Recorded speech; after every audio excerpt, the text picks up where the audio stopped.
1. Starting over. In the dead of night. At Green Bamboo Upper Class Area, Jinhai City. Shi Feng held a folder of documents as he sat silently on the leather sofa. Gazing at the pool outside through the French window, Shi Feng was filled with both frustration and unwillingness. He was the captain of Shadow, one of Jinhai City's top 4 gaming workshops. He had commanded a guild of tens of thousands of people. Even more, he was Jinhai City's famous expert. He was the sword magician.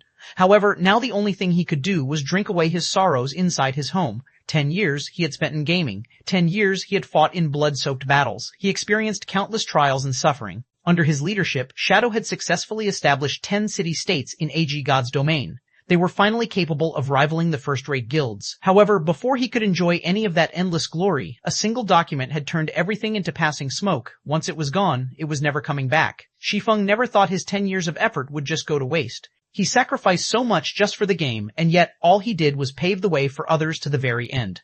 All of this culminated because he had opposed the decision for Shadow to join the Super Guild, World Dominators. It wasn't even the next day before Lanhua Financial Group gave him their reply. He had to delete his level 200 Sword King, the account he had spent 10 years of blood and sweat on, and to collect his settlement check from the financial department.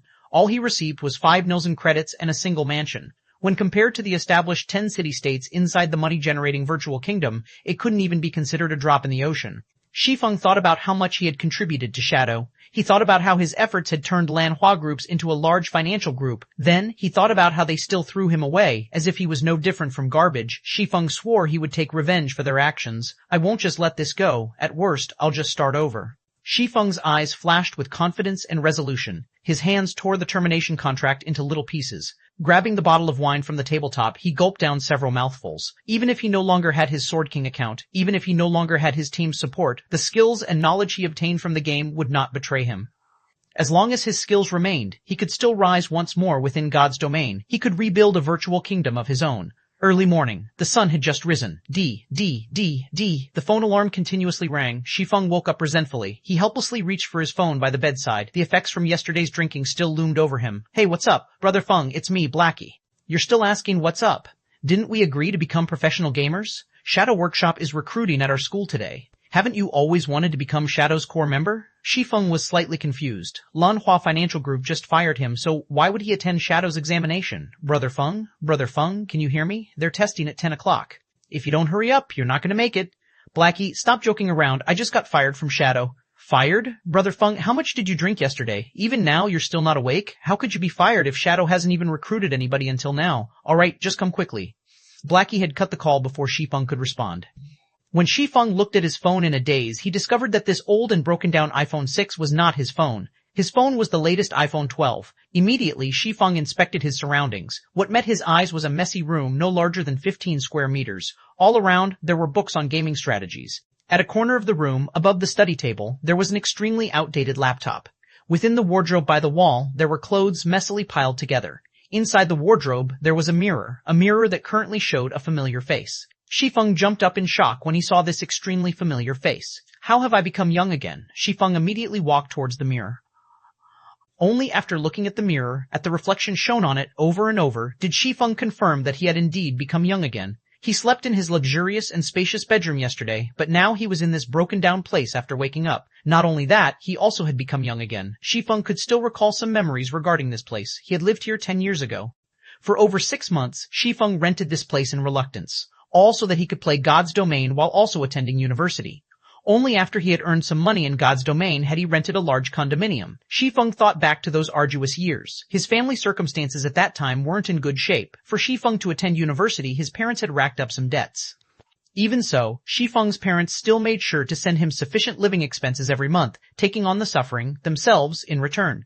Shi Feng wholeheartedly wanted to change his family circumstances. However, finding a well-paying job while the streets were filled with university graduates was tremendously hard, so he thought of the highly profitable virtual reality games. Setting professional gamer as his goal, he even bought a virtual gaming helmet, training arduously within the game to improve his skills. During that time, bread and instant noodles became his daily meals. To save money, he had also avoided participating in social gatherings held by his classmates, causing him to become an invisible existence in his class. The boys would look at him with disdain, while the girls would distance themselves from him. Every time Shi Feng went shopping for cup noodles, his wallet would have no more than 10 credits. He did not even dare buy a ham sausage that only cost a single credit. In pity, the female salesperson there had offered him the ham sausage at a discounted price. However, the feeling of his empty wallet made Shi Feng refuse with great reluctance.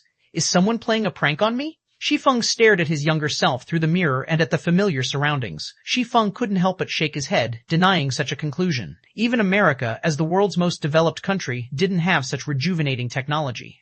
Besides, who would play such a joke with a poor old uncle like him? Shi Feng looked at the time on his phone. 19th April 2129. Don't tell me I have been reincarnated? Shi Feng's face revealed a bitter smile. He remembered today was the 5th of August in the year 2139. It couldn't possibly be April of 2029, the year he was still attending university. Shi Feng shook his head, trying to wake himself up.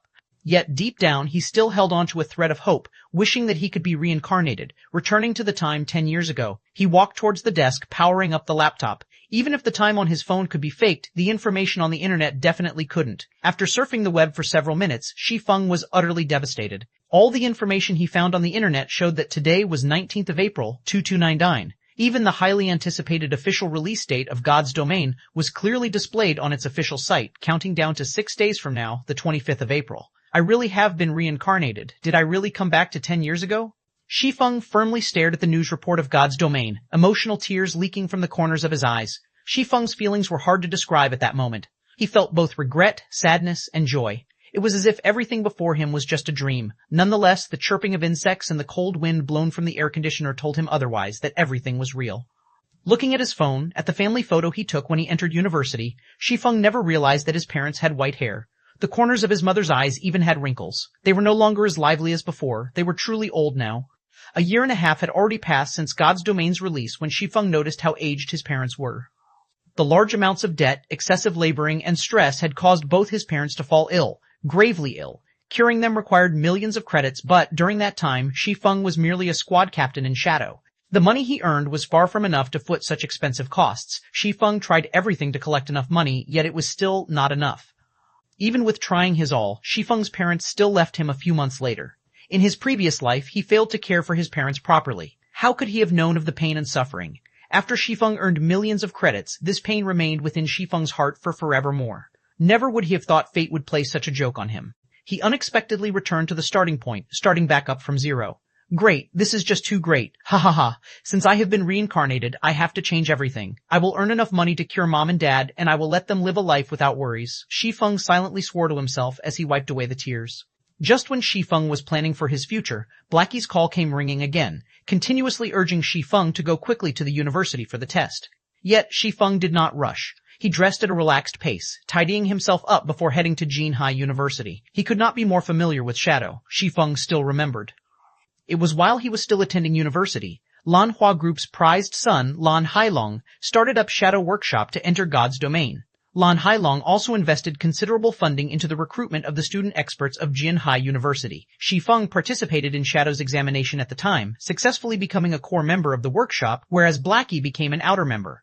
Shi Feng had been happy for quite some time after that incident. After 3 years of being under the leadership of Shi Feng, Shadow Workshop allowed Lan Hua Group to greatly profit from God's Domain, quickly becoming a large financial group. However, Shi Feng would never have thought that Lan Hailong would be the one to fire him, personally.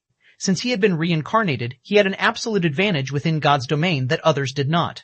Naturally, he would not be joining Shadow to become a tool that profited others. He wanted to walk a different path, a path where he fought not for others but for himself. He wanted to remove the need for his parents to send him living expenses. He wanted to pay back all the debt they had collected. To do that, he wanted to venture, to start his own workshop, to start his own company, and to build his own virtual kingdom, all to live a better life. As soon as Shi Feng arrived at Teaching Block 1, he caught sight of a thin and tall figure in front of the building. The tanned youth was pacing around the hallway in a panic. This person was Blackie. Brother Feng, you finally decided to show up. Fortunately, registration hasn't closed yet, so let's hurry in and sign up. Blackie said anxiously after seeing Shi Feng. Shi Feng shook his head, seriously saying, Blackie, I'm not joining Shadow. I'll be opening my own workshop. Will you join me? Blackie was someone Shi Feng met in another virtual reality game, and the former had pretty good skills. The two of them had faced many challenges together, and they were no different than true brothers at this point. During their time together working in Shadow, Blackie showed great talent in administration, even though he lacked the talent for gaming. He managed the 100,000 guild members clearly and orderly. If Shi Feng had Blackie's help this time, his plans would be one step further. Yet he would respect Blackie's decision regardless. It was because Shi Feng had nothing right now, and Blackie's family circumstances were not that well either. Blackie had only chosen to become a professional gamer and join Shadow to earn some credits for living expenses. Blackie blanked at Shi Feng's words, lowering his head in silence. It was just too sudden. Not only that, the Shi Feng that he saw today felt different. Unlike his usual impatient attitude, Shi Feng currently gave off an unshakable and confident aura. After a full minute, Blackie raised his head to look at Shi Feng. Brother Feng, stop speaking nonsense. Do you know how much a virtual gaming helmet costs? That's 8,000 credits. You also need at least 6 people to start up a workshop. What about the workplace, salary, and everything else? Just the initial startup funds would require 70 to 80,000. There are also the follow-up investments. That's a lot of credits. Do you have that many credits right now? Blackie was very aware of Shi Feng's circumstances. He knew Shi Feng's household wasn't well off, so he wanted to persuade Shi Feng away from this sort of crazy thinking. You're right. Right now, I don't even have the credits for a God's Domain virtual gaming helmet. Shi Feng nodded his head in admittance. It was like Blackie said. Even just 70 to 80,000 was considered a small amount. Shi Feng recalled Lan Heilong had spent over 5 million credits for the 100-man workshop he had recruited.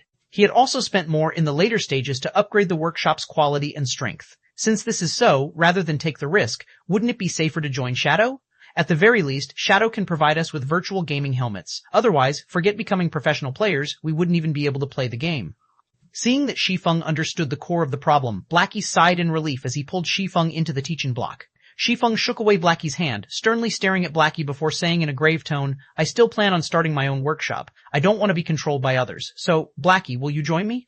Shi Feng would not insist to Blackie since he did not have any guarantees. He also couldn't reveal the secret that he had been reincarnated. He could only hope that Blackie would believe in him. Seeing Shi Feng's serious expression, Blackie felt Shi Feng was acting weird today. This was madness. Everyone knew you couldn't earn money during the initial periods of virtual games. Did Shi Feng have some way to make money in God's domain? Even if they did make money, it would be after a few months. They did not have that much time to waste.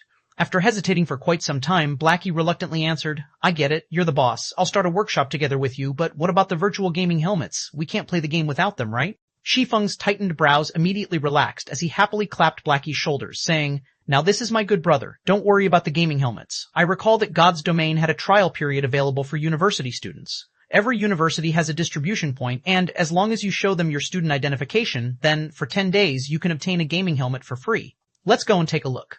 What do we do after 10 days? Blackie's tanned face turned ashen, suddenly feeling his future was pitch black.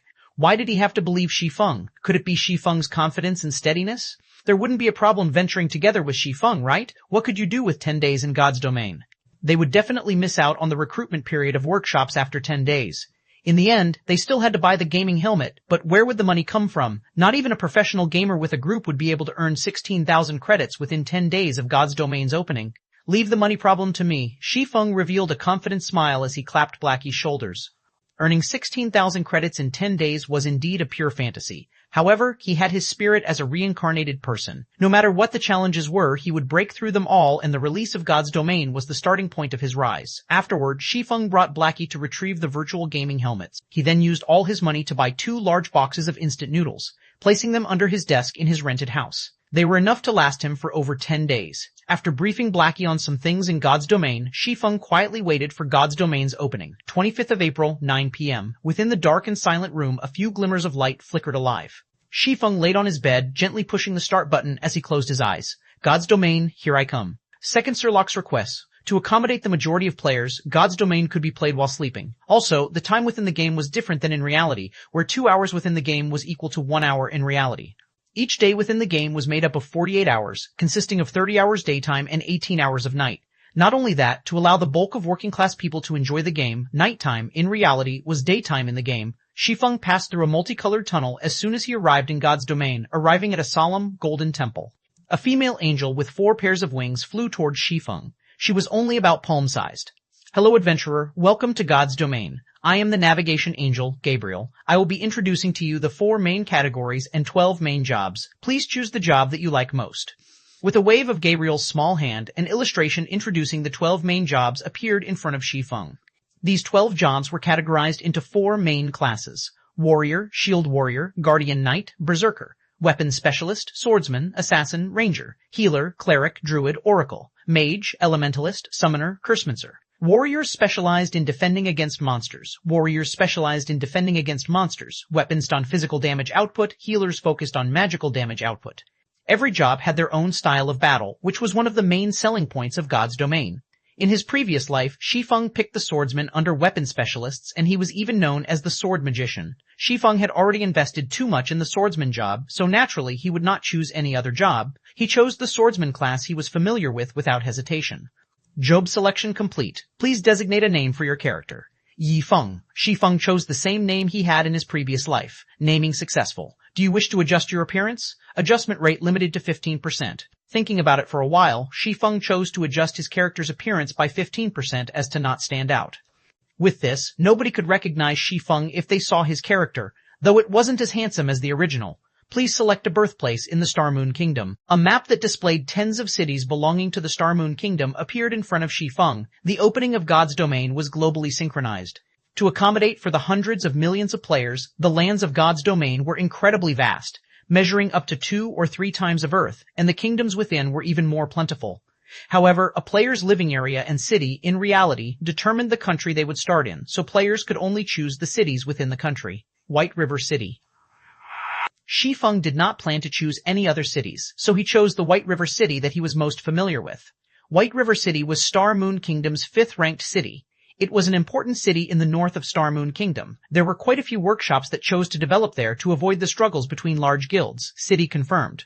Player will arrive in Red Leaf Town of White River City in 3 seconds. We wish you happy gaming. The sight before Shi Feng immediately blurred as he was sent away. Red Leaf Town, the buildings that were chaotically arranged there, had a similar style to the medieval ages. NPCs filled the bustling streets, making them feel as if it was another world. Shi Feng arrived at the front of a church, his new appearance resembling a penniless swordsman. He currently wore a gray novice leather armor, and on his waist hung a novice sword. I still ended up in Red Leaf Town in the end. Shi Feng smiled faintly as he looked at the familiar sight of the small town, confidence welling up within him. At that moment, many players had started wandering around the town, speaking to NPCs in hopes of obtaining a trail for a quest. There were also quite a few players that went out of the village, going out to the wilderness to kill monsters. Every one of them was carrying out their tasks as if their lives depended on it, and they couldn't help but wish they could split their time in 2. Shi Feng didn't pay attention to the other players. With a slight wave and touch of his finger, a player's attribute panel appeared before him. Character, Yi Feng Human, Affiliated Kingdom, Star Moon Title, None Job, Swordsman Level, UHP, 100 not 100 Physical Attack Power, 13 Defense, 4 Attack Speed, 3 Movement Speed, 4 Attributes, Strength 5, Agility 3, Endurance 4, Intelligence 2, Vitality 2, Free Attribute Points, 4 Weapon Mastery, One-Handed Sword Mastery plus 5, Apprentice Rank, increases one-handed sword damage by 5 prent. Two-handed sword mastery plus 5 apprentice rank, increases two-handed sword damage by 5 prent. Free mastery points, 0 job talent, swordsman talent. 1 sword-related mastery plus 5, swordsman talent 2. Obtain 8 free mastery points every 5 levels.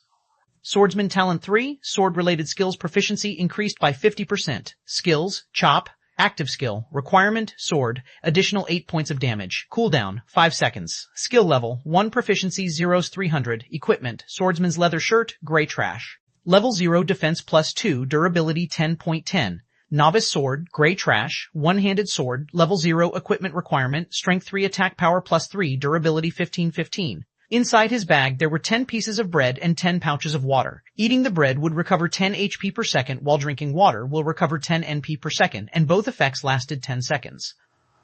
Every swordsman started with the same attributes, the only difference being the allocation of the free attribute points. Each player could obtain 4 free attribute points with each increase in level. With each rise in level, the different ways players use these points would result in their own unique style. Strength increases physical attack power and the weight behind each attack.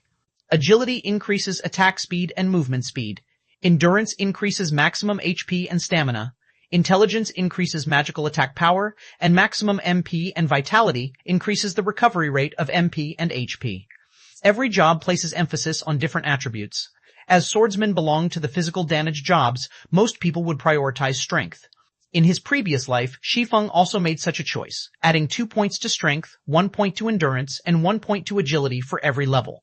It was a very ordinary and commonplace choice. However, Shi Feng did not plan to do so in this life. Without hesitation, Shi Feng clicked on the plus sign, plus for agility, placing all 4 free attribute points into it. Shi Feng's agility increased to 7 points, his attack speed changing to 4, and movement speed to 5. This method of point allocation was something not even assassins, who were widely known for their high agility, would do. They would prioritize strength first, as more damage meant an easier time leveling up. Unfortunately, Shi Feng didn't think that way. For melee jobs, agility was the best choice at the early stages of God's Domain. This was kept a secret, only being discovered several weeks after God's Domain's opening. When it was finally made known, countless melee players couldn't help but hammer their chests in regret. After adding the attribute points, Shi Feng took a look at his surroundings. Only a while had passed before another large group of players were sent here. Green rhombus-like symbols belonging to players filled the air of the central plaza, blocking out the yellow symbols belonging to NPCs. Such a situation made looking for an NPC an even greater challenge. DI. Shi Feng's voice communication rang, the caller's name showing Black Cloud. It was Blackie calling. Brother Feng, I chose Cursemancer and was sent to Falling Moon Town. Where are you? Now that he had entered God's Domain, Blackie was extremely excited, itching to start his journey quickly. I'm in Red Leaf Town, not that far from Falling Moon Town. I'll help you level up, so come to Red Leaf Town, Shi Feng said. Brother Feng, you must be crazy. Do you know how far Falling Moon Town is from Red Leaf Village? The map says that it'll take me 7 hours to get there. I'll fall behind all the other players by a lot if I go there. We should just level up on our own and meet up at White River City after reaching level 10. Blackie nearly coughed out blood and anger. Earning 16,000 credits in 10 days was already madness. Instead of frantically leveling up after entering God's Domain, he was asked to waste 7 hours? He wasn't going to do that, even if he was beaten to death. Don't worry, you should just come over. You'll get back the time you waste very quickly, Shi Feng said dully. When Blackie heard Shi Feng's confident tone, he asked excitedly, Brother Feng, could it be that you have a beta tester's information? God's Domain had invited quite a few people to test the game before it opened, and these people were called beta testers. These beta testers could get a hold of first-hand information for God's Domain, and, although changes would be made to the game, the beta testers would most definitely know more than regular players. What do you think? Just hurry over here. Shi Feng answered in a mysterious tone, laughing. Hearing Shi Feng's words, Blackie knew Shi Feng had reliable information, and he couldn't help but get excited, saying, Okay, wait for me, Brother Feng, I'll go there right this instant. Ending Blackie's call, Shi Feng walked towards a small dark alley of the town. There were hundreds of NPCs in Red Leaf Town. However, NPCs that gave quests only numbered in the tens, while hidden quests numbered 5, and unique quests numbered only 1. A unique quest would no longer be available once completed by a player. The unique quest in Red Leaf Town was only discovered 2 months after God's Domain's opening, and it had caused a sensation throughout the entire White River City the last time. As the quest was unique, the lucky player revealed the method to obtain it, earning the envy of many players. Unfortunately for them, the quest was no longer available, even if they wanted to do it. Of course, Shi Feng wouldn't let this unique quest go in this life. Shi Feng arrived at the dark alley filled with beggars in tattered clothing. The beggars were like wolves discovering fresh meat when they saw Shi Feng walking over, quickly surrounding him as they begged for food. There was once a player who had given these beggars a lot of food. These beggars would ask for items after having their fill, and they would ask for more expensive items after each time. The player had agreed to all their requests, consecutively fulfilling more than 10 of their wishes. Unfortunately, the beggars gave absolutely nothing in return, causing the player to nearly pop a vein, becoming a joke for others. Get lost, Shi Feng yelled as he pulled out his novice sword, causing the powerless beggars to quickly hide away. Shi Feng walked to a corner after the beggars dispersed. A vagrant middle-aged man was lying there. There wasn't much of a difference between the man and the other beggars, but if there were one, it would be the man's unyielding integrity, as he was the only one not begging for food. Do you need any help, sir? Shi Feng formally asked the man. Can you give me some food? It's been 5 days since I've last eaten, the male beggar responded. Shi Feng smiled faintly, seriously saying, Unfortunately, sir, I cannot agree to your wish. A normal person would probably spew blood out in anger if they heard such a reply. However, this beggar merely let out a sigh, no longer saying a word. However, if you are willing to pay an appropriate price, I can give you the food you need, Shi Feng said. The beggar lifted his head and looked at Shi Feng, his eyes carrying a hint of anticipation as he said, If I had the money, I would definitely be willing to pay this cost, but right now I have nothing. Although, if you are willing to help me, I will pay you a sufficient price. Are you willing to help me? May I ask what you want me to do? Shi Feng questioned. The beggar said seriously, Please help me kill the mayor of Red Leaf Town Cross. Even though Red Leaf Town was just a small town, the town mayor was still a level 15 elite. There were also level 25 guards by his side. Aside from that, killing an NPC would result in being arrested. Killing the mayor was, without a doubt, a crazy action, and no player would believe this was a quest, as this was no different than telling players to commit suicide. Nobody would agree to such a damnable request. All right, I promise you. Shi Feng unhesitatingly agreed with a smile. System, unique quest, Sherlock's request accepted. Quest details, kill Cross, the mayor of Red Leaf Town, and bring the mayor's insignia back to Sherlock. Players must not exceed level 10. Shi Feng turned around and headed towards the town hall, the place where the mayor was staying, after receiving the quest. 3 lonely snow Shi Feng walked on the path towards the town hall crowded with people. The less than spacious road was filled with players. They were conversing with the NPCs, taking the chance to obtain a quest. Such a scene gave one a feeling of arriving at a market. Unfortunately, it was not an easy task obtaining a quest in God's domain. The main reason being, the NPCs had high intelligence, giving them the capability to hold one-to-one conversations. Also, players must watch what they say or risk being given the cold shoulder by the NPCs. And there was a tide of players as competition. Obtaining an easily found normal quest was truly difficult. After more than 10 minutes since God's domain started, there had yet to be a single player within Redleaf Town to receive a normal quest. In comparison, Shi Feng's advantage as a reincarnated person was truly great. Not only has he received a quest, but it was a unique quest, albeit a slightly damnable one. However, a unique quest's reward was incredibly generous. Even top-tier players who had played God's domain for a month would drool at the reward of this unique quest. As a person who had been reincarnated, Shi Feng had the experience of leading thousands of people while he was in Shadow Workshop. They had even built 10 city-states. The amount of information on God's domain that was within his grasp far surpassed what the average player knew. It was especially true when it came to strategies on leveling up and earning money. These were the must-have essentials for a workshop with thousands of players to grow in strength. Now that he had been reincarnated and was playing God's domain again, Shi Feng wanted to use this information to accumulate a significant amount of advantages. It was all to build a better foundation for his future development. So naturally, he would not be imitating the average player, wasting hours on the streets just to fight over a single normal quest. Even more so, he would not be emulating those skilled players, using their refined techniques to kill monsters in the wild, because at this moment there were probably more players than monsters in the wild. What Shi Feng wanted to do was to avoid these piles of players, hence why he chose the unique quest, which had an absurd difficulty. However, completing this quest required money, something Shi Feng did not have right now. Every player would receive 10 copper coins at the start of the game. Although it was not enough to buy a weapon or equipment, purchasing HP or MP replenishing refreshments was not a problem. When Shi Feng arrived at the front of the two-storied town hall, he was met with a scene of hundreds of people queuing up into a long line. Regardless of which game it was, the village head or town mayor was unquestionably a target to receive quests from. Naturally, no player would let this chance go. Hey newcomer, queue up if you don't want to cause a public outrage. From within the queue, a simple and honest-looking male warrior looked at Shi Feng. The warrior held up his hand, pointing towards the back of the line of people. I'm not here to receive a quest, Shi Feng said indifferently as he looked at the long line in front of the town hall. Compared to the other locations, this place had great order and efficiency. Although it would take more time to receive a quest, it was much better than some who could not receive one at all. The male warrior cautiously looked at Shi Feng. Everybody was frantically trying to receive a quest right now, but there was someone who actually said that he wasn't interested towards it? Not even a ghost would believe that. I'm honestly not here to receive a quest, Shi Feng looked at the male warrior. Seeing the person's hostile eyes and how he thought Shi Feng had wanted to jump queue, Shi Feng said with a smile. However, I advise you to receive a quest somewhere else. You'll just be pointlessly waiting here. Why would it be pointless? There were already a few people who came out after receiving a quest. After determining that Shi Feng had no intention to jump queue, the male warrior let out a sigh of relief. He had already been in the queue for over 10 minutes now, and he definitely would not want someone to cut in line. However, hearing Shi Feng's firm tone made him curious as to why he would be waiting for nothing. Shi Feng smiled but did not elaborate. Instead, he changed the topic saying, seeing as you're not a bad person, I'll point you towards a brighter path. Kill mobs in the fields. You'll have a better future than remaining here. I'm not going. There are too many monsters in the wild and I can't compete with those other people. This place is still better. The male warrior shook his head. He was not an idiot. At this moment, there were definitely tides of people out in the field area. With just his skills, he probably couldn't even snatch a monster, so he was better off just waiting here. That's because you went to the wrong place. If you go somewhere with few monsters, naturally, there wouldn't be anybody to compete with you. Compared to the areas packed with both players and monsters, the leveling efficiency there is several times better. Not only that, the respawn rate of the monsters there is slow, so a single person could easily handle themselves, Shi Feng said with a smile. Is there really such a place? The male warrior was excited after listening to Shi Feng. He was extremely interested in such a location.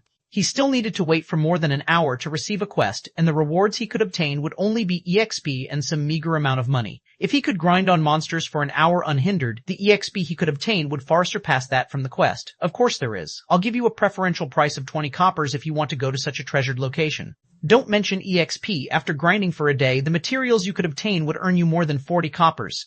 If you're lucky, you could make a ton more if a piece of equipment drops. Shi Feng walked closer to the male warrior, whispering into his ears. You're not tricking me, right? The male warrior looked at Shi Feng with hesitation in his eyes. If there was such a treasured location, he could definitely surpass the other players by a lot, but 20 coppers was not a small amount. The monsters in God's domain rarely drop money or equipment, so copper coins were incredibly precious. If you don't believe me, you can pay 10 coppers up front first. You'll know just from trying after you arrive at the spot.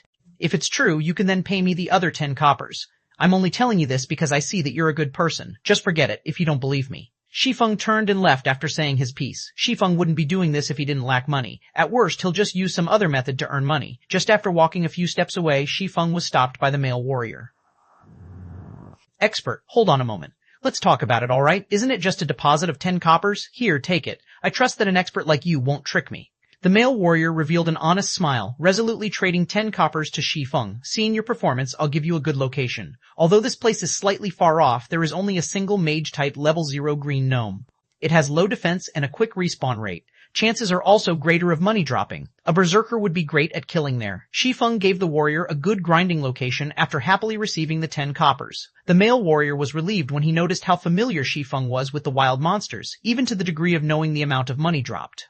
He never imagined he would be so fortunate as to meet an expert of God's domain, and not just any expert. Shi Feng might even be a beta tester. The male warrior became even more excited as he thought of this possibility. Brother expert, do you know a location that drops skill books for berserkers? It's really hard to fight against mobs with only a single skill. The male warrior was more fond of Shi Feng now, even treating Shi Feng as his superior. It's fine if you want to know, but it'll cost you 2 silvers, Shi Feng smiled. Who would give out such valuable information after only a short conversation? Shi Feng would not, unless there was money involved, of course. The male warrior paled when he heard the price. 2 silvers equaled 200 coppers. Not even the average guild would have that much money. Expert, let's add each other as friends. I'm Lonely Snow. I'll contact you again once I've saved up enough money. The male warrior sent Shi Feng the friend request. All right, Shi Feng accepted Lonely Snow's request. Then I'm off to fight mobs, brother expert. I'll mail you the 10 copper immediately after I've saved up enough. Lonely Snow happily parted with Shi Feng, leaving the long queue and dashing towards the grinding location. Now that Shi Feng had money, he walked towards the fruit stall by the town hall. Boss, how much for this tomato? Shi Feng asked as he held up a ripe red tomato. Both fruits and vegetables could aid in recovering a player's HP and MP. Their tastes were also quite delicious. The only downside was the bad recovery rate. In normal circumstances, players wouldn't buy them at all, especially during such a period where money was a big problem. Spending money on fruits and vegetables was just wasteful behavior. 2 coppers each. Give me 10 of them. Shi Feng paid the 20 coppers. He walked into the town hall after receiving the 10 tomatoes. Hey newcomer, queue up. Can't you see others are queuing up as well? Swordsman over there, what do you think you're trying to do? Do you know how many people are queuing up behind? The players in the queue became enraged and started criticizing when they saw Shi Feng cutting the line, walking directly towards the town mayor. They would have long since murdered Shi Feng, were it not for the fact that they could be jailed for attacking another player inside the town. Sorry, but I'm really not here to receive a quest. I'm just here to take a look. Shi Feng smiled at the players. He turned to look at the fat town mayor, Cross. Cross, elite, friendly, level 15, HP 2400, 2400, MP 1500. There was not a single player who could beat him at this stage. It was not possible, even with a team. Subsequently, Shi Feng took out a ripened red tomato, taking a bite out of it. What is this person doing? Hell, he's actually eating a tomato. Each of those costs 2 coppers. Such luxury. The other players could not understand what Shi Feng was trying to do. By coming to the town hall to eat tomatoes, was he trying to show off how rich he was? Halfway through his tomato, Shi Feng suddenly threw it towards Town Mayor Cross's face. The tomato accurately landed on Cross's face, spreading bright red liquid all over. System, Cross's favorability towards you has been decreased by 100 points. Unsatisfied, Shi Feng took out another tomato from his bag, throwing it at Cross. Hypocrite, fatty, bloodsucker, you're not fit to be the town mayor. Shi Feng kept cursing as he threw tomatoes, whereas Cross's favorability kept decreasing. Cross's body turned bright red as tomato juice kept flowing down his body. Adding to his enraged expression, it created an incomparably funny sight. However, nobody within the town hall was laughing. It was exceptionally quiet. All of the players became slack-jawed and dumbfounded at Shi Feng's actions. Just after 20 minutes since God's Domain's opening, there was a player that dared to actually attack an NPC, and not just any NPC. He was attacking the leader of a town, the boss of the beginner's area.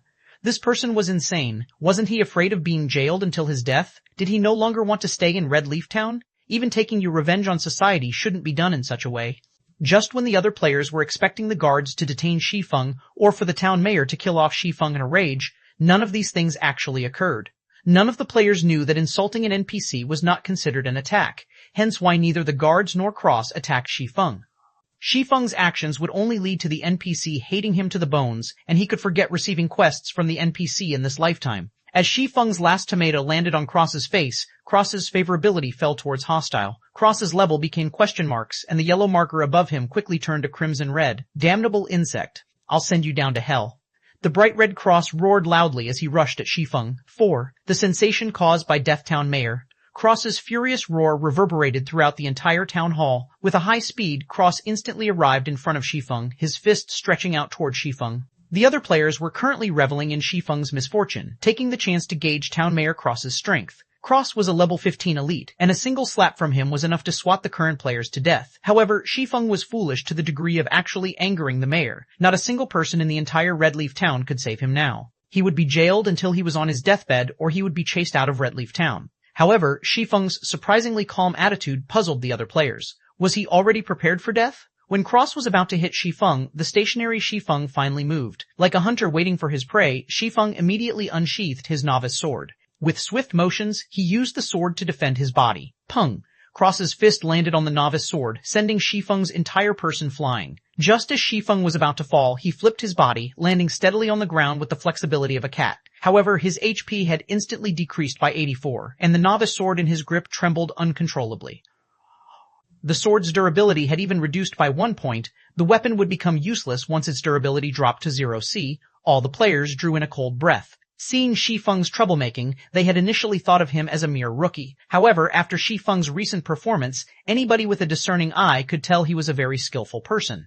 Even if Cross had low physical damage as a mage, as a level 15 elite, he could still kill any of the current players in a single strike. Yet, Shi Feng was alive. He had used his weapon to block the attack, reducing the damage to a minimum. He's clearly a mage, and yet his strength and speed are truly shocking. Shi Feng silently marveled as he looked the lamenting novice sword in his grip. Fortunately, he had added all his points to agility, increasing his attack speed to 4. Otherwise, he would surely be dead by now, having to start his quest all over again. Die, insect! After failing his strike, Cross was further enraged. Suddenly, his clothes were ripped apart, revealing a body covered in pitch-black fur. Cross had turned into a werewolf with sharp fangs.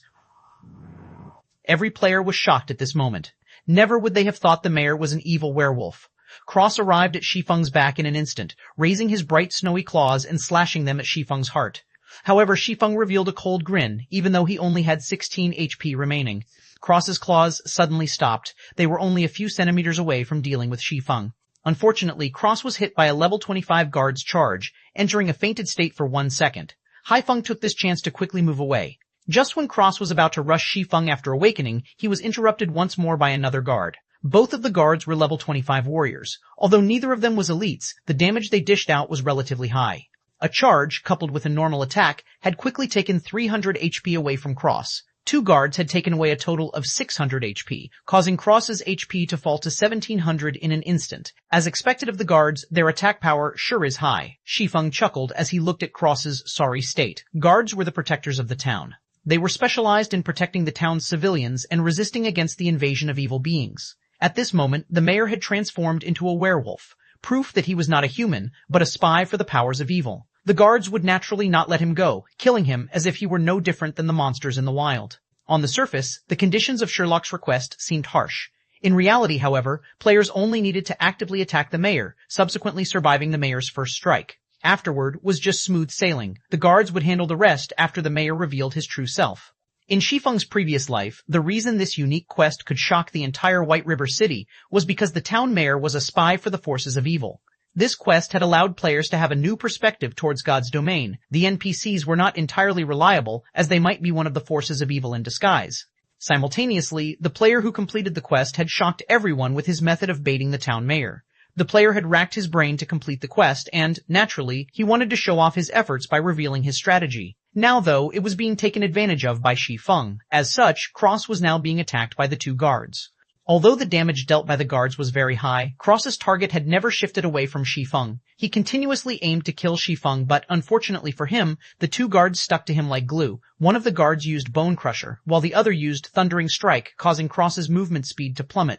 Fortunately, Shi Feng was able to escape death with his 5 points of movement speed. Just like that, Cross's over 2000 HP was nearly depleted.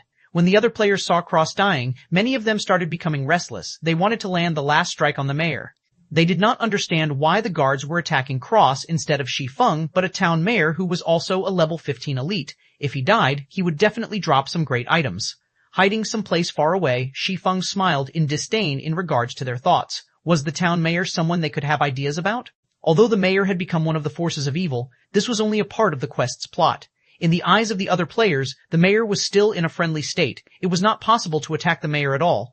When Cross only had 100 HP remaining, all the other players started moving. All of them simultaneously rushed towards Town Mayor Cross. All of them wanted to give the final strike, snatching away the dropped items. Seeing that Cross was only a hit away from death's door, Shi Feng too dashed out. Unfortunately, Cross still died under the guard's blade in the end. Not a single one of the players was able to strike at Cross. Although Shi Feng could attack, he did not want to risk it. After the mayor's death, he immediately took away the mayor's insignia and disappeared into the crowd. NPCs within a city would not yield any EXP or loot if killed. Shi Feng wouldn't even be able to obtain the mayor's insignia were it not for a quest. Crap, the system's bugged. Why can't I attack the mayor? I want to complain. Why didn't the mayor drop anything after death? Some of the rookie players resentfully complained. A level 15 elite had died before their eyes, yet they did not obtain a single advantage. They simply could not accept it. Moron. Don't you know you have a friendly relationship with the NPC? Players can't attack an NPC with a friendly relationship. If you don't even know such common knowledge, why bother playing God's Domain? After ridiculing the rookies, the competent players searched for traces of Shi Feng. A player who could kill the town mayor in such a way was definitely an expert, someone they should associate with. However, they could not spot Shi Feng even after looking for a long time. They also did not know his name. They could not help but secretly feel pity. Meanwhile, news of Town Mayor Cross's death spread throughout Redleaf Village, creating a sensation amongst all the players. At this phase of the game, where players were still worrying over grinding monsters for levels, the leader of a town was toyed to death so simply. This was just too mind-blowing. Not even 30 minutes since God's Domain's opening, a news thread appeared on the official site's forums. Mysterious swordsman kills off level 15 elite, Redleaf Town Mayor. The leader of a town was actually a werewolf in disguise. Exactly what kind of game is God's Domain? This news thread instantly caused a sensation amongst the players. It only took a moment for the number of clicks to the page to go past 10 million. Everyone became interested with this mysterious swordsman. Unfortunately, they could not contact the person since nobody knew his name. By now, Shi Feng had already arrived at the dark alley. Mr. Sherlock, this is the mayor's insignia that you requested. Shi Feng passed silver-colored mayor's insignia to the beggar, Sherlock. With the quest's completion, bad news came to both the players who had already received a quest and for those who were currently trying to receive one from the mayor. This was because Cross would not respawn. They would have no place to submit their quest even if it was completed. Redleaf Town would also no longer have a mayor, though Shi Feng could care less about that. Thank you so much. I have finally attained revenge for my friend. These things should be of help to you. Sherlock passed Shi Feng a delicate little box. Subsequently, Sherlock took the mayor's insignia and left the dark alley. System, unique quest, Sherlock's request completed. Rewarding 2,000 EXP, 20 free mastery points, 1 luxurious ornament box. With a hua sound, Shi Feng became level 1, and he was only 1,000 EXP away from level 2. Shi Feng's level became Redleaf Town's top 1 only 30 minutes after the start of God's Domain. In normal circumstances, the average player required 1,000 EXP to rise to level 1. Such an amount required at least 6 or 7 hours of grinding monsters, as each level 0 monster only gave 3 EXP. Time was also needed to look for monsters, to recover, and so on. Factoring in the massive amount of players at the start of the game that was fighting over monsters, taking over 10 hours to arrive at level 1 could be considered average. Why is the unique quest's reward so generous? Was it because I completed it at level 0? Shi Feng became slightly uncertain, but he was still delighted with such rewards. In his previous life, the rewards posted were not as luxurious. Although the amount of EXP was the same, the number of free mastery points was not. The other person only received 10 points for it, as well as a delicate ornament box, while Shi Feng received 20 points and a luxurious ornament box. Free mastery points were extremely precious in God's Domain. Rarely would a quest award 3 to 5 points. This unique quest had awarded 20 points. Hopefully, it won't let me down. Although it isn't a delicate ornament box, it is still the better luxurious ornament box. It should come out. Shi Feng carefully held the ornament box, a nervous gulp coming from his throat. Slowly, he opened the box. Though the EXP and free mastery points were great, what Shi Feng really wanted was the item inside the ornament box. It was an essential item he needed to complete his leveling and money-making plans. It was also a top-tier item that many experts drooled over. Shi Feng would cry to death if something went wrong. 5 Black Market Challenge. As the luxurious ornament box slowly opened, a dazzling array of multicolored light burst out from within. Fortunately, Shi Feng was currently standing inside a dark alley. There were no players who would wander over here. Otherwise, such a spectacle would have incited the greed in their hearts and Shi Feng would be killed and robbed. When the glowing brilliance faded, a simple silver necklace and a purple gold ring could be seen lying inside the luxurious ornament box.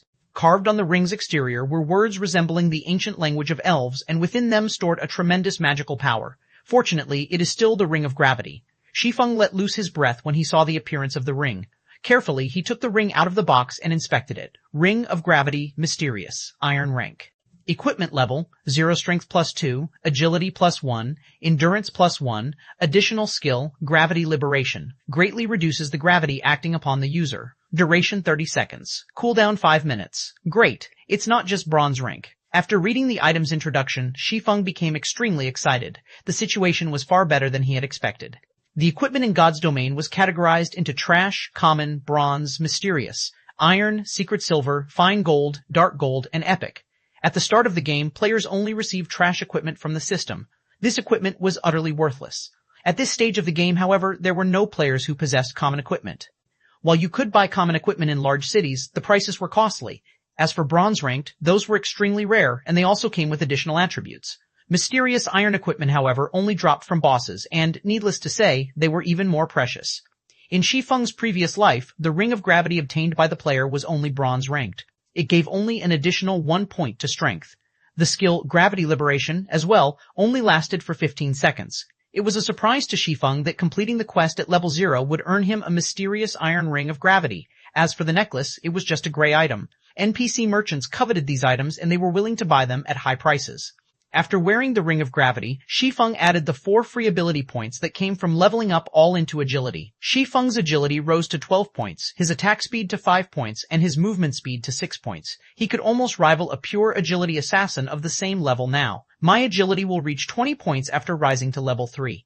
At that time, I can unlock the hidden basic skill of the agility system. Shi Feng looked at his attribute panel in anticipation. Shi Feng moved his body, feeling it become a lot livelier than before. He wouldn't be in his previous sorry state if he were to face off with Town Mayor Cross right now. If his agility reached 20 points, the condition of his body would become even greater after activating the basic skill Fast and Nimble. He could even rival against those Wulin experts depicted in wuxia novels. Afterward, Shi Feng added 15 of the free mastery points towards his one-handed sword mastery, keeping the remaining 5 points for future use. With his one-handed sword mastery now at a total of 20 points, Shi Feng advanced from apprentice to basic swordsman, and the additional damage dealt by using a one-handed sword increased to 10%. He was still 30 mastery points away from advancing to an intermediate swordsman. Regular attacks were only the basics for a swordsman. If one wanted to become an expert with the sword, skills were a must-have. The more, the better, as this would create more flexibility when in battle, thereby allowing the swordsman to dish out greater damage. Shi Feng was both an expert of the sword and a person who had been reincarnated. Now that he had a special tool such as the Ring of Gravity, he needed a large amount of swordsman skills to display the true potential of a swordsman. He could then level up at a fast pace. Otherwise, it was impossible to increase the efficiency of killing monsters by relying on normal attacks. I recall there being a black market challenge in Redleaf Town's trade area. Players who cleared the challenge for the first time would be able to obtain a skill book for swordsmen. Most skill books dropped from monsters around levels 3 to 5 and their drop rates were pitifully low. At this stage of the game, there were still no players capable of grinding those monsters. It would be a big waste of time if Shi Feng wanted to obtain the other skill books for swordsmen. He also did not have the time for it. So, the Black Market Challenge was the only way for Shi Feng to quickly obtain a skill book in Redleaf Town. Trade area of Redleaf Town shops filled both sides of the street. There were pharmacies, smithies, bars, and more. It was extremely flourishing, just like a small market. However, the current trade area wasn't as lively as it should be. It hasn't been long since God's Domain started its operation, so most players were busy leveling up instead of enjoying what God's Domain had to offer. As a result, there was only the minority of lifestyle players staying here. They were here to learn auxiliary jobs such as enchanter, forger, pharmacist, chef, engineer, alchemist, etc. Buying herbs at a high price, contact me directly if you have any. Buying ores, rip-offs can stay away. Sincerely buying high-ranking equipment. Price is negotiable. Willing to pay with credits.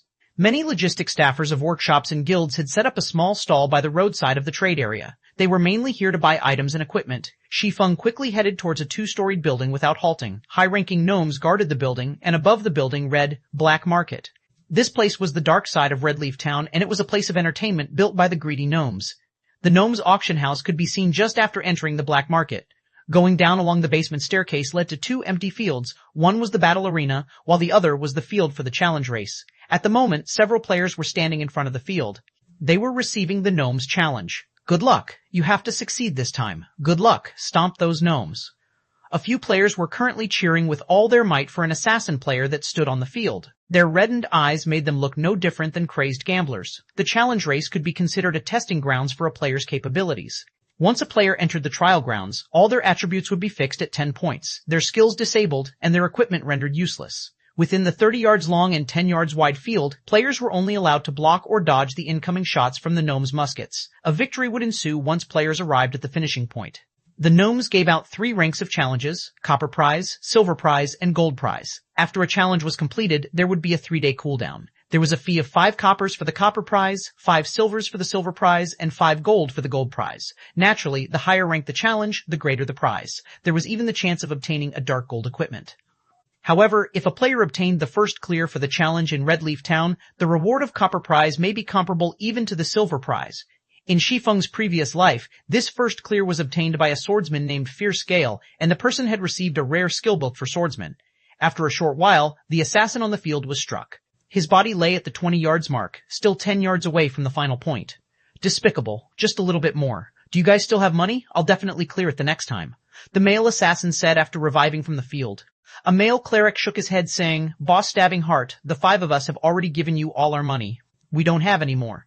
By the side, Shi Feng shifted his sight towards the assassin. He was shocked after hearing the 2 words, Stabbing Heart. The person's body was covered in black clothing. He had a short and skinny stature, just like a monkey. Shi Feng could hardly believe that the monkey in front of him was Stabbing Heart, the assassin who ranked at number 10 on Star Moon Kingdom's assassin leaderboard. The assassin named Stabbing Heart shifted his gaze onto Shi Feng. After sizing Shi Feng up, his eyes revealed a gaze as if they had just found prey. With a smile, he walked up to Shi Feng and said, Nice to meet you, friend. I'm Stabbing Heart, assassin squad leader of the Assassin's Alliance. Lend 5 coppers to me and I'll return 20 coppers to you tomorrow. How about it? Stabbing Heart was just 10 yards away from the final point this time, so he was unwilling to accept defeat. He had already figured out some of the challenge's patterns. He would be able to clear it if given another chance. Hence, he thought of using his guild's name to shock and awe Shi Feng into lending him 5 coppers. The Assassin's Alliance was a large guild that was well known in the world of virtual gaming. Any veteran gamer would know this name. Someone capable of becoming the squad leader for assassins was definitely a great expert, a figure that was respected by many players. Instead of lending, the average player would definitely just give the 5 coppers to gain some favors. 5 coppers is it? After some thinking, Shi Feng answered, I can lend you the 5 coppers, but you have to pay back 50 coppers tomorrow. Stabbing Heart was surprised. He was Stabbing Heart, the Assassin's Alliance's famous assassin squad leader. However, Shi Feng's uncourteous reaction was completely different than what he had imagined it would be. Could Shi Feng be a rookie gamer? Seeing Stabbing Heart staying silent, Shi Feng asked, Still borrowing? I'll borrow. Stabbing Heart wanted to weep. Other players would be going expert when they met him, yet Shi Feng showed no such reaction. However, when he thought about the bountiful reward awaiting him, even 50 coppers was worth it. Here's 5 coppers. Let's add each other as friends. Don't forget to return 50 coppers to me tomorrow. Shi Feng took 5 coppers out of the 60 he obtained from selling the necklace, not forgetting to remind Stabbing Heart to return the 50 coppers. With tears flowing down his face, Stabbing Heart received the 5 coppers and said, Fine, I won't forget. Not knowing what Stabbing Heart was thinking, Shi Feng walked away after the trade was completed. He headed towards the green-skinned gnome who was the challenge race's administrator. Sir, time is money. What business do you have? The gnome administrator said so in a lofty tone. I want to enter the copper prize challenge, Shi Feng said as he handed over 5 coppers.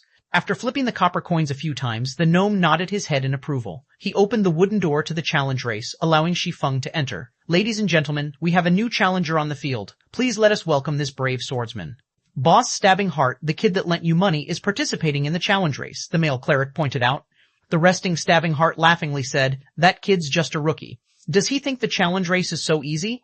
Even though the distance is only 30 yards, the gnome's attack pattern will change after you get past 15 yards and their attack rates greatly increase. Not to mention, even I have difficulty facing them. That's for sure. Even an expert such as Boss Stabbing Heart could only reach 20 yards. I'm guessing that kid will, at most, reach 5 yards before being done in. The male cleric nodded with a smile. Inside the field, the 3 gnomes standing at the finishing line readied their muskets, aiming them towards Shi Feng. Above the challenge field, the timer started counting down. 3, 2, 1, challenge start. 6 stunning skills. The instant the countdown ended, Shi Feng's body leaned forward and his legs bent. Just like a leopard, he dashed away from the starting line with explosive force. Shoo. By the time the muskets had started ringing and shooting towards the starting line, Shi Feng was already 3 yards away. Subsequently, another volley of musket shots rang out. A total of 6 bullets shot towards Shi Feng's path. Several green lines indicating the trajectory of the bullets covered Shi Feng's body. Shi Feng would become a sieve if his reactions were not keen. Just as the bullets were about to hit, Shi Feng dodged to the right with a sidestep. He rushed forward once more, after avoiding the second volley of shots. Bullet casings fell to the ground consistently as the three gnomes continued to aim and shoot. However, Shi Feng avoided them with the vigor of a leopard every single time. The way he stayed a step ahead of the bullets made it seem as if he had control over them. It can't be. He's already at the 10-yard mark. Seeing Shi Feng taking less than 5 seconds to reach the 10-yard mark, the male cleric couldn't help but be shocked. It was only a half of Stabbing Heart's time. Stabbing Heart became speechless by the side. He silently watched Shi Feng's advance.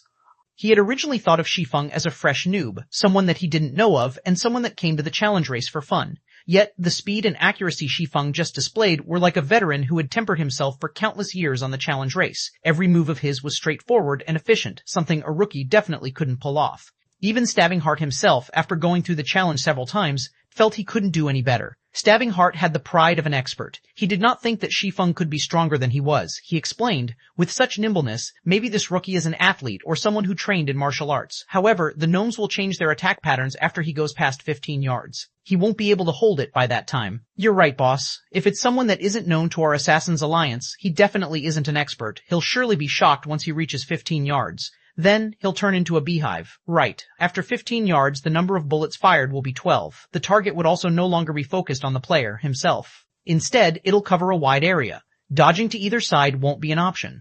The other members of Assassin's Alliance voiced their agreements. They, too, had already witnessed such a scene before, 7 to 8 times at that. Stabbing Heart passed 15 yards on his first challenge. In the subsequent challenges, however, his furthest distance was 20 yards. The difficulty after 15 yards was clear to behold. He went past 15 yards, an Assassin's Alliance member commented. Stabbing Heart and the others quickly focused their sights on Shi Feng, wanting to see Shi Feng's performance. On the field, the three gnomes became enraged once Shi Feng stepped past the 15-yard line. They no longer aimed as they fired their muskets with wild abandon. Suddenly, the bullet trajectory indicators within Shi Feng's sight covered a large area. There were only 3 bullets that would hit Shi Feng. However, it was game over if even a single bullet hit its mark. Finally, showing your shameless behavior, eh? Shi Feng revealed an indifferent smile. Unsheathing his novice sword, Shi Feng used it to greet the bullets. In his previous life, Shi Feng was always busy with work and leveling up as the captain of Shadow. He had no time to play the challenge race. However, he had seen it quite a few times, so he still had a clear understanding of the challenge race. He knew the gnomes would change their attack patterns after the 15-yard line. The 15-yard distance of the Black Market's challenge race was a bar that tested a player's operating skills. Only those who passed it could be considered to have entry-level operating skills. However, a majority of the players required 2 or 3 months before being able to reach this level. A minority took a month. There were only a scant few experts capable of passing it in one try. Stabbing Heart was one of those few experts. 3 bullets were about to hit Shi Feng's head, chest, and arm, 3 locations. As expected, this kid's no good. The bullets are too numerous and too spread out. He's already forgotten to dodge them. He's even dashing ahead like an idiot. Stabbing Heart knew it was foolishness when he saw Shi Feng rushing towards the bullets. Did he think the challenge would continue if he were just shot by 1 or 2 bullets? Right this moment, Shi Feng's head shifted. He waved his novice sword, creating a white streak of light. Pung! A spark was created. Shi Feng had waved the novice sword just at the right spot, effortlessly hitting the bullet that aimed at his chest. The threat of the 3 bullets was simply resolved by Shi Feng. He had, once more, advanced another section of the distance. Yet, the 3 gnomes did not stop firing. The muskets in their hands were like machine guns, firing volley after volley of bullets. Within an instant, Shi Feng faced off with another 5 bullets. There were also bullets all around that prevented him from dodging. Dang, dang, dang, dang. Shi Feng swiftly moved his body while waving his sword to deflect the unavoidable bullets. As the bullets passed by his body, his ears could even hear the air being split. Only 3 seconds went by, and Shi Feng had passed through the 20-yard mark. He was only 10 yards away from the finishing point. Crap. Boss, who is this kid? He actually used his sword to block the bullets. The male cleric widened his eyes in surprise. Shi Feng had given him an indescribable sense of shock. Although the bullet trajectories were indicated, accurately blocking them was easier said than done. Such an action required extreme precision and skill to carry out. Not to mention, the margin of error allowed was a damnable one. Stabbing Heart suddenly became speechless. Deflecting bullets with a weapon was like walking on a thread of wire high up in the sky. A single misstep would send you plunging into the abyss. As if he was enjoying it, Shi Feng blocked the oncoming bullets over and over, whereas the bullets seemed to have a life of their own, intentionally avoiding Shi Feng's body as they flew past. Boss, that swordsman has run past 25 yards. He'll definitely pass the finish line at this rate. The male cleric's heart became a chaotic mess as he watched Shi Feng dance forward, sparks occasionally flashing in front of his body. I have eyes. I don't need you to remind me. Stabbing Heart said in annoyance. He was deeply drawn in by Shi Feng's actions. The moment Shi Feng went past 25 yards, die, challenger. One of the gnomes at the finish line laughed. The gnome took out an automatic musket, sending a wave of bullets towards Shi Feng. Suddenly, the number of bullets increased to 24. Not only that, their distance from Shi Feng was a mere 5 yards. It was an unavoidable distance for players. Hell, this is cheating, Stabbing Heart unwillingly shouted. The other players became extremely nervous when they saw the scene, and they couldn't help but curse at the shamelessness of the gnomes. Facing the hail of bullets, Shi Feng quickly turned grave. Although he had known about the second change at the 25-yard mark, even he would panic in the face of so many bullets. Shi Feng bent his knees, leaping forward like a leopard. He darted headfirst towards the area with the least amount of bullets, reducing the surface area of his body that would come into contact with the bullets, following which he madly waved the novice sword, simultaneously creating 4 streaks of white light. Pung, pung, pung, pung. After a series of sparks, Shi Feng's body passed through the storm of bullets. The moment his body was about to make contact with the ground, his free arm pressed downwards. Shi Feng quickly stood up with all his might, rushing past the finish line like a bolt of lightning. Total time spent, 14 seconds. Estimated record time of 18 seconds for copper prize broken. I'm really not used to this soft and weak body, Shi Feng slightly lamented after passing through the finish line.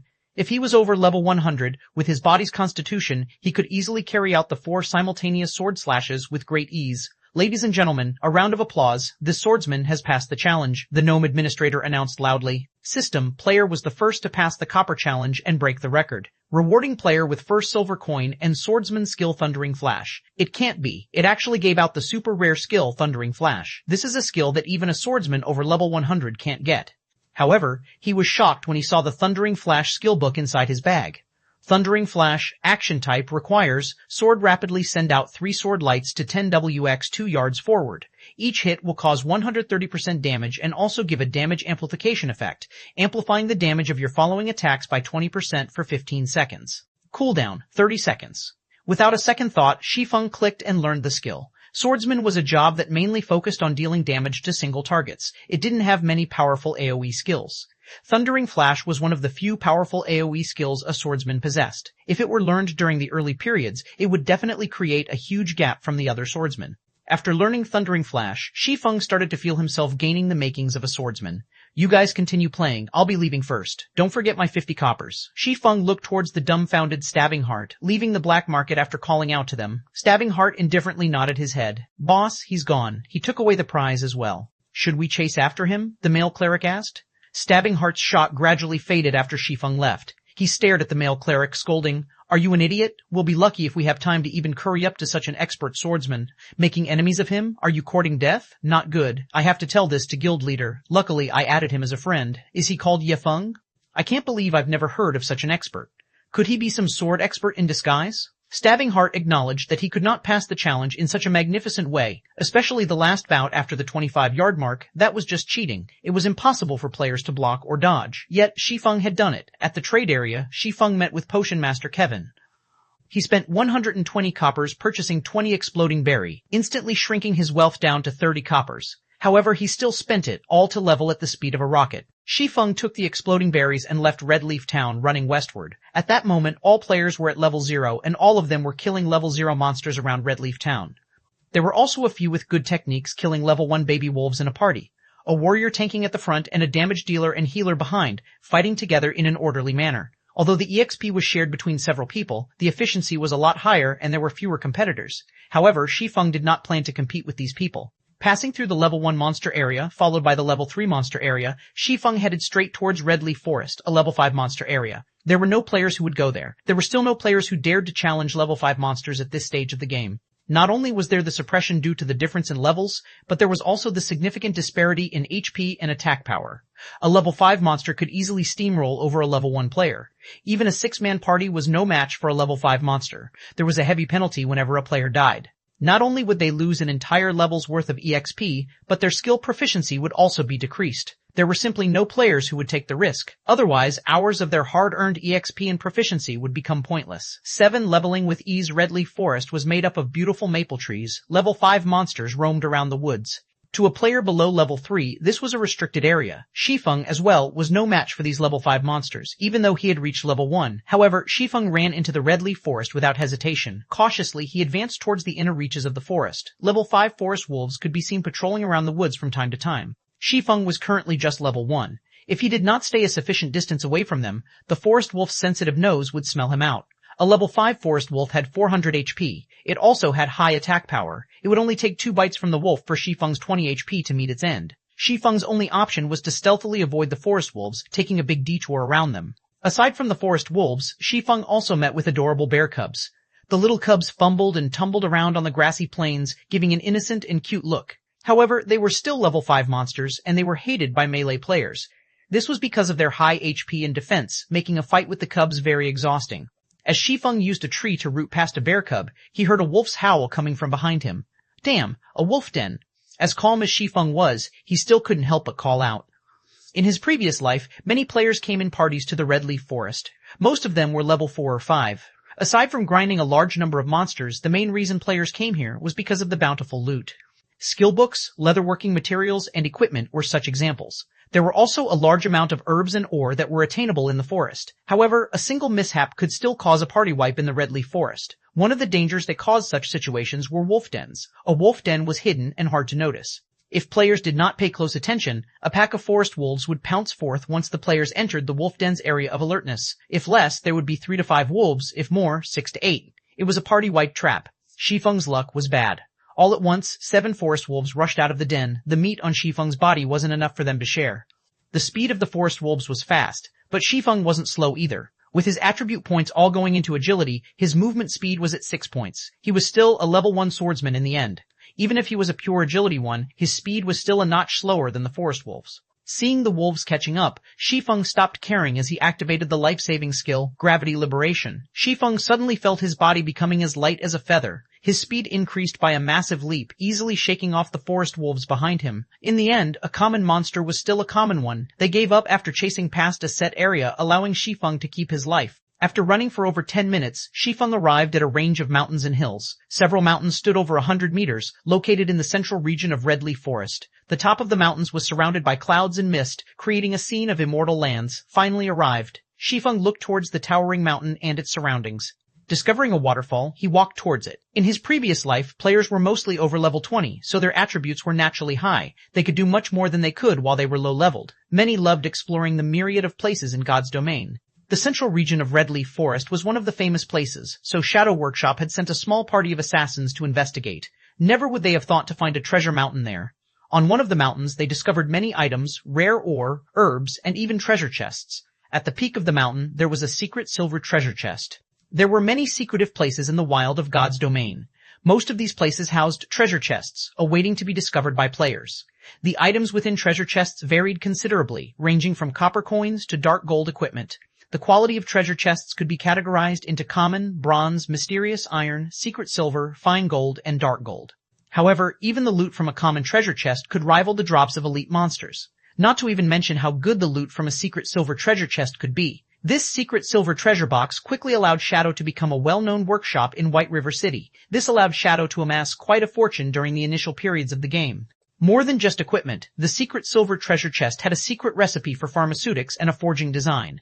In God's domain, the drop rate of pharmaceutical recipes was not even 10,000 to 1, it was even lower for a forging design. You could create bronze-ranked equipment using forging designs, something sorely needed by players. With it, making money would become a simple task. Shi Feng's plan to earn 16,000 credits within 10 days all depended on the design, so naturally he wouldn't be leaving it for Shadow Workshop. However, low-leveled players without 40 agility were unable to activate the hidden basic ability Flying Steps. Without it, they had no way of climbing the rocky mountain. There were also no paths that led up the mountain, leaving rock climbing as the only option. Although Shi Feng did not have 40 points in agility, he had the Ring of Gravity. He could still climb the mountain after activating it. Shi Feng easily scaled up the mountain after activating Gravity Liberation. He was already 5 meters up after a few moments. When Gravity Liberation had 5 seconds remaining, Shi Feng found an empty spot of land to rest while waiting for Gravity Liberation's cooldown.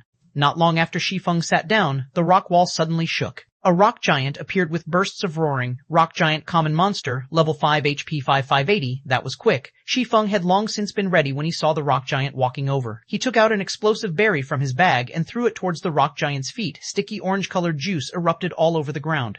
As a level 5 monster, the rock giant had extremely high attack power, HP, and defense. However, it had low attack speed and reaction time. Its body's turn rate was even slower. A player only needed 20 points in agility to easily toy with the rock giant. There were plenty of assassins who loved dealing with such dumb monsters. They could easily be killed without wasting a single HP. Although Shi Feng did not have 20 agility, he had the explosive berries. Each had an effective area of 3x3 yards, reducing movement speed by 30% and turn rate by 70% for 1 minute. It was a godly tool used to counter dumb monsters. 2 months after God's Domain started, a lot of players would use such a method to kill high-leveled monsters that were slow-moving. However, such slow-moving monsters existed in limited numbers in God's Domain, so grinding on them for quick levels was not possible. The rock giant's speed sharply reduced after being hit by the explosive berry. Shi Feng pulled out his novice sword and rushed towards the rock giant's back, chopping down at it. Above the rock giant's head, 3 points of damage appeared. It was a hardly mentionable damage when compared to its 550 HP. The rock giant also regenerated 1% of its HP every 5 seconds. That was 5.5 HP every 5 seconds. It was very challenging to kill it within a minute. The rock giant tried to turn around when Shi Feng attacked it. However, its body's turn rate was slow to begin with. Now that there was an extra 70% speed reduction, it was just abominably slow. Shi Feng attacked it twice more, following up with another chop, causing a series of 3-3-6 to appear. The effect of chop was not that great due to the level suppression. However, because the rock giant was 4 levels higher, there was an additional bonus towards skill proficiency. Coupled with one of the swordsman's natural talents, a single usage had increased chop's SP by 3 points. This was an absolute location for raising skill proficiency. After much trouble, the rock giant turned around to face off against Shi Feng. However, Shi Feng did not give it any chance, quickly circling to its back where he continued attacking. Thundering flash. Suddenly, a single sword light caused 4 damage, followed by another that dealt 5 damage, and the last one that dealt 7 damage.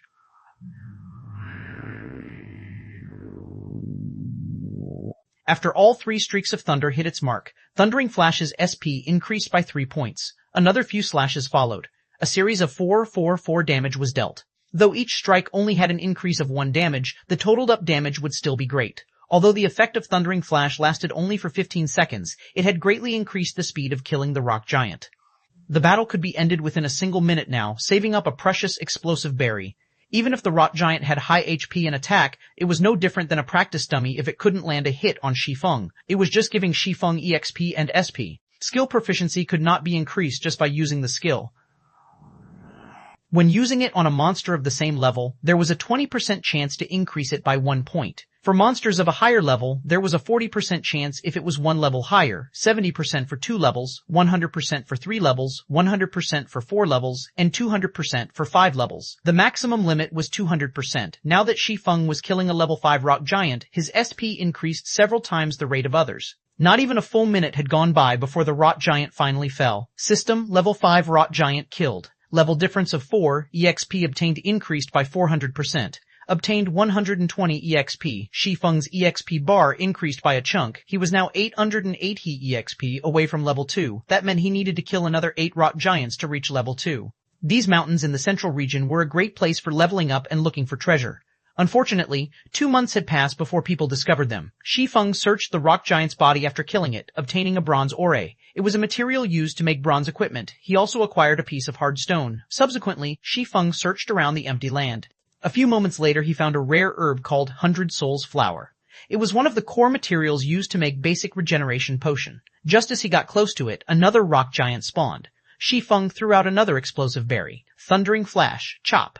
In just a short moment, Shi Feng obtained another hard stone, 120 EXP, and a large amount of SP. Shi Feng continued climbing up when the cooldown finished on the Ring of Gravity. On his way up, he searched for rare herbs while killing rock giants. Following the fall of the 8th rock giant, Shi Feng became level 2. He added all his points into agility, letting it reach 16 points. He was just 4 points away from unlocking Fast and Nimble.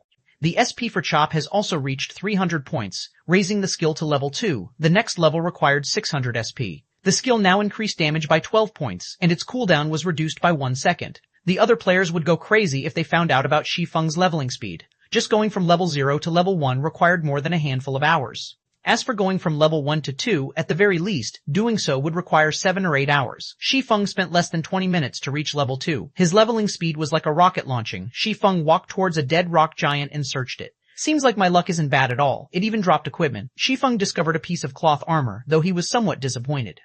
Gorgeous cloth shirt, common equipment, level 4 defense, plus 3 mana, plus 10 durability, 2820. God's Domain had just started operating. The drop rate of equipment was extremely low. Common equipment was extremely rare, especially a level 4 common equipment. There was definitely someone who would buy it at a high price. Shi Feng placed the equipment into his bag. Just as he was about to continue upwards, he suddenly noticed a cave not far ahead. When he walked over to check, Shi Feng's heart rate quickened. Shi Feng spotted a huge rock giant sleeping within the cave. Its entire body was made up of silvery rocks, different from the normal gray-colored ones. Shrew's Special Elite, level 6. HP 900, Special Elites were a lot stronger than normal elites. A regular elite monster could decimate a 6-man party of the same level. However, a Special Elite required 12 players of the same level to deal with, maybe even 15 players. That meant Shrew's required 15 level 6 players working together to kill. However, Shi Feng rushed ahead without hesitation.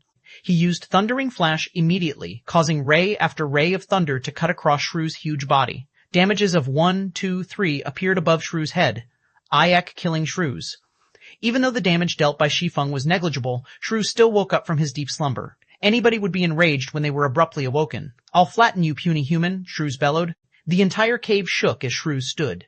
With giant strides, Shrews walked towards Shi Feng. Not giving Shrews any chance, Shi Feng took out an explosive berry and tossed it in front of Shrew's path. Speed was always a rock giant's weakness. There was no exception even for a Special Elite. Shrews only had a larger size, a stronger attack, and more attack methods. Though his movement speed and attack speed were slightly faster, under the slowing effects of the explosive berry, he was still as slow as a turtle. On the other hand, Shi Feng's movement speed and attack speed were very fast due to his 16 agility. Shi Feng immediately circled to Shrew's back and began his fierce assault. A series of damages appeared above Shrew's head. 2, 2, 2, 2, 2. They were followed by another chop that dealt 6 damage. It had to be said, Shrew's had a frightening defense. Even with the amplified damage from Thundering Flash, a level 2 chop had only dealt 6 damage. A level 1 chop would probably only deal 4 damage. Shrews only turned around after receiving a series of attacks. It lifted its mountain-sized foot and stomped down toward Shi Feng. As a reincarnated person, Shi Feng had experienced countless battles in God's domain. He did not have a thread of panic in him when facing against Shrews. With a step, Shi Feng nimbly evaded towards Shrew's back, avoiding Shrew's sluggish attack. Shi Feng then followed up with a series of mad cuts. When 5 seconds passed, Shrews regenerated 18 HP, leaving him with a remainder of 886 HP. Half of Shi Feng's efforts had gone to waste within an instant. Compared to common ones, elite monsters or above would regenerate 2% of their HP every 5 seconds during battle. Shrews had 900 HP, so it was 18 HP every 5 seconds. This regeneration had exceeded the damage Shi Feng could deal using normal attacks. Even so, Shi Feng still calmly waved his sword, continuously reaping away Shrew's HP. An average player would have already given up when seeing such high HP and regeneration. Shi Feng would not, though. 16 points of agility allowed Shi Feng to avoid and attack with ease. His high attack speed also allowed the damage he dealt to mitigate Shrew's regeneration completely. However, killing Shrews required a lot of time. It was very dull, just avoiding and madly attacking. Dealing out strong attacks was very tiring, both physically and mentally. With each passing second, Shrew's HP continually fell. 15 seconds later, once Thundering Flash's amplifying effect disappeared, the damage Shi Feng caused sharply reduced. Each strike of his sword only dealt 1 damage, and Chop only took away 4 HP from Shrew's. Shi Feng immediately fell into a bitter battle. Another 5 seconds passed, and Shrew's once more regenerated 18 HP. However, Shi Feng only dealt 17 damage within that 5 seconds. It wasn't even enough to even make up for Shrew's regeneration. Shi Feng wrinkled his brows. As expected, it was hard to kill off Shrews. It was just a pointless endeavor without sufficient damage. Do I give up? Just as Shi Feng was thinking so, "I want to flatten you," Shrews roared as he stomped his foot. Suddenly, the entire cave shook. Sharp stalactites fell from the cave ceiling one after another, covering the entire cave. It even has a party wipe skill. Seeing the bad situation, Shi Feng moved quickly away from Shrew's side, dodging the falling stalactites. The stalactites continuously fell in great numbers. Their speed was quick as well. If a party came into this cramped space, there wouldn't be any place to dodge. They would definitely be party wiped. If it weren't for his nimble body and the somewhat spacious area, Shi Feng would be hard-pressed to avoid these falling rocks. Shrews revealed an exhausted expression after finishing his skill. Shi Feng's eyes shone. He quickly rushed ahead. Thundering Flash, Chop, 4, 5, 6 to 10. Suddenly, a series of terrifying damages were caused. Fatigue state. It was a period of weakness that appeared after a boss used a powerful skill. In this state, the boss would have both its attack and defense greatly reduced. With this fatigue state, Shi Feng could see the hope of killing Shrews. Shi Feng took the chance to attack even more fervently. 4, 4, 4, 4. Each sword strike took away 4 HP, while Shrews was under both states of fatigue and damage amplification. During this weakened period, Shrews' regeneration also fell to 1%. By the time Shrews returned to his normal state, Shi Feng had already taken away 15% of Shrews' HP. The subsequent battle was filled with persistence. Shi Feng would repeatedly attack to make up for Shrew's regeneration. Every 30 seconds he would deal a burst of damage with Thundering Flash, following which he would await Shrew's use of his big move. This party wipe skill was a nightmare to player parties. To Shi Feng, however, it was a chance. As expected, Shrew's would again use his big move after a period of time. Shi Feng took this chance to take away 16% of Shrew's HP. Time passed bit by bit. After using 5 explosive berries, Shrew's had 32% HP remaining. When Shrew's activated his big move once more, Shi Feng took away another 16% of his HP. Shrew's was quickly left with 16% HP remaining. Just as Shrew's HP fell to 15%, a sudden change occurred. Shrew's body continuously shrunk, his attack and defense reducing as well. However, his movement speed and attack speed kept increasing. This change was very disadvantageous to Shi Feng. Although the explosive berry was still in effect, Shrew's attacks were becoming faster. He had nearly landed a hit on Shi Feng. Shi Feng was just level 2. Even if Shrew's attack power had reduced, a single hit was enough to end Shi Feng. If Shi Feng died, he would lose a level and a lot of skill proficiency. It was not something he wished to see happen. Fight! A cold glint flashed through Shi Feng's eyes as he activated gravity liberation. Suddenly, dodging became relaxing. It was impossible to easily give up on a special elite with only 15% HP remaining. Shi Feng continued to circle and madly hack his sword at Shrew's. Every hit dealt 3 damage, slowly reducing Shrew's HP. 14%, 10%, 9%, 8%, 5%, gravity liberation's duration became shorter and shorter. When there were only 7 seconds left, Shrew still had 5% of his HP. Shi Feng would definitely be one-shotted as soon as gravity liberation ended. Quick, quick, quick, quick. Shi Feng's eyes turned blood red as his sword strikes became faster and faster. Just as Shrew's had only 10 HP remaining, gravity liberation ended, Shi Feng's speed dropped sharply. A cold, human-like grin appeared on Shrew's face as he smashed his boulder-like fist down on Shi Feng. Die! The cooldown of Thundering Flash finally finished. Thundering Flash. In an instant, 3 streaks of light passed through Shrew's body. 4, 5, 6. Shrew's final 10 HP was taken away. Boom! Shrew's turned into a pile of rubble. System, Special Elite. Shrew's killed. Level difference of 4. EXP obtained increased by 400%. Obtained 940 EXP. Shi Feng's experience bar abruptly rose by 27%, pushing him a big step closer towards level 3. After killing off Shrew's, Shi Feng searched around in the pile of rubble. The drops of a special elite were far better than a normal elite. Shi Feng obtained an equipment, a skill book, and 16 coppers. The rewards for challenging higher levels sure are good. Even a bronze shield dropped. I can definitely sell it for a high price. It would be great if I could grind it a few more times. Shi Feng looked at the blue cross-shaped shield in his hands. He could already imagine how the guilds would be willing to pay a high price for the shield. Rock Iron Shield, bronze rank. Equipment requirement, Strength 8 equipment level, 5 defense plus 21, defense rate 23%, strength plus 2, endurance plus 4, HP plus 30. The shield could be considered high quality with such attributes. When equipped, the shield would greatly increase defense. HP would also be increased by 110 points. This was equivalent to 1/3 of a level 5 warrior class's HP. Using it to dive into level 5 dungeons was more than enough. It could even be used to dive into level 8 dungeons. The skill book was a good one as well. It was a skill that could be used by all melee jobs, parry. It required a melee weapon to be used. It could block a single attack that came from the front, and it had a cooldown of 30 seconds. Parry was a popular skill among all melee jobs. It was a must-learn skill for warrior classes. The skill had a low drop rate, and it was almost never seen being sold on the market as it was a life-saving skill. You could activate it at a crucial moment, and it might even help you through a crisis. It was especially true when battling against a boss. If the healers could not keep up, then you could use parry to block an attack, giving the healers more time to heal you. Taking a look at skill, Shi Feng decided to learn it. Although he could get a better price if he sold the skill book together with the shield, the action was no different than killing the chicken to get the egg. It was something Shi Feng wouldn't do. Shi Feng continued climbing upwards after killing Shrew's. The bronze shield was worth only a meager amount of money. The real fortune was the secret silver treasure chest. Shi Feng only had 4 explosive berries remaining. However, he was not even a third of the distance to the peak. It was also very easy to meet up with a monster at the resting points. This caused Shi Feng to choose his path more carefully. Half an hour later, after cautiously advancing the entire way up, Shi Feng was finally at the peak of the mountain.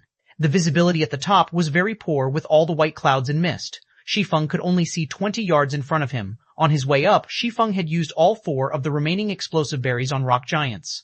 If another monster appeared, Shi Feng could only give up and start all over again. Just as Shi Feng walked ahead a few steps, a few blurry shadows could be seen up ahead. At this moment, an emergency notification came from the system. System, player has discovered the Lost Lands, activated hidden quest, past glory, temporarily disabled player's communications to the outside world. Unable to leave the map until quest is completed.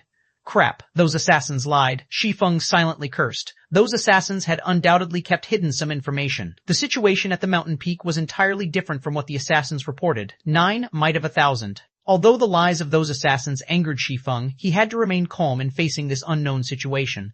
Even members of a workshop would have their own selfish motives. They would definitely hide some of their important discoveries, silently empowering themselves and making a fortune. There were plenty of such people in a workshop. Be they outer members or core members, after some time, there were always some exceptionally strong people who suddenly appeared, their social statuses abruptly rising. Shi Feng was one such example. Otherwise, he wouldn't be able to turn from a core member into the workshop's captain. They only told others about seeing a secret silver treasure chest after coming to the Lost Lands and nothing else. There is definitely something more important, that secret silver treasure chest. Is it this hidden quest? Shi Feng called out the system's quest panel. Hidden quest of the Lost Lands, past glory? Aside from the name, there was no other information about the quest. Shi Feng did not even know what he had to do. Is it a region-activated quest? With his 10 years of experience in God's domain, Shi Feng quickly discovered the essence of hidden quests. There were some quests with special characteristics in God's domain. They were only triggered in certain areas. Not only that, these quests did not provide any information. Players were required to search for it themselves. After the quest was completed, it would no longer be triggered again, even if another player came to this place. It could be called as a special kind of unique quest. At the same time, it was a quest filled with extreme danger. Searching for the method to complete the quest in an unknown region also meant dealing with the unknown monsters of the region. For such special quests, the region's monsters were usually several levels higher compared to the surrounding areas. An average player had no chance in completing the quest. There were 6 assassins over level 20 that came to this place last time. The quest was also triggered in this region with level 5 monsters, so the assassins could complete the quest. There's no point in bothering. Since I can't get out, I might as well look around. At worst, I'll just die and be sent back to the town. Shi Feng advanced in large strides after thinking it through. A few moments after walking through the mists, Shi Feng spotted a few blurry figures up ahead. It was a city which had been abandoned ages ago. All around, there were ruined houses. Judging from the size of the city and the magnificence of the buildings, it seemed this city once flourished. It was even more prosperous and brilliant than White River City. However, this flourishing city did not have even a shadow of a person now. Shi Feng silently entered the city. He observed the surroundings while looking for clues about his quest. Looking through a city that could fit millions was like looking for a needle in a haystack. Hours quickly went by. After searching through tens of streets and hundreds of houses, Shi Feng had yet to find a single clue for his quest. God's domain had just started. It was the best time to widen the gap with others, yet Shi Feng had wasted hours exploring this place. There were plenty of players who had already reached level 1, but Shi Feng was still paused at 34% of level 2. Shi Feng hesitated. Should he continue looking for clues to the quest, or should he just end himself here and revive back at the town? I'll look for another hour. If it's still no good, then I'll return to the town. Shi Feng laid down a time frame for himself. Although quests like these were precious, he did not have that much time to waste. He still had a ton of quests he could do. There was no need to waste away in this place. Time slowly passed by, bit by bit. Shi Feng arrived at the central tower of the city. This place was once a sacred ground for mages. It was the best place to learn magic. Now, however, it was irreparably ruined. Even the magic crystal at the tower's peak had shattered. Shi Feng went up the tower. He stood in the tower's observatory, filling his eyes with the city's scenery. Shi Feng would have slowly savored the sight were he not in a rush. After taking a look around, he still did not find any special locations. Just as Shi Feng was about to leave, "Young adventurer, welcome to the city in the sky." A white-bearded old man suddenly appeared. The old man's voice was filled with vicissitudes and wisdom. The sudden appearance of the old man shocked Shi Feng into a jump. He had even thought the old man was some monster that had appeared. However, he let loose a breath after noticing the yellow indicator above the old man. City in the sky. Shi Feng became shocked when he thought of this well-known city of God's domain. City in the sky, the name of this city had once shaken the entire continent of God's domain. There were countless legendary jobs in this city. There was even the famous demigod-ranked sword saint Ultir. It was a city which was even feared by gods themselves. Unfortunately, the city had fallen during the Third God's War, becoming a regret of God's domain. "Respectful elder, is there anything I can help you with?" Shi Feng smiled and asked in a formal tone. "Help?" The white-bearded elder shook his head, smiling as he said, "No, I don't need any help. I imagine you wish to become stronger." "I can help you with that, but are you willing to accept a test of mine?" "Of course, I'm willing to receive your test." Shi Feng felt relieved. The trail to the quest past glory was here. He didn't have to die back to town, losing both levels and SP. The elder nodded his head in satisfaction, gravely saying, "I'll give you 3 choices. The first one is the normal difficulty. After you pass it, you'll get a mysterious iron treasure chest. The second one is the hard difficulty, where you'll get a secret silver treasure chest. In addition, you can get additional rewards depending on your rate of completion. The third option is the hell difficulty, where you'll be rewarded a fine gold treasure chest. You'll also receive additional rewards depending on your rate of completion.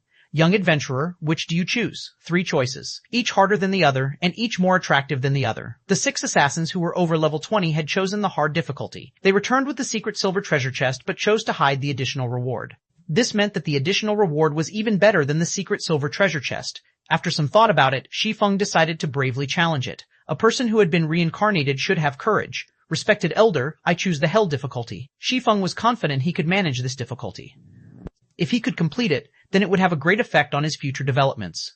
Ha ha ha, young people sure are full of energy. I truly admire you, but be sure not to regret your choice. The elder disappeared after his hearty laughter. System, quest, past glory, accepted. Face off against 1,000 monsters of the same level. Considered passed after killing 500 monsters. Time limit of 4 hours. Quest failure penalty. All attributes permanently reduced by 10 points. Attributes are the essence of a job. If Shi Feng's attributes were all reduced by 10 points, then he was as good as crippled. This penalty sure is ruthless. Shi Feng's scalp started itching as he looked at the countless specter warriors appearing below the tower. The countdown started. There were 5 seconds remaining before the monsters attacked. Specter warrior, common monster, level 2, HP 2030. Fighting against one of them would be easy. Against an ocean of them, however, even Shi Feng would start to panic. Rushing in was just plain suicide. Shi Feng would quickly become surrounded and killed. The only choice was to fight the monsters one by one. Shi Feng had a wealth of experience in battling. He quickly ran down the tower and stood at the staircase. The stairs only allowed 2 monsters to pass through at a time, so it was the best place to attack from. Shi Feng would be able to clear this quest so long as he guarded the staircase. Once the 5 seconds were up, every single Spectre warrior rushed the tower with wild abandon. However, the staircase was too narrow. As a result, they were blocking each other. Shi Feng only had to face 2 Spectre warriors at a time. With regards to the warriors' attacks, Shi Feng could dodge them with relative ease. Thundering flash, chop. 3 streaks of light flashed across, instantly causing a high damage of 60 to all Spectre warriors within a 2 by 10 yard area.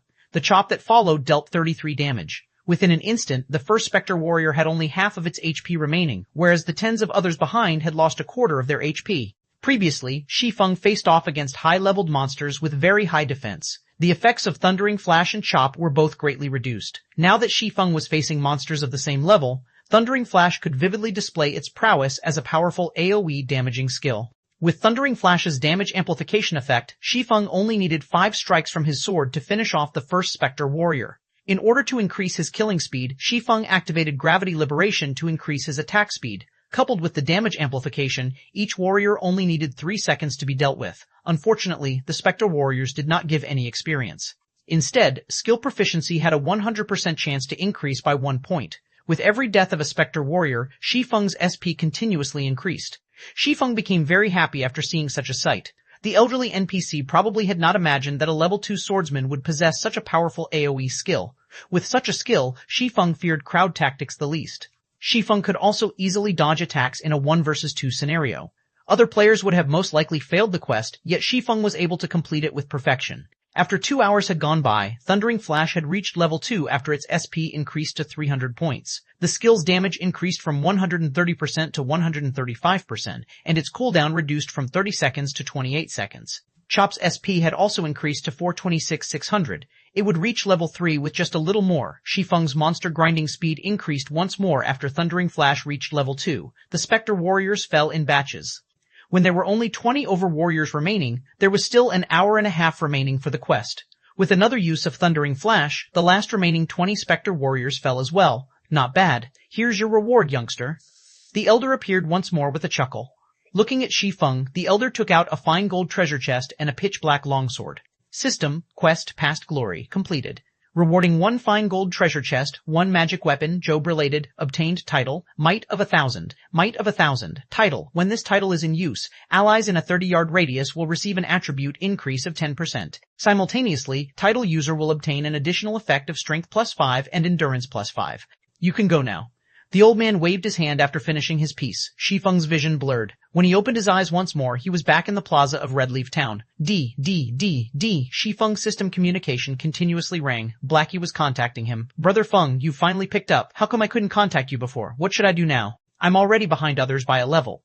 Blackie was extremely panicked. However, he still patiently asked because he believed in Shi Feng. He had wasted 7 hours just to run to Redleaf Town. While he was still at level 0, the players that filled the streets were already level 1. How was he to make up for this gap? Nobody would want him in a party now. Their minimum requirement was level 1. A level 0 noob like him would just be pushed aside. My bad, I was doing a quest. Come to the Central Plaza, I'll take you with me to level. Shi Feng apologized. It had already been over 8 hours since God's Domain started, and Shi Feng had spent over 5 hours doing his quest. At this stage of the game, most players had already risen to level 1, while some professional players were already close to level 2. As a person who had been reincarnated, helping Blackie level up was an easy task. It wouldn't take long before Blackie would catch up to the professional players. 10. Abyssal Blade Shi Feng observed his surroundings after hanging up on Blackie. Seeing that nobody paid attention to his sudden arrival, he quickly entered an empty alley. Opening a fine gold treasure chest would definitely cause a commotion. Opening and showing off a fine gold treasure chest at the crowded plaza was a bold action. It was something only noobs would do. Compared to the real world, there were no constraints within the game world. It went without saying, the great powers in the game hungered for great treasures. If a player did not have the capability, one of the best case scenarios was one being killed back to level 0 for the treasure. However, if the treasure did not drop out, then congratulations, you can only live in the city for the rest of your life. While other players were out in the wild leveling up, the only thing you could do was to hang around in the city. After a few months, you could proudly be promoted to city guide. Shi Feng was not an assassin who was capable of stealth, hiding, and assassination. Currently, he did not have the sufficient strength to protect himself, so keeping a low profile was necessary. Shi Feng quietly observed the empty alley for some time. After he made sure nobody followed him, he took out the black longsword. Shi Feng's brows wrinkled when he looked at the black longsword. Abyssal blade, magic weapon Job requirement, swordsman. Do you wish to bind the equipment? Should I equip it or not? Shi Feng became frustrated when he looked at the abyssal blade. Shi Feng was very familiar with magic weapons. Magic weapons were different from normal equipment. They did not have any rankings to differentiate them, and they were even rarer than legendary equipment. Its power was without question. However, a magic weapon was a double-edged sword. This was because the weapon had a side effect called backlash. If the player using the magic weapon was not cautious, a single mistake could cripple their account.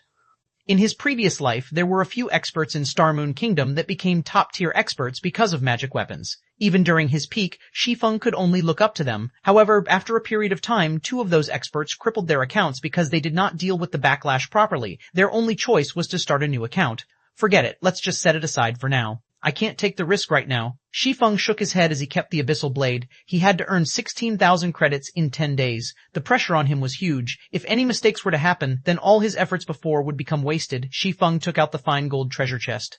Shi Feng looked at the gold-plated treasure chest, unable to suppress the excitement in his heart. The secret silver treasure chest they brought out the last time already contained a pharmaceutical recipe and blacksmithing design. I wonder what a fine gold treasure chest would give.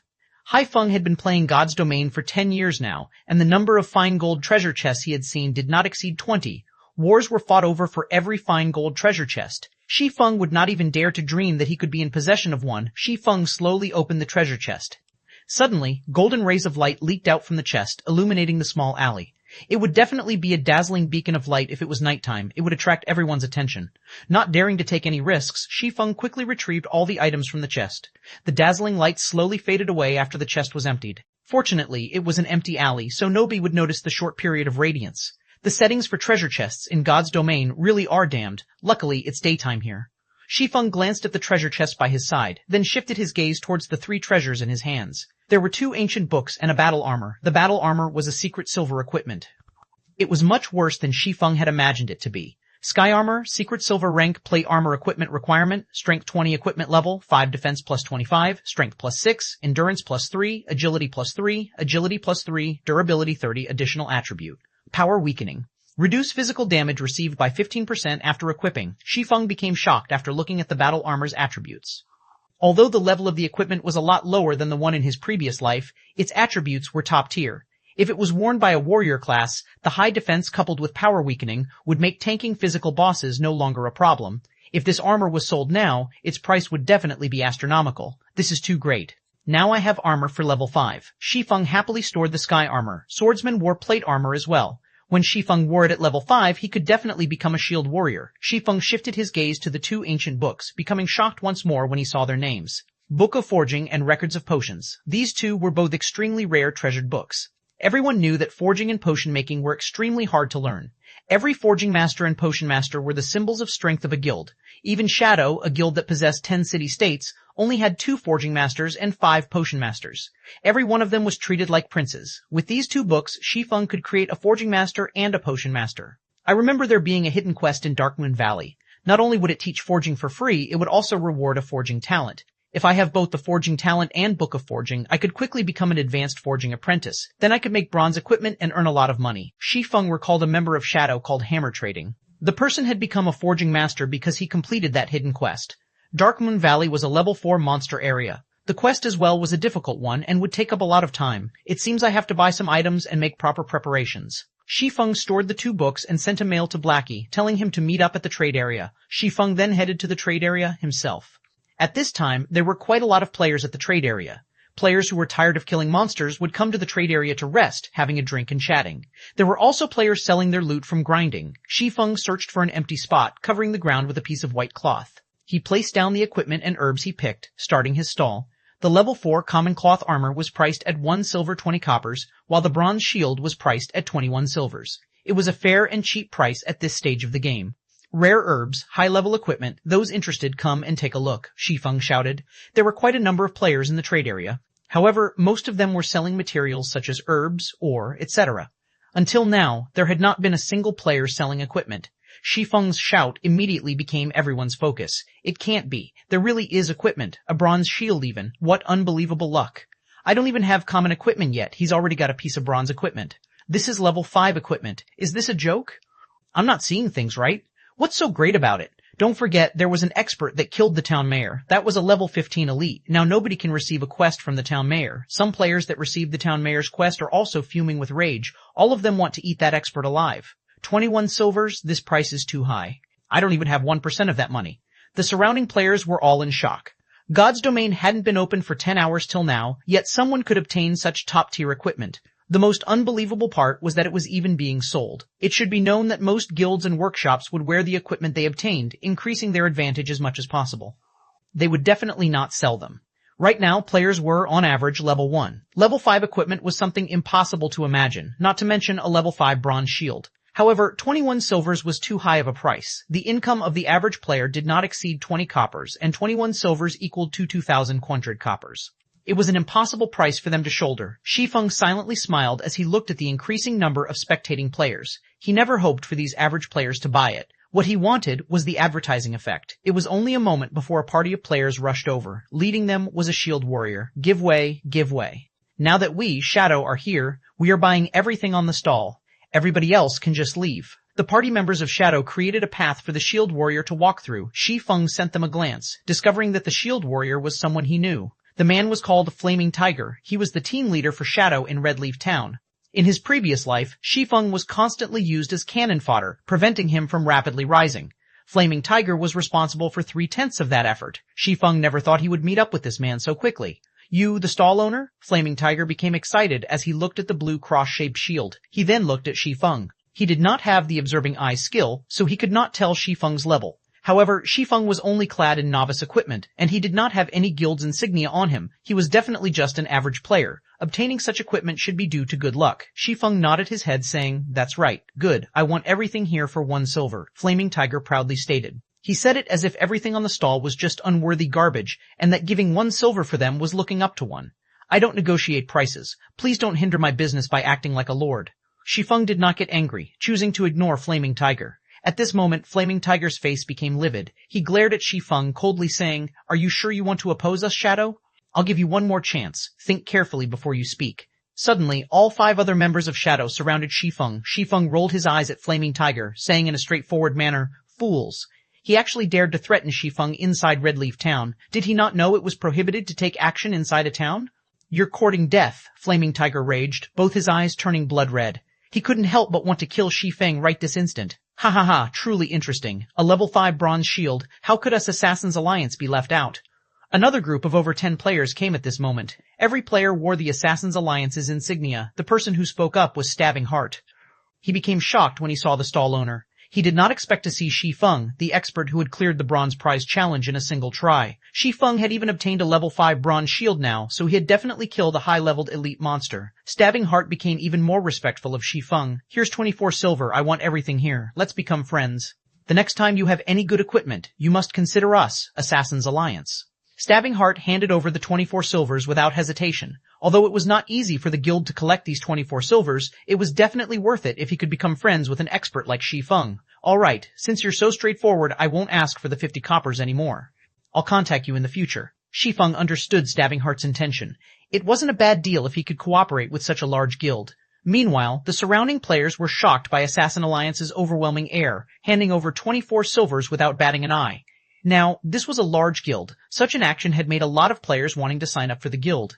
Compared to the Assassin's Alliance, there was no future in joining a guild like Shadow. Everybody sent looks of contempt over to them. After being looked down upon by Shi Feng, then being given a slap by the Assassin's Alliance, Flaming Tiger's face became beet red. His eyes nearly crackled from anger. He called over an assassin, coldly saying, "Quiet Wolf, you keep an eye on that kid. I'll let him know what happens when he opposes Shadow." On the other side, Shi Feng had long since left the scene. He was currently purchasing items around the trade area. He now held 24 silvers on his person. It was an amount even greater than the total wealth of an average guild. Now that Shi Feng was an absolute tycoon, he started buying things without a single care. He bought 20 bottles of black steel beer, each costing 25 coppers. He bought 30 smoke bombs, each costing 20 coppers. He bought 100 apple pies, each costing 5 coppers.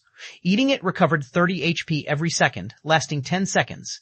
He bought 100 magic water, each costing 5 coppers.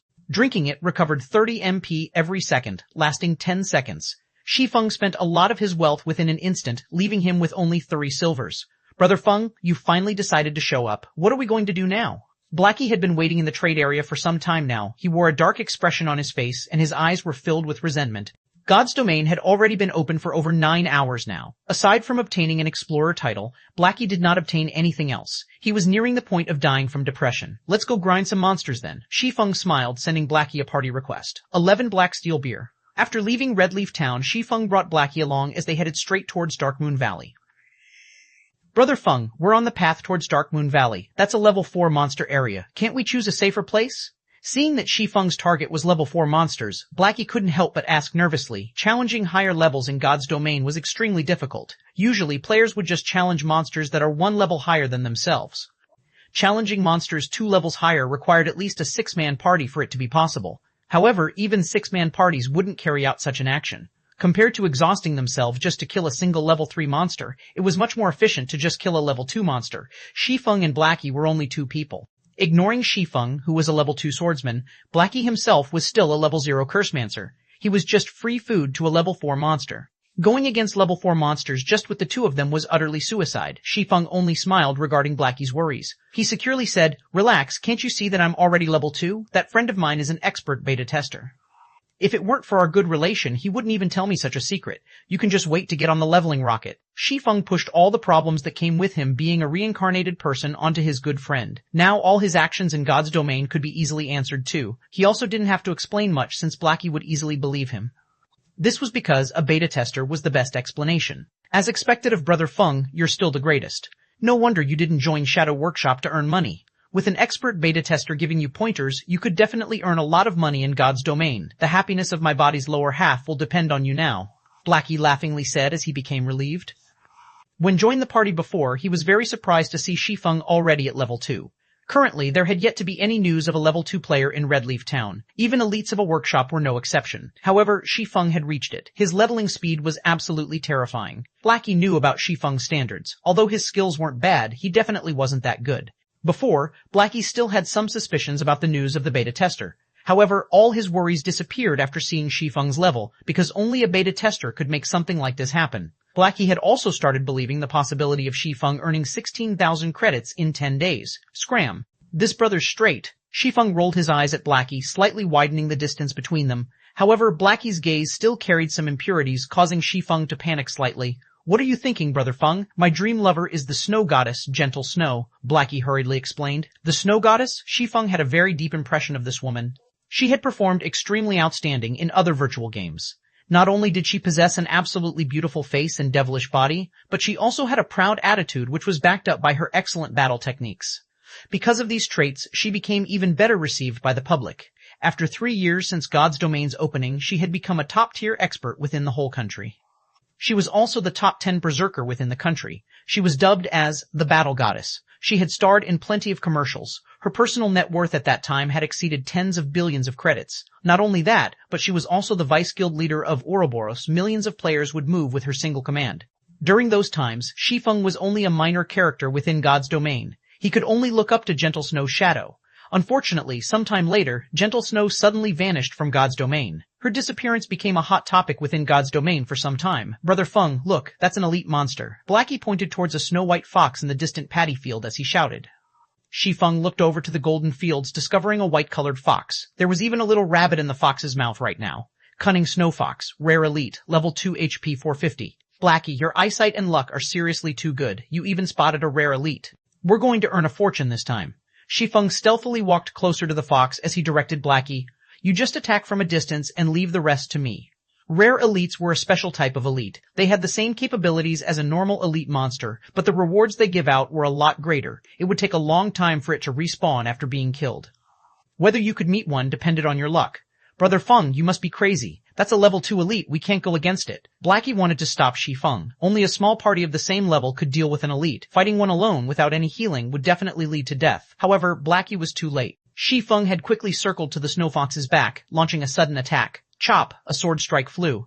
The Snow Fox's actions were very nimble. It immediately avoided a vital hit to its abdomen, taking only 32 damage. Such nimble actions. Its defense isn't low either. Shi Feng made a quick judgment after observing how the Snow Fox dodged and took damage. He had the Might of 1,000 title, so all his attributes were increased by 10%. There was also an additional 5 points to both strength and endurance, increasing his strength to 13 and endurance to 10. His agility was also increased to 17 points. Now his attack power was 29, and he had 260 HP. With great speeds, the enraged Snow Fox bit toward Shi Feng's neck. It activated the skill Fatal Blow.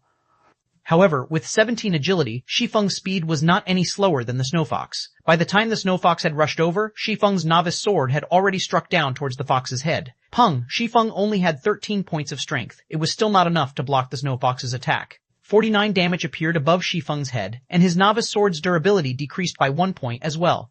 On the other hand, the Snow Fox only received 5 damage. The gap between the two of them was as clear as day. We're dead. We're dead. We're so dead this time. Sweat started appearing on Blackie's forehead. He had seen damage from common monsters, but he never imagined that there was such a great difference from an elite monster. Shi Feng was lucky he had blocked the attack with his sword, only taking close to 50 damage. If the attack landed on his body, wouldn't it be over 100? Shi Feng had reached level 2 with great difficulty. If he died this time, he would return to level 1. His great advantage over others would be gone.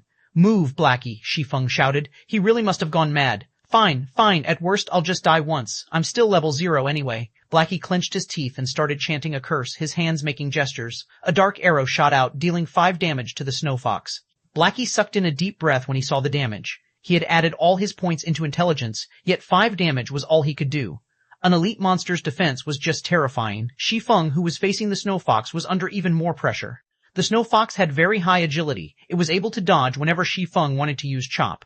In the end, Shi Feng could only use normal slashes, dealing 18 damage each time. However, each successful bite from the Snow Fox would deal over 100 damage. It was greatly disproportionate. 10 seconds later, Shi Feng's HP fell to 31, while the Snow Fox still had 244. I guess there's still no way to directly face off against an agility-type elite with such a small amount of skills. Shi Feng looked at the Snow Fox's half-remaining HP. If he continued to drag on this fight, he would be the one to die. He had to start bursting. Shi Feng took out a bottle of black steel beer from his bag. After taking 2 mouthfuls, he became slightly drunk, and his vision started becoming blurry. He then activated gravity liberation, his speed increasing by a huge leap. He arrived at the Snow Fox's side with lightning speed. When Shi Feng looked at the Snow Fox's level again, it displayed level 0, whereas he was level 2. Suddenly, the suppression due to level difference was removed, letting Shi Feng's damage rise. Similarly, however, his body became difficult to control. Die! Shi Feng's eyes were icy cold, his grip around the novice sword tightened. Thundering flash, hua hua hua hua! 3 lightning-quick slashes struck past the Snow Fox's waist, causing it to let out a tragic cry. Damages of 30, 36, 42 appeared on top of its head, instantly taking away a quarter of its HP. Afterward, another chop dealt 43 damage to it. The Snow Fox desperately resisted, but Shi Feng's speed after activating gravity liberation was very fast. Even if he was in a drunken state with his many years of battle experiences, Shi Feng could still easily maneuver his body. This had placed the Snow Fox at an absolute disadvantage. Damn, what did you drink, Brother Feng? You're suddenly so fierce. Blackie's eyes nearly popped out of their sockets as he saw Shi Feng's cheat-like performance. At this moment, the fierce Snow Fox had become Shi Feng's plaything. It had zero chance at resisting. When the Snow Fox had 42 HP remaining, Shi Feng was about to give the last strike. Suddenly, Shi Feng felt a shiver going down the back of his neck. It was as if he had a dagger pointed at his neck. It was a terrible feeling. Shi Feng instinctively leaped forward. In the next moment, a bright snowy dagger had slashed across his original position. Shi Feng had surprisingly avoided that strike. Behind Shi Feng, a figure with an extremely surprised expression revealed himself. He had already kept his presence hidden incredibly well. He did not even let out a single sound. Not only that, after he had raised to level 1, his agility had reached 10 points. However, his sneak attack had actually been dodged. What sort of intuition did Shi Feng have? Friend, we have no hatred or enmity between us. It isn't good doing something like this. Shi Feng focused his gaze on the newly appeared assassin as he coldly said so. If you wish to place blame, then blame yourself for angering us, Shadow. It is too late even if you regret it now, Quiet Wolf said excitedly. He held his dagger in reverse grip, paying attention to Shi Feng's every movement. Quiet Wolf had been following Shi Feng while also reporting his location. He never imagined that they would meet an elite monster. The Snow Fox's current target was Shi Feng. Although Shi Feng had good skills, with the Snow Fox holding him back, Quiet Wolf could definitely find a chance to kill of Shi Feng's remaining strand of life. Then he could kill the Snow Fox. There were only benefits for him. As for the Cursemancer on the side, he was just garbage that was not even worth mentioning. Naturally, the Snow Fox wouldn't care about any of this. It just knew that it had to kill Shi Feng. The Snow Fox suddenly bellowed, its snow-white skin turning into a flaming red. Its body also increased in size, and its HP rose by 20%. Then, the Snow Fox activated its final skill, Tearing Bite. The skill amplified its damage by 50%, also causing a bleeding damage of 30, lasting for 5 seconds. You can go and regret now. I'll take care of this Snow Fox in your stead. Quiet Wolf rushed at Shi Feng. He was prepared to kill off Shi Feng the moment he dodged the Snow Fox. 12. A timeful parry system. Player Quiet Wolf has attacked you and entered a yellow name state. Duration of 1 hour. Any players who attack yellow name players will not receive any penalty. Shi Feng only had 31 HP remaining. Being attacked from both sides by the Snow Fox and Quiet Wolf put Shi Feng in a very dangerous position. Despicable. Standing at a distance, Blackie scolded Quiet Wolf for sneaking an attack at such a moment. However, he couldn't change a thing about it. The two of them were too far apart. It was too hard for him to land a hit on Quiet Wolf. He could only aim his attack on the Snow Fox, hoping to kill it off a second earlier and not letting Quiet Wolf profit off of them. Although mages had high output compared to hitting monsters, it was far harder to land a hit on players unless they stood still without moving. This was because the moment the dark arrow shot out, there would be a prediction line appearing. In a situation where the distance was great, players with good standards could usually dodge it. If it was an expert, then dodging it would be a piece of cake. Just as the Snow Fox and Quiet Wolf were about to rush up, the corners of Shi Feng's mouth revealed a cold smile. He had been interacting with Quiet Wolf in shadow for years now, so he was extremely familiar with Quiet Wolf's strengths and habits. Shi Feng took 2 steps back, forming a perfect triangle between the Snow Fox and Quiet Wolf. Shi Feng gripped the novice sword tightly in front of his chest. He stood there without moving as he awaited the arrival of their attacks. Did he give up? Quiet Wolf started looking down on Shi Feng when he saw Shi Feng preparing to block with his sword. Although players could reduce the damage received by defending the attack, the Snow Fox was an elite. Even if Shi Feng could defend it, the attack would still cause around 50 damage. With just 31 HP remaining, Shi Feng couldn't even take a hit. The Snow Fox was a step ahead, biting towards Shi Feng, Tearing Bite just in time. Instead of retreating, Shi Feng advanced. He rushed towards the Snow Fox. The novice sword blocked the Snow Fox in its mouth. Using the life-saving skill parry, Shi Feng could block a frontal attack once. Shi Feng then continued by lifting the Snow Fox. The Snow Fox had low power, so Shi Feng had easily tossed it towards Quiet Wolf. Everything happened too quickly. Quiet Wolf, who was rushing towards Shi Feng, could not react in time. In an instant, his shoulder was bitten by the Snow Fox. A damage of SNC4 appeared on Quiet Wolf's head. His HP was instantly cleared down to 0. How? Quiet Wolf was unbelievably shocked. His heart was filled with unwillingness as he stared at Shi Feng's ridiculing smile. He never imagined that players could do such a thing. If he had known about it, he definitely wouldn't rush forward just to get himself killed. At this point, regardless of how unwilling Quiet Wolf was, his HP had turned to 0. His body could only fall and turn into starlight. He had even dropped a piece of equipment. In the distance, Blackie became dumbfounded. He had even forgotten to attack the Snow Fox. Blackie, stop daydreaming. Hurry up and attack the Snow Fox, Shi Feng yelled and rushed at the Snow Fox again. After Blackie started reacting again, he chanted a curse, madly attacking the Snow Fox. Without Quiet Wolf's disturbance, the near-death snow fox was just a decoration. Within 10 seconds, the snow fox released a wail before falling down. System, Rare Elite, Cunning Snow Fox killed. Obtained 130 EXP. Shi Feng was level 2 now, so this amount of EXP was nothing to him. What Shi Feng was concerned about was the loot. Rare Elites were the love of all God's Domain players because of their shocking drop rates. Furthermore, this was the first kill of the snow fox, so the loot must be even better. It can't be. It actually dropped a weapon. Shi Feng obtained a staff and arm guard. Blackwood staff, bronze rank. Level 1 equipment requirements. Strength 5, attack power plus 8, intelligence plus 3, vitality plus 1, mana plus 30, durability 2820. This equipment would greatly strengthen a mage. Not only was its attack power high, it even gave an additional 3 intelligence. If a mage equipped it, then their damage might increase up to 2 levels. Fox skin gloves, common rank, leather armor, level 1. Equipment requirements. Strength 3 defense, plus 4, durability 20. On the other hand, Quiet Wolf had contributed a pair of level 0 common leathered shoes with plus 3 defense. And here I thought it was some gray trash equipment. It seems Quiet Wolf's luck isn't that bad, being able to obtain a piece of common equipment. Shi Feng had a different view of Quiet Wolf now. Obtaining a piece of common equipment at the starting period of the game definitely depended on luck. However, Quiet Wolf's luck now benefited Shi Feng instead. Swordsman could wear both plate armor and cloth armor. Now that Shi Feng had 2 of these new items, his defense had increased by a lot.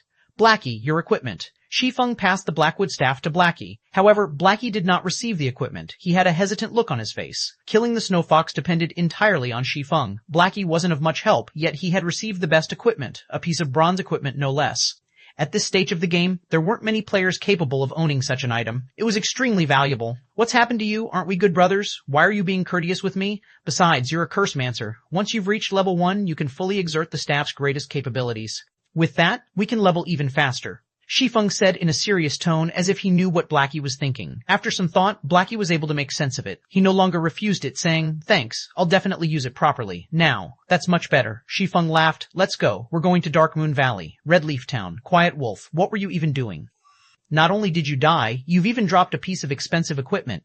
Do you know how precious that equipment is?" Flaming Tiger snapped as he cursed. Quiet Wolf's expression was as gloomy as dark water. That pair of shoes was something he had obtained after grinding for 7 hours, and now he had actually lost it. Even his heart was bleeding right now. Although he had wanted to explain, he did not know how to. Should he say how he was toyed with by Shi Feng? That wasn't something he was willing to admit.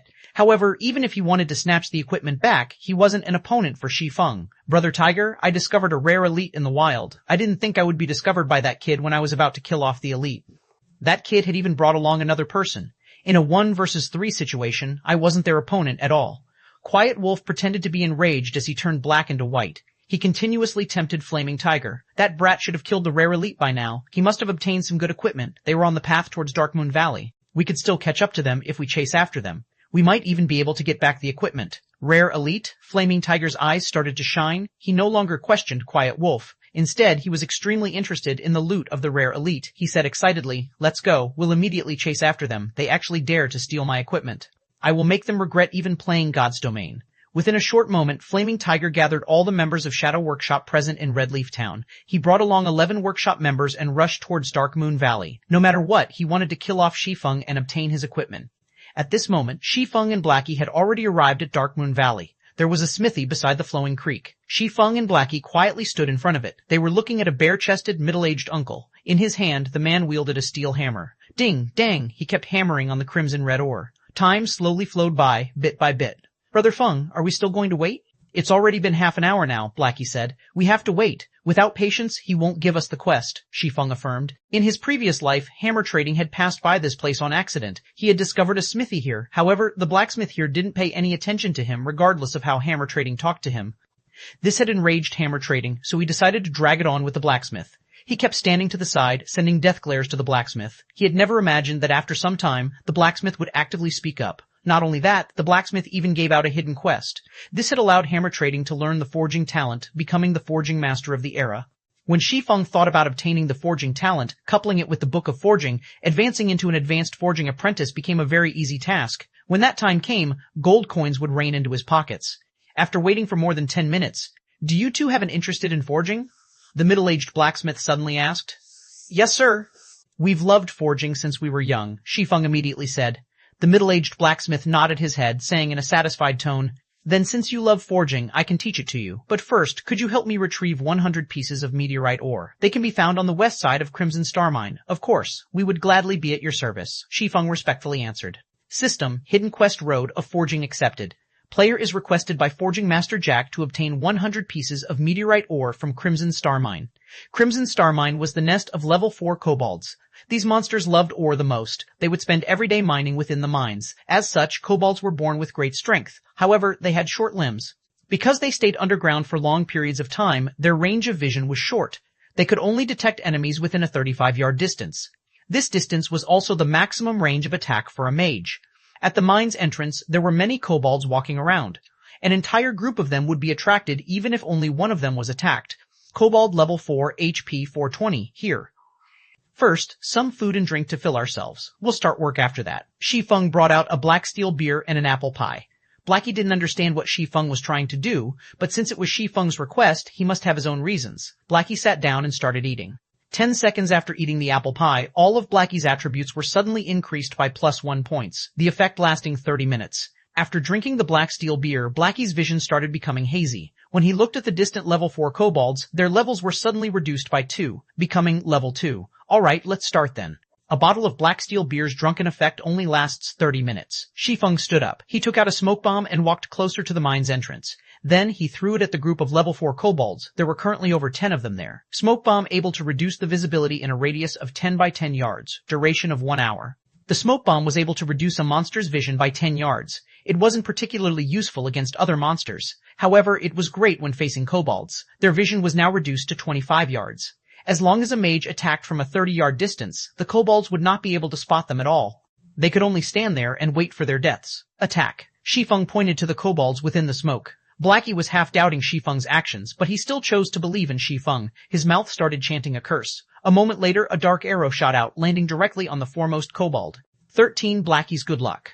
The kobold within the smoke was hit, 21 damage appearing above his head. The kobold became furious after being inexplicably attacked. Like a searchlight, the kobold looked around in all directions with his blood-red eyes. Such an action had also caused the other kobolds to start being on guard. Within the forest, Blackie's heartbeat kept on speeding up. He was extremely panicked. Although the kobolds looked to be level 2, their attributes 100% belonged to a level 4. Drinking the black steel beer allowed a player to become drunk, significantly increasing the player's courage. As a result, all enemies seen by the player would have their levels reduced by 2. However, this would not reduce the kobold's attributes. If these kobolds came rushing at them, only death awaited Shi Feng and Blackie. Yet, Blackie's worries were for naught. The attacked kobold looked at its surroundings. However, it did not discover any enemies. After whining for a bit, it returned to its original state. The other kobolds also stopped paying attention to their deranged companion as they continued walking about. Relax. They won't attack us as long as you maintain a 30-yard distance. Shi Feng clapped Blackie's shoulders as he confidently commented. He had been planning all this ahead of time. Otherwise, he wouldn't have spent that much money buying all those items. Blackie became even more courageous after Shi Feng's encouragement. He continuously chanted curses and shot out dark arrows. The kobold only had 420 HP, and it couldn't withstand Blackie's bombardment at all. After receiving more than 20 dark arrows, it breathed its final breath. Meanwhile, the other kobolds by its side did not show any reaction at all. Blackie became excited when he saw the first kobold fall. He had killed a monster 4 levels higher. Although the EXP was shared due to being in a 2-man party, the amount of EXP he received was still plenty. His experience had risen by 5% within an instant. This meant that Blackie would level up after killing 20 kobolds. He was even safe and unharmed. If the monsters did not disappear completely, their leveling speed would be terrifying. With such a great way of leveling, they would be able to rise even to level 6 very effectively. Blackie now understood why Shi Feng was so confident. Even if they had wasted several hours from traveling, being able to grind on monsters here was definitely worth it. After a while, the group of 20 or so kobolds in front of the mine's entrance was cleared out completely. Blackie had also raised to level 1. After he equipped the Blackwood staff and added all his free ability points into intelligence, his damage was increased by a large leap. He could now take away 45 HP from the kobolds in a single hit. Meanwhile, the group of kobolds had dropped 12 copper coins and a level 3 common cloth armor. There were also 5 pieces of meteorite ore. Blackie's luck was quite good. According to what Shi Feng had known, the drop rate of meteorite ore from the kobolds was not high. Only 1 would drop out of 10 of them. Nearly 1,000 kobolds needed to be killed to obtain 100 pieces of meteorite ore. Now, however, just a group kobolds had given them 5 pieces of meteorite ore. After storing the drops, Shi Feng went on to lure more monsters. With the advantage of his 16 agility, Shi Feng's speed was faster than the kobolds. Within moments, he had lured over 30 kobolds. He also maintained the distance of around 20 yards, but not exceeding 25 yards. When he had lured all the kobolds into the smoke cloud, Shi Feng increased his speed abruptly. He quickly distanced himself over 25 yards from the kobolds, causing them to lose their target. After losing their target, the kobolds stood on the spot in a daze. Blackie, who stood over 30 yards away, took the chance to attack. The group of over 30 kobolds took less than 10 minutes to be cleared. They dropped another 21 coppers and 6 pieces of meteorite ore. Shi Feng and Blackie's experience also greatly increased. In such a way, Shi Feng continued luring monsters while Blackie continued dealing damage. Although the process felt mechanical and boring, Blackie was not complaining one tiny bit. On the contrary, he became even more vigorous with each kill. He wished he could just kill all day without resting. After an hour, Blackie's level had also risen to level 2. His dark arrow rose to level 3, and his damage went from more than 40 to more than 60. Such a rocket-like leveling speed made him speechlessly happy, giving him even more motivation to aim for level 3. Their kobold killing efficiency also increased by quite a bit with Blackie's greatly improved damage. The only downside was the increase in MP consumption following the dark arrow's level up.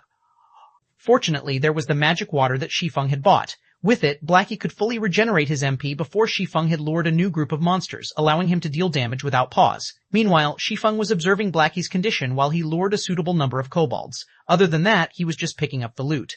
The number of copper coins and meteorite ore were steadily increasing. After another hour of Blackie's effort, they had managed to collect 73 pieces of meteorite ore, 6 pieces of common equipment, and 264 coppers. They would be able to gather the remaining meteorite ore if they grinded for another hour. The system notification rang out just at this moment. System, player Lonely Snow has sent you 10 coppers. Subsequently, Shi Feng received a communication request. The person contacting him was Lonely Snow. You are? Shi Feng had just finished luring a group of monsters. Since he had nothing to do, he accepted the call request. Hello, Brother Expert. I'm Lonely Snow. We met before at the town hall, and you've even pointed me to a grinding spot. That place was just too great. There wasn't anybody stealing mobs from me, and I could also easily handle them. I'm already level 2 now. I've also looted a lot of materials and copper coins. I've already mailed you the 10 coppers. I wonder if you've received it. Lonely Snow was extremely excited. Previously, he was worried that this expert would not bother with him any longer. This was because experts were usually very proud. They wouldn't even look at minor characters like him. Lonely Snow had earned over 60 coppers from that treasured location he purchased. His level had even risen to level 2, leading the other players by quite a lot. Spending 20 coppers for this were definitely worth it. So, it was you. I've received the 10 coppers. Shi Feng only remembered about it after being reminded. Indeed, there was such a matter. However, that was when he needed the money to kill the town mayor a little earlier, so he had just casually given out some pointers. He didn't really mind regarding the remaining 10 coppers. Brother Expert, the level 2 dungeon Deathly Forest has already been opened, so I wanted to invite you to dive into the dungeon. My friends are all veterans, and they're all level 2 now. They will definitely not drag you down. Of course, all swordsman equipment obtained from the dungeon will belong to you. Do you perhaps have the time? Lonely Snow was slightly nervous. Experts usually disdained bringing along other people, especially rookie newbies. It was the reason why Lonely Snow mentioned that there were level 2 veterans in the party. He was afraid Shi Feng would just outright reject him. Deathly Forest? Shi Feng had a deep impression of this dungeon. As long as the number of level 2 players in Redleaf Town reaches a certain amount, the first level 2 dungeon in Redleaf Town, Deathly Forest, would be opened. Along with the Deathly Forest's opening, players of God's Domain were made known to the difficulty of dungeons. Deathly Forest was only conquered after many players had reached level 4 or 5. Meanwhile, Deathly Forest's true purpose was to increase the number of skills a player could possess. The monsters within the dungeon mainly dropped the basic skill books for every job. However, the most precious item within the dungeon was the forging design. Only the final boss, Werewolf Phalo, dropped it with a very low probability. Shi Feng was very interested in this forging design. If he could learn it, then he would be able to further progress in his plans. Fine. However, I have a condition of my own. I will be bringing a Cursemancer, so all Cursemancer and Swordsman equipment will belong to me. Also, I want all materials and design papers that the boss drops. If you all are willing to agree to this condition, then I can go with you. Shi Feng had just casually asked for the majority of the profits. However, he did not feel anything wrong with it. This, Lonely Snow, started sweating all over after hearing Shi Feng's condition. As expected, an expert's asking price was definitely high. However, when Lonely Snow considered the strengths of a beta tester, he still reluctantly agreed. Alright then, I agree. I'll tell it to the others. Expert, when will you be free to come? We'll meet at the dungeon's entrance in another 2 or so hours. Shi Feng estimated Blackie's killing speed. In over an hour, they would definitely be able to finish gathering the 100 pieces of meteorite ore. That's good. Then I'll start preparing over here. I'll see you at the dungeon's entrance, Brother Expert. Lonely Snow ended the call, a heavy weight being freed from him. At this moment, there were 3 other people standing beside Lonely Snow. Every one of them was level 2. What did that expert say? A handsome ranger asked. Lonely Snow explained it to them word for word. What dog's fart expert? He's just here to take advantage and rip off equipment from us. What's the point of inviting him? If we add another 2 damage dealers, we can enter the dungeon all the same. A shield warrior angrily cursed. The male cleric standing at a side curled his lips, saying in a bad mood, then he's saying that all mage class equipment belongs to his friend. Lonely Snow advised, that person is a real expert. He's also a beta tester. He definitely has a deep understanding of the dungeon. He might even be able to guide us through it. Don't you all want to clear the Deathly Forest? So, what if he's a beta tester? He just had an extra month of experience in God's domain and a rough understanding of it. Besides, the data has long been changed after the game's official release. Even if he knew a lot about the Deathly Forest, how much use could there be? The shield warrior asked in disdain. He felt that those beta testers were only lucky. Their actual skills and strength might not even be comparable to them. We'll see how it goes after they arrive. If it's no good, then by that time there will be a lot more level 2 players. It won't be too late, even if we find someone else by then, the leading ranger said. After hearing this ranger speak, the others nodded their heads in agreement. At this moment, there was a flash of light in Darkmoon Valley. Shi Feng had finally raised to level 3. Unfortunately, the leaderboard for levels had yet to be opened. Otherwise, he would definitely be ranked first on Red Leaf Town's leaderboard for levels. Finally, level 3. Shi Feng hurriedly added 4 attribute points towards agility, letting his agility reach 20 points. System, player's agility has reached 20 points. Activating agility, hidden basic skill fast and nimble. Fast and nimble, active when activated, possess a body exceeding the normal man. Body's degree of freedom is completely released. Shi Feng suddenly felt a gush of strength from his entire body. He also felt his body becoming unspeakably agile. His 5 senses also received a great improvement. These improvements allowed Shi Feng to better exert his body's potential. Besides Shi Feng reaching level 3, the last kobold that Blackie killed had unexpectedly dropped a level 1 bronze equipment, war boots. Shi Feng couldn't help but admire Blackie's luck. Common monsters of level 1 to 3 would not drop any bronze equipment. The drop rate of bronze equipment from level 4 wild monsters was 1 out of 10,000, yet Blackie had actually got it. His luck was just heaven-defying. Brother Feng, what are the attributes? Let me see as well, Blackie said so excitedly. The war boots attributes are quite good. Shi Feng displayed the attributes. Recruits war boots, bronze rank, plate armor, level 1, equipment requirement, strength 6, defense plus 8, strength plus 1, endurance plus 1, movement speed plus 1, durability 20. This is too great. With this equipment, Brother Feng's speed would become even faster, Blackie happily said. Before, it was only him who obtained a bronze equipment. It had troubled him to no end. Now that Shi Feng had one as well, his heart became relieved as he said, Brother Feng, how many meteorite ore are we still missing? Not many, just 4 more pieces. We'll be okay after another wave. Shi Feng looked into his bag.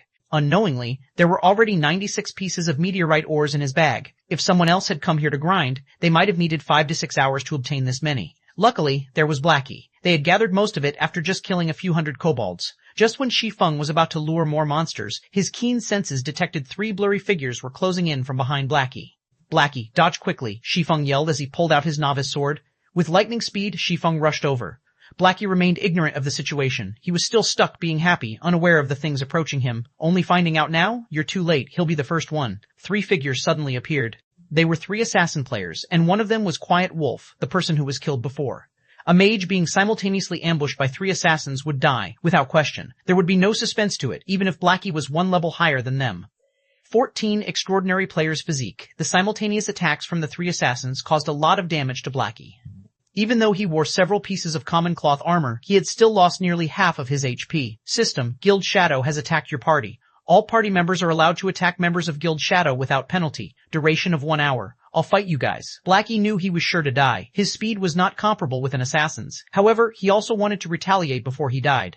Blackie started chanting a curse, firing a dark arrow towards Quiet Wolf at 0 distance. Quiet Wolf smiled in disdain. Although the arrow was unavoidable, he still had 80 HP at level 0. How strong could a Cursemancer's attack be? Could it possibly instant kill him? Hong! The dark arrow hit Quiet Wolf. A damage of 76 points appeared above Quiet Wolf's head, instantly leaving him with only some leftover HP. Quiet Wolf immediately became dumbfounded after seeing such damage, his eyes nearly popping out of their sockets. The other 2 assassins were equally shocked. How is this even a Cursemancer?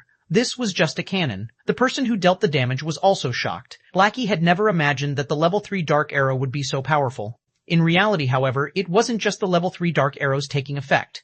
There was also the high damage Blackwood staff, the aura effect of Might of 1,000, and the bonus damage from level suppression. Such extreme damage was only possible with all these added together. Crap, let's kill him, brothers.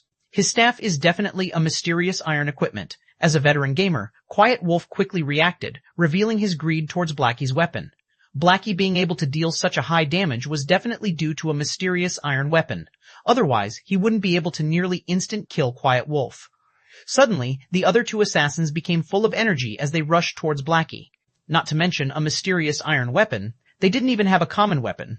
If they could get Blackie's mysterious iron weapon, then they would profit beautifully. The three assassins attacked again, leaving Blackie with only 6 HP remaining. When they saw that Blackie was about to die, the three assassins became even more excited. The mysterious iron weapon was about to come into their hands. At this moment, with unbelievable movement methods, Shi Feng appeared in front, blocking Blackie. 3 sword strikes blocked the attacks from the 3 assassins, creating 3 sparks. All 3 assassins were sent flying backward. Before the assassins could get over their shock, streaks of thunder appeared within their vision. 3 streaks of thunder struck the assassins that were still floating in midair. Damages of 32, 41, 50 appeared on all 3 of their heads, all of their HP dropping to 0. Their bodies turned into starlight and disappeared within an instant. Because assassins had low defense and were under level suppression, the effect of a level 2 thundering flash was extremely horrifying. Brother Feng, Blackie became dumbfounded as he looked at Shi Feng's back, dumbly saying, "Are you Brother Feng?" Everything had happened all too quickly. Shi Feng had suddenly appeared and swung his sword 3 times, blocking 3 attacks from different directions. Then, he had followed it up with a thundering flash. All of these actions had been carried out within an instant. It was so fast that the assassins could not even react. Shi Feng's actions and reactions were just inhuman. If Blackie wasn't familiar with the Shi Feng in front of him, he might have even thought it was someone else pretending to be Shi Feng. After sweeping his gaze around, Shi Feng discovered 8 players surrounding them. Leading these players was Flaming Tiger. Shi Feng no longer dared to stay behind, hurriedly saying, "Why are you still in a daze? Let's go." Shi Feng had activated Fast and Nimble, completely releasing his body's degree of freedom. However, even though he had a constitution that could keep up and react to his thoughts, his actual body's attributes were too low. He had a very hard time controlling his body, and it was also mentally taxing. Taking explosive maneuvers 2 to 3 times was still possible, but doing it long-term was definitely too much. The enemies also consisted of numerous healers and jobs that equipped plate armor. Shi Feng and Blackie's only choice now was to run away. Blackie continuously nodded his head. "Everyone go at them. You must definitely get me my bronze equipment and take over this mine." Flaming Tiger licked the corner of his lips. He was extremely excited. He did not mind the death of the 3 assassins at all. Originally, Flaming Tiger was still burning with rage. They had spent hours at Dark Moon Valley searching for Shi Feng and his partner, causing their leveling speed to fall greatly. However, they had accidentally discovered Shi Feng and Blackie grinding monsters. At first, Flaming Tiger had wanted to immediately surround and kill the two. However, when he saw Blackie utilizing the smoke cloud at the cave's entrance to kill the level 4 kobolds, Flaming Tiger nearly died from excitement. His hatred toward Shi Feng had also reduced by a large half. He had even wanted to thank Shi Feng for giving him such a valuable location. The difficulty of killing monsters of a higher level was famously known. If he could kill level 4 monsters without any harm, then his leveling speed would be absolutely horrifying. It won't be more than 10 hours before he would be leading the other players. After he had gained a huge advantage over others, the task of uniting Redleaf Town would be at his fingertips. When that time came, he might even become Shadow Workshop's captain. Countless virtual game companies had closed shop because of God's Domain's opening. There were billions of players joining God's Domain. To obtain their share in this, many enterprises and financial groups started investing in God's Domain, one after the other. God's Domain could be said to be the most profitable virtual game in the world. Flaming Tiger thought about how he would be able to stand out in Redleaf Town. He thought about forcefully taking the large guilds down a peg. He also thought about becoming Shadow's captain. When that time came, obtaining expensive cars, beautiful ladies, and luxury mansions were only a matter of time. When Flaming Tiger thought of these things, he became unspeakably excited. He had to appreciate Shi Feng for giving all of these things to him. However, appreciation remained just appreciation. He still couldn't let the bronze equipment on Shi Feng and Blackie go. "Brother Tiger, those two are too fast. We can't catch up to them," a berserker said. "They're lucky that they run fast. However, this precious piece of land is enough." Flaming Tiger's eyes shone when he looked at the mine. He had already fantasized himself leading Redleaf Town with flair. "Brother Tiger, what about Quiet Wolf and the other two?" The 3 of them fell back to level 0. "They also lost quite a lot of skill proficiency," an elementalist asked. Flaming Tiger rolled his eyes at his subordinate, asking, "Is this even a problem? You saw as well just now. The kobolds within the smoke cloud won't attack players if they're attacked from a distance. Those are level 4 monsters. Leveling will be easy, so hurry them over here. Brother Tiger is still the smart one." Being able to find such a precious spot, Brother Tiger will definitely become the #1 person in Shadow. The elementalist started bootlicking Flaming Tiger. "Scram, #1 person in Shadow? I am the #1 person in God's Domain," Flaming Tiger angrily responded. The other members of Shadow also agreed, one after another, laughing at the elementalist for licking on the wrong boot. A moment later, 3 mage players started attacking from a distance. As for the other players, they lured the monsters into the smoke cloud. Under Flaming Tiger's command, they started killing the kobolds in an orderly manner. Great, this is just great. Even after sharing a kobold's EXP with so many people, my experience still increased by 2%. Brother Tiger, this is really fantastic. These monsters also drop ore and a lot of money. Not only that, but these kobolds also respawn quickly. We can grind here without limits until we reach level 6. By that time, we Shadow will definitely become Redleaf Town's #1 guild. The members of Shadow started laughing happily. It wouldn't take many hours before every one of them reached level 6. It was already great just imagining how they would suppress the other guilds in Redleaf Town. Ha ha ha, consider yourselves lucky for following me. The other team leaders are nothing. When the time comes, I'll become Shadow's captain. Flaming Tiger was in a great mood. With such an increase in experience, it wouldn't take an hour before he rose to level 2, compensating for his previous losses. Meanwhile, at the nearby location of Crimson Star Mine, Blackie was grinding his teeth in anger. Brother Feng, are we just going to let this go? That was hard to obtain information that came from a beta tester, but now it's just profiting these people. I get angry just from thinking about it. These people from Shadow are just shameless. Fortunately, I didn't join them. Shi Feng shook his head as he looked at the system panel's clock, smiling indifferently. They dare to steal my things. We'll let them enjoy it for now. In a moment, we'll let them know after happiness comes sorrow. 15 after happiness comes sorrow time passed, bit by bit. Shi Feng and Blackie did not just do nothing. They were killing level 4 roaming gnomes in a place not far from Crimson Star Mine.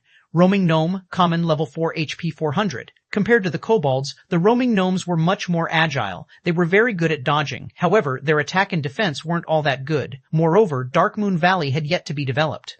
The monsters here were more numerous, and there was nobody here to compete with. There was no need to search for monsters to kill. Shi Feng was already a level 3 swordsman, while Blackie was a level 2 cursemancer.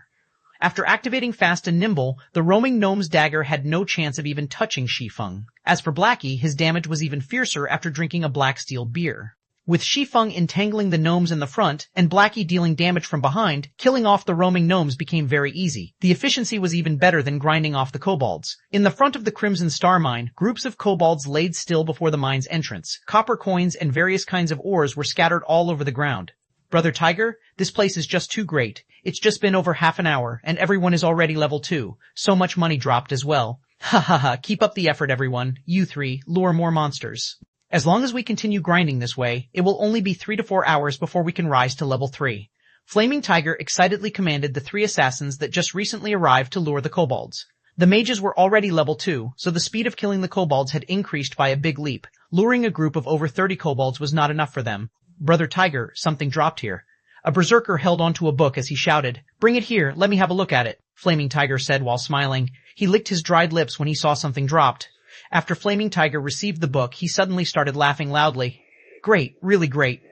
Not only has the spot that kid found after much effort been taken over by me, but if he knew a rare skill for swordsman was even in my hands, I really want to see that kid's look of regret.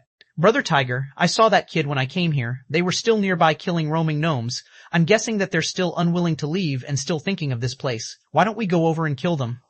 Save us some trouble. A cold glint flashed through Quiet Wolf's eyes. They were filled with killing intent. He was overcome by a great resentment after being killed twice by Shi Feng. Flaming Tiger waved his hand with a disdainful smile on his face as he said, "Then let them look. Watch at how fast we level up and earn money, and at how we become the tyrants of Redleaf Town." Meanwhile, they can only watch from aside with their hearts full of regret and unwillingness. Ha ha ha, I feel great just thinking about it. Although Quiet Wolf still held some resentment over it, when he imagined Shi Feng's unwilling appearance and how he could only exhaust himself killing roaming gnomes, Quiet Wolf's heart felt a great gust of pleasure. Just you wait. The moment I reach level 6 will be your death. Quiet Wolf did not actually give up on killing Shi Feng. Instead, when he thought about the pleasure he would feel after killing Shi Feng when he was level 6, he couldn't help but look forward to it. Meanwhile, in the forest 60 yards south of the Crimson Star Mine, Shi Feng was using a tree to hide while he observed Flaming Tiger and the others. "Brother Feng, can the 2 of us handle it?" Blackie asked in a worried tone. These 11 people were not just any average players. They were experts that had passed Shadow Workshop's examination. Moreover, there were 2 healers on their side. It was impossible to kill all of these people just by depending on the 2 of them. Relax, the time is almost up. We'll just watch the show. Shi Feng looked at the time, indifferently saying, "In a moment, you go stand at the back. Kill whoever has low HP, don't let even one of them get away. Time is almost up?" Blackie didn't understand what it meant. Shi Feng pointed towards the smoke cloud in front of the Crimson Star Mine's entrance, saying with a smile, That Flaming Tiger must think that killing monsters of a higher level is easy. The smoke bomb that we placed before we left has a time limit and only 2 minutes are left before the hour is up. Did they think they could continuously enjoy my domain after stealing it from me? Now, I'll teach them how to be proper human beings. Blackie was struck with a realization. His worship towards Shi Feng became even greater now. Brother Feng is still the smartest. Those brats from Shadow are definitely goners this time, Blackie said with a grin. The reason they could cross levels and harmlessly kill kobolds was that of the smoke bombs. They definitely couldn't do without them. If there were no smoke bomb, then the consequences would be horrifying. 2 minutes later, the smoke cloud in front of the Crimson Star Mine slowly dispersed. Brother Tiger, why is that smoke cloud disappearing? An elementalist asked Flaming Tiger after noticing the disappearing smoke cloud. The smoke cloud disappeared? It can't be. Flaming Tiger abruptly woke up from his nap.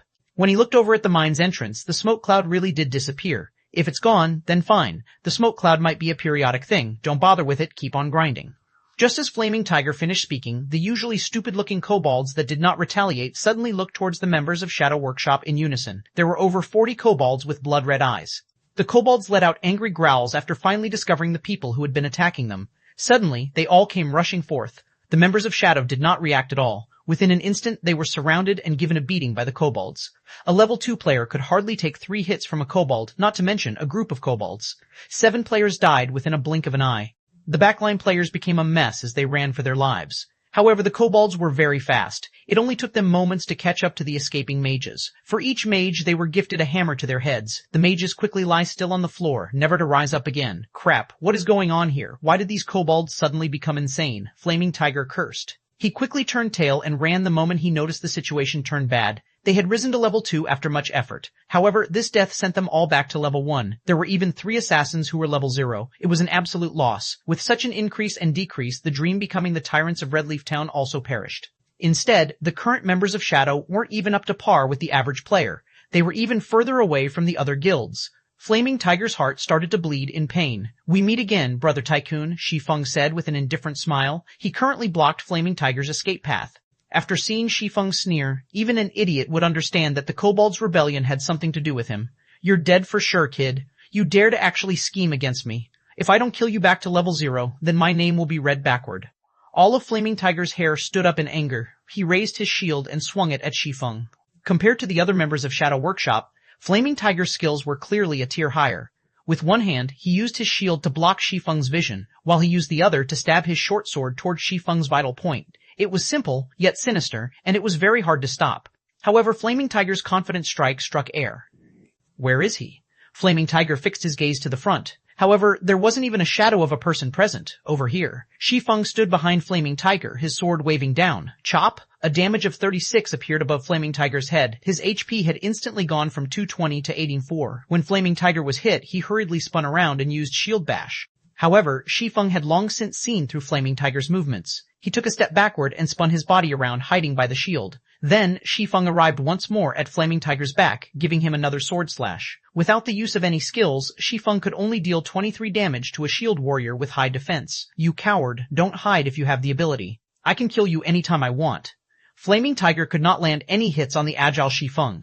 His HP was constantly decreasing, and only 83 points of it remained now. He had no way of dealing with Shi Feng's attacks, so he decided to start ridiculing Shi Feng in hopes of provoking him, allowing Flaming Tiger the chance to kill Shi Feng.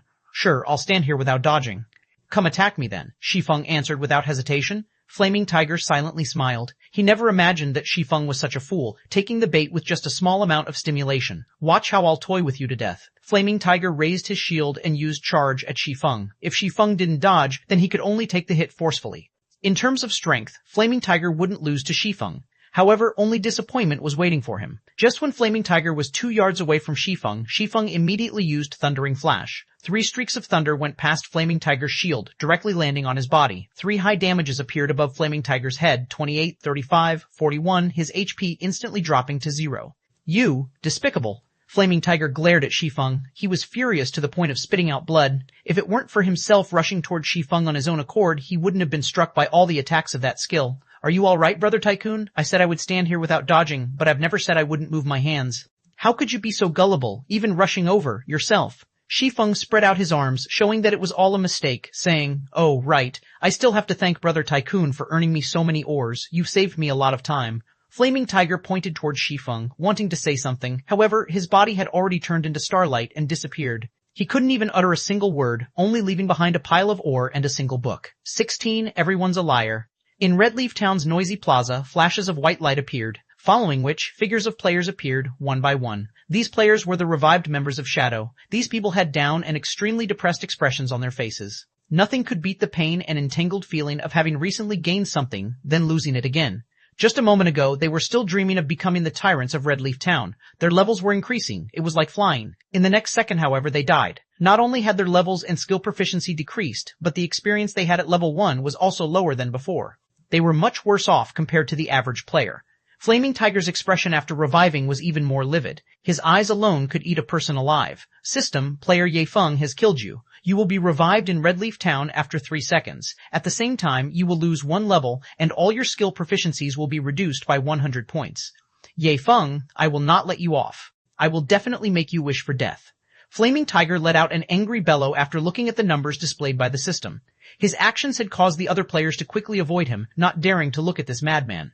After venting for a while, Flaming Tiger ordered the other members of Shadow to check their bags, checking for the items they dropped. Although this death caused great losses for everyone, there wasn't just the EXP gained from killing kobolds. There was also loot. This was also the only thing they could be happy about. At the very least, they did not busy themselves for nothing. When Flaming Tiger took a look into his bag, a sweet taste suddenly entered his throat. He spat out a mouthful of blood. At once, immediately. We head for Darkmoon Valley now. I must kill that kid. Flaming Tigers bellowed, his anger reaching up to the skies. The skill book that he planned on using to ridicule Shi Feng was gone. It was an extremely rare skill for swordsmen, and it was also the most valuable item they got from grinding kobolds. Now, it was gone.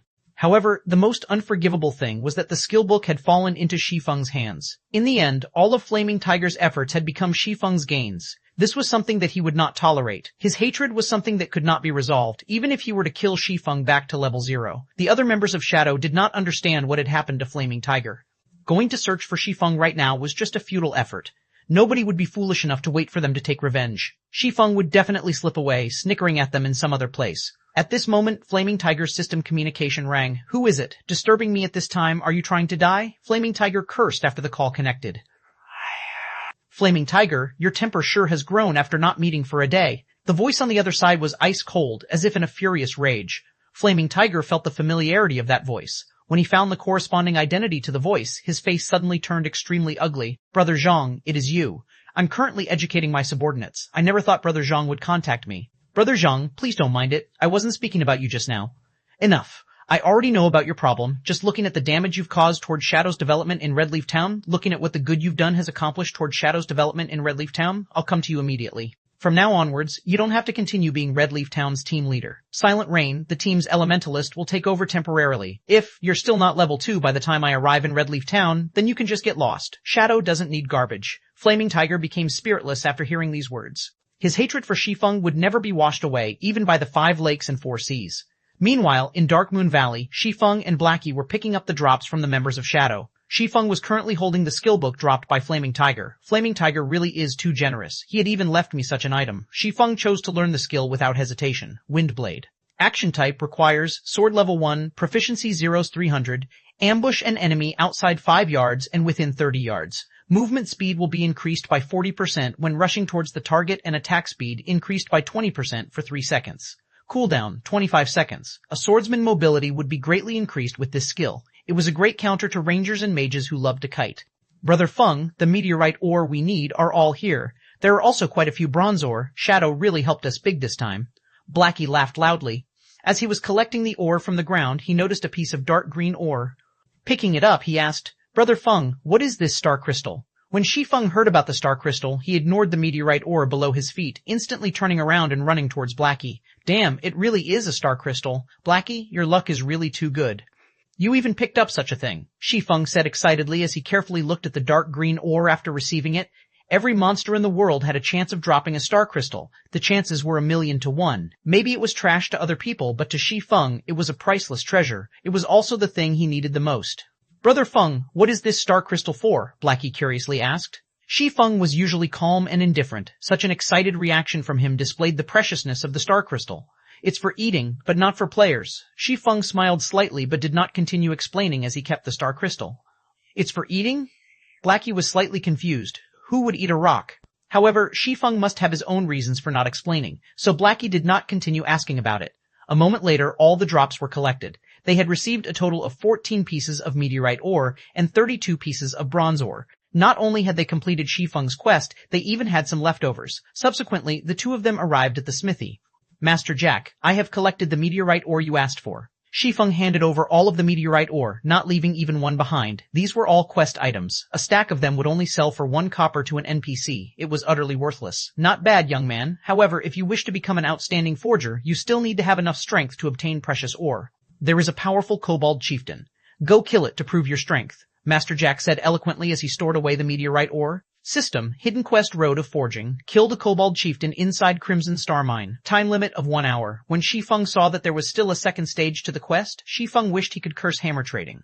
He had caused Shi Feng big trouble this time. As expected, everybody would have kept something to themselves. Nobody could be trusted. Everyone's a liar. In Shi Feng's previous life, hammer trading had not mentioned a second stage of the quest. Now a second stage, time-limited quest had appeared. It was even against a chieftain monster. That wasn't an elite monster you simply run across.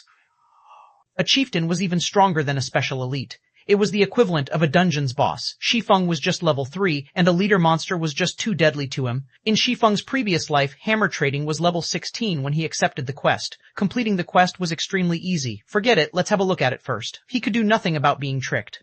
However, Shi Feng did not plan to give up. The forging talent had too great of a use, and Shi Feng must learn it. Following which, Shi Feng and Blackie cleared the way of kobolds as they headed towards the deeper parts of the Crimson Star Mine. Compared to the kobolds at the entrance, the kobolds inside were no longer level 4, they were level 5. They took more time and energy to kill. Often, another kobold would respawn before one was killed. If there weren't enough black steel beer to reduce the kobold's level by 2, then Shi Feng and Blackie's killing speed would be completely unable to keep up with the respawn rate. Half an hour later, Shi Feng and Blackie arrived at the deepest part of the Crimson Star Mine. It was a large piece of empty land. There were over 10 kobolds mining for ore in the surroundings. There was a huge figure standing in the center of the empty area. It was a kobold that wore armor, and it was constantly giving out commands to the other kobolds. Kobold Chieftain, Kobold Chieftain, rank. Level 5 HP 2100. Just its HP alone could cause a person despair. Not to mention the heavy armor worn on the Kobold Chieftain, its defense was definitely high. It was nearly impossible for physical-type attacks to cause a lot of damage. Moreover, Chieftain rank monsters had a recovery speed of 2% HP every 5 seconds when in battle. That meant the Kobold Chieftain would recover 42 HP every 5 seconds. It was not a number to look down upon. An average level 5 player with physical-type damage might not even be able to deal 42 damage within 5 seconds. As for using the smoke bombs to kill the Kobold Chieftain safely, that was completely impossible. A Chieftain monster's range of vision was extremely wide. Even a Kobold would have a vision range of 55 yards. Using the smoke bomb to reduce its vision by 10 yards would still leave it with 45 yards. Even for rangers who had the furthest firing range of 40 yards, it was not enough. Shi Feng thought through it again and again as he looked at the Kobold Chieftain before him, helplessly laughing. Do I really have to use that? 17 magic weapon released. Famed swordsman born brother Feng. Can we really beat this Kobold Chieftain? Blackie had not an ounce of confidence in him when he looked at the Kobold Chieftain.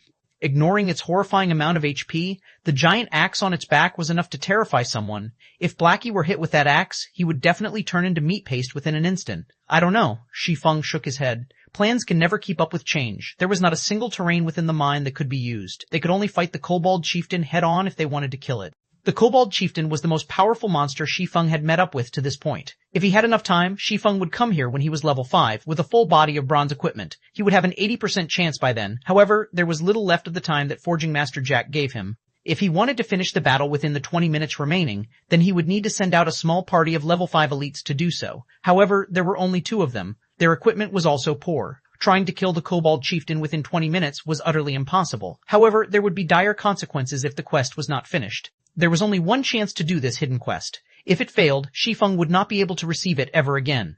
Thus, Shi Feng was even more unwilling to give up this quest. I can only try it. Shi Feng unwillingly took out the magic weapon, Abyssal Blade.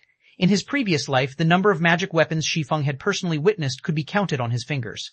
Anybody who had seen a magic weapon's power would be brought to submission by it, whereas those who could properly wield a magic weapon was as rare as a phoenix's feather. Crimson War God was one such person. He had grown to fame within a guild war that had involved over 100,000 people. During that war, Crimson War God held a bloodied magic weapon, the Crimson Ghost Axe. He rushed into groups of thousands of warriors with the axe and slaughtered. There was no one who could block his giant axe. In the end, the enemy guild was forced to retreat in embarrassment. Crimson War God had created the scene of one man defending against 10,000. After that war, he built up the glorious War God Empire. There was also the madman, Wind Chaser. He held the magic weapon, Evil Spirit's Roar. With only the bow in hand, Wind Chaser had single-handedly defended a city. Of the thousands of enemy players, not one of them could enter within 100 yards of the city. Using a single arrow, Wind Chaser had even sniped Outstandingly Extraordinary, the guild leader of Imposing Expert. Outstandingly Extraordinary had been standing further than 100 yards from the city at that time. As long as they were a magic weapon user, then they would be famous, top-tier experts in God's domain that were respected by all. Wisdom, do you wish to bind the Abyssal Blade? Shi Feng sucked in a deep breath, choosing to bind. He did not care anymore about the backlash of the magic weapon. Since those people could control the magic weapons, then how could he, as a reincarnated person, lose to those newbies that had yet to grow up? The moment the binding was finished, Shi Feng could clearly feel his entire body's strength being sapped away. His levels, as well, dropped one after the other, becoming level 0 within an instant. In another moment, however, a force of strength started flowing through his body. His body's current constitution was even stronger than when he was level 3. When he checked the Abyssal Blade attributes, Shi Feng became even more shocked. Abyssal Blade, magic weapon, one-handed sword, attack power 24, all attributes plus 10, attack speed plus 3, ignore monsters level by 5. Attacks have a 15% chance to cause 2x damage, 10% chance to induce Doom Curse, reducing all stats by 30%, lasting 20 seconds. If wielder belongs to any swordsman job, all skill levels plus 2. Increase free ability points received by 2 points for every increase in level. Equipment level 0 can be leveled up. Devour 10 level 5 bronze equipment and 1 level 5 mysterious. Iron equipment to level up to level 5. Can be evolved, unknown.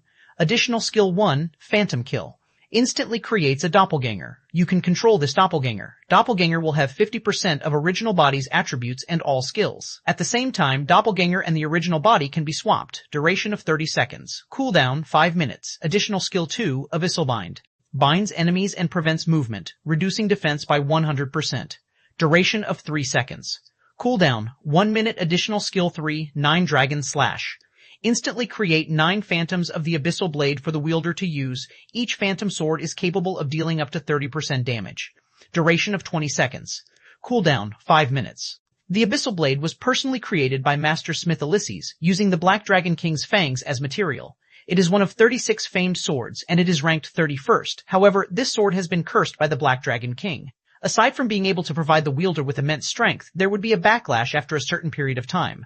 If the wielder is unable to suppress the backlash, the wielder will receive the curse of the Black Dragon King, permanently reducing all attributes by 50%. Unable to be dropped, unable to be traded. Seeing such attributes and these many additional skills, the Abyssal Blade was no different than a god's weapon. However, there were still 35 of these famed swords, and the Abyssal Blade was just one of the lower-ranked ones. It was hard to imagine what kind of sword the first-ranked was. Brother Feng, please don't scare me. How did you become level 0? Glancing at Shi Feng from the side, Blackie became shocked. It had already been troublesome just facing the Kobold Chieftain. Now that Shi Feng had fallen back to level 0, how could they fight it? Relax. Use the smoke bombs to clear off the small mobs first. Leave the Kobold Chieftain to me. Shi Feng called up the attribute panel, placing all 6 free attribute points into agility. His agility had reached 20 points exactly, activating fast and nimble. Shi Feng was very eager to test his sword on the Kobold Chieftain. Character, Yi Feng Human, Affiliated Kingdom, Star Moon Title, Might of 1,000 Job, Swordsman Level, 0 HP, 460 C, 460 Attack Power, 72 Defense, 4 Attack Speed, 10 Movement Speed, 8 Attributes, Strength 24, Agility 20, Endurance 22, Intelligence 13, Vitality 13 System, Strength has reached 20 points. Activating Hidden Basic Skill, Smashing Fists, able to destroy trash weapons with bare hands. System, Endurance has reached 20 points. Activating Hidden Basic Skill, Robust Physique. Along with the activation of the hidden basic skills for strength and endurance, Shi Feng could now utilize the full potential of his current body. He was no longer a 3-second hero. Although he was level 0, his current attack power and attributes were far above that of when he was level 3. His HP was even more awesome. It wasn't any worse than a level 5 shield warrior's HP. Not to mention Shi Feng still had a bunch of high-level skills. He could definitely fight it out with the Kobold Chieftain. While Shi Feng was getting used to his body, Blackie had cleared all of the kobolds in the surrounding areas, leaving behind only the Kobold Chieftain. Wait for me to pull aggro, then you can start madly attacking, Shi Feng instructed.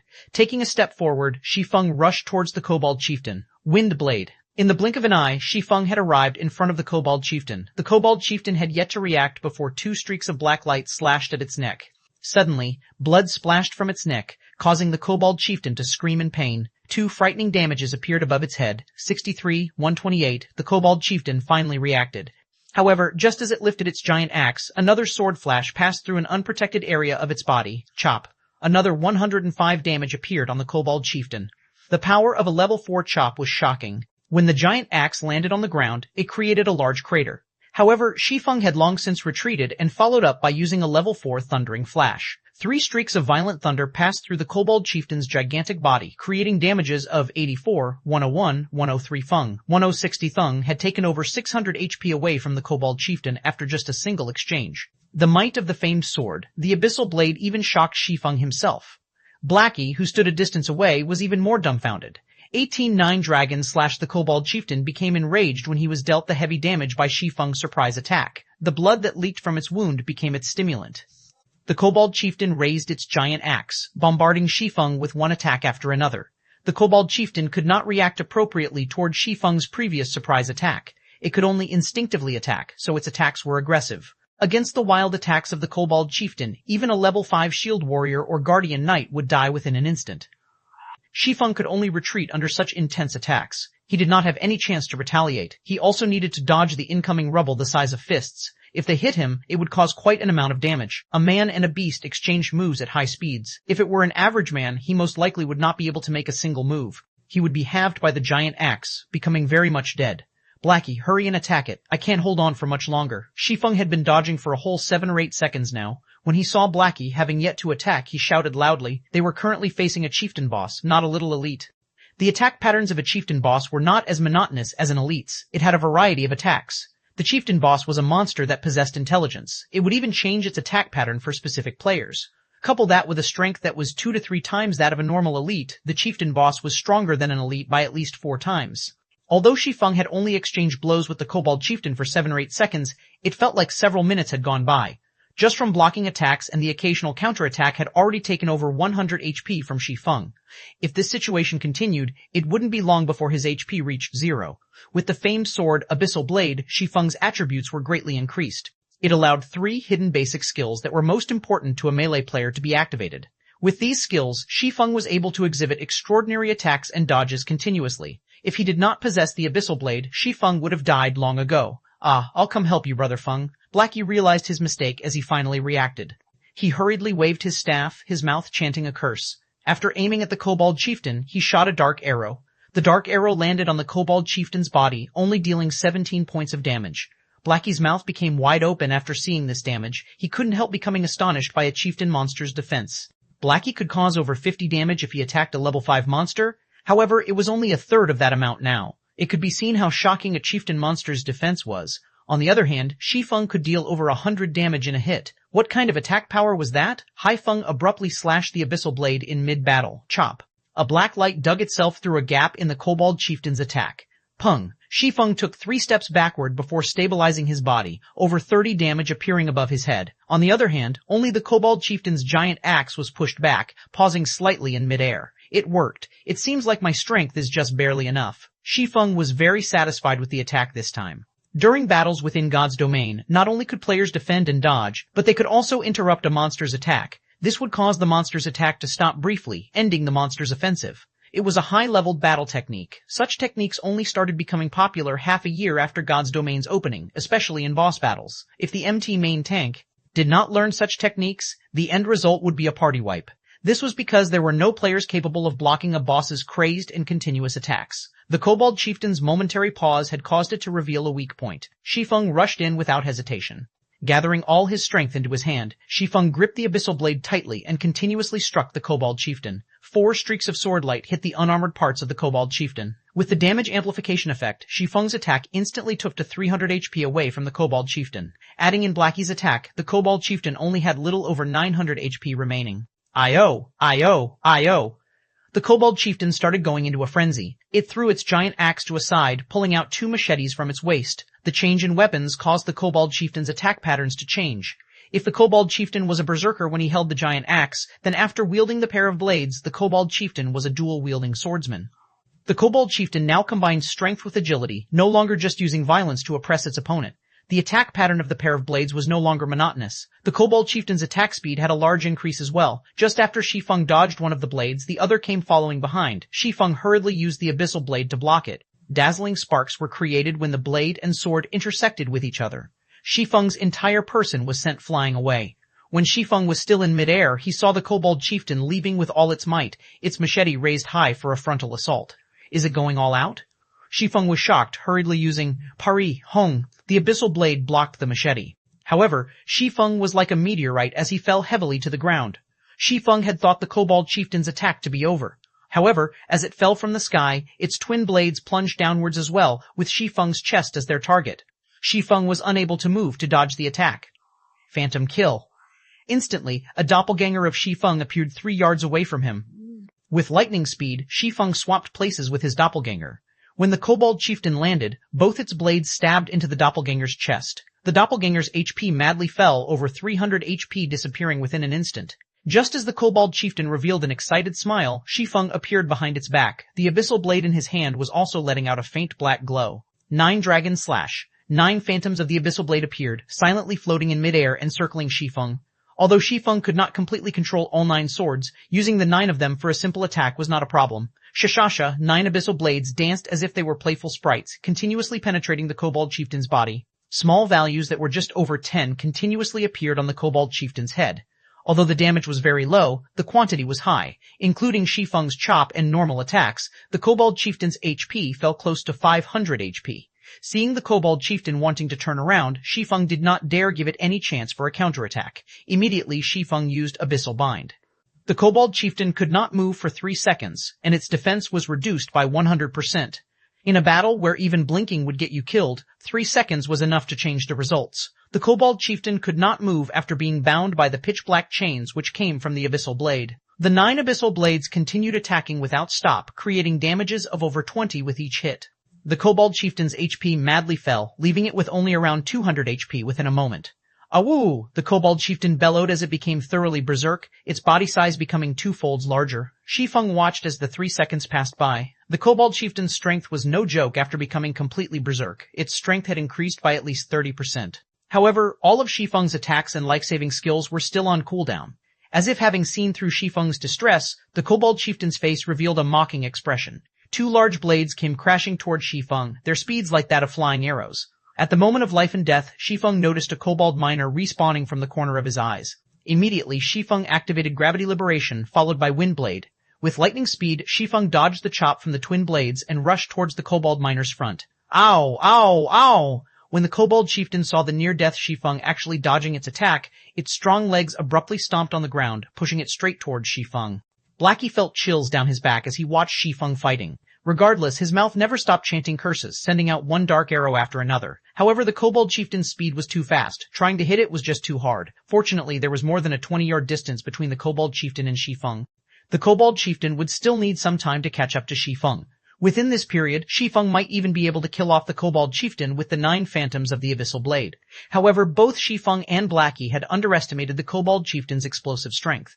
Not only were its strength and defense greatly increased, even its agility had a great increase. It only took 2 seconds for the Kobold Chieftain to reach over 20 yards.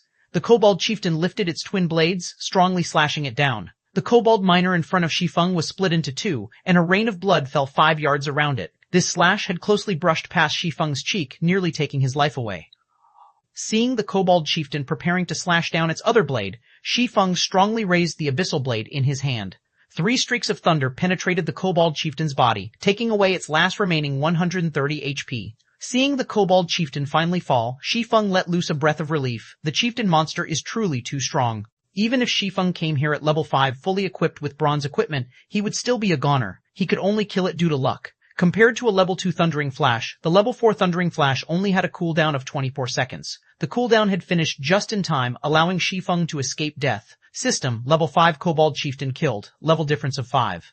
EXP obtained increased by 500%. Obtained 2030 EXP. Shi Feng immediately rose to 76% of level 1. System, congratulations for becoming the first player to kill a chieftain monster. Kobold Chieftain's item drop increased by 200%. Reputation in Star Moon Kingdom increased by 10 points. Suddenly, the Kobold Chieftain's body started expanding. Its size continued increasing until its body exploded with a boom, scattering a pile of items all over the floor. 19 Evil Whip. When the kobold chieftain exploded, items scattered all over the floor. Copper coins paved the floor as well in a copper glow, shining through the entire mine as if celebrating Shi Feng's success. At the moment, Blackie sat paralyzed on the ground, cold sweat pervading his entire body. It was as if all of his strength was sapped out from his body. He could not care less about the drops on the ground. This battle was truly difficult. There was no time to even take a breath. Every minute and every second were a soul-shocking moment that stimulated the eyes. Every moment of the battle just toyed with Blackie's heart. He would not be able to take it at all if he did not have a strong heart. As for Shi Feng, who could battle against the kobold chieftain head-on, what kind of heart did he possess? "This is too great. We won, Brother Feng. You really are my idol," Blackie loudly shouted in extreme excitement. Seeing Shi Feng's calm face, Blackie was filled with respect for him. Although Shi Feng's former strength was quite good, surpassing many average players, he was still just an average professional player. Shi Feng's skill had never been out of reach for Blackie. Shi Feng had been previously quick to get excited. He would even get into an endless conflict over a piece of common equipment as if he was an unsheathed blade. However, the current Shi Feng was hugely different than before. It was as if he became a different person. The present Shi Feng was extremely calm and did things without hesitation. He gave off a certain serenity that resembled that of a dormant dragon. He did not do anything outstanding normally, yet when he did, it would shock the world. "Blackie, wasn't your idol Gentle Snow?" Shi Feng slightly smiled as he said so. "Of course Gentle Snow is my idol. However, you're awesome as well, Brother Feng. Usually, you keep quiet without revealing anything, but now that you've shown it, even such a powerful kobold chieftain was done in by you. Not even a true professional gamer could compare to you, so how could I not admire you? As they said, the shade is better under a large tree. Brother Feng, you should teach me how to play a cursemancer. Even in my dreams, I've dreamt of becoming a professional gamer." In Blackie's eyes, Shi Feng was just like a mountain of gold. He was glad for the choice he had previously made. If he had gone to Shadow Workshop, he would probably still be a nameless gold farming member. He wouldn't even have the chance to meet an expert. Forget about becoming a real expert. "All right," Shi Feng smiled. Blackie's character was just so straightforward. When Shi Feng was fired in his previous life, Blackie had resigned as well, without hesitation. Blackie had given up a job with an annual income of millions just to share the suffering together with him. Naturally, Shi Feng wouldn't betray Blackie. He would teach Blackie whatever he could. Although Shi Feng had not played a cursemancer before, he had still observed plenty of expert cursemancers. Shi Feng knew the general direction to develop a cursemancer, and it was more than enough to give pointers to Blackie. "Brother Feng, how do you think I should place my points early on? Do I go full intelligence?" Blackie asked. Shi Feng shook his head, saying after some thought, "Although it isn't bad to go full intelligence during the beginning periods, agility is a must if you wish to become a powerful cursemancer. Aside from just increasing your movement speed, agility can also increase your casting speed. Cursemancers have very few life-saving skills, are slow runners, and have many skills that require chanting. A cursemancer's spells are also weak in power. They mainly rely on curses to deal damage. However, unlike elementalists, who are literal cannons, time is required for a cursemancer to unleash that damage fully. Hence, after adding intelligence up to 20 points, you should place half of your free ability points into agility. This will ensure your safety as well as allow you deal more damage. In Shi Feng's previous life, there was an extremely powerful cursemancer. That person had broken the traditional point allocation method of a cursemancer by adding a large amount of agility. Not only could he deal damage both quickly and fiercely, but he was even more powerful in PK. He had destroyed assassins that were counters to mages. Even in death, those assassins had not landed a single hit on that cursemancer, breaking the law that stated mages would die if they were closed in by a melee player. After that incident, many cursemancers had started adding agility, causing assassins to be endlessly depressed as they became bullied constantly by cursemancers. Blackie nodded his head. He felt that Shi Feng's words made sense, saying with a smile, "All right then, after my intelligence reaches 20 points, I'll go full agility." After finished discussing how to add points for a cursemancer, Shi Feng and Blackie started picking up the drops. The kobold chieftain deserved to be a chieftain-ranked monster. Adding on that it was the first kill, its drops were extremely bountiful.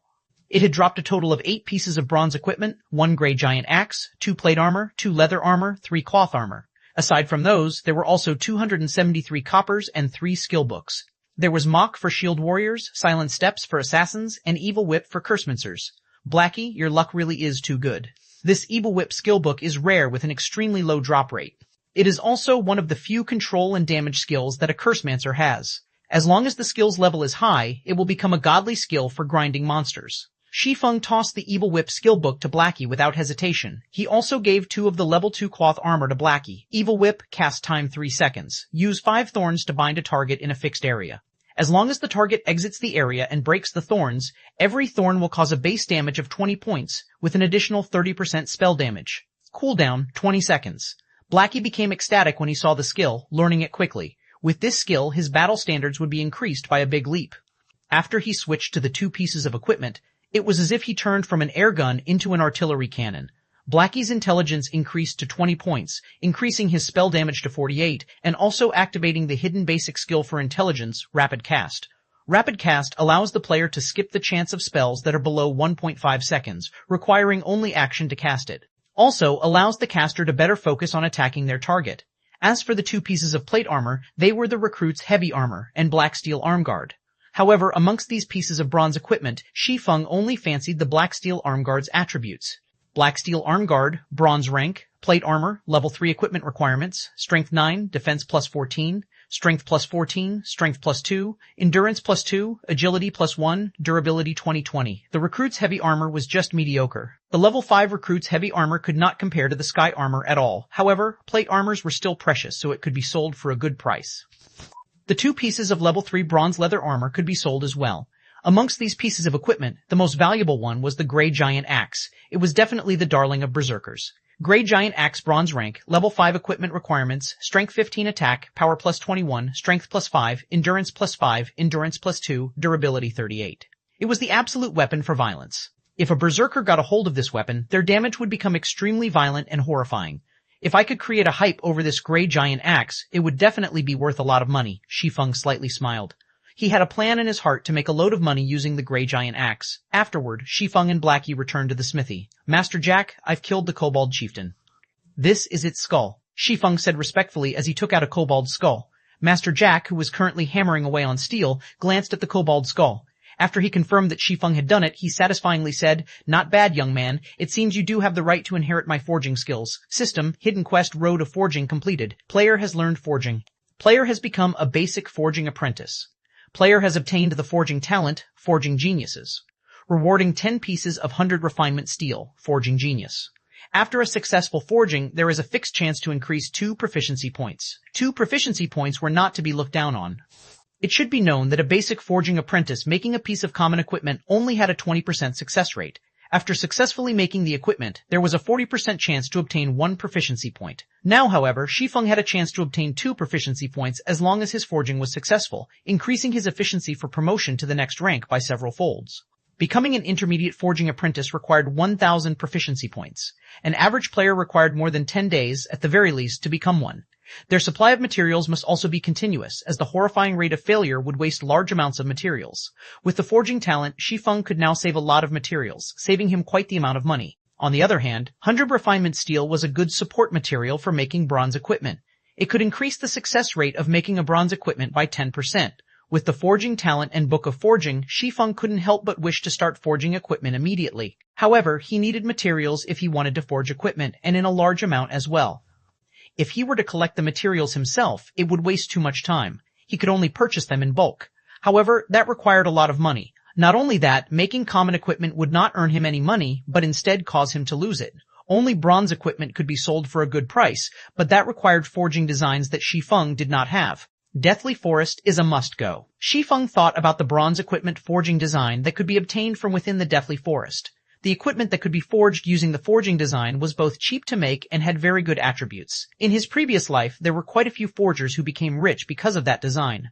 Just as Shi Feng turned around to leave, "Young man, you truly make me look differently at you. Even after so many years of forging weapons, it is still my first time seeing a magic weapon." Master Jack called out to Shi Feng. He had sent his gaze towards the pitch-black sword hanging around Shi Feng's waist. Even if the black sword was rusty and looked like a fire poker, it could not escape the eyes of a master forger. 20 Curse of the Abyssal Blade. Shi Feng was surprised when Master Jack stopped him. "Young man, are you willing to let me have a look at this sword?" Master Jack looked at Shi Feng with eyes filled with a burning desire. His tone was no longer indifferent, but instead a little whispered. Shi Feng was at a loss at Master Jack's sudden initiative request. However, it seemed logical after Shi Feng gave it some thought. The preciousness of a magic weapon, not to mention a famed sword forged by a master smith, went without saying. A famed sword was the lifelong pursuit of every master forger. They would definitely want to experience it after seeing one. Seeing Shi Feng hesitating, Master Jack quickly said, "You can be at ease. I only wish to see it, and I won't let it be for nothing. If you have any requests, do mention them." When Shi Feng heard this sentence, he became extremely excited. This was a master forger. Just by simply forging, he could create a piece of equipment of mysterious iron rank, secret silver rank even. His request was just to have a look at Shi Feng's sword. Shi Feng agreed without hesitation. He passed the abyssal blade over to Master Jack.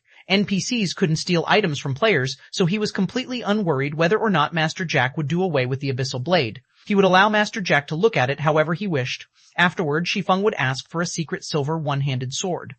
By then, he would be able to fully display a swordsman's true strength. Master Jack held the abyssal blade that looked like a fire poker, both praising the delicateness of the blade and marveling at its strength. After looking at it for over 10 minutes, Master Jack unwillingly returned the abyssal blade to Shi Feng. Young man, this is a good and infinitely powerful sword.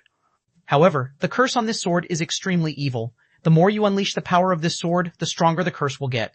At the very end, its wielder will become trapped in the endless abyss. It will be too difficult if you wish to control this sword with your strength, and the curse will easily devour you, Master Jack earnestly cautioned. Shi Feng knew about this point. Otherwise, he wouldn't have hesitated for such a long time before binding the abyssal blade. Master Jack, do you perhaps have any methods to weaken the curse? Shi Feng asked. Although he knew some weakening methods, he did not have the ability to carry them out right now. Young man, you should know that the master smith Ulysses forged this sword. There is only one of it in God's domain, and only one of the other 35 famed swords could match up to it. Many unimaginably terrifying existences were killed in order for these famed swords to possess unparalleled power. After death, these existences were sealed into each sword by master smiths. It was impossible to suppress these swords without extremely great power.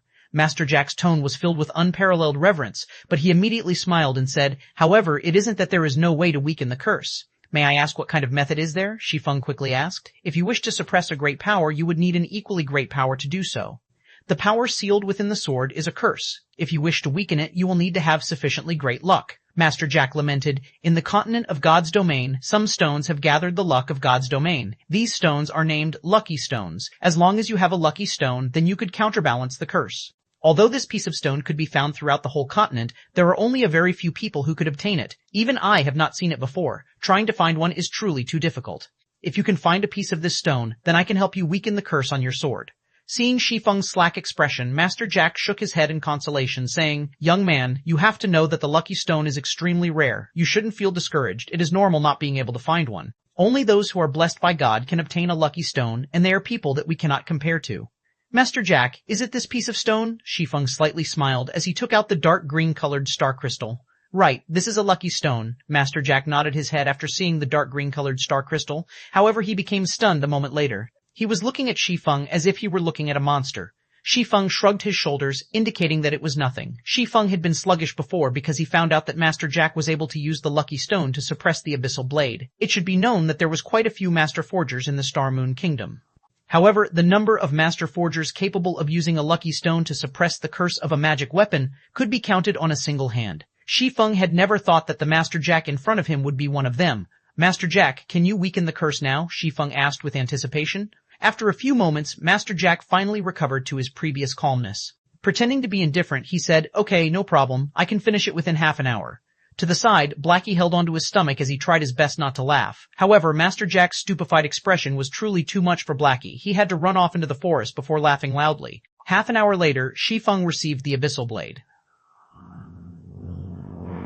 He discovered some changes to the abyssal blade's introduction. The abyssal blade was personally created by Master Smith Ulysses, using the Black Dragon King's fangs as material. It is one of 36 famed swords, and it is ranked 31st. However, this sword has been cursed by the Black Dragon King. Aside from being able to provide the wielder with immense strength, there will be a backlash every so often. However, after being remodeled by Jack using a star crystal, the strength of the backlash has been greatly reduced. If the wielder is unable to suppress the backlash, then the wielder will receive the curse of the Black Dragon King, permanently reducing all attributes by 50%. Shi Feng's heart relaxed by a lot after seeing the description in this paragraph of words. At the very least, the backlash won't be too powerful in a short period of time. Shi Feng stored away the abyssal blade. Suddenly, he noticed a lot of messages that had been sent by Lonely Snow. All of the messages asked why Shi Feng had yet to arrive, and how much longer would he need to reach the Deathly Forest. Blackie, let's go dive into a dungeon. Shi Feng sent a reply message stating that he would come immediately. Because of the issue with the abyssal blade, Shi Feng had completely forgotten about the appointed time. He let Lonely Snow wait more than half an hour. However, Shi Feng would make the appropriate compensations within the Deathly Forest. Okay. I was just worrying that I won't have a chance to try all my new spells, Blackie said excitedly. When Shi Feng and Blackie arrived at the dungeon area of the Deathly Forest, the entire Deathly Forest was filled with people. Level 2 players were everywhere, and many players were forming parties to enter the dungeon. Open party for Deathly Forest, welcoming violent damage dealers, 4 waiting for 2. Effective party for Deathly Forest, we are just missing a powerful healer, guaranteed to clear. Seeing such a scene, Shi Feng shook his head slightly. He walked towards Lonely Snow, who was waving his arm. In Shi Feng's previous life, the players had been stuck at the Deathly Forest for a long time. The dungeon was only cleared when the majority of players were level 5. Brother Expert, you're finally here. Those friends of mine are already becoming impatient from waiting. Let us hurry. Lonely Snow was burning with anxiety when he saw Shi Feng leisurely walking over. Afterward, Lonely Snow brought Shi Feng and Blackie to the gathering point of the party. Lonely, this is the expert you said? I thought he was a person with 3 heads and 6 arms, but it seems he's nothing more than this. The male cleric, Wordless Summer Night, saw Shi Feng wearing novice equipment. There was also a fire poker that hung around his waist. It looked as if it was some trash weapon he had randomly picked up. When Wordless Summer Night saw this, he couldn't help but ridicule. Brother Wordless, how could you say such things about Brother Expert? He is a dignified beta tester, so he definitely must have something extraordinary. Otherwise, how would he dare to take all equipment for swordsman and cursemancer? The shield warrior, battle to the end, stood to the side and sneered. The two of them had already felt displeasure for Shi Feng. This was because Shi Feng had wanted to take away all plate armor and mage equipment immediately after joining. Wouldn't they just be working away for nothing? If it were not for their boss wanting to have a look at Shi Feng, they would have long since invited other players and dove into the dungeon. Now that they saw Shi Feng in such poor equipment, they could criticize him and force him to leave. Lonely Snow wanted to retort, as Shi Feng was someone he had personally invited. However, Shi Feng's equipment did not give Lonely Snow any chance to do so. He could only stare in silence. Alright, let's party up. A lot of people have already entered the Deathly Forest. If we don't dive in, we won't have a chance at competing for the first kill. As the party's leader, the handsome male ranger waving slowly but surely interrupted as he said. Blackie wanted to argue back, but Shi Feng stopped him. Shi Feng thought nothing of the two people's ridicule. No matter what he said, he and Blackie had left them waiting for more than half an hour, so couldn't he just let them speak a few more sentences? Just as they finished partying up, the shield warrior furiously said, Crap, this noob is just level 1. He's just here to swindle equipment. Boss, Deathly Forest is a level 2 dungeon. If we let a level 1 noob enter the dungeon, aren't we just waiting to get wiped? Wordless Summer Night looked towards the ranger, waving slowly, showing his displeasure. Lonely Snow was equally shocked when he saw Shi Feng's level. It should be known that many players had already risen to level 2. How was it possible for a beta tester not to reach level 2? Boss waving slowly looked towards Shi Feng. Before this, he still had some hope for Shi Feng, but now it was all gone. He suddenly said in a cold tone, Did you die once before this? Nope. Shi Feng shook his head, honestly saying, However, entering Deathly Forest at level 1 is enough. Then you can go now. We don't need such an experts like you here. We hope you can understand. Waving slowly coldly said, his brows slightly wrinkled.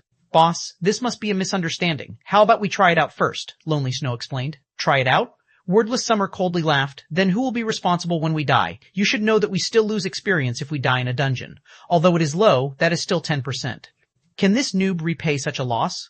Wordless, don't make it hard for Lonely. Waving slowly repeatedly said, Lonely, I know you were trying to cover for this swordsman, but I have to take responsibility for our party. I will only find veterans to enter the dungeon. I will not waste time partying up with a novice. You have 2 choices now. 1 is to follow us into the dungeon. 2 is to leave the party together with them. I will leave the party. Shi Feng did not want to embarrass Lonely Snow. He immediately left the party, turning to leave. Blackie, we'll party up with other people and enter the dungeon. All right. Blackie smiled with a hee-hee, leaving the party without a second thought. Humph, humph. The expert's identity has been seen through. At least he has some self-awareness to leave after knowing he can't swindle equipment anymore. The shield warrior grinned and jeered. Lonely, you really are gullible. Such a noob would trick only you. You need to learn properly from Boss waving slowly in the future. Lonely Snow's face turned livid after hearing this.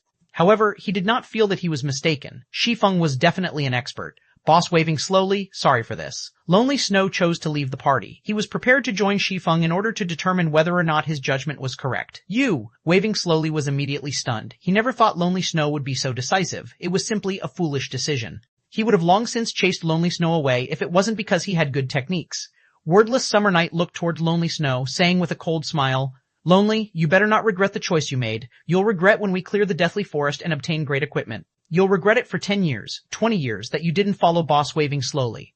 21. Crouching Tiger, Hidden Dragon. Being said in such a way by Wordless Summer, Lonely Snow did not give any rebuttals. He only lowered his head and left, chasing after Shi Feng. Waving slowly squinted his eyes. When he thought about Shi Feng equipped in a body of trash equipment, he could not understand what methods Shi Feng had used to cause Lonely Snow to follow him. Lonely Snow had even given up on the clearing Deathly Forest. Boss, let's ignore that foolish Lonely Snow. At worst, we'll start looking for people again. There are plenty of level 2 players now, Battle to the End said in disdain as he watched Lonely Snow. Waving slowly nodded his head. Lonely Snow's leaving did not cause any loss to their party. As for Shi Feng creating a party to dive into the Deathly Forest, not to mention clearing the dungeon, nobody would go in with a level 1 player. In front of the Deathly Forest's entrance, Shi Feng and Blackie continuously shouted to recruit people.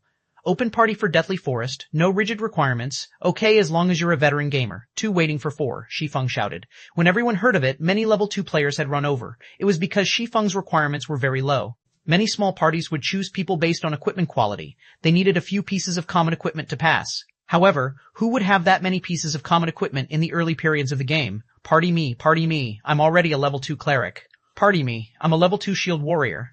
I also have a piece of level 1 common plate armor arm guard. In just a moment, Shi Feng had invited 4 people. These 4 people were quite happy originally. There were over 10 people currently present, but only they were chosen. However, after they saw the party leader, Shi Feng's level, they left the party in rage one after another. Fuck, it's just a noob coming to die in the Deathly Forest at level 1. If you want to enter the dungeon, enter it by yourself. I won't accompany you. No wonder there are no requirements for the party. Want us to give you a ride? Not a chance. The 4 people were extremely enraged, and the voices they made were practically roars. Every player at the Deathly Forest could hear it. Hee, even a level 1 player dares boast about entering the Deathly Forest. He just wants to tag along for experience and equipment. Lucky for me, I didn't go over. There are all sorts of birds in a large forest. Who would be foolish enough to enter the dungeon with a level 1 noob? Isn't that just looking to be abused? One after another, the level 2 players laughed at Shi Feng for overestimating himself and for his foolishness. Get lost if you don't wish to party up. We're not begging you all to come. Blackie became enraged after listening to them. Shi Feng's techniques had long since convinced him, yet these people were calling Shi Feng a noob. Can a noob kill a level 2 rare elite when he was level 2? Can a noob kill a level 5 chieftain when he was level 0? These people were just a group of snobs and idiots. Crap, my knowledge has been widened. A level 1 noob party can be awesome. I really want to see how you two gather a full party. The cleric that just left the party said with a cold smile. At this moment, Lonely Snow ran over. When he saw Shi Feng, he hurriedly said, Brother Expert, give me an invite. I want to enter the Deathly Forest together with you guys.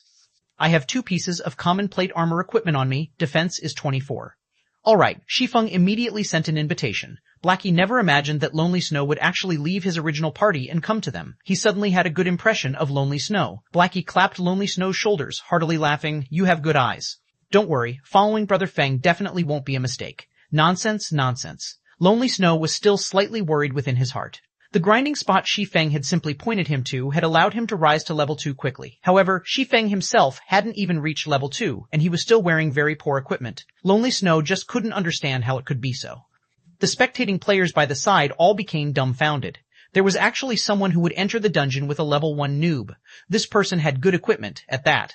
The brand new plate armor and boots on Lonely Snow must definitely be common equipment and not trash equipment. Although Lonely Snow had joined the party, not a single player had joined them after Shi Feng had recruited for over 10 minutes. With just 3 of them alone, it was impossible to enter and clear the dungeon. At this moment, waving slowly but surely brought a group of people. Brother Expert still hasn't partied anybody? We've already invited another 3 strong members. All of them have at least 2 or 3 pieces of level 1 common equipment. The cleric, Endless Summer Night, said to Shi Feng in ridicule.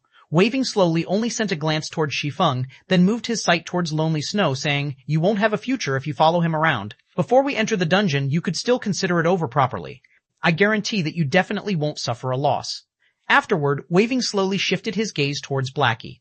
Previously, all his attention had been on Shi Feng, having ignored Blackie. Now that he took a closer look, Blackie's clothing looked brand new. Blackie was even holding a blackwood staff. His equipment should be quite good, and he was also level 2, so his technique should be good as well.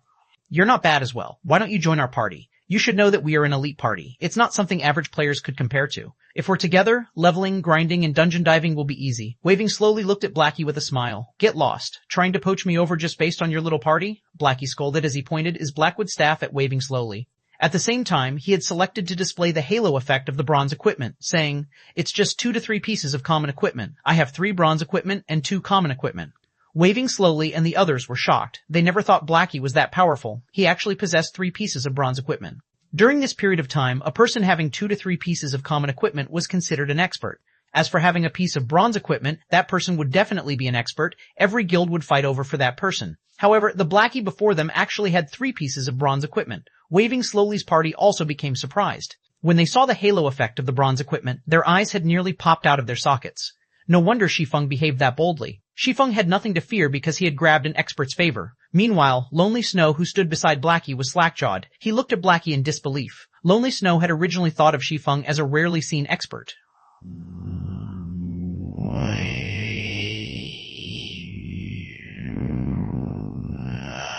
He had never imagined that Blackie was the true great expert. Fellow brother, if you party up with such a noob and enter the dungeon, it would also be a burden on you. Not to mention, failing to clear the dungeon, you might even have to die once. How about you come with us? All pieces of mage equipment from the dungeon are free for you to choose from. Although Waving Slowly was enraged for being given such a slap, if he could rope over Blackie, then the chances for clearing the dungeon would become a lot greater. I agree with your views. Joining a group of noobs such as yourselves really will be a burden to me, Blackie chuckled. You, Waving Slowly's face turned beet red, furiously saying, then let's see who clears the Deathly Forest first. Finishing his piece, Waving Slowly spun around and left. He did not believe that a party with a noob in it could clear the Deathly Forest. Humph, he's just a powerful damage dealer entering the dungeon. Does he really think he could clear it? Wordless Summer jealously murmured, right. We are all veteran gamers. We are definitely stronger in dungeon diving than they are. The shield warrior curled his lips. After Waving Slowly's party left, the number of people applying for Shi Feng's party had also suddenly increased. Such an effect was mainly caused by the equipment that Blackie wore. At this period, bronze equipment was definitely the proof of an expert. Even if there was a noob as the party leader, an expert with 3 pieces of bronze equipment could be considered as strong as 2 people. The advantage of having such an expert was definitely greater than an average party. However, Shi Feng was no longer inviting people at random this time. There was a definite requirement. Such an action had caused the 4 players who had left Shi Feng's party previously to regret immensely. How could they have acted on impulse? Now Shi Feng wouldn't give them a chance even if they wished to join. Just as Shi Feng was fervently recruiting party members, at the southwest part of the Deathly Forest dungeon's entrance, a great disturbance suddenly appeared.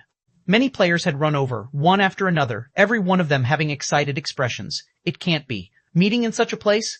Blackie's 2 eyes stared straight ahead. Shi Feng was also shocked. They could even meet such an important figure in a small location like Red Leaf Town. It was just unimaginable. Could it be that Red Leaf Town was a place that had crouching tigers and hidden dragons? Only, Shi Feng had never discovered it before? 22 Recruitment Storm? As more players started going there, Shi Feng's area turned leisurely. Brother Feng, I'm not seeing things right, or am I dreaming right now? Blackie rubbed his eyes as he asked with uncertainty. Shi Feng was speechless. With a bitter smile, he looked towards the 3-man party that caused this disturbance. The newcomer was not just anybody. She was Blackie's idol, goddess Gentle Snow. Gentle Snow's body was covered in a suit of gorgeous silver-colored plate armor, revealing her fine and curvaceous body. Adding to her angelic beauty and snow-cold temperament, even women's hearts would be moved by her, as well as a large group of men. Even Shi Feng couldn't help but admit that Gentle Snow was the most perfect woman he had seen before, be it regarding appearances, body, or temperament. There was not a single female celebrity who could match up to her. As for the 2 people on each side of Gentle Snow, Shi Feng was very familiar with them as well. He had seen them before on big news channels. They were all famous experts in God's domain. One of them was also an absolute beauty named Zhao Yueru. If Gentle Snow could be said to possess a perfect body and appearance, then Zhao Yueru possessed a devilishly enticing body and appearance. Every one of her movements was like a temptation that could influence a person's heart.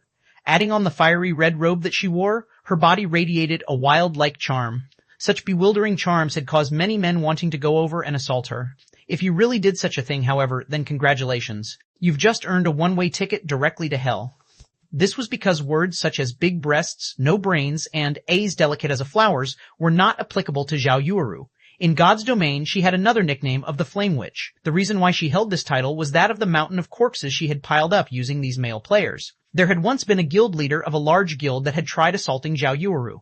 As a result, the guild that had over 100,000 players became no more. Zhao Yueru even hunted their guild leader. The incident only came to an end when that guild leader was killed back to level 0. From then on, the title of Flame Witch had been cast on Zhao Yueru. Compared to the Snow Goddess and Flame Witch, the priestess by their side could only be considered normal. She was not overly beautiful, her techniques were not bad, and she was also within the top 100 rankings of Star Moon Kingdom's priest leaderboard.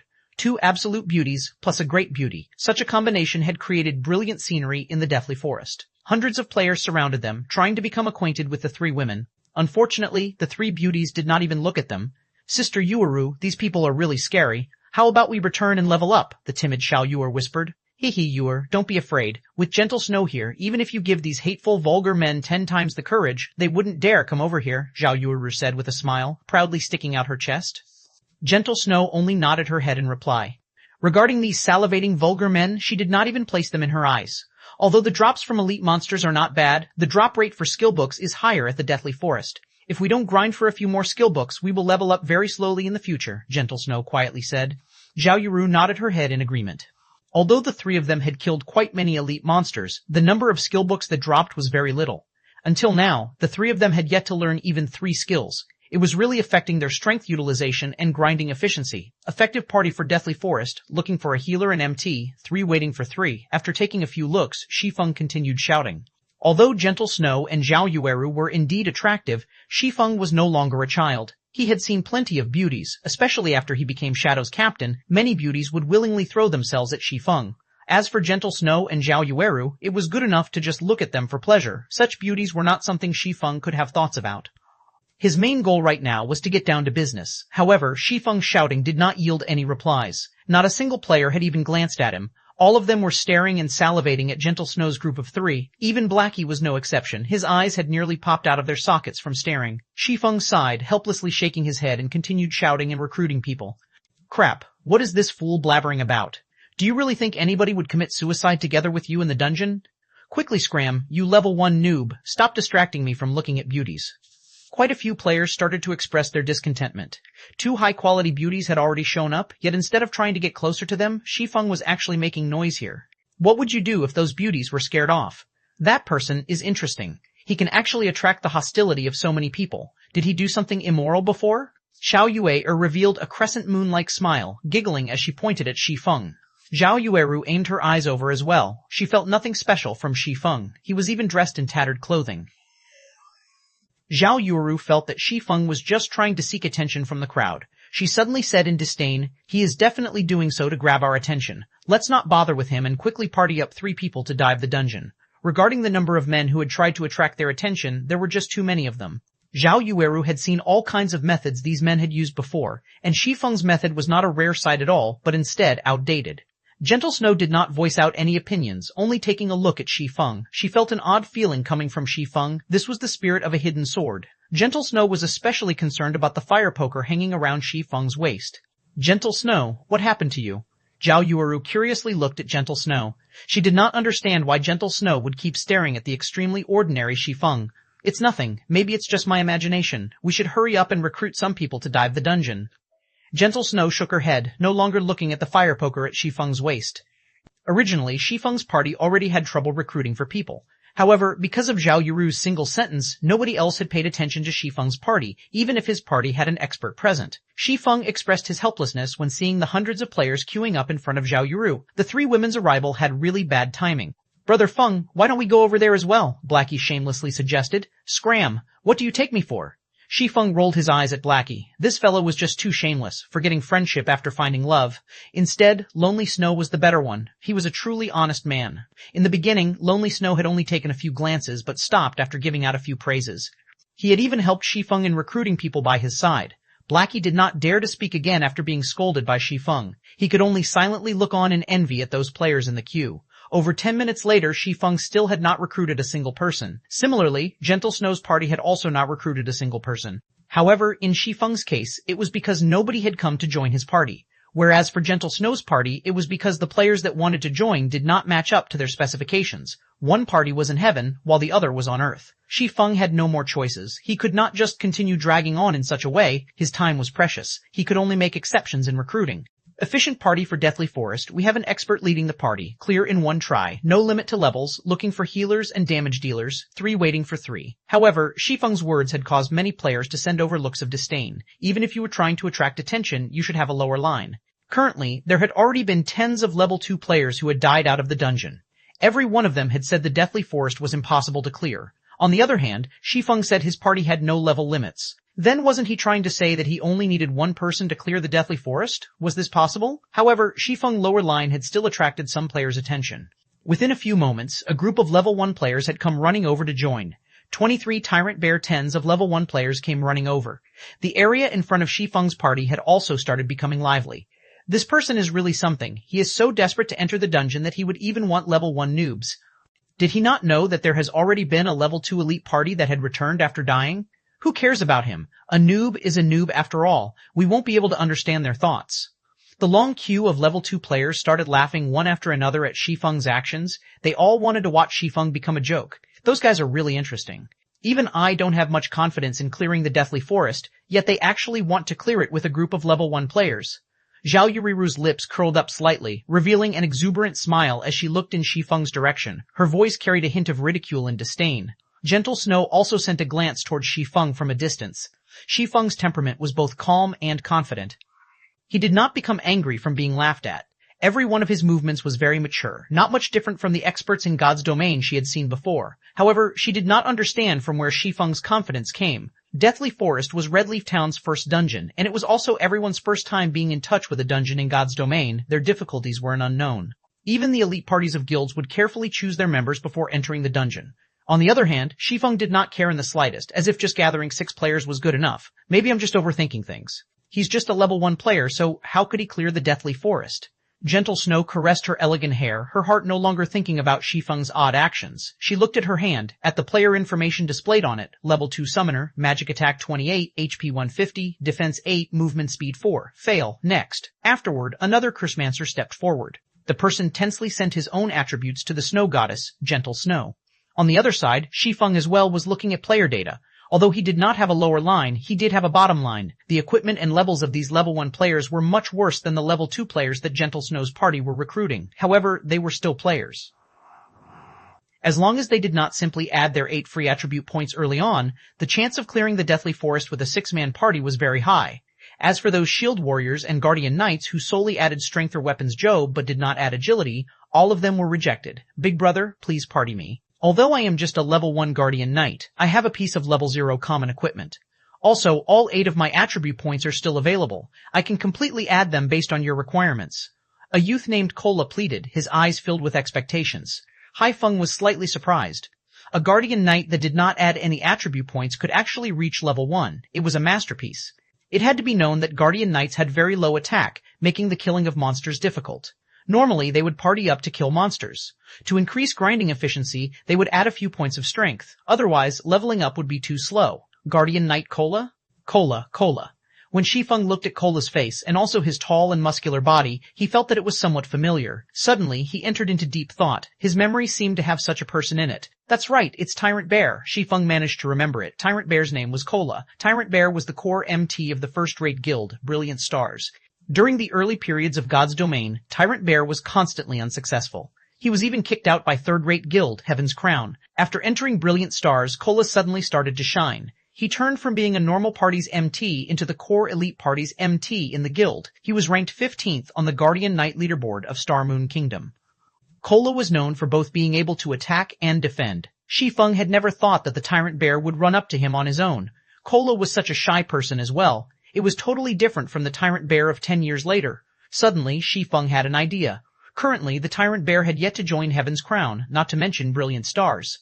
If Shi Feng could poach Kola over and turn Kola into his own MT, then wouldn't dungeon diving in the future be a lot easier? Big brother, I guarantee that I will absolutely listen to your commands when inside the dungeon. Please consider it over. Kola's tone carried hints of begging. Shi Feng had nearly let loose a laugh. The great Tyrant Bear would actually speak in such whispered tones just for a position in the dungeon. However, Shi Feng still held it in. The level 1 players that had come here all held hopes of getting lucky. The other parties that entered the Deathly Forest with level 2 players were already no good, not to mention level 1 players like them. If they could enter once into the Deathly Forest and fortunately obtain 1 or 2 pieces of equipment, then it would be of great help to their future development. At that time, entering into a large guild would become much easier. Alright, I can add you in. Shi Feng's face turned grave as he said, however, you should know that bringing a level 1 noob like you into the Deathly Forest isn't easy. I can't just carry you through the Deathly Forest and then after you get equipment, you join some other elite parties. Wouldn't I just be striving for nothing? When Shi Feng finished his speech, quite a few level 1 players had suddenly sent over looks of disdain. Weren't you also a level 1 noob? However, Shi Feng did not care about what these people felt. He continued saying, I wish to form a stable party. Even if we need members, it would be with stability as the priority. If you wish to enter the dungeon, you need to be prepared for the long term. When I call you for dungeon diving, you must come. You cannot reject because you have some other matters. So, what will be your choice? When the other players heard Shi Feng saying so, they suddenly turned quiet. Shi Feng's intentions were very clear. If you wish to enter the party, then you won't be able to join other parties in the future, not to mention joining a guild. Everybody knew that entering a guild was the best method to increase your own strength quickly.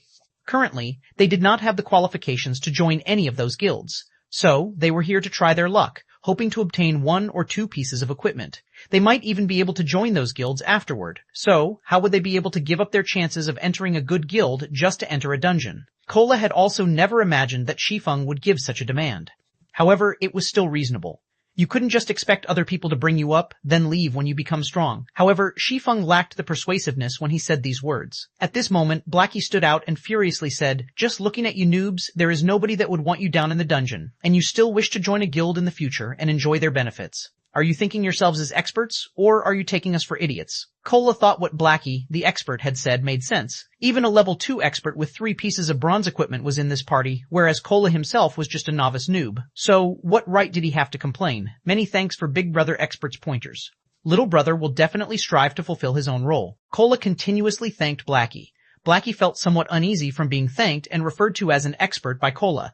Blackie was just a complete imposter of an expert. However, being called such by someone made Blackie want to become an expert in God's domain even more.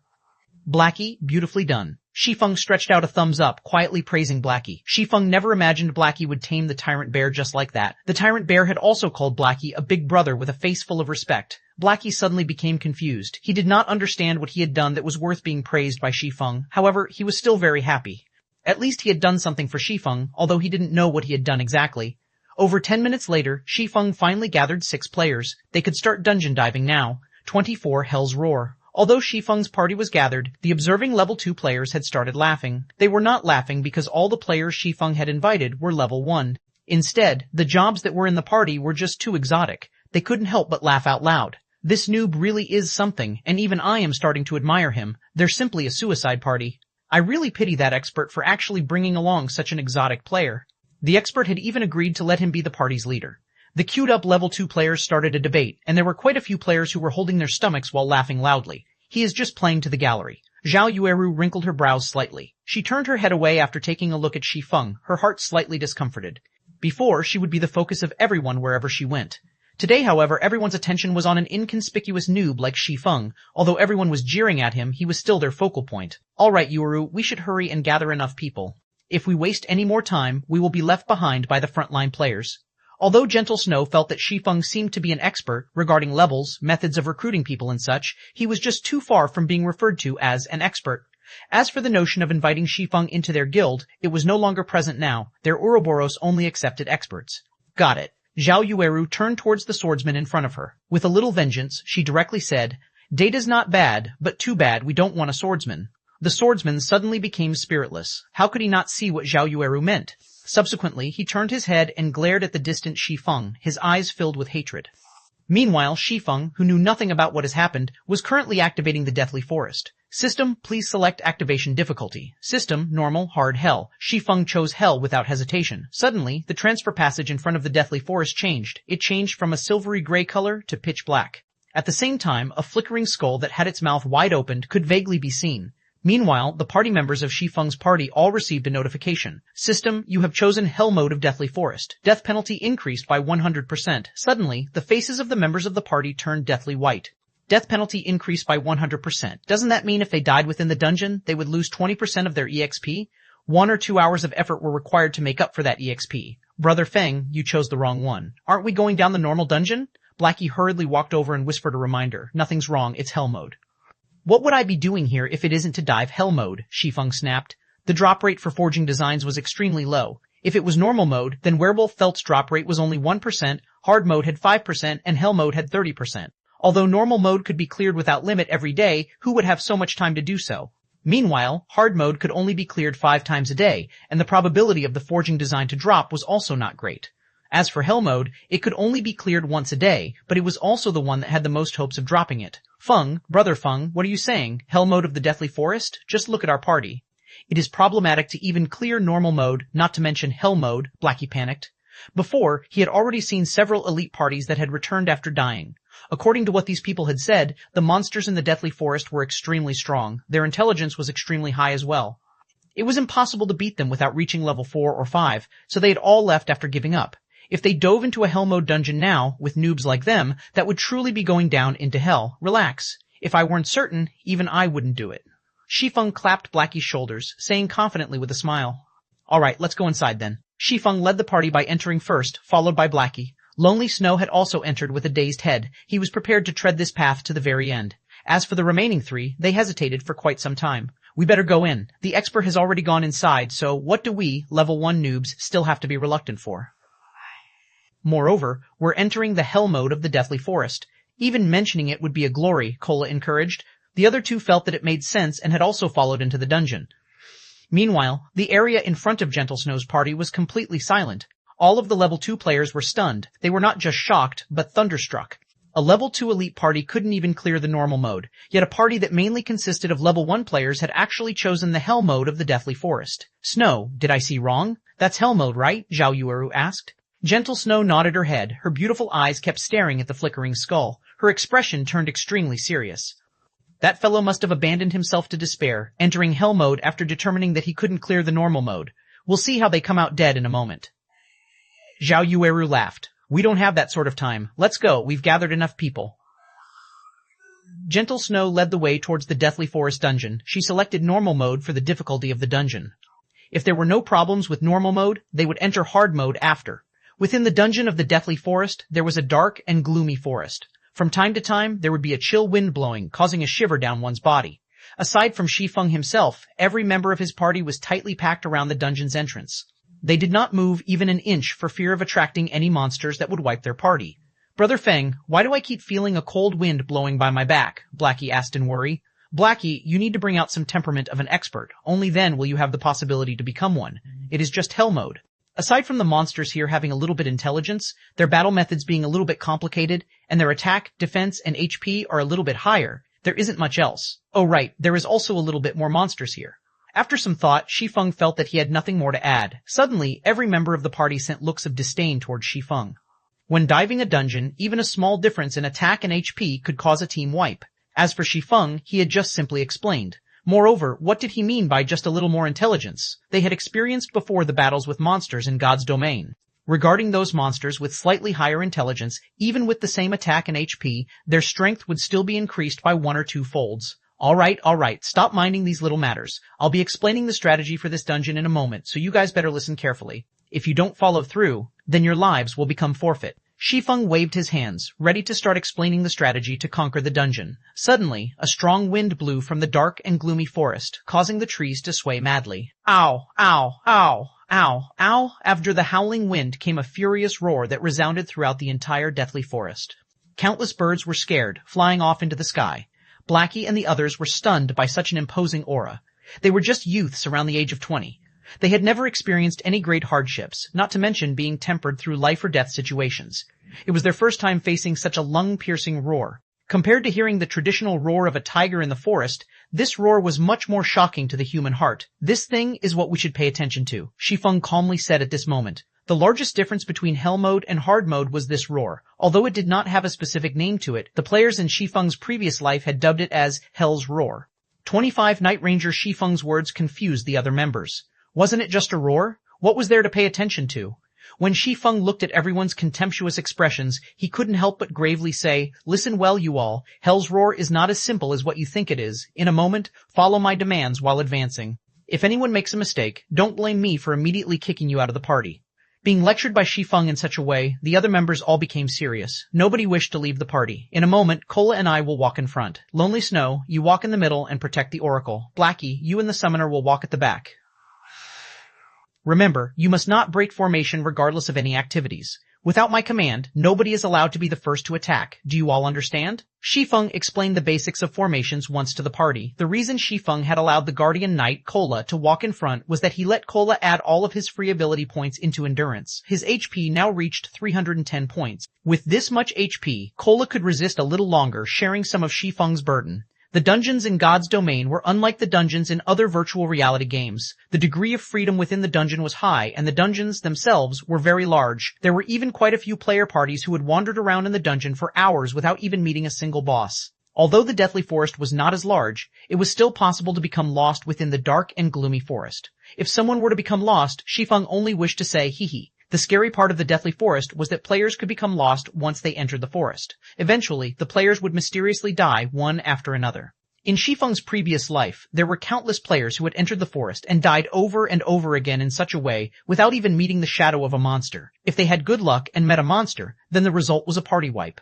Only after many experts of guilds had done it did everyone finally understand the dreadfulness of the Deathly Forest. They had acknowledged that it was a terrifying dungeon that was impossible to clear without reaching level 5. When Shadow Guild reached level 5, they had organized hundreds of players to scout out the paths in the Deathly Forest. They had paid over hundreds of lives to finally have a clear understanding of the Deathly Forest's map. The entire Deathly Forest had 36 paths. However, only 3 of them led to the first boss, Willy. These 3 paths were paved with the lives of many players. 2 of these 3 paths were extremely dangerous. Without sufficient strength, death would be the only result. There was only one path that had very few monsters. Under Shi Feng's lead, everyone walked into the forest. The moment they entered the forest, everyone discovered that there were too many pathways through the forest. They did not know which one was the right path. However, Shi Feng had chosen one without hesitation. Everyone else closely followed him while being cautious of their surroundings. After walking for about 5 minutes, they met their first monster. Suddenly, everybody started to become tense. "Don't act on impulse. Listen to my commands," Shi Feng loudly shouted. In front of them was only a level 2 elite monster, a night rabbit. However, due to the dungeon strengthening, its attack, defense, and HP were all greatly increased. Its HP was a whopping 700 points. Cola, you lure the monster over. Oracle, pay attention to healing. Everyone else, don't start the attack without my command. Shi Feng quickly gave out orders. The guardian knight, Cola, gulped down a mouthful of saliva. He carefully walked towards the night rabbit's attack range. Everyone else was nervous to the extreme. Although this was only a level 2 elite, they were currently in the hell mode of a dungeon. However, everyone's nervousness was for naught. The moment the night rabbit with a person's height saw Cola, it immediately dashed over. Cola had very successfully lured the night rabbit over. Moreover, he did not panic when he lured it. He retreated while using his shield to block the night rabbit's attacks. However, even though every attack landed on the shield, the damage was still terrifying. Just a single hit dealt 42 damage. By the time Cola returned to the front of the party, his HP had already dropped by a third. The Oracle, whose name was Drowsy Sloth, had good awareness. He had given out healing the moment Cola entered his casting range. However, every heal could only add 24 HP to Cola. It was completely not enough to stop Cola's HP from falling. "Brother Feng, are we still not attacking?" Blackie was slightly nervous. At this moment, Cola's remaining HP did not even reach 1/3 of its total. Bringing an Oracle into a dungeon was just a complete mistake. Amongst the healer jobs, oracles had the weakest healing abilities. However, since Shi Feng had chosen so, Blackie could only acknowledge it. Now that their MT was close to death, it would be unacceptable if they still did not attack. "Hold on," Shi Feng resolutely said. Time passed bit by bit. Cola continuously used his shield to block the claw attacks of the night rabbit, whereas his HP continuously decreased. Cola only had 20% HP remaining, yet Shi Feng had yet to give out the command to attack. Just when everyone thought that Shi Feng wanted to give up on Cola, a flying arrow pierced through the forest, shooting directly for the party's oracle, Drowsy Sloth. Lonely Snow had not reacted at all as Drowsy Sloth was struck directly on his chest. A very great damage of 23 points appeared. At this moment Shi Feng shouted, "Sloth, use life payment. Use the damage you received to heal Cola."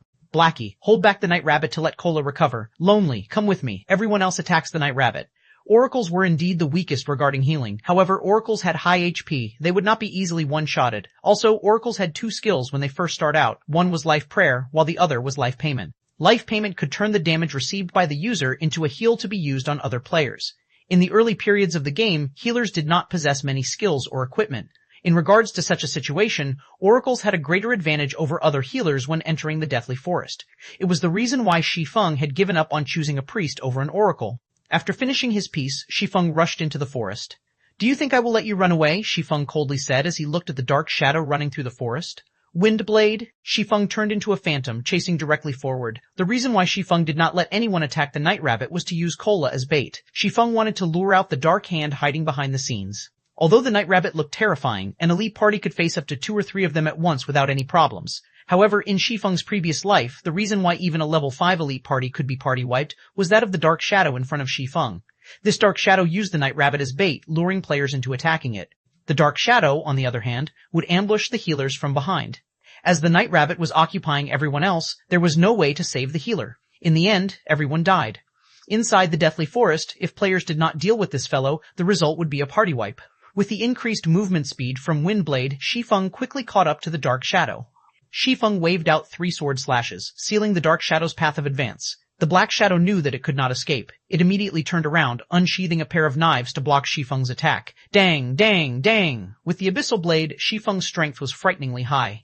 His attacks caused the Dark Shadow to take 3 steps back, and each step it retreated would be followed by the damage that was over 10. In the end, the Dark Shadow revealed its figure under the moonlight.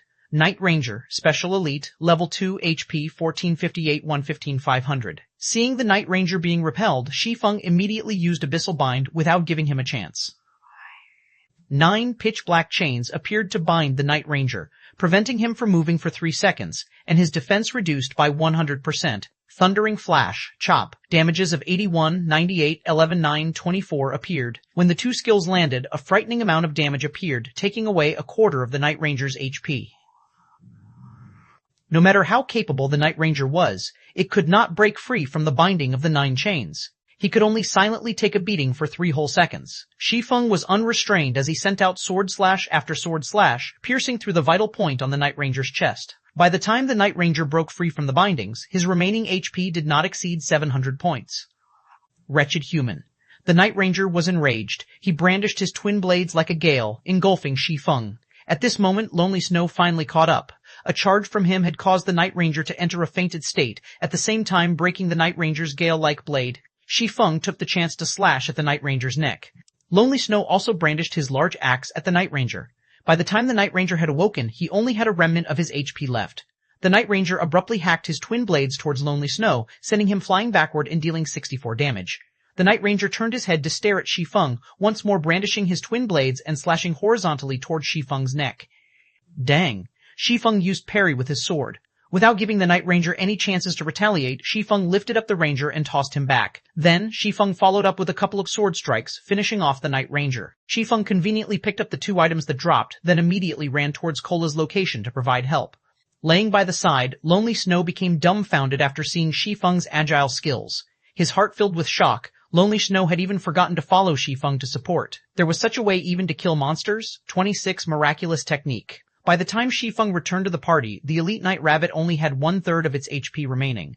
Everyone had coordinated properly. Cola tanked in the front alone, while the others vigorously dealt damage. However, to control aggro, Blackie did not madly deal damage. Instead, he used Evil Whip to pin down the Night Rabbit, giving Cola some breathing space. Cola's performance was also very good. He steadily tanked the monster, and he also had good control over aggro. Cola was not at the level of a novice, but there was still a long road ahead before he became an expert. Cola, don't always try to block with your shield. It isn't a must to block an attack like the other virtual reality games. You can also dodge to avoid an attack. That way, you could reduce the stress on the healer. For everyone else, focus your attacks on the target.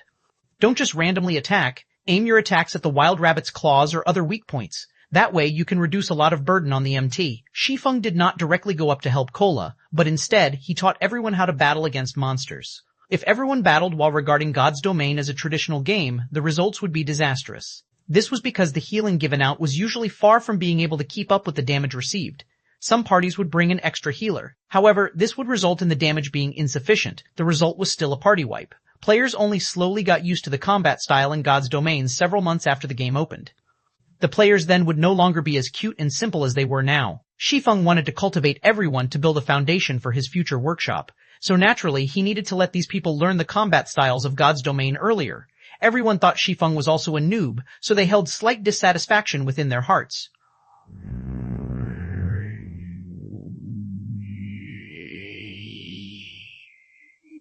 The expert did not say anything, so why was a noob like him giving out commands? However, Shi Feng's words made sense, so they still consciously did as Shi Feng said. Cola had also started to change his battle style. He was no longer using his shield to block the attacks rigidly. Instead, he retreated a step back when the wild rabbit launched its attack, taking the chance to avoid it. Although Cola still needed to use his shield to block most of the time, it had still greatly reduced the burden on the healer. Such a change allowed killing the Night Rabbit to become even easier.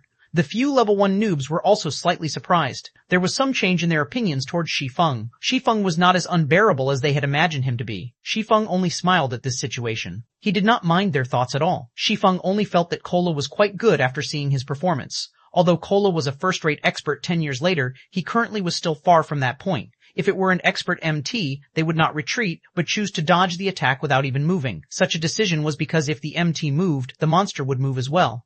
This situation would cause trouble for long-range damage dealers, which would result in the loss of a lot of damage. However, such a technique required a bounty of experience in battle and a body with dexterous reactions. Cola still needed a lot of training. The Elite Knight Rabbit fell within a moment. It dropped a skill book for Berserkers, Whirlwind Slash. It also dropped 3 coppers. Everyone could not help but be amazed by the drop rate of Hell Mode.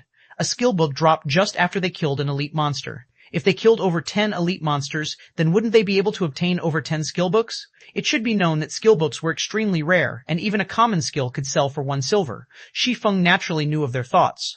However, not even Hell Mode had that high of a drop rate. It was only 3 to 4 times that of Hard Mode. Afterward, Shi Feng passed Whirlwind Slash to the stupefied Lonely Snow, then he passed a level 1 bronze defensive plate armor to Cola. The Night Ranger dropped the armor. With these items, the party's strength slightly increased.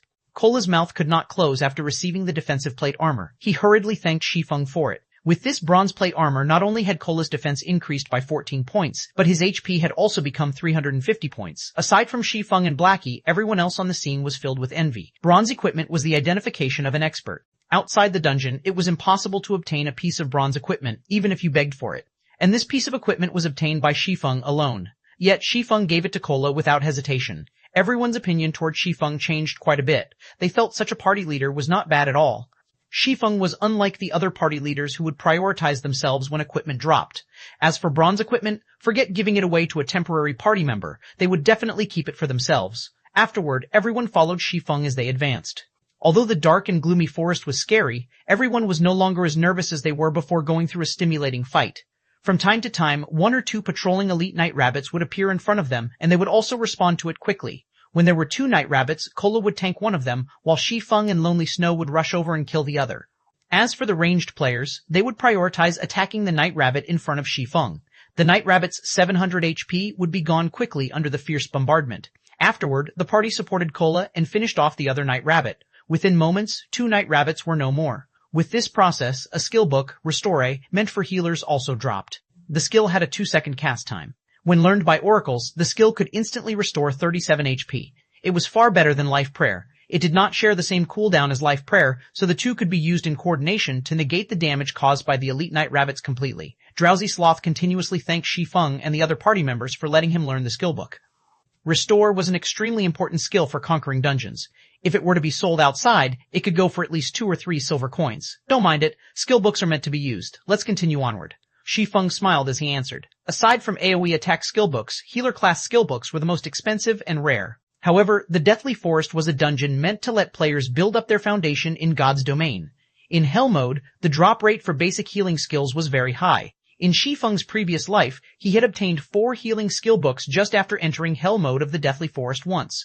It was not considered valuable. After more than an hour, Shi Feng's party arrived at a flat grassland.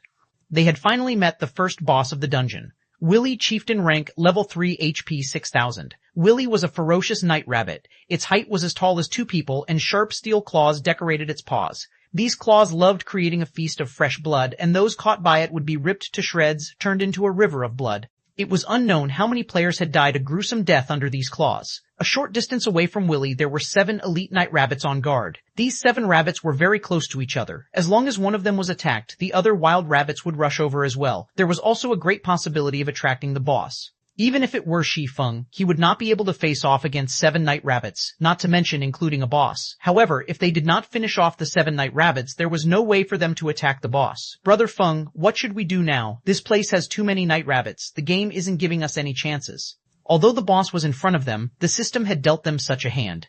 This difficulty was just too great. No wonder it was a Hell Mode dungeon. It was impossible to pass through without absolute strength. The system's setting also angered everyone. Who could fend off 7 elite night rabbits? Even a level 5 guardian knight would not be able to do it. You all wait for me behind that rock. Cola, get ready to receive the monster. Everyone else is not allowed to attack without my command. Shi Feng pointed towards a large rock nearby. Shi Feng naturally knew that there were 7 elite night rabbits here. Everyone abided by Shi Feng's command without question. All the monsters they had killed on the way here relied on Shi Feng's commands for success. They killed quite a lot of night rabbits, and everyone had obtained 1 or 2 pieces of bronze equipment. Blackie even had 5 pieces of bronze equipment. Their party's strength has definitely surpassed the other elite parties. The credit for such an achievement belonged to Shi Feng's commands. As for Shi Feng, he had run to a location that was 40 yards away from the 7 night rabbits. He quietly hid within the bushes, observing the night rabbits' every movement. Everyone understood that Shi Feng was trying to lure monsters. However, the 7 night rabbits were too close to each other. Shi Feng was a swordsman. He did not possess any long-ranged attacking capabilities, so how could he lure monsters? Time passed bit by bit. Everyone was extremely anxious. If Shi Feng accidentally failed, then it would be a party wipe. However, Shi Feng was calm. He moved not an inch as he watched the faraway night rabbits. At this moment, a cool breeze blew past. A dead leaf on the trees was sent flying over. Seeing the dead leaf hovering down towards the night rabbit, Shi Feng picked up a small stone beside him. Gently, he tossed the stone over. The direction the stone flew to was towards the night rabbit closest to the boss. We're finished. Everyone understood what kind of outcome this would be. It would definitely be a combination of one boss and 7 night rabbits rushing towards them, turning them into blood sacrifices. The moment the stone was about to hit the night rabbit, the dead leaf just happened to have blocked between the stone and the night rabbit. The stone struck the dead leaf, smashing it onto the night rabbit. The night rabbit abruptly turned to look at its surroundings, only discovering a leaf. However, how could a leaf hitting it be so painful? Subsequently, the night rabbit left its unit to observe the surroundings. It looked around aimlessly, not knowing what it was trying to find. It had unknowingly moved over 20 yards away from its unit, and it was still moving further and further away. Too godly. Lonely Snow could not help but exclaim. His eyes had nearly popped out of their sockets. Everyone else had dumbly nodded as well. What kind of accurate judgment and aim was required to hit the dead leaf while hitting the night rabbit, and thereby confusing the night rabbit's hatred, causing it to look for its target blindly? Even calling it as an ultimate skill was not excessive. Was Shi Feng really a noob? He couldn't be some gaming god here to make a fool of them, right? Summoner, the rest is up to you. Shi Feng walked to the rock's location. He looked at the summoner, clapping the person's shoulders as he spoke, smiling. 27 Shi Feng's improved party. Hearing Shi Feng's comment, the summoner, Gluttonous Mouse, suddenly panicked. He did not understand what Shi Feng wanted him to do. If he had performed badly and was kicked from the party as a result, he would regret it until he died.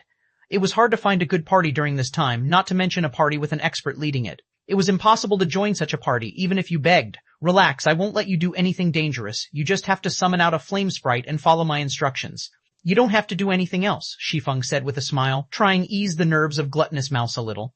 Currently, summoners were not strong, mainly due to the incapability of their skills. A summoner's method of attack mainly relied on their summoned creatures, whereas their normal attack was the low-damage magic bullet. However, a summoner with awesome skills could become a one-man army.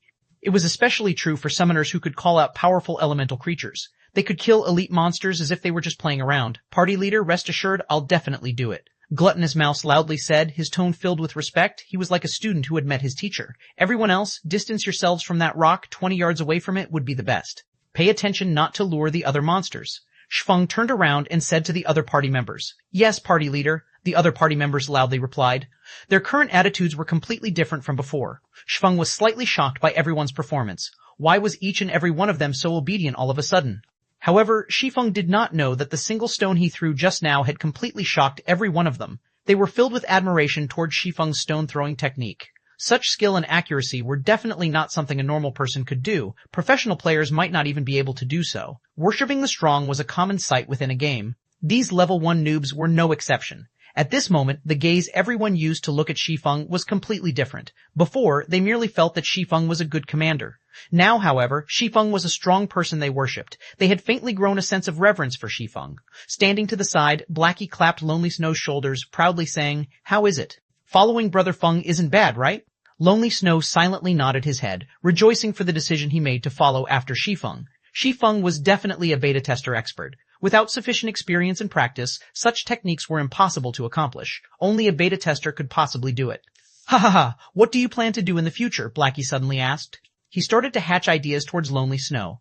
Blackie wanted to poach Lonely Snow for their workshop, even though the workshop was still non-existent. There was a 100% chance for Cola to join them, but Lonely Snow still did not have any plans to move in such a direction. The future? Lonely Snow had never considered it before. He was but an average player. He did not have any big ambitions, only wanting to earn some cash from playing games. He said honestly, I have never considered it before. I see that your techniques are quite good. Why don't you join us for now? Blackie nonchalantly asked. Really? Lonely Snow had anxiety about his future after Blackie's question. He did not know where he wanted to go.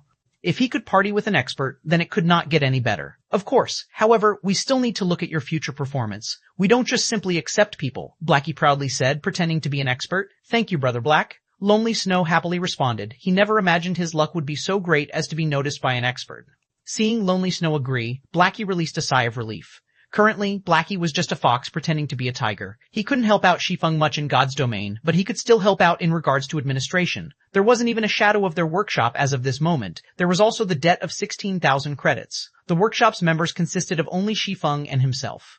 It was definitely the poorest workshop in history. If this was found out by the others, they would definitely turn around and leave. Now, Blackie could only fake being an expert to lure people to join their workshop. At this moment, Shi Feng was currently explaining the contents of the operation to the summoner. The operation was to let Gluttonous Mouse lure the remaining 6 night rabbits by controlling his flame sprite. Because the night rabbit that was closest to the boss was no more, luring the other night rabbits would not attract the boss. They could lure the monsters with ease. The flame sprite was extremely weak. Its HP was only a pitiful 15 points, and it would die in a single hit. However, its movement speed was extremely quick. Adding to its very small size, trying to hit it would be a difficult task. Start the operation. Mouse, remember to maintain a distance of 4 yards or above while circling around the rock, Shi Feng reminded once more. Gluttonous Mouse nodded his head. Carefully, he controlled the flame sprite to lure the 6 night rabbits. When the sprite entered the 35-yard distance, the nearest elite night rabbit discovered the flame sprite. Suddenly, it turned its body around and rushed towards the flame sprite. The other night rabbits also came rushing along. Seeing the night rabbits taking the bait, Gluttonous Mouse immediately controlled the flame sprite and ran. The 6 night rabbits were in hot pursuit, but their speed could no match for the flame sprite. In a moment, the flame sprite had arrived beneath the large rock. It had lured the 6 night rabbits over and started circling around the large rock. On the other side, Cola had already aggroed the night rabbit that had left its unit. Cola interchanged between blocking and using his new skill, Divine Strike. With the effects of 2 pieces of bronze equipment, a single hit from Divine Strike had caused 26 damage. It was a lot higher compared to the 11 or 12 damage caused by a normal strike. Also, Divine Strike had the added effect of increasing hatred. It became a lot easier to hold aggro. The night rabbit was killed off within a short moment. It dropped 5 coppers. After this night rabbit was handled, only the 6 night rabbits that kept on circling around the large rock remained. I'll lure the night rabbits. Cola, pay attention to pull the monster. Shi Feng picked up another small stone, throwing it at the night rabbit that ran at the rear. The night rabbit rubbed its cranium after being struck on it. The rabbit turned around, discovering Shi Feng that had thrown the stone. The night rabbit suddenly became enraged. It madly hopped toward Shi Feng with its powerful legs. As for the other night rabbits, they were still excitedly chasing after the flame sprite, failing to notice the disappearance of one of their companions. Receive it. Seeing the night rabbit was only 20 yards away from the party, Shi Feng commanded. Cola rushed ahead, sending a divine strike towards the night rabbit's head. The night rabbit's target immediately changed, extending its claws towards Cola's cranium. However, Cola had reacted quickly by dodging his body sideways. After avoiding the attack, Cola continued by using punishment. The skill had once more strengthened the night rabbit's hatred to Cola. Everyone, focus fire. Shi Feng inwardly applauded after seeing Cola's performance. He had never imagined Cola's ability to learn would be this great. He had already found out about the night rabbit's attack patterns after going through slightly more than 10 battles. No wonder he was the core MT of a first-rate guild 10 years later. His potential was limitless. The night rabbit in front of Cola had fallen within 20 seconds. It had even dropped a skill book for swordsman, Double Chop. Shi Feng immediately learned it without reservations. Double Chop E-action type requires sword level 1, proficiency 0-300, rapidly deals damage twice.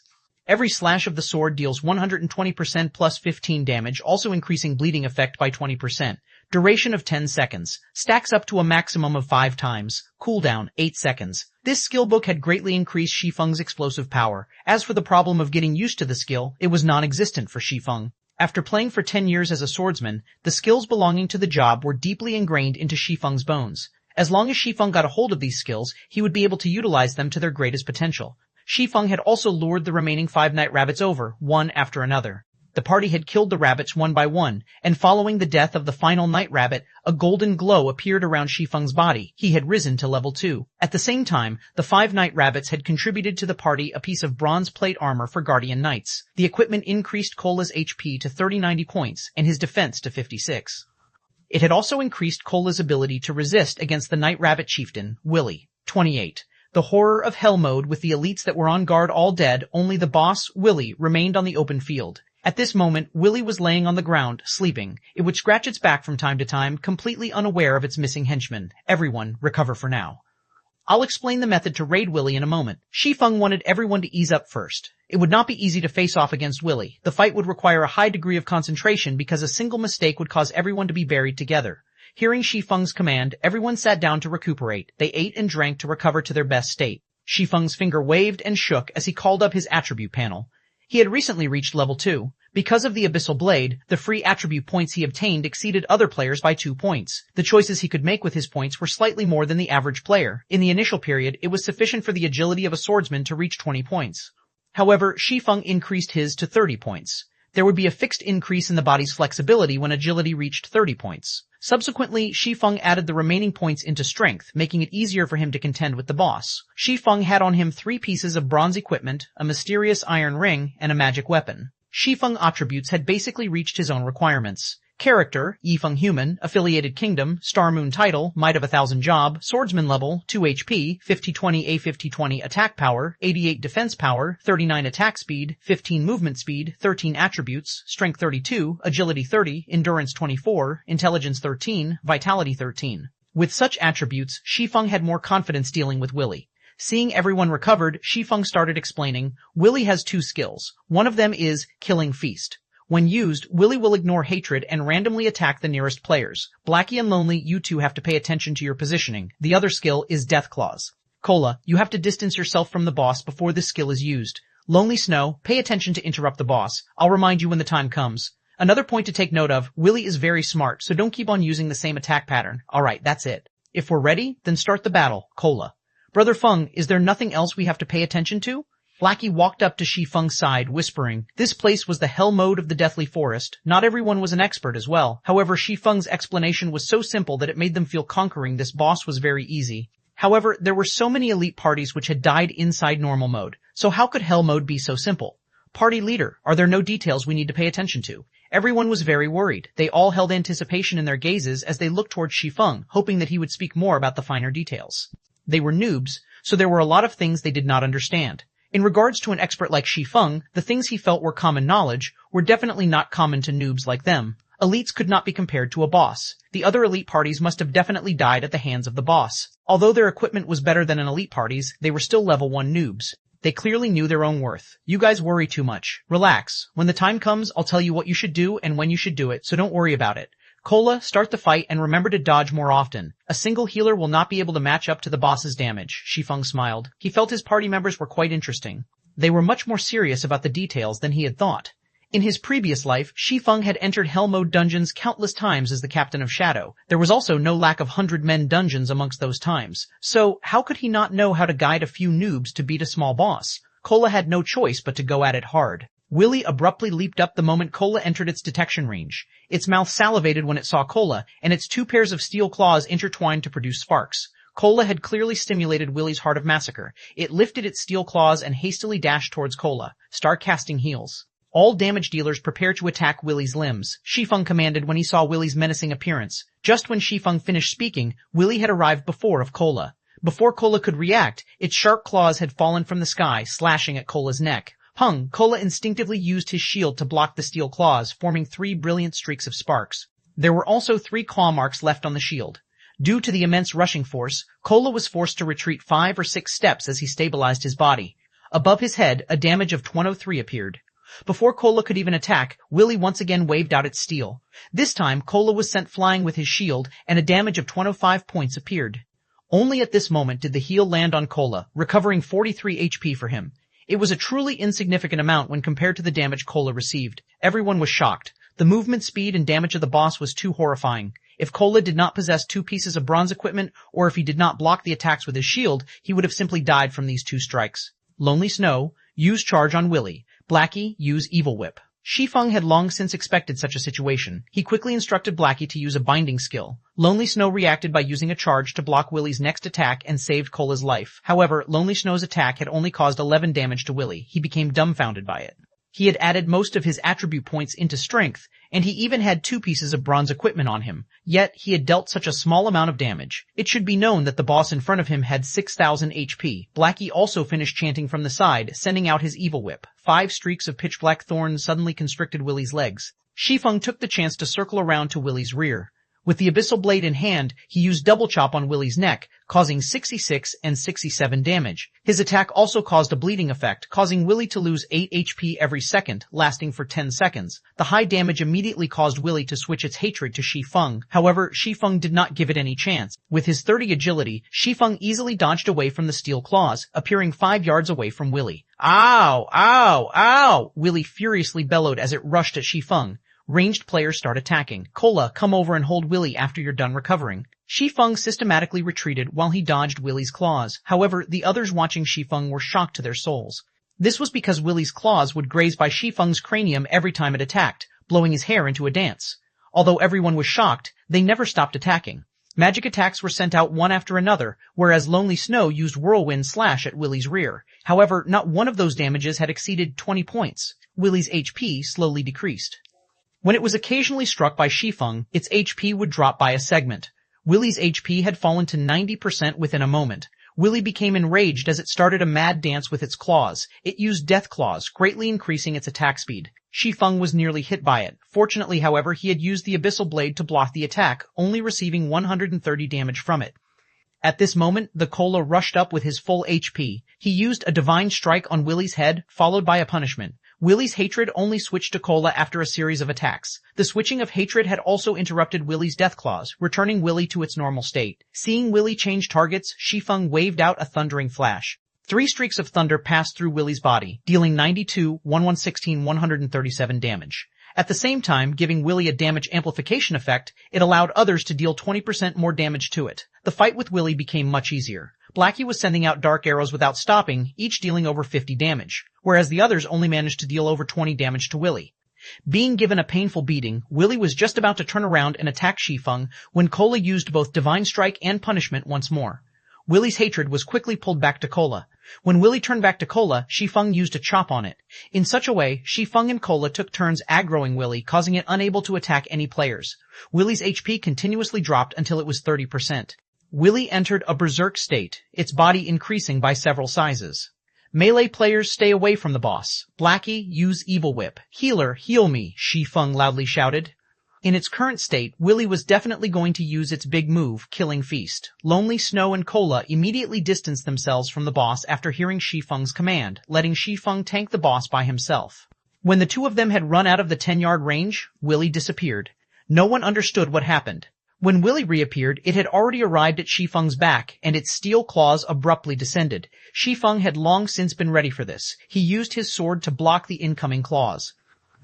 However, just after blocking this attack, Willy once again disappeared and again appeared behind Shi Feng. Within 2 short seconds, Willy had attacked Shi Feng's back 7 times. Fortunately, Shi Feng's agility had reached 30 points. It was barely enough to match up to Willy's speed. However, every attack Shi Feng blocked would still take away a significant amount of HP from him. The heals he received also continuously recovered his HP. 96, 97, plus 46, 97, 97, plus 48, plus 32, 96, 97, minus 46. If Shi Feng did not possess 520 HP and blocked every claw that came at him, Shi Feng would have died from Willy's Killing Feast with 100% certainty. At this moment, Shi Feng's remaining HP did not reach 100 points. Get rid of it, Shi Feng loudly shouted. After using his big move, Willy would enter a weakened state. It was the perfect chance to kill it. Everyone continuously greeted Willy with their attacks, finally shaving off Willy's remaining 30% HP. It dropped 4 items. Just as everyone was about to let loose their breaths, Shi Feng took a look at everyone's current status.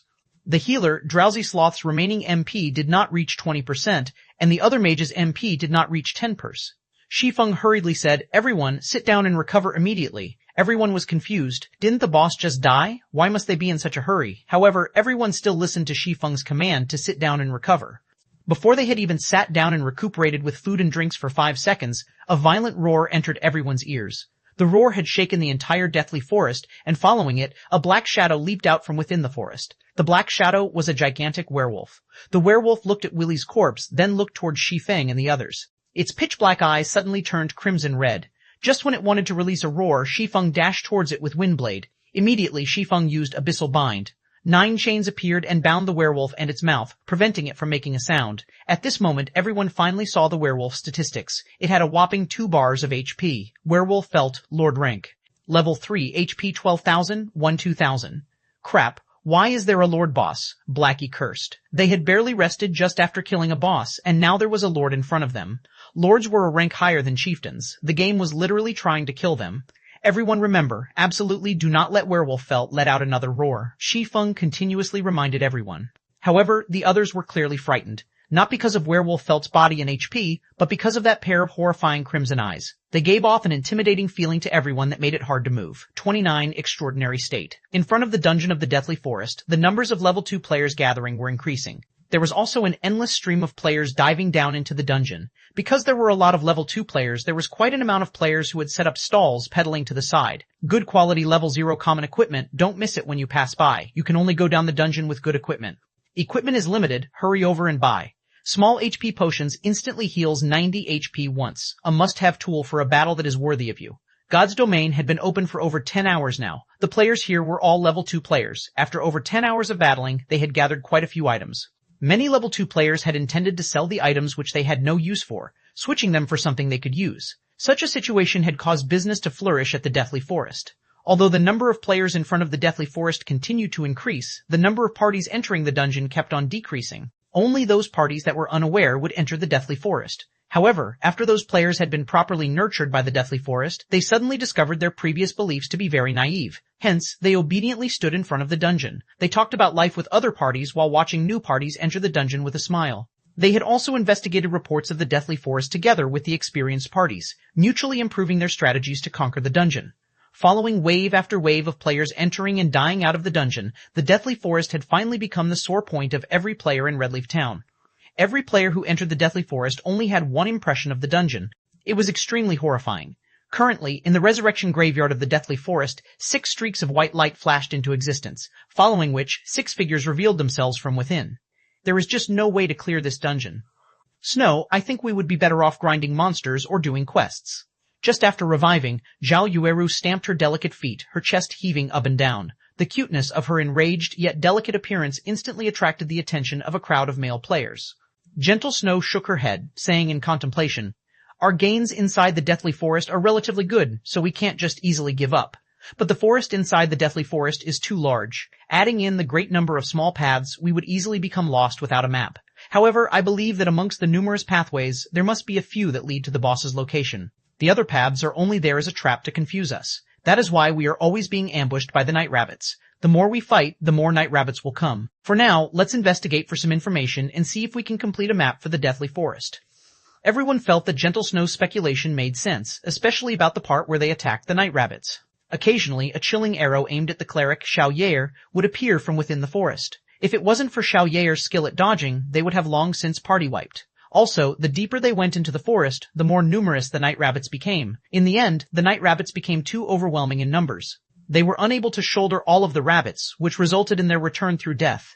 If they could find the correct path, they might have already cleared the dungeon by now. Zhao Yueru could only nod her head in agreement. The party's leader was, in fact, Gentle Snow, and Gentle Snow's speculations were always very accurate. Zhao Yueru could not help but believe in her. Going with the suggestion, Gentle Snow and Zhao Yueru nonchalantly shouted a few times, stating that they wanted to trade information about the Deathly Forest. It couldn't be denied, the striking effect created by 2 great beauties calling out.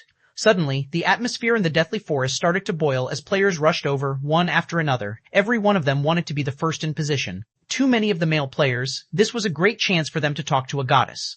Who knew, if the goddess had looked upon them, they might be able to live a blessed life in the future. Meanwhile, inside the hell mode of the Deathly Forest, the sky within the dungeon had already darkened. Thousands of birds soared to the skies, leaving the forest in a deadly silence. Werewolf Felt was not any common monster. It was a very famous werewolf. In the past, it massacred countless in Redleaf Town, nearly turning Redleaf Town into a town of death. In a fit of rage, the Starmoon Kingdom had sent out its army to surround Felt. In the end, after being heavily wounded by the great swordmaster Hilton, Felt had escaped into the Deathly Forest to treat its wounds. It was the reason why the dungeon of the Deathly Forest existed. In Hell mode, Felt had 3 absolute skills. The first one was Death Stare. Enemies who Felt stared at would have their attack speed and movement speed greatly reduced. If one had a weak willpower, they might not even be able to move. Presently, only Shi Feng had 30 points in agility. After he had activated the 3 hidden basic skills he possessed, he gained a certain amount of resistance towards the Death Stare. As for the other people, their reactions would become very sluggish. That was why Shi Feng remained the one to keep Werewolf Felt in check, whereas Drowsy Sloth continuously healed Shi Feng. However, Drowsy Sloth's casting speed had slowed by half. As for the melee players, they were no help whatsoever. However, it was not because they did not want to help, but it was because they had no way of helping at all. Werewolf Felt's attack speed was just too fast. It was to the degree where they couldn't react to its attacks. It was as if they were facing off against an expert that came straight out from a wuxia novel. Normal people had no chance to interfere whatsoever. They would only be creating more trouble if they had rushed up to the battle. So, it was still better to just watch from the side. Currently, only the ranged mages dealt damage. However, the damage caused was just too low. Even Blackie's dark arrows were only dealing 24 damage each. Lonely, interrupt the roar. Seeing Felt abruptly inhaling, Shi Feng immediately shouted. Lonely Snow had long since prepared for this moment. Immediately, he went forward and used charge, causing Felt to enter a 1-second fainted state. Then, he quickly retreated. Shi Feng took the chance to use Thundering Flash, Double Chop, and Chop.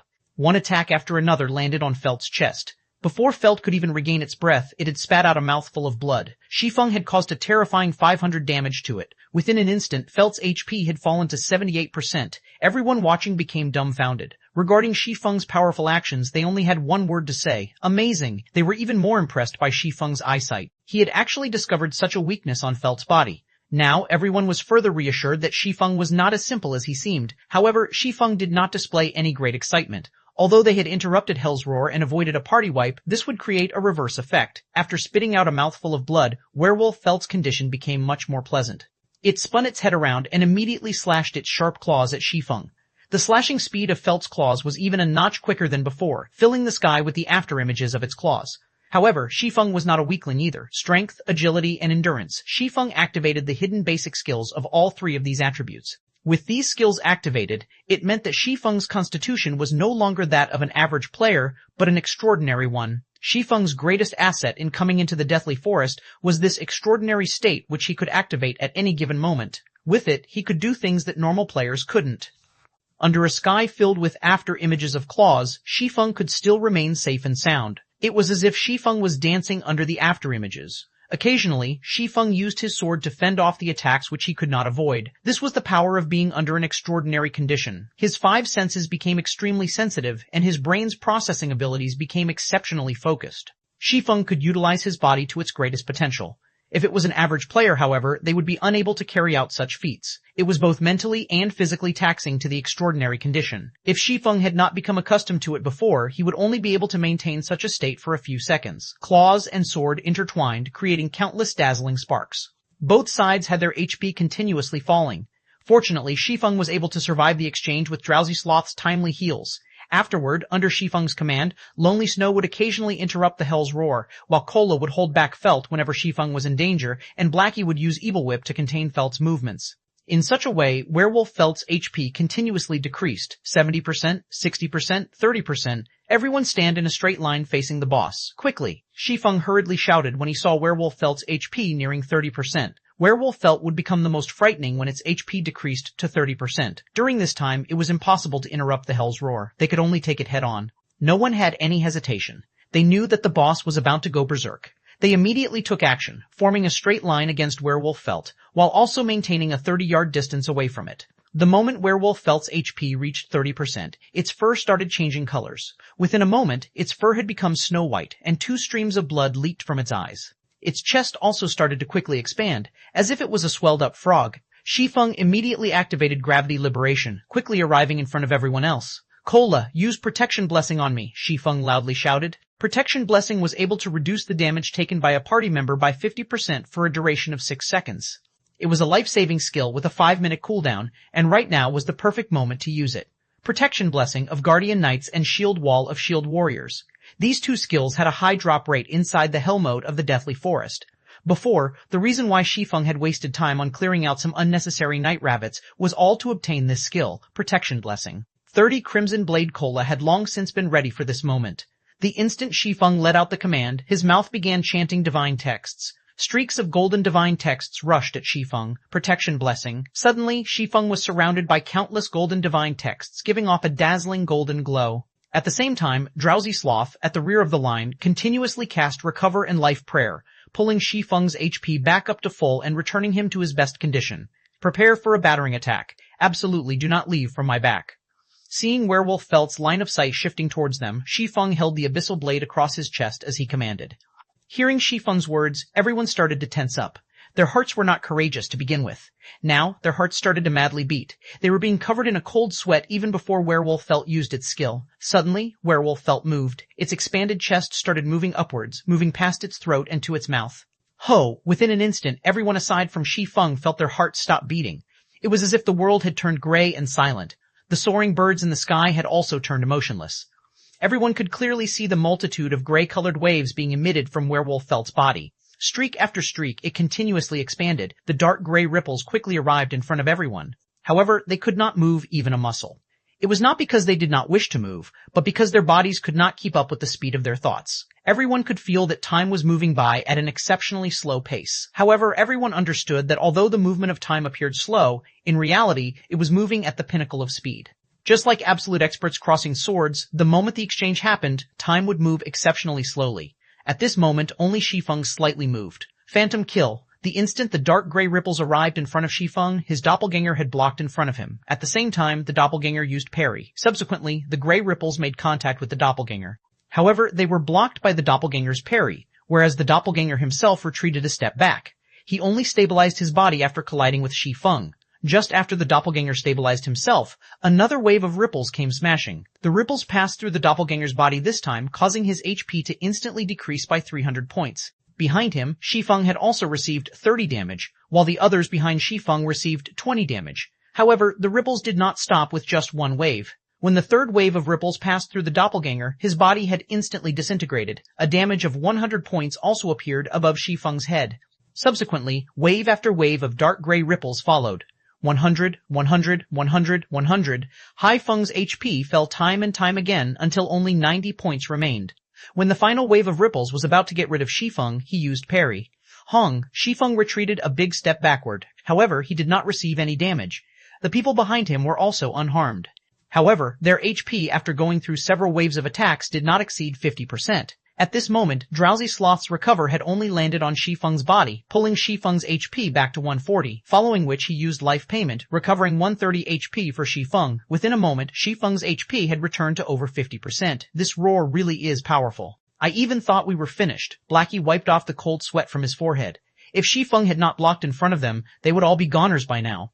When he thought back to how Shi Feng nearly died, Blackie's heart started beating rapidly, reaching 180 beats per minute. If Shi Feng died, then they would die as well. There was nobody else in the party who could pin down Werewolf Felt for a long period of time. At this moment, everyone looked at Shi Feng as if they were looking at a monster. Never would they have imagined that Shi Feng would ingeniously use his doppelganger to block 2 of those onslaughts. He had also used parry on the final attack. The way Shi Feng had calculated both damage and HP was absolutely brilliant. Such a technique definitely belonged to the realm of gods. Stop daydreaming, all of you. Quickly attack the boss. It's in a weakened state right now. Shi Feng only shrugged his shoulders at his party's reaction. Such a technique could be done by many experts in a few more years. However, Shi Feng had yet to relax. The thing he had to pay attention to the most right now was the boss. Only he knew how hard it was to deal with Werewolf Felt. Windblade. With gravity liberation activated, Shi Feng instantly arrived in front of Felt. He tightly gripped the abyssal blade, continuously sending attacks towards Felt's chest. Thundering flash, double chop, chop. Damage that exceeded 100 appeared above Werewolf Felt's head, one after another. The other party members were also able to deal damage of over 20 with each attack. Very quickly, they had reduced Werewolf Felt's HP down to 15%.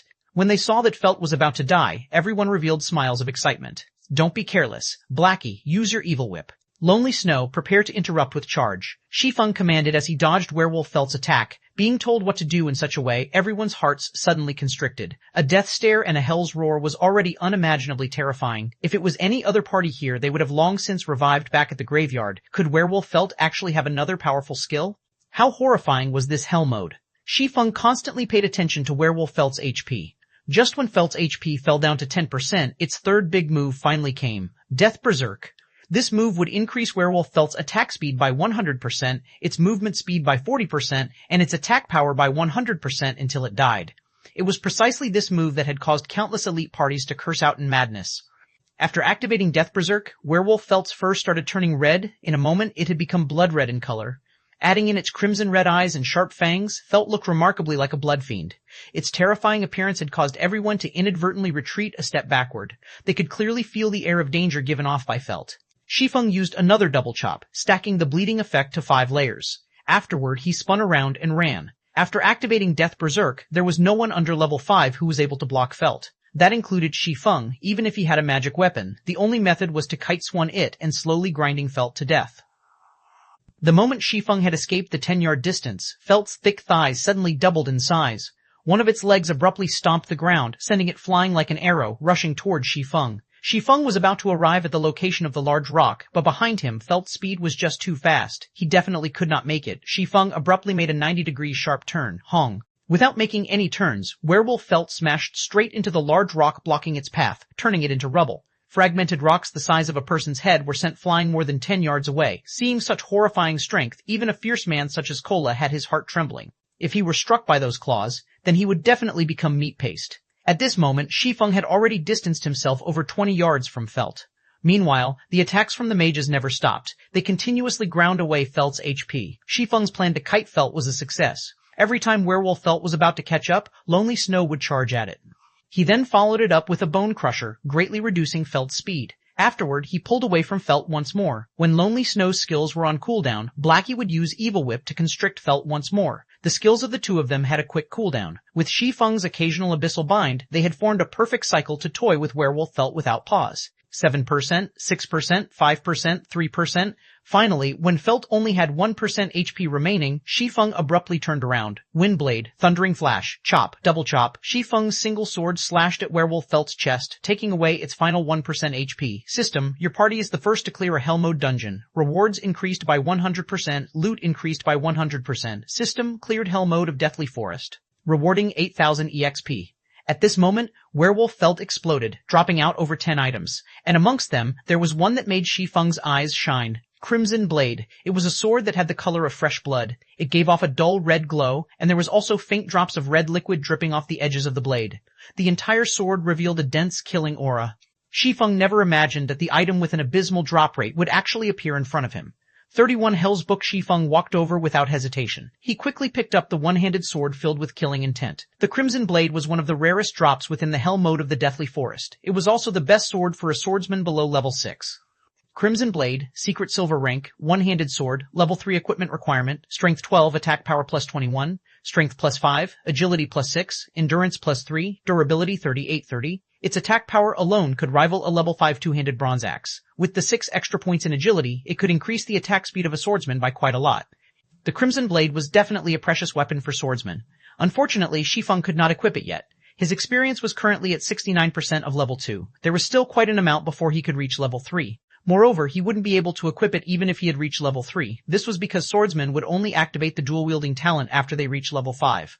At that time, Shi Feng would be able to wield 2 one-handed swords. By the time Shi Feng was level 5, he would be able to wield the Abyssal Blade on his main arm and the Crimson Blade on his subarm. His attack power would be invincible amongst level 5 players. Shi Feng felt great just thinking about such a future. Brother Feng, hurry up and pick up the equipment. I'm dying of anxiety here, Blackie urged. That's right, party leader. You can't just enjoy it by yourself. At least let us have a look at what equipment dropped. The loot on the ground had nearly blinded everyone's eyes. The anxiety burning in their hearts had even caused them to forget their joy of reaching level 2. They all wished to take a look at the drops of the 2 Hell Mode bosses. As for rushing over to snatch the loot, there was nobody present who would do such a thing. Even if the items on the ground were valuable, they still wouldn't do it. If they had done such a thing, although they could feel great for the moment, they would instead regret their actions for the rest of their lives. This was because Shi Feng was the true treasure here. Even if Shi Feng wanted all of the equipment, there would not be a single person who would refuse him. After all, the only reason they could make it to this point was all because of Shi Feng. That was why everyone was just standing by the side, obediently watching instead of rushing up to fight for the loot. All right, no need to rush, Shi Feng smiled. He quickly began to collect the items on the ground. Shi Feng was very satisfied with everyone's performance. They were unlike the players Shi Feng would occasionally party up with in his previous life. When the boss died, those players would rush up in unison to snatch the equipment. They immediately disappeared once they took all the equipment, leaving Shi Feng enraged and speechless. The reason Shi Feng did not set the party so that only the leader could pick drops was to test everyone's intentions. It was better to discover those treacherous people early on. Now that nobody had rushed up to snatch the items, Shi Feng could be more at ease with them. In a short moment, Shi Feng had collected all the loot on the ground. There were a total of 19 pieces of equipment and 5 silver coins. Such a harvest could rival the assets of a large guild in its entirety. Arranging his bag, Shi Feng's lips curled up into a smile. He found a forging design. Garrison Armor, Forging Design. Able to create a piece of level 3 bronze ranked chest armor after learning the design. Materials required, 20 copper ores, 5 bronze ores, 5 magic essences. This piece of equipment was a good item. As long as a party's MT equipped it, diving into the normal mode of the Deathly Forest would become much easier. Not only did it have high defense and strength, it also increased maximum HP by 200 points. It was an extremely important piece of equipment for any MT. In Shi Feng's previous life, when this equipment was released, every guild madly fought over it. They also ignored all costs to enter the Deathly Forest in order to obtain this forging design. When Blackie saw Shi Feng's excited smile, his heart became even more anxious. It was needless to say, for the other people, if a person's sight could kill, Shi Feng probably would have died over hundreds or thousands of times by now. The items are not bad. Here, you guys have a look. Shi Feng did not waste any more time. He immediately displayed the attributes of all the equipment. There were a total of 15 pieces of equipment. Amongst them, there was only a single secret silver equipment, which was the Crimson Blade. There were also 5 pieces of mysterious iron equipment and 9 pieces of bronze equipment. The bronze equipment dropped by the bosses of Hell Mode were all of the highest quality. The bronze equipment dropped by elites were far from comparable. Amongst all the equipment, after the Crimson Blade, the most valuable items were the pieces of mysterious iron equipment. Out of the 3 modes of the Deathly Forest, only Hell Mode dropped mysterious iron equipment, whereas normal and difficult only dropped bronze equipment. Blackie's luck had always been good. Amongst the 5 pieces of mysterious iron equipment, there were 2 pieces of the dark color set meant for Cursemancers. The dark color set was definitely the set equipment for Cursemancers below level 5. There were a total of 5 pieces in the dark color set: head, chest, legs, shoes, arm guards. This time around, the parts that dropped were the chest and shoes. These 2 items had placed a wide smile on Blackie's face. Brother Feng, I really love coming down to hell. Let's come here once every day. That way, I can complete the dark color set, and if anyone dares look down upon us at that time, I'll blast him to pieces. Blackie showed off the dark color set in his hands. After wearing the dark color set, Blackie felt himself becoming closer to an expert. His magic attack was increased to 66. A single level 3 dark arrow could take away more than half the HP of a level 1 shield warrior. If he could complete the dark color set, then a single dark arrow could one-shot a shield warrior. He put on the suit of ash gray fur robes, coupled with glistening pitch black boots. Everyone could tell they were pieces of a set with just a glance. The others drooled when they saw the black luster of the dark color set. Their hearts were filled with hatred and envy for Blackie. They had never imagined entering hell would be such a great experience. They truly hoped they could enter hell a few more times in the future. The remaining 3 pieces of mysterious iron equipment were the set pieces for Guardian Knight, Shield Warrior, and Elementalist. Amongst those present, only Kola was a Guardian Knight. Thus, Shi Feng gave the piece of equipment to Kola and stored the others. As for the remaining bronze equipment, Kola received a shield and Lonely Snow received a greatsword.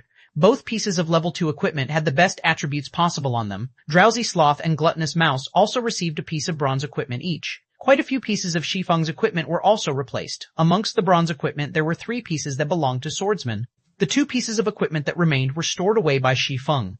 When everyone had changed their equipment, it was as if the entire party had a makeover. Every piece of their equipment was incomparably brilliant. Just a glance was enough to tell that they didn't just have common equipment. The entire party had also risen to level 2. Blackie's experience was even at 98% of level 2, just a tad bit short of level 3. The other 4 items were a forging design, a potion recipe, a rare skill for Cursemancers, and a notebook. The rare skill for Cursemancers overjoyed Blackie. It was an AoE skill called Hellflame. Hellflame deals 150% flame damage to an 8x8 yard area. Duration of 5 seconds. Cooldown, 36 seconds. It was a godly skill for grinding monsters during the early periods of the game. What is this thing for? Shi Feng looked at the old notebook in his hand. He could not recall the hell mode of the Deathly Forest dropping such an item. Taking a look inside, Shi Feng discovered words which he could not understand. However, Shi Feng knew these words belonged to the ancient language of the elves. Within God's domain, any items which had a relationship with the elven language were definitely not common items. Just like the Ring of Gravity, there was a string of elvish words carved onto it. They had allowed the ring to possess unimaginable powers. It seems I have to make a trip to the library. Shi Feng felt this notebook was not as simple as it seemed. In his previous life, he entered the hell mode of the Deathly Forest tens of times. However, he had never seen such an item drop before. There was no such news from the other teams in the guild as well. The likelihood of the notebook dropping only on the first kill was high. If Shi Feng wanted to make heads with the situation, he had to translate its contents at the library. Brother Feng, what are we going to do afterward? Grinding mobs? Blackie was eager to try out the new skill he learned. That's fine as well. We'll grind and do quests in Dark Moon Valley. The monsters there drop quite a lot of ore, Shi Feng said after some thought. With the forging design in hand, all that was left was to obtain the materials. However, Shi Feng needed a lot of materials. Now that Blackie had Hellflame, it should be a lot quicker to kill kobolds and gnomes. Furthermore, Shi Feng knew of a few good locations where it would be suitable to use Hellflame. Shi Feng turned to look at the others, saying, "Will you guys follow us or do quests on your own? Big Brother Feng, how could you leave me out of grinding mobs?" "I've already planned to follow Big Brother Feng in the future." Cola smiled like a fool as he gently caressed his new shield. "Big Brother Feng, can we join as well?" Drowsy Sloth and Gluttonous Mouse were both high schoolers. Currently, they had their heads lowered in embarrassment. However, they did not wish to give up such a chance. Shi Feng was a great expert. They would reap endless benefits if they could learn a thing or two by staying by his side. Shi Feng said, smiling, "Of course you are all welcome to join." Suddenly, the two of them revealed excited expressions, both their hands clenched up in excitement. "Since nobody is opposed to it, then we will go grind in Dark Moon Valley." After finishing his piece, Shi Feng called out the system panel. He selected the dungeon's party teleportation, parting with the Deathly Forest. 32 stunning invitation. There was a sea of players in front of the Deathly Forest. Currently, they were all gathered around the dungeon's entrance. Such a situation was due to the actions of the large guilds of Redleaf Town. The elite teams of these large guilds had all arrived at the Deathly Forest. They were all prepared to challenge the dungeon. These teams were much stronger than the loosely made elite parties. Common equipment covered their entire bodies. There were even pieces of bronze equipment in the mix. That's Heaven's Crown's core MT, Immovable Mountain. Never have I imagined that even he would come to this place. Someone will surely clear the Deathly Forest this time. Heaven's Crown is just a third-rate guild. Look over there, even the sub-leader of Assassin's Alliance, Stabbing Heart, is here. Also, the Guardian Knight named Warsoul by his side is the top 5 knight of the Assassin's Alliance. He is even stronger than the Immovable Mountain. The players in the surrounding area started a discussion amongst themselves. They held optimistic views towards these large guilds at clearing the Deathly Forest. It was to be expected, as there were over 10 guilds currently present, both large and small. Amongst these guilds, the most well-known guild would be the second-rate guild, Assassin's Alliance. Following them would be the third-rate guild, Heaven's Crown. The others were just some unknown guilds, but they still would not be looked down on. This was because a workshop stood behind every guild. These workshops hired experts. Average players could not compare to them. Each large guild wanted to build its reputation in Redleaf Town. Conquering the first dungeon in Redleaf Town was the perfect way to do so. Hence, all of the large guilds made ample preparations for the dungeon. They spent large sums of their assets to buy equipment and medicine. They also bought a lot of information on the Deathly Forest, so they were extremely confident about conquering the dungeon. Boss waving, these guild teams have gorgeous equipment. "They will definitely clear the Deathly Forest this time," Wordless Summer Knight commented with a pained expression. Waving slowly but surely crossed his arms in front of his chest. He nodded slightly, saying in a helpless tone, "The Deathly Forest is too difficult. We party wiped before we even met the boss." In the end, parties like ours only became scouts for the guilds. What's there to brag about being a guild's expert? Boss, it's not our skills that are lacking. The dungeon is just too horrifying. It has too high of an equipment quality requirement. The Shield Warrior, battle to the end, said in disdain. He held contempt for the guild experts deep in his heart, and he was sure only their equipment prevented them from clearing the dungeon. "That's right, boss. If our party had such equipment, we would have long since cleared the Deathly Forest," Wordless Summer Knight confidently said. Speaking of dungeons, Wordless Summer thought of Shi Feng's party. He giggled as he said, "It's not like we didn't have any gain. We've killed 2 night rabbits and even got a skill book for berserkers. Compared to that party led by Captain Noob, we're much stronger. They still haven't shown themselves. I guess they've already fled from embarrassment. It sure is a pity for Lonely Snow. If he followed the boss, then he would have been given this skill book. If he found out about it, he would regret not following us into the dungeon." That's right. Lonely Snow doesn't know how to appreciate the kindness given to him. Now, he will definitely regret not following the boss, Battle to the End laughingly said. Lonely Snow's skills are still quite good. I don't know how that noob managed to gain the favor of that expert called Blackie. However, no matter how great that expert's techniques are, with deadweight pulling him back, they would still party wipe. He is probably too ashamed to show himself right now. If he had gone with us, we might have cleared the Deathly Forest by now. Waving slowly was silently pleased with Blackie's end. "Boss, the guilds are going to enter now," Wordless Summer said. However, just as the guilds were about to enter the Deathly Forest, the dungeon's teleportation gate suddenly changed color.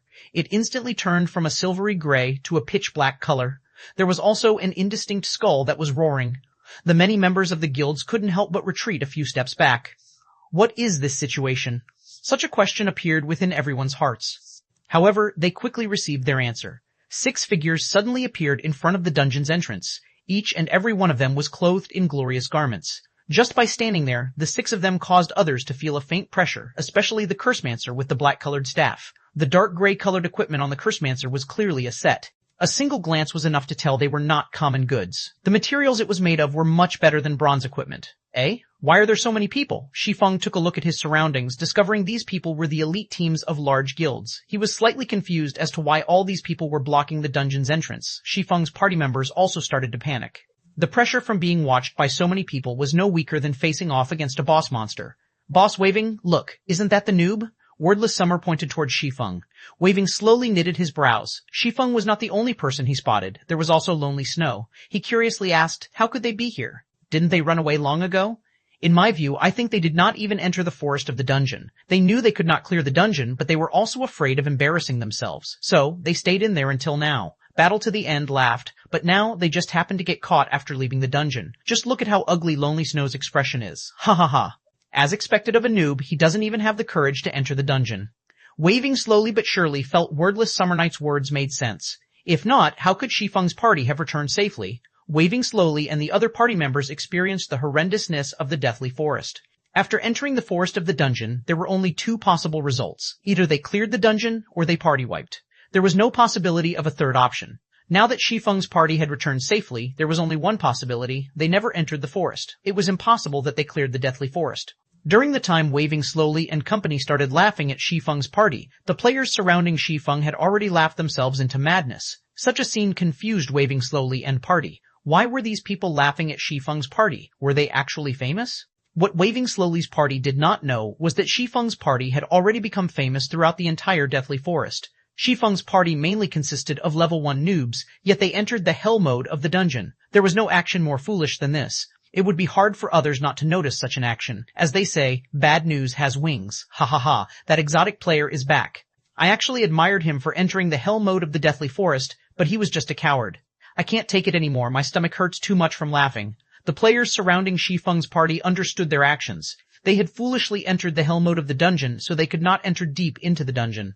Instead, they stayed around the dungeon's entrance and looked for a time to leave the dungeon in secret. Unfortunately, even God would not help them. They coincidentally left just to be seen by the many guilds. Brother Feng, what's wrong with these people? Blackie looked at the laughing players laying on the ground. Scratching his head, he asked with an odd tone, did their brains go bad? Why are they holding their stomachs and laughing on the ground? Who knows? Maybe their brains had a cramp. It seems we shouldn't play God's domain too long, especially for the first time. Shi Feng did not think their appearance had any relation to the actions of these people. We better leave. This is just giving me the creeps. The other members of the party nodded in agreement. The players in the Deathly Forest were truly strange. Big brother, please hold on for a moment. Just as Shi Feng's party was about to leave the dungeon's entrance, a ringing voice entered everyone's ears. Taking a look at the voice's origin, a beautiful and pure maiden dressed in a pure white mage's robe was seen walking towards Shi Feng's party. Shi Feng recognized this person. She was Star Moon Kingdom's top 100 cleric, Xiao Yair. Xiao Yair walked to Shi Feng with an embarrassed look, a blush appearing on her tender white cheeks. She whispered, nice to meet you. I am Xiao Yair of Ouroboros. We met before entering the dungeon. Our party's leader wishes to have a chat with you about the Deathly Forest's dungeon. I wonder if you would be interested in sharing. 33 Changing from Arrogance to Humility 1. Xiao Yair's appearance shocked everyone present. Every player present knew who Xiao Yair was. After all, she was the goddess's party mate. Coupled with Xiao Yair's beauty and purity, she was firmly implanted in everyone's memories. However, why would such a pure maiden invite a noob? Furthermore, what was harder to imagine was, the person who invited the noob was not Xiao Yair, but the goddess, Gentle Snow. Who was Gentle Snow? She was the publicly acknowledged snow goddess in the virtual gaming world. There were countless Mr. Perfects who wanted to approach her. There was even a trust fund baby who had offered 10 million credits just to have a meal with Gentle Snow. However, that person did not even receive a word from her. Scram. That trust fund baby was naturally enraged. Thus, he sought to get revenge and turn Gentle Snow into his possession. Yet, a few days later, this trust fund baby was dumbfounded. His father, a self-made wealthy man, suddenly became a poor pauper. All of his father's properties had, within a night, become someone else's possession. When the trust fund baby's father found the cause, he nearly beat his son to death. From then onwards, everyone finally knew the dreadfulness of Gentle Snow. However, Gentle Snow's fans had further increased in number after this incident. Gentle Snow was like a true goddess from the legends, divine and inviolable. Such a goddess had actively invited such a noob. How could it not shock people? Currently, everyone was no longer in the mood for laughter. There was only envy and displeasure. What virtue and ability did a noob have to be invited to chat with the goddess? Damn, this noob must have some dog-shit luck. Why him? I'm so handsome, yet the goddess won't even speak a word to me. I, Jade Windtree, am an expert in God's domain, but why won't the goddess come have a chat with me? Could it be that I am too handsome, or does the goddess prefer a wilder type? The goddess must want to understand the situation inside the Hell Mode dungeon, that's why she looked for him. I never imagined even noobs would have such benefits. If I had known earlier, I would have also entered Hell Mode once. Everyone started their own discussions. They glared at Shi Feng, having thoughts of disdain and envy towards him. They could not help but want to kill him right that instant. Boss waving slowly, I didn't hear wrong, right? That noob actually received an invite from the goddess. I must have heard wrong. Wordless Summer Knight pinched his thick cheeks, saying with a foolish expression, it should be right, however, the goddess must have something she wishes to ask. He was only lucky, that's all. The prideful, waving slowly deemed Shi Feng being able to chat with the goddess was all just due to his luck. Battle to the end nodded his head to the side, agreeing to waving slowly, but surely's opinion. Gentle Snow was an existence they had looked up to. They were people of completely different worlds. Not to mention having a chat with her, they had already felt incredibly lucky just by being in the deathly forest with Gentle Snow. Just when everyone thought Shi Feng would smugly agree to the invitation, Shi Feng had instead given a contradictory answer. Not interested. I'm in a rush for time. Shi Feng turned around and left immediately after responding. He did not care about Xiao Yuer in front of him at all, and he cared even less about Gentle Snow's invitation. Now that the forging design was in his hands, he only lacked ore. The quicker the garrison armor made its appearance, the greater Shi Feng's income would be. If he missed out on this great chance, he would lose a large sum of coins. Blackie had been extremely excited when he thought he would be able to get close to the goddess. Shi Feng's answer, however, nearly drove him to madness. There must be a mispositioned nerve inside Shi Feng's brain to reject the invitation. It was not just Blackie who was dumbfounded, even Xiao Yuer was shocked motionless. It was the first time she met a man who actually rejected Sister Snow's invitation. Many men begged for such an invitation, yet all of them remained empty-handed. Could this man be a fool? Let's go. What are you daydreaming about? He turned and asked his motionless party members when Shi Feng discovered nobody following him. Brother Feng, that's an invitation from the Snow Goddess. Won't you think about it some more? Blackie requested. His mind was bordering insanity right now. At the same time, his heart continually prayed for Shi Feng to agree quickly. Such a great chance would be impossible to come by in the future. I've already said I don't have the time, Shi Feng responded with a smile. Shi Feng became speechless when he looked at Blackie's prayerful eyes. No matter what, Blackie's reverence for the Snow Goddess would not change one little bit. Currently, Gentle Snow and Xiao Yueru walked over. Clad in a silvery white plate armor, Gentle Snow was undoubtedly the focus of the entire deathly forest. Everyone's eyes were glued to her perfectly curved body, their mouths drooling. Nobody had imagined Gentle Snow would personally make an appearance. Everyone's envy and hatred for Shi Feng grew even more. You can be at ease. I will not waste too much of your time. This piece of bronze equipment can be your compensation. Gentle Snow carefully watched Shi Feng. She discovered Shi Feng was indeed different from other people. Although Shi Feng had a typical appearance, his body gave off a calm and steady feeling. There was also a faint murderous aura radiating from his body. Such temperament could only be honed after experiencing countless life-or-death battles. Snow? Xiao Yueru was shocked. She never thought Gentle Snow would think so highly of Shi Feng. Her beautiful eyes unwillingly turned toward Shi Feng. Her brows slightly creased, and she said in a contemptible tone, I don't think this fellow is worth a piece of bronze equipment, a piece of gray equipment at best. They had already been respectful by inviting Shi Feng over for a chat. However, not only did Shi Feng not appreciate their kindness, he even rejected them immediately. If someone else received such an invite, they would have long since come running over to fawn over them.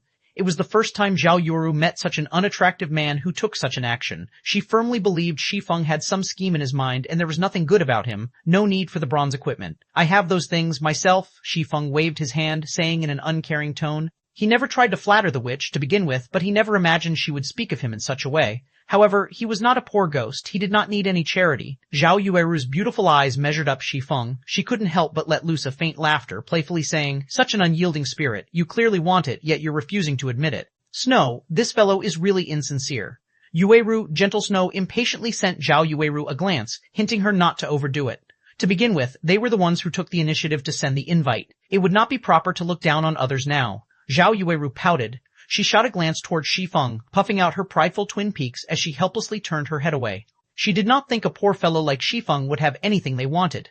Sorry, please receive this piece of equipment as an apology. Gentle Snow took out a level 0 bronze belt meant for a swordsman and traded it to Shi Feng. She wanted to put an end to this matter. Shi Feng did not reject the offer after seeing Gentle Snow's sincerity. If he rejected it, it would only show how petty of a man he was. At the same time, he would cause Gentle Snow to think he did not wish to reconcile. He couldn't just keep on refusing the kindness of others. Besides, he was indeed missing a bronze belt. Hee, and here I thought you had some great ability. In the end, you still need it, Xiao Yueru said in disdain. She inwardly felt unfortunate to lose a piece of bronze equipment. They obtained this piece of equipment after killing a rare elite with much difficulty. It was an absolute waste now that their efforts were benefiting Shi Feng. Shi Feng slightly wrinkled his brows. Not even a man would be able to stand being mocked and ridiculed in such a way, not to mention a reincarnated person like Shi Feng. Since Miss Snow gave me a piece of bronze equipment, it is only proper for me to reciprocate in kind. Let this item be the return gift. 34. Changing from arrogance to humility. 2. Gentle Snow's eyes flashed when Shi Feng also wanted to gift her something. She felt astonished and thought Shi Feng was an interesting person. Shi Feng conducted himself properly, and he was not as hard to get along with as she had imagined. You? Gifting Snow a present? Do you think Snow would even want it? Zhao Yuru could not help but turn her head around. Her fresh red lips curled into a seductive smile, and her eyes held a sneer within them. She was silently laughing at Shi Feng's overestimation of himself.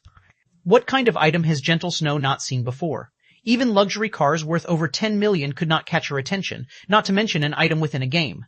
Currently, Shi Feng took out a piece of paper from his bag. This drawing was one of the drops from the boss. Shi Feng nonchalantly passed the item over to Gentle Snow. When Zhao Yueru saw Shi Feng take out a piece of scrap paper and give it as a present to Gentle Snow, she could not help but coldly say, "Are you trying to make a fool of us?" "No," Shi Feng said in a serious tone. "Snow gave you a piece of bronze equipment, yet what about you? You took out a piece of scrap paper to trick her. Do you think a piece of scrap paper could compare to a piece of bronze equipment? If you're not playing us for fools, then what are you trying to do?" Hearing Shi Feng's answer, Zhao Yuru was further enraged. Behind Shi Feng, Blackie and the others were each covered in a cold sweat. Even if you did not wish to chat with the goddess, you still should not make a fool of her. Wasn't this just courting death? They clearly obtained a good amount of equipment inside the dungeon, and just simply giving one of those pieces would easily solve the problem. If Shi Feng's actions angered the goddess, even if the goddess herself did not take action, the players surrounding them would surely kill them off for her. Seeing a mishap about to occur, Blackie thought of giving away the bronze staff he held. However, Gentle Snow gladly received the scrap paper Shi Feng gave her. Suddenly, Blackie and everyone else's mouths formed a zero-A shape. The goddess accepted it? What kind of situation was this? "Thank you for your present, I like it very much. Now, can we go somewhere with fewer people to have our chat?" Gentle Snow smiled in appreciation. Shi Feng also smiled and nodded in agreement. Looking at Gentle Snow's faint smile was like watching a dazzling sun that warmed a person's heart. It would be hard to forget such a smile, even after a lifetime. "Snow, you're going to forgive his rude actions just like that?" Zhao Yuru asked in a puzzled tone. "It's all right, Yuru. I like this item very much." Gentle Snow turned around after commenting, letting Shi Feng lead the way. Zhao Yueru was stunned. She just could not understand what kind of drug Shi Feng had given Gentle Snow. Was a piece of scrap paper enough? Just what was this piece of scrap paper? "Snow, just what did that fellow give you?" Zhao Yueru whispered. Just by seeing the fire poker on Shi Feng's waist, she could tell Shi Feng would not be able to give anything valuable. However, Gentle Snow still happily received it. Such a result puzzled Zhao Yueru significantly. A potion recipe for the basic strength potion. When consumed, it will increase a player's strength by 6 points for half an hour, Gentle Snow calmly replied. "What?" Zhao Yuru leaped up in shock. How could he have such a precious recipe? Potion making was very hard to learn. The recipes needed were famed for being rare drops. Even the current Ouroboros only had a few normal recipes, not to mention rare recipes. A recipe that was capable of increasing the strength of a player by 6 points was unheard of until now. If the current level 2 players could have an extra 6 points in strength, that would equate to an additional 12 attack power. Such a potion would have a significant effect when they dove into a dungeon. Regarding guilds who frequently conquered dungeons, the value of this recipe far surpassed that of tens of pieces of bronze equipment. As long as the basic strength potion were for sale, the supply would never be able to meet the demand. Yet, Shi Feng gifted such a recipe away. Did Shi Feng not know the value of this recipe? However, Zhao Yueru shook her head, denying this assumption. Before, she had seen the confident expression on Shi Feng's face. He knew the immense value it had towards their guild. Currently, Zhao Yueru turned her head once more towards Shi Feng. A tinge of red appeared on her cheeks when she thought back to what she said before. She felt humiliated. She actually called a rare recipe a scrap paper. When she thought of Shi Feng's smile, he was definitely laughing at her lack of knowledge. He was such a hateful bastard. Now you finally know. I've already said he wasn't simple, Gentle Snow smiled at Zhao Yueru. Even after Gentle Snow and Shi Feng left the scene, the surrounding players had yet to recover themselves. What kind of situation was this? A noob actually received the attention of the goddess. Was this person really a noob? Boss waving slowly, that noob left with the goddess. Wordless Summer Night was very upset. After watching the goddess being very courteous with Shi Feng, even an idiot could tell Shi Feng was not that simple. Don't mind it. I've heard from others that the noob entered the hell mode of the Deathly Forest. The snow goddess must have intentionally invited him to learn about the difficulty of hell mode. Waving slowly did not believe that he would misjudge a person. Shi Feng was definitely a noob. He must have just been incredibly fortunate before he managed to gain the favor of an expert. Now, he also somehow managed to obtain the favor of the goddess. In a rock pit over 200 yards south of the Deathly Forest, Gentle Snow and Shi Feng sat facing each other. Surrounding them was a beautiful scenery and gurgling streams. As for the others, they stood to the sides. None of them tried to eavesdrop on the conversation between Shi Feng and Gentle Snow. They comfortably sat down and started chatting amongst themselves. I wonder what business Miss Snow has for me. The Deathly Forest. Gentle Snow openly said, I want the strategy for the Deathly Forest. State your price. I'm afraid Miss Snow is overthinking things. How could I have the strategy to the Deathly Forest? I've only entered the dungeon once. Shi Feng would not admit to possessing the strategy. It would bring about the suspicion of others. After all, God's Domain was a game constructed by the main God system. Even beta testers would not know a detailed strategy for the dungeon. It was still possible to trick amateurs such as Blackie, but it was impossible to trick Gentle Snow. Troubles would arise if Shi Feng were to generously share his strategy. Gentle Snow smiled sweetly. Her eyes swept once across Shi Feng's party members before calmly saying, If I'm not mistaken, the equipment your party members are wearing all came from the hell mode of the Deathly Forest. Although your party has 1 or 2 players with proper techniques, everyone knows you had invited 3 level 1 noobs as temporary members. Such a party was able to enter hell mode and even came out with quite a lot of equipment. Do you think I would believe you if you said you did not have any information? Let's not twist our words around. I know you're a beta tester, and not just any beta tester. You must have done detailed research on the Deathly Forest. Otherwise, you wouldn't be able to clear the dungeon at all. This basic strength potion recipe is the best evidence as to why I would say you've cleared it. You can rest assured, however, that I will not reveal your secret. Gentle Snow fixated her gaze on Shi Feng as if she saw through Shi Feng's entire being. All right, what you say is correct. Shi Feng shrugged his shoulders, silently letting loose a breath. He never thought Gentle Snow would fill up the questionable gaps. It would not be any better for Shi Feng if Gentle Snow thought in such a way. State your price then. Gentle Snow was all smiles with Shi Feng. It was as though she was saying, Did you think I could not control a person like you? This lady knows everything. 35 changing from arrogance to humility. 3. Seeing Gentle Snow smile with confidence, Shi Feng was already snickering in silence. Sheep's wool comes from a sheep. If you wish to earn money, it was natural to obtain it from a wealthy person. A first-rate guild like Ouroboros was unquestionably an appropriate target. According to Shi Feng's knowledge, the guild, Ouroboros, had already conquered over 10 virtual reality games. However, the appearance of God's Domain had shaken the virtual gaming world. It was dubbed as mankind's second world. It caused the collapse of many other virtual reality games. Afterward, countless companies started madly investing in God's Domain, nurturing their guild, growing their influence, and building their place in the virtual financial world. Naturally, Ouroboros also invested in God's Domain. They, too, wanted to share a bite of the countless assets. Also, Ouroboros was not just wealthy, it also had a great background. The number of experts working under Ouroboros exceeded over 1,000. These 1,000 men were famed as the god-slaying army in God's Domain. The existence of these 1,000 experts allowed Ouroboros to establish a large virtual empire. They unified over 80 cities in God's Domain that each had a population of over 1 million players. Ouroboros was a true tyrant in God's Domain. During Ouroboros' peak, it was the equivalent to the entire Star Moon Kingdom. As for Shadow, it had only established 10 cities that did not have populations exceeding 1 million players. In such a way, Ouroboros had become a peerless tyrant in the real world. Their position was truly unimaginable. It should be known that Star Moon Kingdom was a relatively large kingdom, even amongst the hundreds present in God's Domain. It was at the upper middle ranks. One could clearly see Ouroboros' prowess when compared to it. How could Shi Feng not wish to work with such a powerful guild? It was just the risk of working with Gentle Snow was too high. Because of her particular identity, the information she could get a hold of was just too great. Shi Feng could not help but be cautious of her. It was why he intentionally revealed some hints, especially with the recipe for the basic strength potion. He wanted to see Gentle Snow's reaction. If she behaved in a bad way, Shi Feng would naturally act ignorant and push all responsibility away.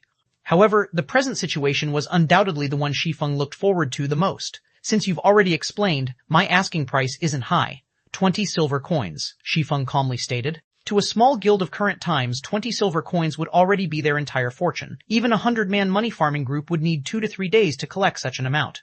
Zhao Yueru sucked in a cold breath, nearly jumping up when she heard Shi Feng casually ask for 20 silver coins. She stared at Shi Feng, furiously saying, "Why don't you just rob someone? That would be a faster way." "I would do it if I could get that much money," Shi Feng said with a smile. "You should know there is a lot of skill books, weapons, and equipment for players inside the Deathly Forest. They can quickly increase the strength of players. If you could conquer the Deathly Forest a step earlier, the benefits it would bring towards future developments go without saying. Can't you make it a little cheaper? 20 silvers? Even we, Ouroboros, can't simply take out that much money. Zhao Yuru thoroughly disliked Shi Feng now. However, when she thought about the importance of the Deathly Forest, she still used a softer tone to speak to Shi Feng. Sorry, but no negotiations. If you don't agree to it, then I can only consider working with some other guild. Shi Feng remained firm with his decision. He had been very sincere in dealing with Gentle Snow. If it was still not possible, he could only consider the Assassin's Alliance. The Assassin's Alliance was wealthy and imposing. Before, they spent over 20 silvers to buy Shi Feng's level 5 bronze shield. I understand, 20 silvers then. However, we need some time to collect the money. After all, our Ouroboros' area of influence isn't in White River City, but at the capital, Star Moon City. There are only a few Ouroboros members close to White River City. Give me a day's time. Take these 7 silvers as a deposit. I will compensate you with 15 silvers a day later. Gentle Snow had never imagined Shi Feng's appetite would be so great. 20 silvers was still a lot to her. However, the importance of clearing the Deathly Forest was too great. They had to grasp it as soon as possible. At the same time, Gentle Snow knew that silver coins were precious during the early periods of the game, hence she had given a little more to Shi Feng as interest. Alright, here is the map of the Deathly Forest, and also the things you need to pay attention to when fighting against the boss. Shi Feng also knew what Gentle Snow had said was true. Wanting to gather 20 silver coins would not be easy. Ouroboros did not have as great of influence in White River City as the Assassin's Alliance did. Shi Feng sent mail to Gentle Snow containing detailed introductions to the Deathly Forest. With Gentle Snow's abilities, they should be able to clear normal mode easily. Gentle Snow looked at the strategy she received for the Deathly Forest. Her heart slightly shook only after a slight glance. She never imagined the Deathly Forest would be so horrifying. Just the number of paths available already numbered 36. 33 of them were dead ends. There was even a Night Ranger who moved based on opportunity. There was also a detailed description of the boss and when it would cast its skills. She definitely got more than 20 silvers worth of information. If she sent others to explore the paths bit by bit, the cost would exceed 20 silvers. Suddenly, another change occurred to Gentle Snow's perception of Shi Feng. She felt Shi Feng was not as simple as he seemed to be. He was certainly an expert. Only an expert could have such a profound understanding of the dungeon. However, Gentle Snow had no recollection of an expert swordsman like Shi Feng. In 3 days, Ouroboros is planning to enter the first level 5 20-man dungeon, the Dark Moon Graveyard. I wonder if you will be interested in joining. Gentle Snow's beautiful eyes looked toward Shi Feng as she invited him to the team dungeon. She already acknowledged Shi Feng's strength. If Shi Feng was with them, entering the team dungeon, they might have an easier time in it. From aside, Blackie looked at Shi Feng with dumbstruck eyes. His admiration for Shi Feng had already reached the level of worship. He never imagined Shi Feng would be so awesome as to conquer the snow goddess in a few moves. The goddess even wished to invite him to raid a dungeon. How great of an honor was this? There were countless men who dreamt of raiding a dungeon with the snow goddess. However, Zhao Yueru became irritated after hearing Gentle Snow invite him. Shi Feng was but a beta tester. At most, he had experienced God's domain a few more days than they did and had a deeper understanding of the Deathly Forest. However, the 20-man team dungeon had only opened after the game's official release. It did not exist during the beta test, so there was no way for Shi Feng to know anything about it. Also, Shi Feng wasn't some powerful expert. What point would there be in inviting him? He would just be wasting a slot in the dungeon. Shi Feng entered a thought. There were a lot of good items that dropped from a 20-man dungeon. It had been particularly true for the Dark Moon Graveyard, which dropped a lot of worthwhile equipment for swordsmen. The attributes of the equipment from that dungeon were also much better than the ones obtained from wild bosses. However, Shi Feng was not able to organize a 20-man party, so it wouldn't be a disadvantage to join Gentle Snow for a round. Alright, but leave a few spots for me. Also, all swordsman equipment and forging designs must belong to me, Shi Feng answered with a nod. Can't you be a little more humble? Zhao Yueru looked at Shi Feng pouting. She felt Shi Feng was going too overboard. If Gentle Snow had asked anyone else, they would have readily agreed, even going as far as to forego getting any equipment. Shi Feng, however, even wanted priority over equipment. He was not courteous with them at all. Gentle Snow did not imagine Shi Feng was truly different from the other people. He did not play around with his words. However, it was interesting that he would say whatever he wanted. Following which, Gentle Snow looked towards the party members behind Shi Feng. Although they were noobs, their equipment was all of good quality.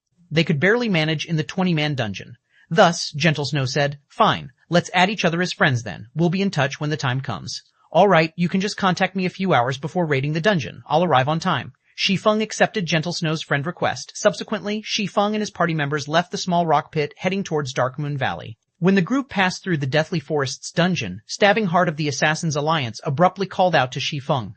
"Brother Yifeng, I nearly failed to recognize you. I never imagined you actually knew a big shot like the Snow Goddess. You must not forget a brother like me in the future," Stabbing Heart jokingly said as he walked towards Shi Feng. "Nonsense. I just happened to meet with Miss Snow by chance," Shi Feng replied with a smile. Brother Yi Feng, you are too humble. Based on your strength, you are absolutely worthy of becoming friends with the snow goddess. After all, both of you are experts of the same level. Stabbing Heart thought Shi Feng was very humble. It was no wonder he was such a great expert. The way he conducted himself was different than ordinary people. Stabbing Heart wanted to befriend Shi Feng even more now. Our Assassin's Alliance is preparing to enter the dungeon. I wonder if Brother Yi Feng would be interested in joining us? Of course, you can pick any of the equipment that you want. You are too courteous, Brother Stabbing Heart. However, I still have some things to attend to. I will definitely join if there is another chance in the future. Shi Feng politely rejected the offer. Stabbing Heart spoke in a loud voice. Surrounding players clearly heard his words. At first, everyone thought of Shi Feng as just a noob. His being called upon by the snow goddess was just due to luck. Even now, Stabbing Heart of the Assassin's Alliance wished to befriend Shi Feng.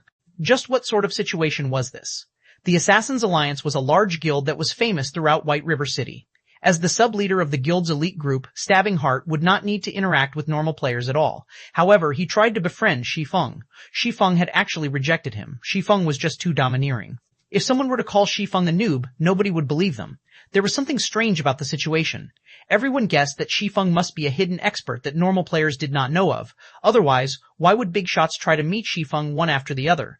Boss waving that Stabbing Heart actually tried to befriend that noob. I'm not dreaming, right? Wordless Summer Knight was shocked. Was this Shi Feng really the noob they met before? Waving slowly but surely was currently upset in his heart. Initially, his heart still held hope that Shi Feng was just a noob. Now, however, that hope was utterly destroyed by Stabbing Heart. Shi Feng was not a noob. He was definitely an expert, just like Lonely Snow had said. Shi Feng might even be greater than Lonely Snow had described him to be. If Lonely Snow followed Shi Feng, then his future would certainly be filled with boundless prospects. On the other hand, they had chased Shi Feng away. They had missed a great chance for them to befriend an expert. Boss, why don't we go over and apologize? An expert is a magnanimous person. Who knows, he might even forgive us. At that time, we too could gain the favor of an expert, Battle to the End suggested. Wordless Summer Knight nodded his head in complete agreement. Just as Shi Feng's party was about to leave the deathly forest, waving slowly but surely and the others came running over.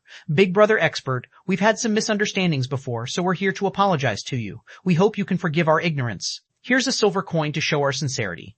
We hope Big Brother Expert can take us under your wing. Waving slowly was all smiles as he apologized. The arrogance he had before was completely gone now. Wordless Summer Knight and Battle to the End were also sincerely apologizing without stop. They wished to grind monsters with Shi Feng. If you guys don't have anything else to say, then please leave. I still have matters to attend to, so I don't have any time to waste with you. Shi Feng spun around to leave after replying. He did not mind one little bit in regards to Waving slowly and the others' previous behavior. However, wanting him to carry won them, not a chance. As for Lonely Snow, he only shook his head in regards to Waving slowly and the others' actions. If they had known that their actions would lead to such results today, maybe they wouldn't have acted so in the beginning. Watching Lonely Snow leave with Shi Feng, Wordless Summer curled his lips into a frown, saying in a sour tone, Bah, what's there to be amazed about? In the future, I too will become an expert. However, only Waving slowly knew Lonely Snow would become successful in the future.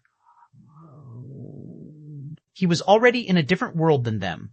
36 Hazard Gnome. After leaving the Deathly Forest, Shi Feng's party rushed towards Darkmoon Valley without rest. At the current stage of the game, many players had already risen to level 2. Aside from raiding the dungeon at the Deathly Forest, they would stay in Brook Hills to kill level 2 cheetah cubs.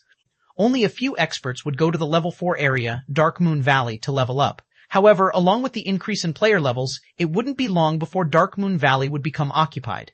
After spending over half an hour returning to Darkmoon Valley, the scene they met with was the same as what Shi Feng expected. A few elite parties who were uninterested in the dungeon were currently killing level 4 kobolds that were wandering around the outer parts of the valley. These elite parties were quite skilled. They lured 2 or 3 monsters each time, with the shield warrior tanking in front and preventing the kobolds from closing in on their mage and healer. The healer was continuously healing from behind, barely maintaining the shield warrior's HP.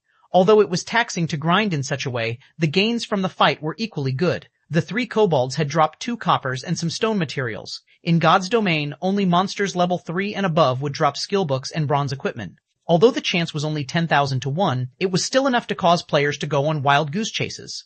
Currently, bronze equipment was very valuable. Even more so were skill books. With these enticements here, there would be many experts who would come forth, even if there was some danger involved.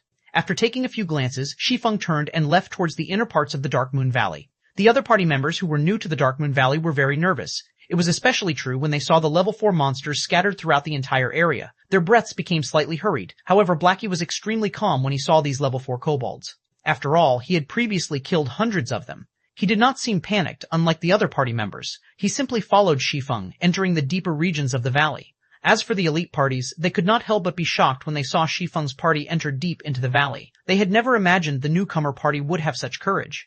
There were very few players currently present in Darkmoon Valley. It had yet to be completely developed, so there were a lot of kobolds in the middle of the valley.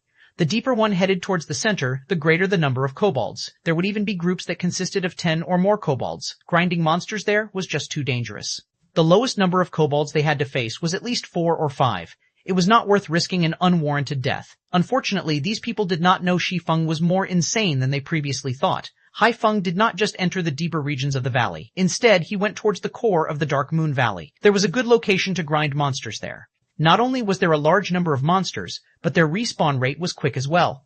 Most importantly, the drop rate there for ore was high. Regarding understanding, Shi Feng was like the local god of the area when it came to the Dark Moon Valley. Be it the location of the monsters, the number of monsters available, or their respawn time, Shi Feng had spent countless hours researching in his previous life. His goal at that time was to increase the grinding speed of his party, all to improve his position within Shadow. Life was truly fascinating. Shi Feng's sacrifice towards Shadow in his previous life had currently turned around to help himself instead. It could increase his own party's level more quickly, while at the same time guaranteeing him a steady supply of ore. Moving along the path of broken rocks, groups of 4 or 5 level 4 kobolds would occasionally appear. However, it was just a small matter with the equipment of Shi Feng's party. Looking at the party's guardian knight, Kola, be it with HP or defense, he could easily tank 4 kobolds at the same time. The healer, Drowsy Sloth, could maintain Kola's HP above 80% without wasting much effort. If Kola had let a monster past, then Lonely Snow would go up and push it back. As for the others, they would fervently deal damage.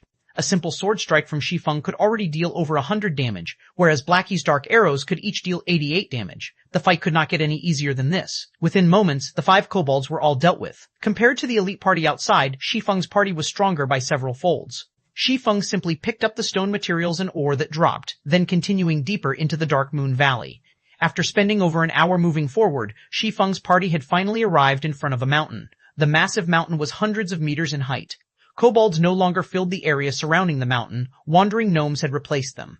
These wandering gnomes each held a small shovel in their hands, using it to dig into the rock wall of the mountain. There were also quite a few gnome overseers that inspected the surrounding areas with a whip in hand.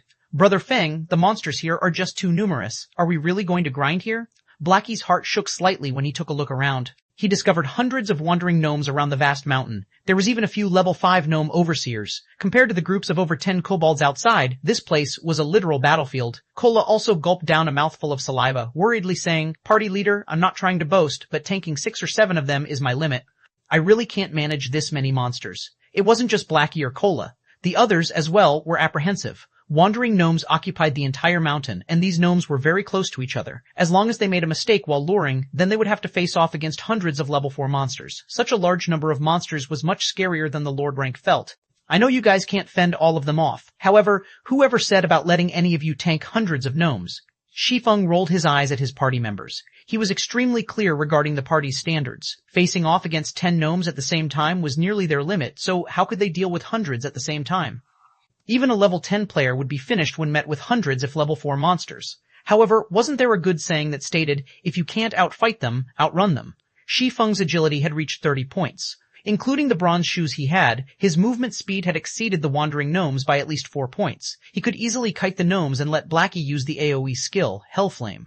The efficiency of grinding in such a way was several times greater than that of killing individually. Following which, Shi Feng told everyone about his plan. He needed Blackie to get the timing right, maximizing the effect of Hellflame. As for the others, they were responsible for taking out the gnomes with low HP. When Shi Feng had chosen his position, he grabbed a handful of stones and rushed towards the nearby gnome overseer. Just as Shi Feng approached the 20-yard distance, the overseer had started yelling loudly. Its screams attracted the attention of many of the surrounding wandering gnomes. Shi Feng waited first for a moment, avoiding the whip of the gnome overseer and allowing the wandering gnomes to continuously gather.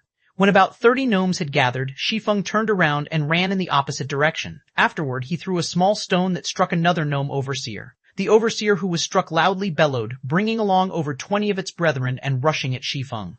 Within moments, Shi Feng had lured over 60 monsters. However, Shi Feng was not yet satisfied. He started circling the mountain as he lured monsters, and within 5 minutes, there were hundreds of wandering gnomes and more than 10 gnome overseers chasing behind him with all their might. Unfortunately for them, Shi Feng's equipment was just too good. His speed was 30% greater when compared to the gnomes. Including Shi Feng's extraordinary techniques and control over his body, he was able to toy with the gnomes whichever way he wanted. Blackie, get ready to cast, Shi Feng reminded. All right. Blackie was extremely excited. This was his first time using AoE magic, so he did not know what kind of effects it would have. Subsequently, Blackie's fingers started gesturing in mid-air. Brilliant magical seals started appearing, forming into a dazzling magic circle that gave off a peerless aura. As Blackie spat out the last syllable, the land shook. Jade green flames rushed to the sky, devouring the entire gnome army. A field of damages over 100 had appeared. Within 5 seconds, every gnome chasing after Shi Feng received over 200 damage, their remaining HP less than half. However, the target of these gnomes had also changed. They no longer went after Shi Feng, but Blackie instead. Shi Feng abruptly stopped. He pulled out the abyssal blade and rushed forward. Thundering Flash. Not only did the level 4 Thundering Flash have a low cooldown, but its attack range also increased to 15 by 3 yards. It had nearly covered the entire gnome army. 3 streaks of thunder flew past the gnome army, creating 3 damages of over 120 points to every gnome. The attack had completely devoured the remaining HP of the gnomes. As for the low HP ones that remained, they were quickly held back by Cola. Lonely Snow then rushed forward and used a whirlwind slash, thoroughly ending the remaining gnomes. The hundreds of gnomes had been wiped out, leaving behind a floor covered with items. Meanwhile, everyone's experience madly rose. EXP of over 10 points appeared one after the other, dazzling everyone's eyes. Hua! Blackie had risen to level 3. This is too awesome. Blackie roared in exhilaration. This is only the beginning. They will still respawn in a moment. Shi Feng laughed. Let's quickly pick up the drops. Suddenly, everyone started busying themselves. Even with 6 people retrieving the drops, the loot of hundreds of gnomes still required them to spend a lot of time doing so. However, moments after they started collecting, a gnome that piloted a gigantic robot suddenly appeared. The gnome's face was crimson red. It immediately rushed toward Shi Feng's party with unparalleled rage. Not good, it's the hazard gnome. Everyone spread out. Shi Feng shouted the moment he laid eyes on the gigantic robot. 37 rocket boots. The moment everyone saw the giant robot piloted by a midget gnome, they instinctively knew he was something very dangerous. After hearing Shi Feng's reminder, they ignored the loot on the ground and immediately ran towards the forest without a shred of hesitation. Naturally, Shi Feng would not stay behind either. The hazard gnome was a very dangerous monster. It was especially true when he first made his appearance. He was even stronger than Werewolf felt with its Death Berserk activated. Hazard gnome, Special Elite. Level 5, HP 1600, Point 6 Hoon Road. There was a very small chance for the hazard gnome to appear after clearing out the wandering gnomes and gnome overseers. However, his appearance also signified the start of a player's nightmare. There was a saying in God's domain that warns people not to look down on gnomes just because they were midgets. If they were enraged, they could easily extinguish your life at any given moment. In his previous life, Shi Feng met the hazard gnome once before. At that time, he was with an elite party who was grinding for ore. After killing the gnomes, the hazard gnome appeared. They did not imagine they would meet a special elite, so they had all excitedly rushed at him. However, the situation ended up in a tragedy for the 20-man party. The hazard gnome's 1600 HP must not be taken lightly. His defense was an abnormality, capable of reducing 80% of the damage he received. A level 4 berserker using an axe could only take 2 HP from the gnome. On the other hand, the hazard gnome's attacks were even more powerful. Everyone would get a free trip back to the city after he fired a burst of bullets. Although Shi Feng's party had tried their best to run away, the hazard gnome's hatred for their evil deeds was clearly implacable. The rockets on the robot's back suddenly ignited. The steel machine that was over 3 meters tall rushed at high speed toward Shi Feng's party. While being chased, Blackie attacked with his dark arrow as he ran. Although the arrow had struck the hazard gnome, it had only caused a meager 4 damage. Blackie's eyes widened when he saw the damage. He said in a dumbstruck manner, "Disgusting. If the robot wasn't protecting this gnome, I could one-shot him any time. Don't mind it for now and focus on running. Pay attention to dodging the bullets. As long as we are 1,200 yards away from the mountain, the hazard gnome will return." Shi Feng never thought, just after a lecture from him, Blackie's skill would improve to the degree of being able to hit his target while moving. However, fighting head-on with the hazard gnome would be very foolish. Blackie understood Shi Feng's intentions. He turned around and started chanting Evil Whip, binding the pursuing hazard gnome with 5 thorns and greatly reducing the gnome's speed. With this, everyone managed to gain quite a distance from the gnome. When the hazard gnome broke free from the 5 thorns, high damages of 23, 24, 23, 23, 24 suddenly appeared on his head. His HP had turned to 1479 within an instant. The damage caused by the Evil Whip was just ridiculous. Blackie was shocked. Before, his level 3 dark arrow had only dealt 4 damage. On the other hand, the Evil Whip had caused over 100 damage total. The difference between them was just too great. Did the hazard gnome have that kind of fetish? Shi Feng saw hope when the hazard gnome's HP suddenly fell by a portion. The hazard gnome did not have any immunity towards plant-based attacks. Shi Feng immediately commanded, "Everybody stop running. Cola, get the hazard gnome's hatred and let his back face toward the group. The others attack and mind your positions. As long as the hazard gnome lifts up his gun, immediately dodge the muzzle. Blackie, attack immediately after Evil Whip CD finishes. We have a chance to get rid of him. Whether they would live or die before they ran out of the 1200-yard mark was an uncertainty. So, why not fight it out? Who knows, they might even be able to get rid of this hazard gnome. In Shi Feng's previous life, there were no players who killed the hazard gnome before. If they were to kill him now, something good might drop. Currently, the hazard gnome's hatred was targeted towards Blackie. However, Lonely Snow was a step ahead of the gnome, using charge on him. He used a whirlwind slash on the gnome, causing 3 points of damage. Although the damage was low, the momentary fainted state it caused gave Cola a chance to use Divine Strike, followed by Punishment. The two attacks caused 3-2 damage, and the additional hatred they attracted had the hazard gnome locked onto Cola. The hazard gnome extended the electric saw on the robot's right arm, violently slashing at Cola. Cola blocked the attack with his shield, his body retreated 3 steps backward and a damage of 147 appearing above his head. When the next attack from the electric saw came, he hurriedly dodged and rolled to the side, avoiding the attack completely. Drowsy Sloth immediately healed Cola twice, returning close to 100 HP to Cola. Such fierce damage, Lonely Snow was shocked as well. He no longer dared to stay, turning around and running more than 10 yards away from the gnome. He would definitely die, even if he were only struck once by the electric saw. On the other hand, Shi Feng was not afraid of him. He immediately arrived at the hazard gnome's back, using out a series of skills, Thundering Flash, Double Chop, and Chop. The occasional critical hit would also cause 116 damage. Compared to the others, Shi Feng's damage was already very high. However, the hazard gnome only gave a look of contempt towards Shi Feng's attacks. He continued using his electric saw to attack Cola. A series of fierce attacks had forced Cola to constantly retreat backward. His HP was continuously falling as well. Behind, Drowsy Sloth's healing could not keep up with the damage Cola was receiving. He could only watch as Cola inched closer to death. At the most crucial moment, Shi Feng used Abyssal Bind. 9 pitch-black chains bound the hazard gnome, giving Cola a breather. Within the 3 seconds the hazard gnome had only lost 7% of his HP after being barraged by everyone's attacks.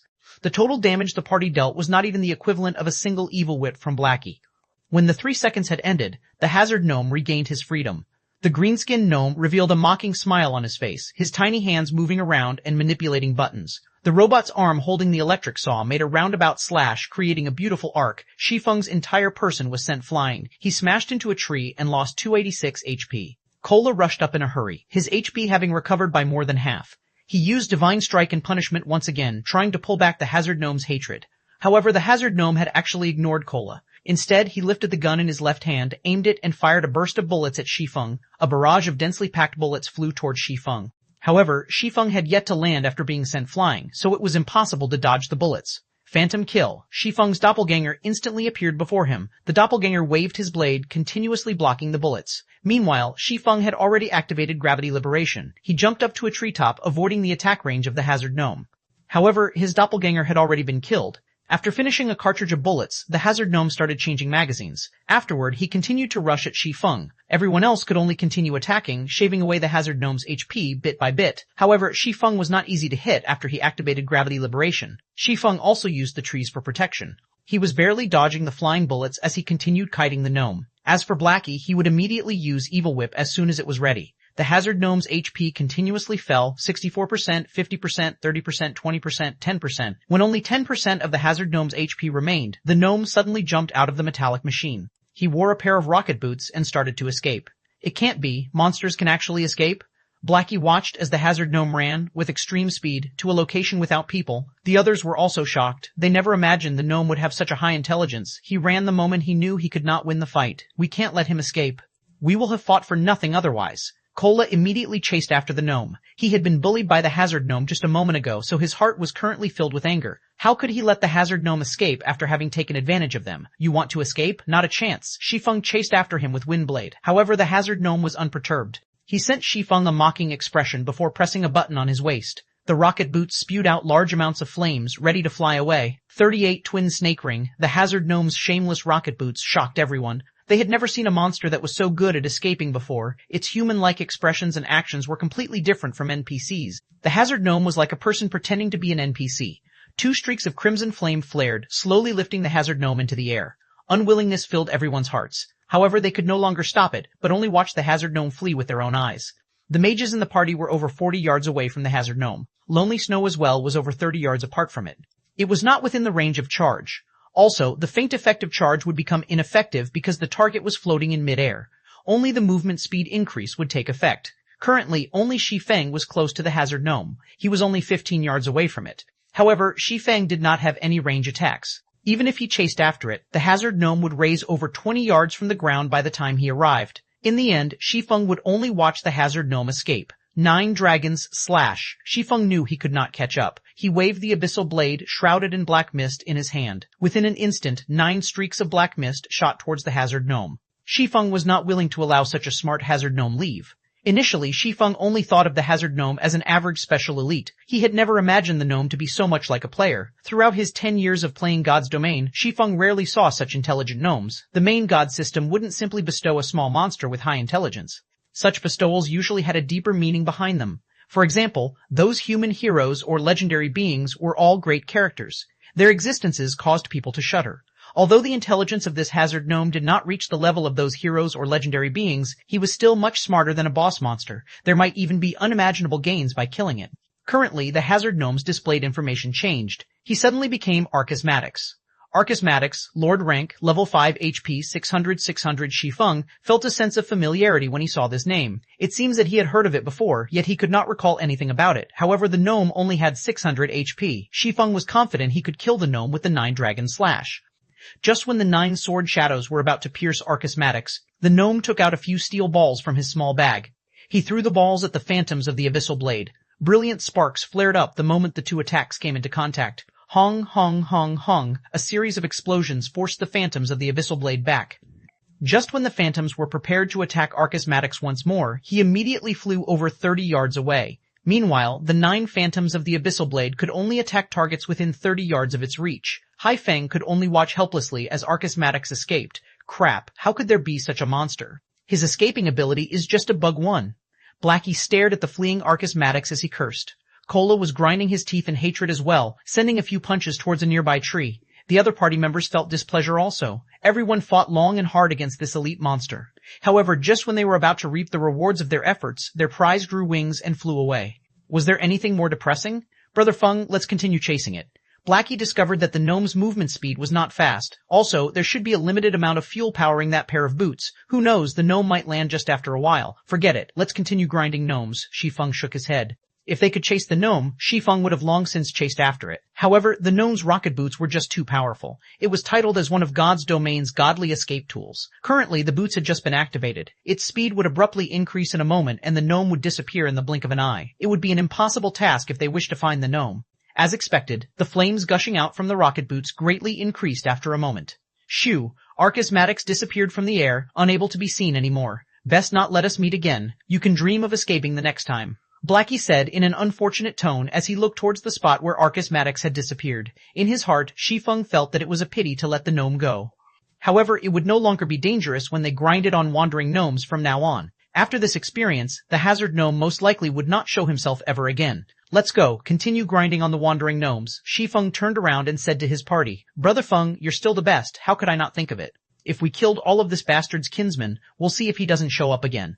Blackie laughingly said. Shi Feng was speechless. He turned around and left, no longer paying any attention to the fantasizing Blackie. Suddenly, Shi Feng stopped his feet in shock. Damn, our luck really is too poor. I never thought that Archismatics would actually appear here, and he was also a level 5 hazard gnome. Shi Feng tightly clenched his fists, his brows wrinkled. It was the first time he became so enraged. When everyone looked at Shi Feng's wrathful expression, they could faintly feel the surroundings become chilly. They could not help but retreat a step, their foreheads covered in a cold sweat.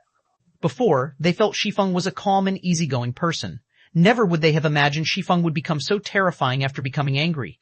The forest around them no longer seemed lively, but more like a frozen hell, silent, cold, and dark. Brother Feng, are you all right? Blackie carefully asked. He was shocked. Shi Feng was completely different from when he was mad or arguing with others. It was the first time Blackie saw Shi Feng enraged to such a degree. Oh, it's nothing, Shi Feng reacted, replying with a smile. He stored back the dense killing intent into his heart. Such killing intent was slowly honed throughout the years Shi Feng had played God's Domain. Compared to the tyrant bear Cola of 10 years in the future, there was nothing special about Shi Feng's killing intent. However, at present, it was considered unbearable for Blackie and the others. Shi Feng finally recalled the name of Arcus Maddox. Arcus Maddox was a famous Grandmaster engineer within God's domain. 3 years after Arcus Maddox shocked the nation by creating the Sky Fortress, Twin Snake Ring, he had gone on to establish the Gnome Empire. With it, the new update, Emergence of the New World, also activated. At that time, countless superguilds started expeditions towards the fortress, Twin Snake Ring. However, all of them were annihilated, and Arcus Maddox was the cause of such a result. On the other hand, Shi Feng was completely unaware of a great character had appeared right before his eyes. He also lost the chance to kill Arcus Maddox, so how could Shi Feng not be enraged? Party leader, there's a box here. Did it drop from Arcus Maddox during the explosions? Gluttonous Mouse, who had been silent all this while, asked as he picked up a small metallic box from the grass. Shi Feng received the box and took a look at it. He discovered the words Arcus Maddox carved onto the metallic box. Shortly after Shi Feng opened the box, he said suddenly with a laugh, "Great, good job, Mouse. With this, we didn't fight for nothing after all." When the group saw Shi Feng in a happy mood, they knew the item must be very precious, as common items were nothing in Shi Feng's eyes. As to wanting the item for themselves, none of them ever had such thoughts. They had long since made Shi Feng their idol, and being able to aid their idol naturally made them happy. Let's do it this way. You guys stay here to grind and level up. I still have something that needs to be done. Notify me when you have all reached level 4. Shi Feng kept the metallic box and hastily made the arrangements. Nobody could help him with the following matter. Only Shi Feng was able to proceed.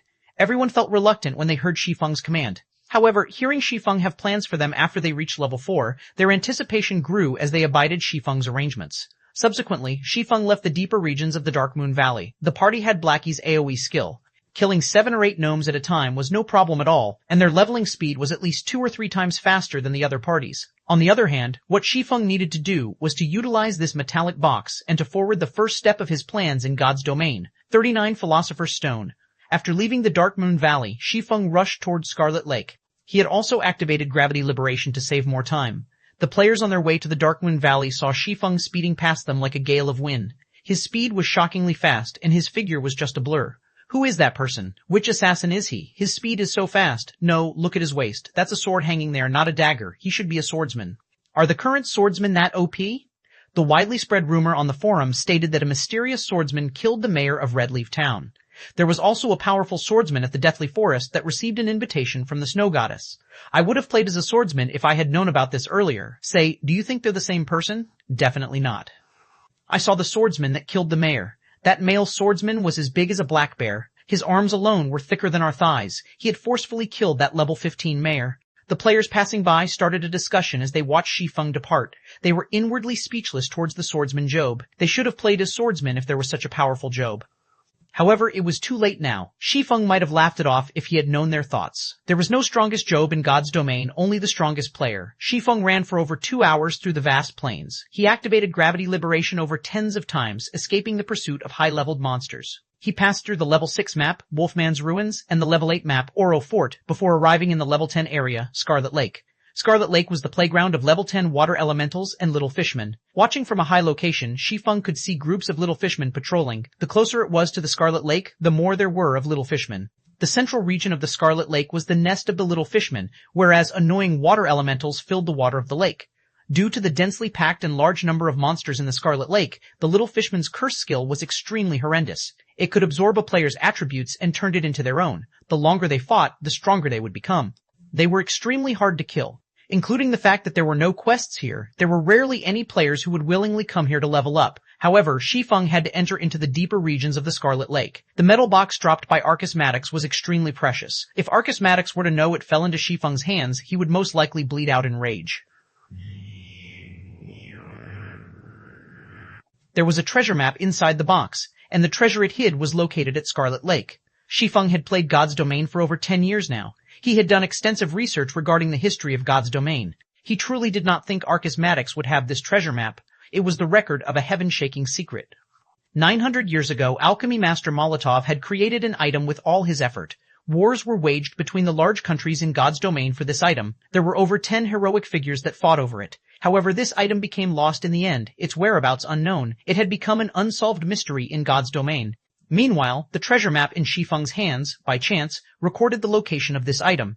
This item was the Philosopher's Stone. It was a sacred item for alchemy. If alchemists could obtain the Philosopher's Stone, then they would have the ability to transform stone into gold, amassing immense wealth. They would even be able to revive the dead, breaking the alchemy law of equivalent exchange. Who would have thought such a sacred item would be placed in such an unremarkable location as Scarlet Lake? However, the Scarlet Lake was still a dangerous place for Shi Feng. After all was said, there was still a gap of 8 levels between Shi Feng and the monsters here. With the suppression due to levels, Shi Feng was not an opponent for the level 10 monsters, not to mention the attribute-stealing little fishman. However, Shi Feng could not help but take the risk. The earlier he obtained the Philosopher's Stone, the earlier his heart could be at ease. If he waited until he was level 7 or 8, someone else might claim the item. He wouldn't even be able to feel regret when that time came. Shi Feng took out the metal box from his bag, carefully taking out the treasure map within it. He started researching it in detail. The marking on the treasure map was very clear. The treasure was located directly below the little fishman's nest. However, how would Shi Feng be able to circle around all these little fishmen? The problem with the water elementals also needed to be solved. Although water elementals had low HP, they had a 60% immunity to physical attacks. They also had a movement speed reduction skill, so they were a headache for melee players. After observing for half an hour, Shi Feng discovered that the little fishmen were not always on patrol. They would eventually take a break. Also, these little fishmen were only active by the lake's shores. They hardly ever entered the water because once they entered it, their movement speed would sharply reduce by 60%. Shi Feng could use this short rest period to rush into the lake, and once he was in it, the little fishmen would not be able to chase after him. As for the water elementals under the water, Shi Feng could use the doppelganger of Phantom Kill to lure them away. Then, he could swim to the cavern below the little fishman's nest. If Shi Feng did not operate through his plan properly, he would definitely die. If he died, his losses would not be minor. It was not the experience loss that was a problem, however. With his advantage as a reincarnated person, Shi Feng could quickly recuperate the experience he lost. Only, he would be sent back to the town after dying once, and the time he would waste by returning here was just too much. 10 more seconds. Shi Feng watched the patrolling little fishman, his heart estimating the time for him to sprint out. Time passed second after second. A group of patrolling fishmen watched their surroundings. After discovering nothing out of the ordinary, they entered a small wooden hut by the lake to rest, emptying the land by the lake. With all his might, Shi Feng dashed towards the shore. When Shi Feng was about 30 yards away from the lake, another group of patrolling fishmen discovered Shi Feng. They immediately sounded out an alarm, their hands wielding short swords as they rushed towards Shi Feng. When faced with 4 level 10 little fishmen, as powerful as Shi Feng was, he was not their match. Shi Feng's only hope was to jump into the water. However, the little fishmen were very quick, taking only a short moment to catch up to Shi Feng. They waved their short swords, slashing them at Shi Feng's back. Shi Feng knew he could not outrun the fishmen. He turned around and used Abyssal Bind on one of them, then continued by using parry to block another one of his attackers. As a result, Shi Feng stopped the other little fishman from moving forward.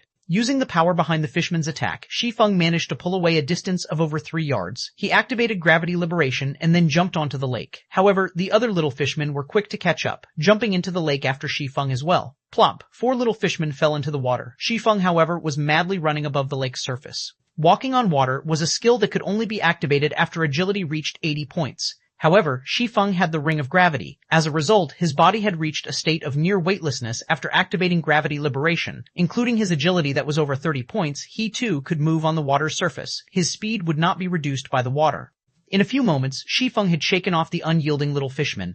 He ran to a location not far from the little fishman's nest, diving into the water. Just after entering the water, Shi Feng discovered a cavern that was surrounded by a lot of water elementals. The water elementals were encircling around the cavern as if they were protecting something. Water elemental, common monster. Level 10 HP 750750 Shi Feng used Phantom Kill. His doppelganger swam over, luring the water elementals. Just as Shi Feng planned, a group of water elementals had discovered the doppelganger. One after another, they chased after the doppelganger. Meanwhile, the doppelganger swam upwards. Although the water elementals had high movement speed underwater, it was an entirely different story when they were above ground. They were the opposite of the little fishmen, becoming extremely slow once they reached the shore. With the water elementals lured away by his doppelganger, Shi Feng took the chance to quickly swim towards the cavern. Before Shi Feng even reached the cavern, the system notified him of the death of his doppelganger. The doppelganger had only earned Shi Feng over 20 seconds. After killing the doppelganger, the water elementals discovered an intruder near the cavern. They all hurriedly swam back to the cavern entrance. After discovering Shi Feng, the speed of these water elementals increased by a fold as they sped towards Shi Feng. 40 Sun Temple, above the scarlet-colored lake, the speeding water elementals created waves of water that struck at the little fishman's nest. Waves that were as tall as a person enveloped the entire nest, destroying many of the small wooden huts on it. The hundreds of little fishmen inside the nest entered a frenzy. They screamed and bellowed, each of them holding weapons as they jumped into the water and swam towards the cavern below the nest. Dual-layered protection? Shi Feng took a look behind him, shocked. As if hundreds of water elementals were not enough, now there were also hundreds of little fishmen following behind. With this amount, even 2 or 3 elite groups of players would not amount to anything. Shi Feng had no choice but to increase his speed and rush into the cave. There was still a thread of hope for survival. However, Shi Feng's speed underwater was very slow. It was incomparable to the druids who had their seal transformation, where their movement speed was increased by 50% when moving underwater. Instead, Shi Feng's movement speed was reduced by 50%. Soon, Shi Feng was just 50 yards away from the cavern's entrance. However, the enraged water elementals approached Shi Feng as if they were flying, their distance between Shi Feng shortening quickly. 42 yards, 28 yards, 20 yards, 10 yards. Just when Shi Feng was only 5 yards away from the cavern entrance, the water elementals had caught up with Shi Feng. They waved their gigantic icy fists toward Shi Feng's head. The attacks from water elementals carried a freezing effect that reduced movement speed. As long as they hit Shi Feng, the water elementals would cling to him till death. Shi Feng hurriedly spun around and used parry, blocking the fist of the first water elemental. Using the water elemental's immense strength, Shi Feng's body retreated backward by quite a distance. However, the remaining water elementals also rushed at him. It seems I'll be going back to town. Shi Feng looked at the hundreds of water elementals in front of him, feeling powerless. Just when Shi Feng was about to give up, he had floated into the cavern. Inside, he saw a human-shaped ghost roaming about. It was roughly 30 yards away from Shi Feng. Shi Feng gave caution to the wind. If he had to die, then he would die trying. At the very least, he could obtain a little more information for future preparations. Hence, Shi Feng used Wind Blade, his speed increasing by a large leap. Like a gale, Shi Feng swept through the water and rushed to the shore of the cavern, escaping the clutches of the water elementals just in the nick of time. The moment the water elementals left the water, their speed was sharply reduced. They could not catch up to Shi Feng's mad dash at all. After leaving the water, Shi Feng quickly rushed towards the human-shaped ghost. The moment the abyssal blade was about to slash across the ghost's neck, Shi Feng suddenly discovered the half-transparent ghost did not actively attack him. Hai Feng abruptly turned the tip of his sword away, the blade sliding past the ghost's side. It did not attract the ghost's hatred. Close one. Shi Feng felt cold sweat down his back when he looked at the ghost's information. Brave one, Floyd. High Lord, level 25, HP 360,000, E 360,000. If Shi Feng had attacked this brave one and attracted his hatred, even if he had 100 lives, he would still end up dead. Within God's domain, brave ones were only second to heroes regarding strength. Their position within a kingdom was even higher than that of a marquis and was second only to a duke. Even if such a great character had died and turned into a ghost, he was still a monster of the Great Lord rank. He was a tyrant amongst monsters. Without 100-men group of elite players, it was impossible to kill off this ghost. Could he be the guardian of this place? Shi Feng looked at the brave one, Floyd, silently guessing in his heart. There were usually guards posted around places with treasure. As for the little fishmen and water elementals outside, they could be considered, at most, as guard dogs. They were unfit to guard an important treasure. Shi Feng did not dare to stay any longer. After all, there was still a large group of monsters chasing after him. He hurriedly ran towards the inner regions of the cavern. The cavern was very large. There was a flight of stairs that led straight into the depths of the cavern, and following it down ought to lead Shi Feng to the Philosopher's Stone. When Shi Feng was right before the stairs, a sea of water elementals and little fishmen had rushed at him. It was as if they had an undying grudge against him. You lower life forms dare to sully this divine place? Prepare to receive divine punishment. Floyd's gaze suddenly erupted in rage, pulling out a dark golden greatsword from his back. The sword gave out a surge of evil that made it seem as if it were the master of the world. When Floyd raised the greatsword, the surrounding air started becoming heavy, following which Floyd gave out a loud bellow as his arms swung the greatsword with all their might.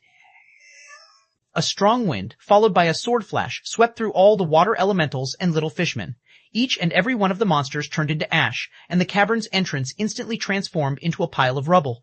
Strong, Shi Feng exclaimed in shock. He had sorely underestimated the strength of a brave one. Floyd's single sword could easily wipe out a 100-men group of level 30 elite players. A 300-men group might be needed to even have a fighting chance. It was unexpected that the water elementals and little fishmen did not even have the right to become guard dogs. They were all annihilated in an instant. Shi Feng wiped away the cold sweat on his forehead. Luckily, he was a human and not a lower life form. Otherwise, his outcome would be similar to those water elementals and little fishmen. This place is truly vicious. I guess I can only go downward now. Shi Feng looked at the collapsed entrance. Not even an earthworm could find a way through the debris. The stairs that led down were spiral-shaped. The rocky walls surrounding it were also enchanted with a kind of light-based magic, brightening the entire stairwell. However, this stairwell was extremely long. Fortunately, there were no dangers here. After walking for an entire half an hour, Shi Feng finally arrived at the end of the stairwell, at the beginning of a wide and spacious hall. The hall was about the size of an entire football field, and it looked similar to a shrine of sorts. Made out of gold and jade, the two sides of the hall were carved with an abundance of illustrations and texts. There was also an altar at the deepest part of the shrine. Above the altar was a treasure chest made of pure gold. On each side of the treasure chest, there were 2 statues made of gold, both of them holding a greatsword in their hands. System, player has discovered the Sun Temple. Sun Temple? It was the first time Shi Feng had heard this name. In his previous life, there was no information on the Sun Temple.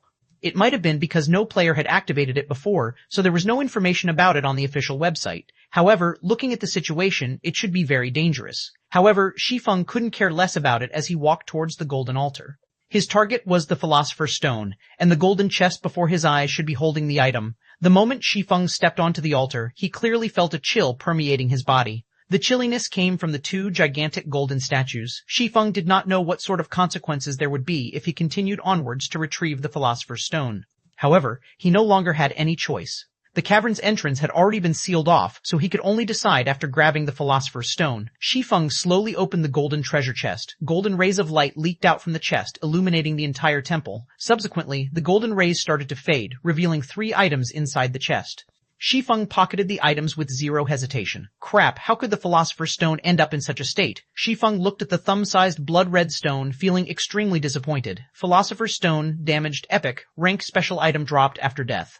A sacred item for alchemy, the Philosopher's Stone can be used to turn stone into gold, revive the dead, and has many more unfathomable uses. However, the Philosopher's Stone was damaged and broken into 5 pieces by the Sword Emperor Schneider. Nevertheless, the Philosopher's Stone possesses immense strength. As long as the 5 pieces are gathered, it will be able to recover all of its strength.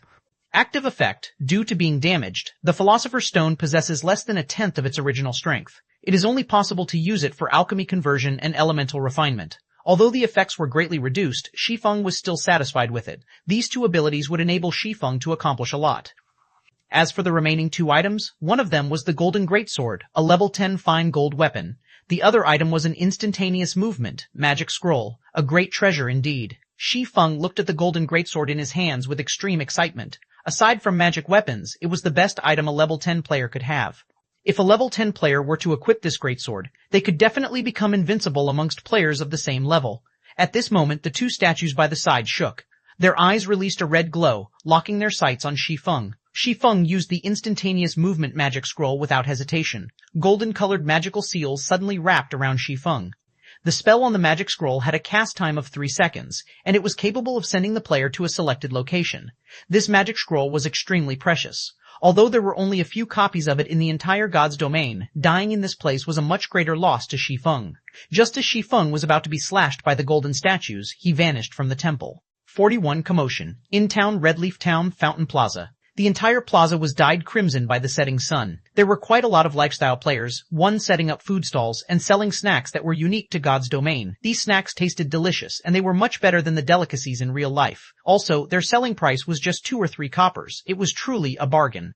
Many players would come here to rest and taste the delicacies of God's domain after a day's worth of hard-fought battles. After all, they could only earn tens of coppers in a single day, and after deducting the expended costs, they would only be left with slightly over 10 coppers. So, giving them a treat should not be a problem. There were quite a few couples sitting on the stone benches, chatting. They ate the food they bought as they enjoyed a lovely time.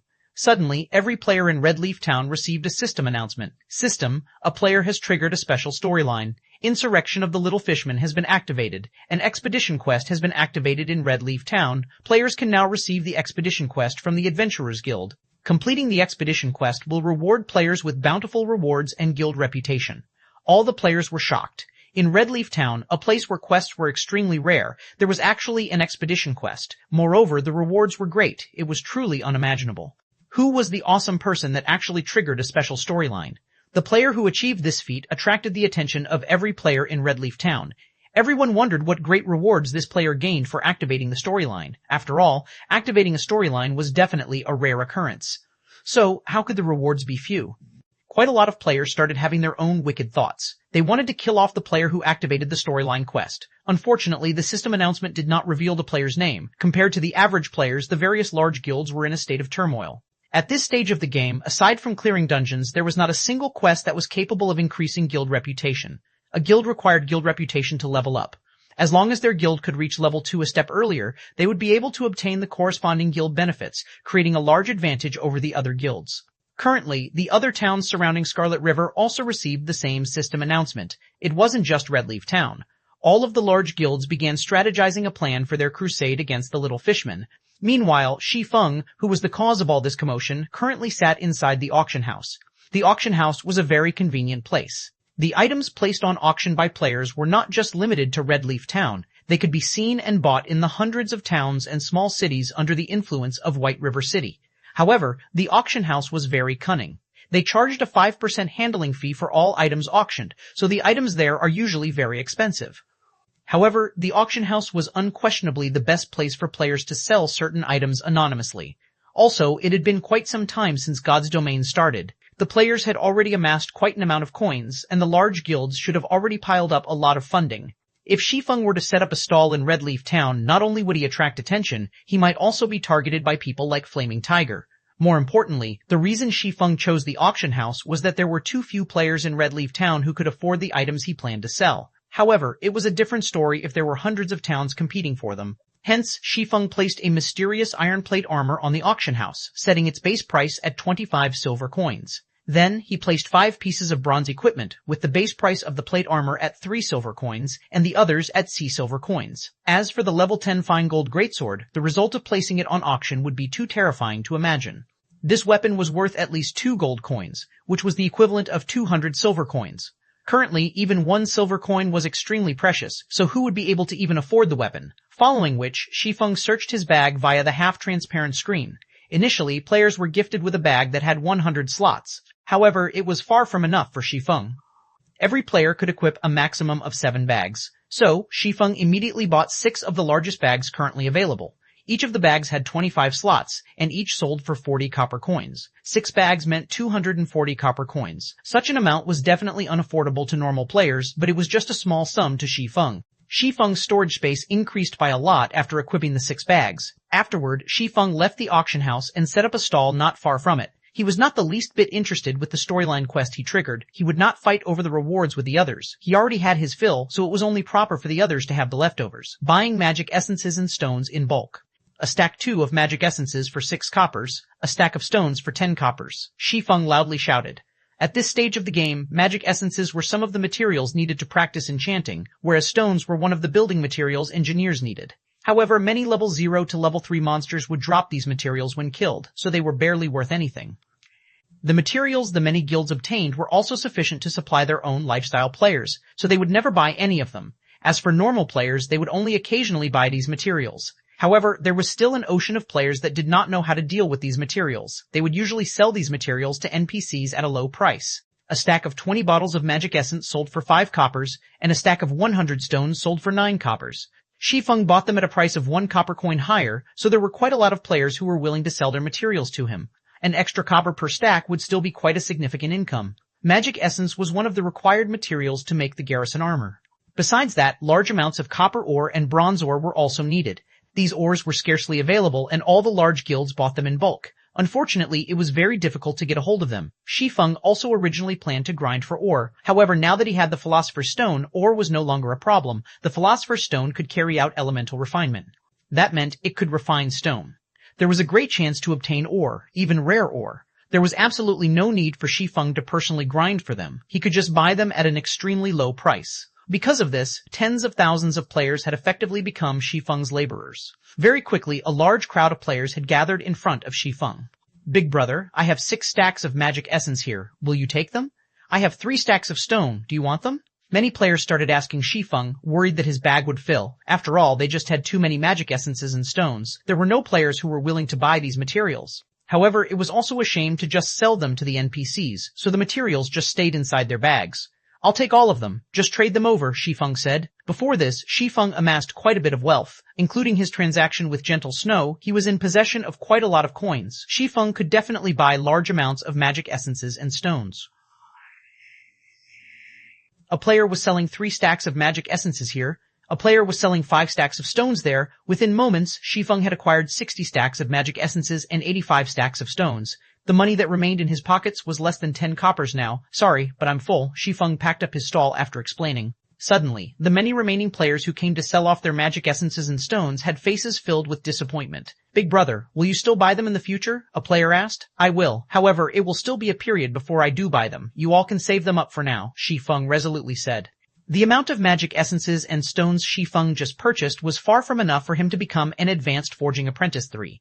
After leaving the business street, Shi Feng arrived at the Forging Association. He paid 5 coppers to rent a basic forging room for 1 hour. Inside the basic forging room, all the equipment needed for forging was provided. Players did not need to buy their own equipment. The intermediate ranked forging room was a lot better. It could increase the success rate of forging by 3%. However, it cost 1 silver per hour to use that room. As for advanced forging rooms, those were not available in small towns. They were only available in cities. However, their prices were extremely staggering. 42 Elemental Refinement Forging Association inside a forging room. Shi Feng took out a stack of stone, placing it on the table. A stack of stone had 100 pieces in total. They immediately filled up the round table. Some even fell to the ground. Time to see how good you actually are, Shi Feng smiled as he retrieved the crimson-red Philosopher's Stone. If the Philosopher's Stone were seen by someone else, the consequences Shi Feng would face would be immense. Hence, Shi Feng rented a forging room. Without his permission, nobody could enter the room. Shi Feng took a piece of stone from the table and used the Philosopher's Stone on it. System, do you wish to use the Philosopher's Stone for elemental refinement? Shi Feng immediately chose yes, following which the Philosopher's Stone started emitting a faint red glow. A mysterious power flowed into the stone. Pung. The stone the size of a fist suddenly turned into yellow sand, scattering to the ground. The result was a failure. However, Shi Feng revealed a calm smile at the result. It did not perturb him in the slightest. Afterward, he picked up another stone and tried again. Ore was very precious. A normal copper ore sold for 2 coppers. They were only worth 1 copper coin if sold to an NPC. A stack of 100 copper ore could be sold for 200 copper coins to guilds, and they would still fight over them. Compared to a stack of stone, which only sold for 10 copper coins, copper ore was just too expensive. Elemental refinement extracted the metal element out of the stone. However, some stones did not possess any metal element, so it was only natural that they turned to sand. Such failures were just too common. Pung, pung, pung. There was still no ore after 10 consecutive tries. Shi Feng started becoming depressed. The success rate was just too low. Shi Feng even started to suspect that these stones were picked from a desert to result in all the yellow sand. Relax, relax. There are still many stones left. Shi Feng sucked in a deep breath, reassuring himself. He picked up another piece of stone, trying elemental refinement once more. Pung! This time, the stone still scattered into a pile of sand. However, in the middle of the yellow grains, there was a piece of metal that had a purplish-red luster. It was copper ore. With the first piece of copper ore in his hands, Shi Feng let out a relaxed breath. His hands started moving at a faster pace. All the stones above the stone table turned into yellow sand within moments.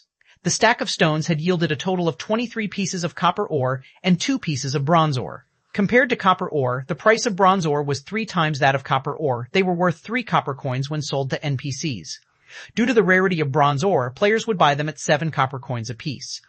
Eyeing the ores on the table, Shi Feng felt the Philosopher's Stone was truly a gold mine. Even if the Philosopher's Stone was currently damaged, it was still out of the ordinary. It was no wonder why many kingdoms were willing to muster up their armies and fight for the Philosopher's Stone. Having the Philosopher's Stone in hand was the equivalent of having a wealthy treasury. At that time, a kingdom would find it hard not to become prosperous. Shi Feng kept the ores on the table and brought out another stack of stones. Stack after stack of stones disappeared, whereas the amount of yellow sand had piled up into a small hill. Fortunately, the forging room could be cleaned of rubbish with just a click of a button.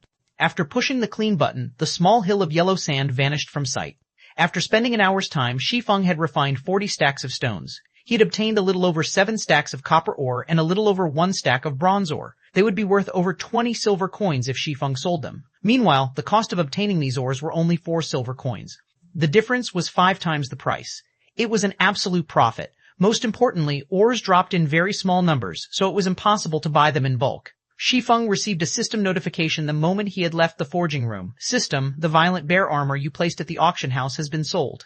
After deducting the procedural fees, 31 silvers 53 coppers have been placed in your bag. System, the Dark Star boots you placed at the auction house has been sold. After deducting the procedural fees, 30 silvers 21 coppers have been placed in your bag. A series of notifications from the auction house had caused Shi Feng's lips into a smile. As expected, the greater the competition, the higher the price would go. Shi Feng was very satisfied with the amount the item sold for. He never imagined that a mysterious iron plate armor for shield warriors could actually be sold for over 30 silver coins. It seems there were a lot of wealthy people within the area of influence of White River City. After selling the equipment, Shi Feng had suddenly become a wealthy tycoon. With over 50 silver coins in his pockets, even his confidence was different now. Currently, players would still be happy over having 20 to 30 copper coins on their person. Shi Feng already possessed more than 50 silver coins. Including the silver coins Gentle Snow owed him, If Shi Feng were to sell off the copper ore he had immediately, he would instantly become wealthy with gold. However, he would not sell the ores. These ores were the foundation for Shi Feng to earn big money. Following which, Shi Feng rented the forging room for another hour. He turned the remaining stones into ores. His luck was better this time around. From 45 stacks of stones he obtained 10 stacks of copper ore and 2 stacks of bronze ore. With this, Shi Feng had a total of 17 stacks of copper ore and 3 stacks of bronze ore. It would be quite some time before Shi Feng could use them all up. With money in hand now, Shi Feng once more arrived at the central area of the Forging Association, at the administration area. Currently, there were quite a few forger players that were groomed by guilds, renting forging rooms. This is just evil. It actually costs 5 coppers for an hour. My guild just gave me 30 coppers. That's not enough at all. That's considered good already. At least the equipment is all there. Look at the forging equipment. Even the most common required a few silvers. An entire set would cost over 30 silver coins. It's just a blatant ripoff. You still haven't seen the intermediate forging room. It costs 1 silver an hour, but the room only increases your success rate by 3%. Even a first-rate guild would not be able to handle such a price. A few forgers continuously complained. They bitterly detested the prices set by the Forging Association. However, there was also a hint of bragging carried in their voices. After all, they had the support of their guilds, whereas normal players wouldn't even be able to rent a forging room, not to mention increasing their forging levels. Shi Feng circled these players, walking towards the manager of the association saying, "I want to rent an intermediate forging room. May I know how long you wish to rent it for?" The ashen youth who was the association's manager excitedly asked. Currently, a majority of the adventurers were poor blokes. Every one of them only rented the basic forging rooms, and even then, they rented with unwillingness. So, a great change occurred to the manager's servicing attitude when he was able to see a rich adventurer like Shi Feng. Looking at the time, it was currently morning in the real world. When using the virtual gaming helmet, a person could not stay within God's domain for too long. 2 hours then, Shi Feng said after some thought. All right, here is your key. That will be a total of 2 silver coins. The manager handed the key over to Shi Feng, smiling. Shi Feng took out 2 shiny silver coins, placing them on the table and turning around to leave. The players who had previously been discussing the deviousness of the Forging Association were all dumbstruck. They even thought they were hallucinating. However, they were indeed silver coins on the table and not the scarlet yellow copper coins. Crap, a tycoon, a male elementalist said in envy. Brother Tycoon, little sister knows how to warm beds. Another pretty and flirtatious female player winked at Shi Feng, flattering him. Isn't it just some dirty money? I will definitely become an intermediate forging apprentice a step ahead of him, a male priest said in a sour tone, even though he knew it to be impossible. The facilities of the intermediate forging room were much better than the basic one. On the surface, the room itself only increased the success rate of forging by 3%. However, including the facilities that came with the room, the success rate was increased by at least 5%.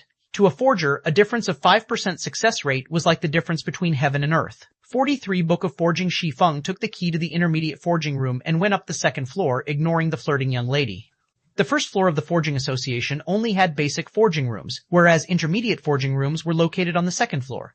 When compared to the first floor, there were far fewer people on the second floor. There were only NPCs walking around. Players would not come to this place at all. Also, there were only 20 intermediate forging rooms, unlike the basic rooms, which numbered at 50. Shi Feng entered the intermediate forging room. The room was much larger and refined. The facilities available were also better than the basic room, especially the hammer and flame. These 2 items were not simple at all. Shi Feng held up the silvery white hammer that was placed on the iron-woven felt.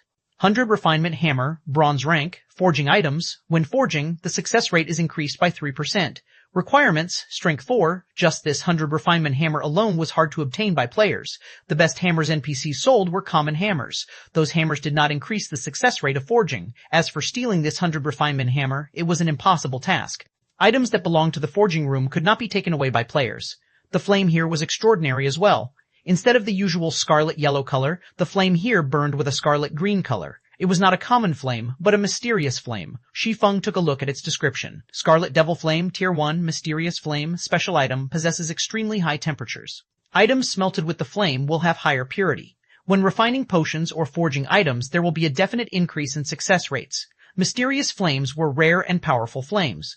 These flames had varying strength, and they could be categorized into 9 tiers. The first tier was the weakest, whereas the 9th tier was the strongest.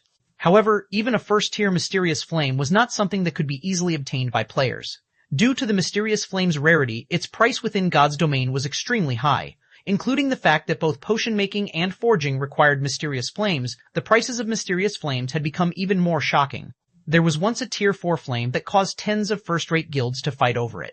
After the death of millions of players, the flame finally ended up in the hands of the world dominators. Not long after, a master potion maker in world dominators rose to become a grandmaster potion maker, increasing the influence of the world dominators by a large leap. Shi Feng had a great yearning within him when he looked at the burning mysterious flame. It was the thirst of a forger. Just when Shi Feng was in deep thought, he suddenly recalled a matter. On the second month of God's Domain's operation, the third-rate guild, Glorious Light, had discovered a Tier 2 mysterious flame, Ice Blue Devil Flame. The flame was found in the 100 Ghosts Forest, and its discovery induced great envy into the other guilds. At that time, there were a lot of lifestyle players who had applied to join Glorious Light, allowing the guild's power to abruptly increase and becoming the tyrant of a small city. However, there were also many guilds who gathered information in secret, wanting to obtain a mysterious flame for themselves. Naturally, Shadow was no exception to this. Shadow had discovered the location and method of obtainment of the mysterious flame from Glorious Light's inner circle. Unfortunately, such mysterious flames only appeared once, never appearing again after they were gone. This discovery caused many guilds to waste their efforts. As he was thinking about the Ice Blue Devil Flame, Shi Feng suddenly started having intentions towards this mysterious flame. If he could make it his own, it would definitely be of great help to him in the future when he started his own guild. Moreover, the flame would be of great help in pushing Shi Feng to become a true Forger 1.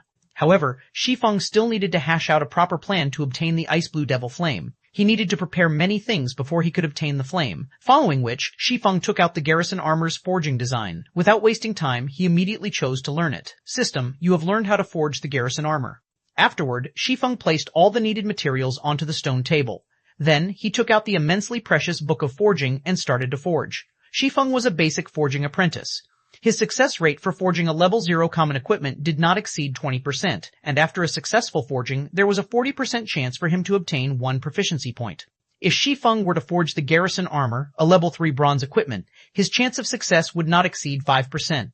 Successfully forging a piece of bronze equipment would bring an additional bonus, which was a 100% chance to obtain 2 proficiency points. However, 1,000 proficiency points were needed to become an intermediate forging apprentice. Obtaining such a large amount of points required equally large funding to support it. There was no way for a lifestyle player to support such a large sum of money by themselves. The forgers in guilds all started out by forging common equipment. There was not a single guild who would allow these lifestyle players to forge bronze equipment right off the bat. To begin with, they didn't even possess a forging design for bronze equipment, and even if they did, they wouldn't carry out such an action. The success rate of a basic forging apprentice was just too low, and the materials needed were just too expensive. A single failure would cost 1 silver coin or more. It was a loss that not even guilds could handle. Moreover, they couldn't even collect that many materials to make the equipment. However, Shi Feng did not have such worries. He had the Philosopher's Stone, so he did not lack in resources. Furthermore, the materials needed to make the garrison armor were cheaply priced. It only required 5 bottles of magic essences, 5 pieces of bronze ore, and 20 pieces of copper ore.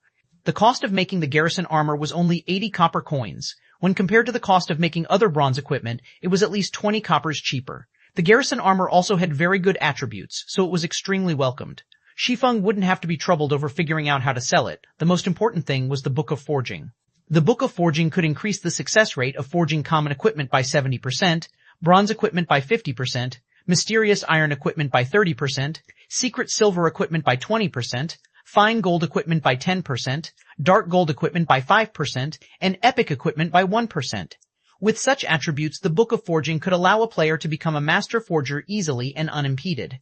Basic forging apprentices originally had a 20% success rate at forging common equipment.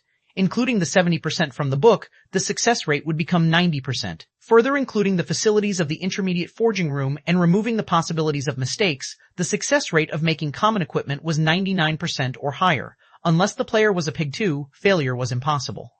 The Book of Forging's frightening abilities could clearly be seen from this. As for the garrison armor, Shi Feng had a 5% success rate for making it, including the 50% from the book, the 3% from the room's facilities, and also the effects of the mysterious flame. Shi Feng now had a 60% success rate for making the garrison armor. Not to mention bronze equipment. Even if common equipment had a 60% success rate, it would still drive forger players mad. Such a high percentage for success was something unimaginable to forgers. Following which, Shi Feng started slowly making the garrison armor according to the forging design's requirements. He first smelted the copper and bronze ore in the fire. After being in the fire for 5 minutes, the ores started to melt and form a lump. Afterward, Shi Feng added in the magic essence, letting it burn for another minute before removing the red-hot ore and placing it onto the metal felt. The ore's scorching hot temperature caused Shi Feng to sweat. However, Shi Feng did not dare be careless, as the following process was the most important part. After finishing the preparations, Shi Feng held the 100 refinement hammer and readied it to hammer the fiery ore. Dang, dang, dang, dang, sparks flew in all directions. The hammering sounds echoed throughout the wide forging room. Shi Feng struck every hit with careful precision. In his previous life, Shi Feng did not learn forging, he only learned the gathering skill. However, he still knew quite a lot about forging. After all, he had conversed with a master forger quite often, so he was knowledgeable to the degree of not making certain low-leveled mistakes. After hammering the ore over 100 times, Shi Feng felt that it was perfect. Shi Feng wiped away the sweat on his forehead, carefully selecting the crimson ore's interface and clicking the complete button. Following which, the red-hot ore started transforming. Within 5 seconds, it had transformed into a silvery gray-colored armor. On the surface, there seemed to be nothing wrong with it. However, equipment's successful forging did not just depend on its appearances, there was also its quality. Quality included the equipment's attributes and rank. Bronze equipment that was badly forged would have their ranks decreased to common, or their base attributes would not be up to standards. Hence, Shi Feng selected the information of the armor, checking whether it was a success or a failure. 44 change. Although Shi Feng could handle failure, there was nobody who was willing to squander their money for no good reason. So, Shi Feng was, more or less, slightly nervous. After Shi Feng selected the option to check the armor's information, 3 words appeared on the panel: identification in progress. The red loading bar slowly increased. The system was currently determining the statistics of the equipment. After 3 seconds had passed, the system finished identifying the armor and revealed the armor's information. Garrison armor, bronze rank plate armor, level 3 equipment requirement, strength 10 defense plus 22, strength plus 2, endurance plus 2, HP plus 150, durability 35-35, additional ability. Defensive power, reduces damage taken by 3%, restricted to shield warriors and guardian knights. System, garrison armor has been successfully forged. Forging proficiency increased by 2 points. Obtained 800 EXP. Great. It even has an additional ability, defensive power. Shi Feng was extremely happy when he saw the additional ability on the garrison armor. He never imagined his first try at forging a piece of bronze equipment would be a success. He even obtained so much EXP. It was no wonder why the master forgers in his previous life never went out to grind, but their levels were not a bit low. Not only had the garrison armor forged met the standard attribute values, but it also possessed an additional ability. Originally, the garrison armor did not possess defensive power. However, when the forger exhibited extraordinary skill, coupled with the presence of the mysterious flame, there was a chance for an additional ability to appear on the equipment.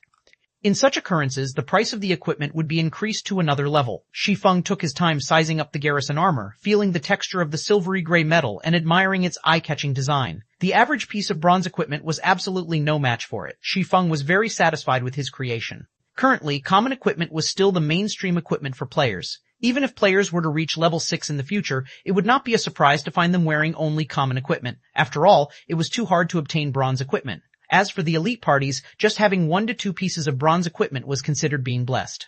The garrison armor could be used by both shield warriors and guardian knights. If Shi Feng were to sell the armor, the elite parties would definitely welcome it. After all, the quality of an MT's equipment could ease the difficulty of conquering a dungeon a lot. Even if Shi Feng were to set the price at 4 silver coins, these parties would still buy the armor, regardless the cost. As for the defensive power of the garrison armor, its benefits towards a party's MT went without saying. Shi Feng would not accept anything lower than 5 silver coins for this armor. With his first experience at successful forging, Shi Feng continued forging garrison armors. However, Shi Feng took out the 100 refinement steel this time. He wanted to know what effects the steel would have when it was used to forge equipment. Within 10 minutes, the second garrison armor took form. However, the color on this garrison armor was different than the previous one. Instead of having a silvery gray color, it was pitch black now. After going through 3 seconds of identification, the system displayed the statistics to Shi Feng. Garrison heavy armor, bronze rank plate armor, level 3 equipment requirement, strength 14 defense plus 25, strength plus 2, endurance plus 4 HP plus 150, durability 40-40, additional ability, defensive power, reduces damage taken by 5%, restricted to shield warriors and guardian knights. System, garrison heavy armor has been successfully forged. Forging proficiency increased by 2 points. Obtained 1000 EXP. System, due to your forging genius, forging proficiency has been increased by an additional 2 points. Currently, Shi Feng had completely forgotten about the additional proficiency points that his forging talent gave him. Instead, his eyes were fixated on the garrison heavy armor. The attributes on the armor were already comparable to a piece of level 3 mysterious iron equipment. The price tag on it was at least 10 silver coins. Shi Feng never imagined that the 100 refinement steel would create such large changes. Shi Feng had no choice but to admit that the item given by a master forger was not ordinary. Unfortunately, Shi Feng only had 9 pieces of 100 refinement steel remaining.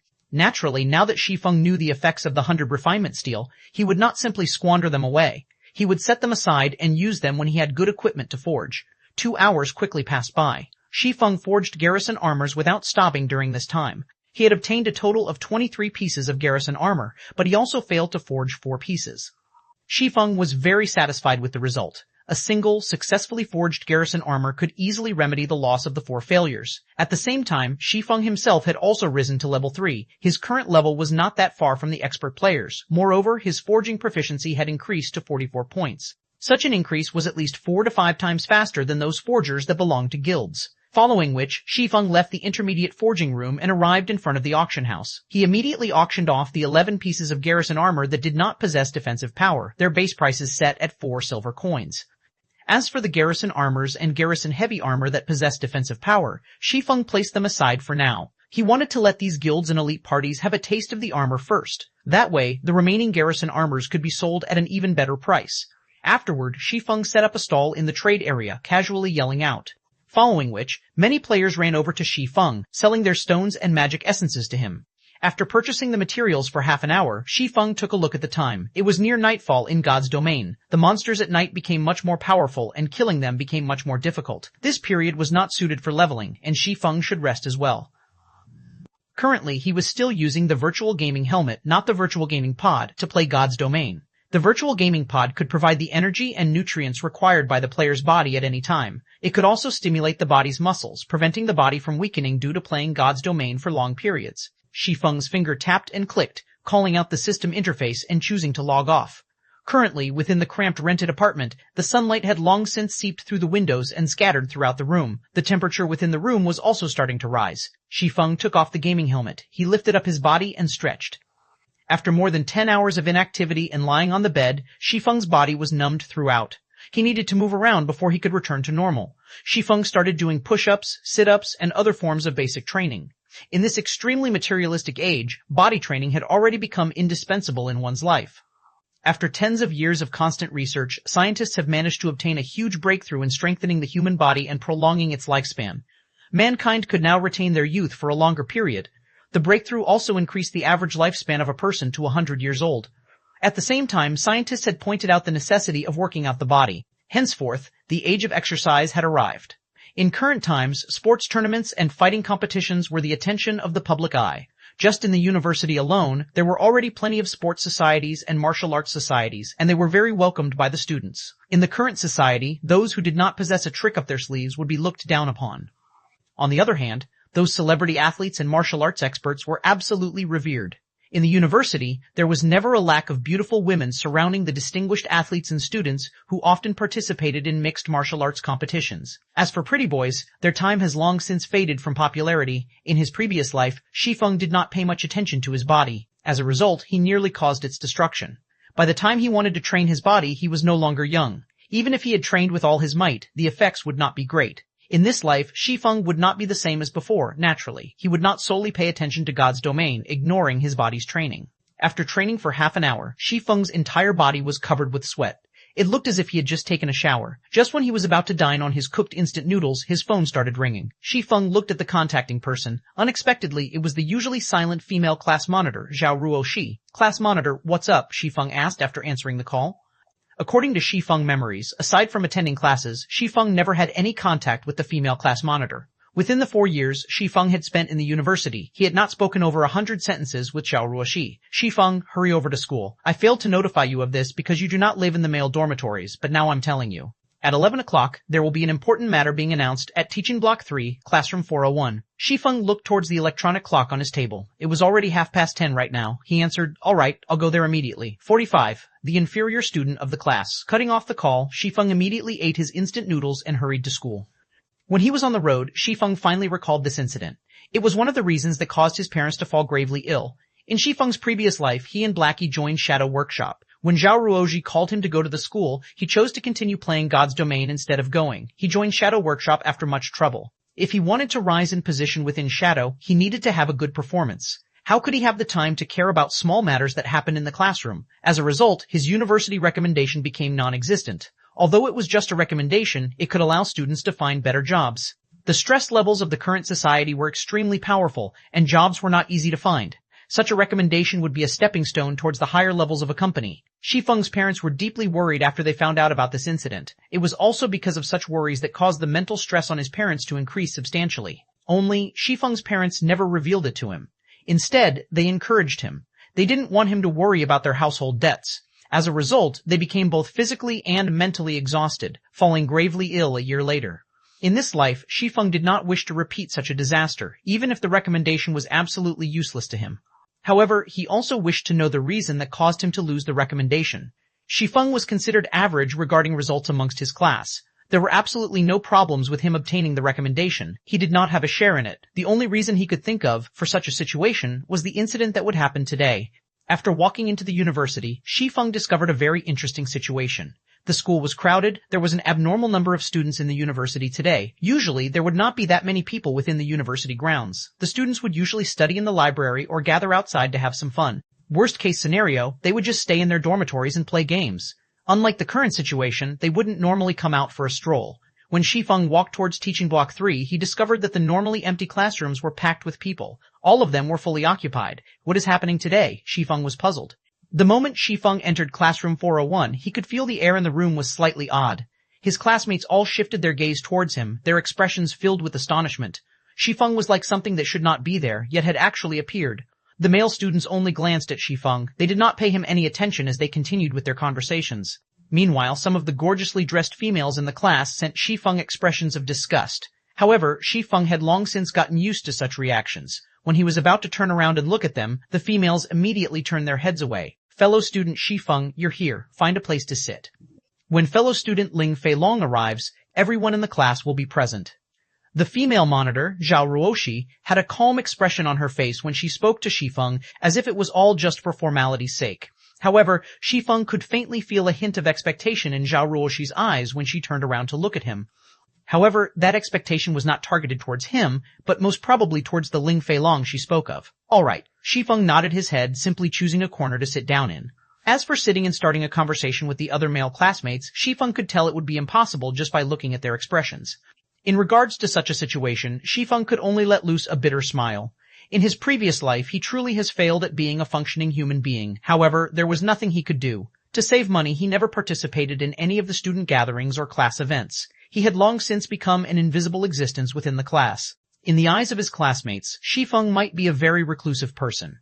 Why is this person here? The class monitor should be the one who notified him. I never thought he would actually show up. He's just an inferior student in the class. Just looking at him makes me mad. Look at how cunning his eyes are. Don't tell me he took a fancy to this young lady?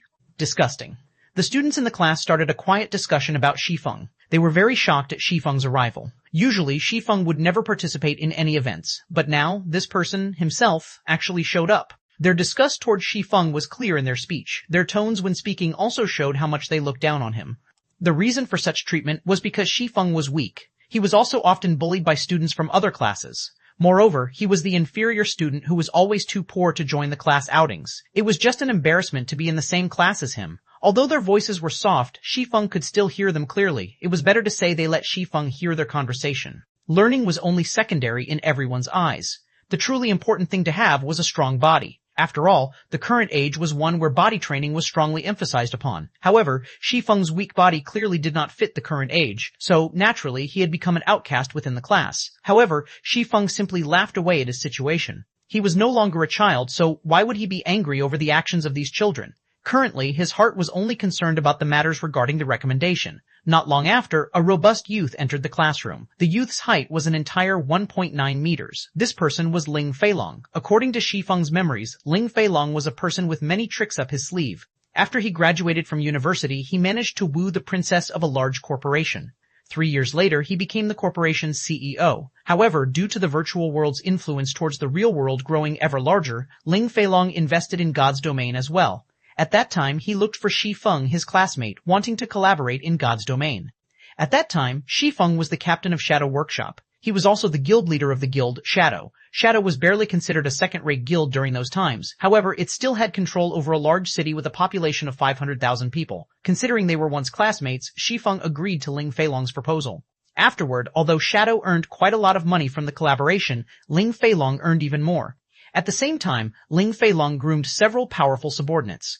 Then, he somehow managed to gain the favor of a first-rate guild, abandoning Shadow. Everyone watched as Ling Feilong entered the classroom. The male students all stood up, displaying their respect towards him.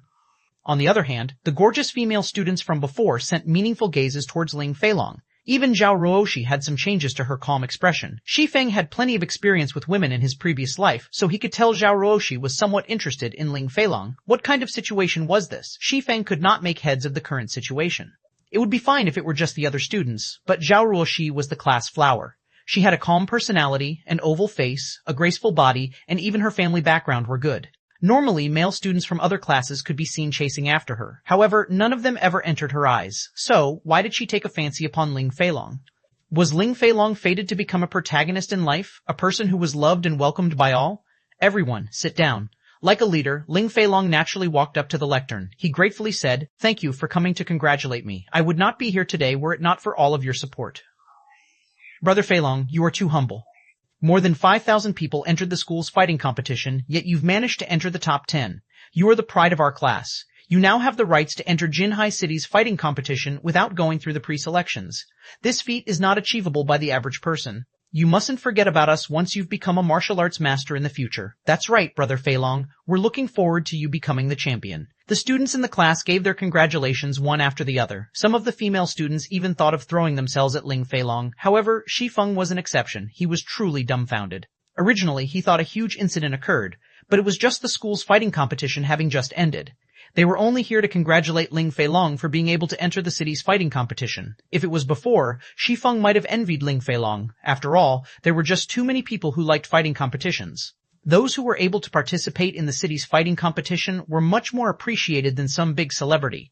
This was due to the difficulty of entering the fighting competition.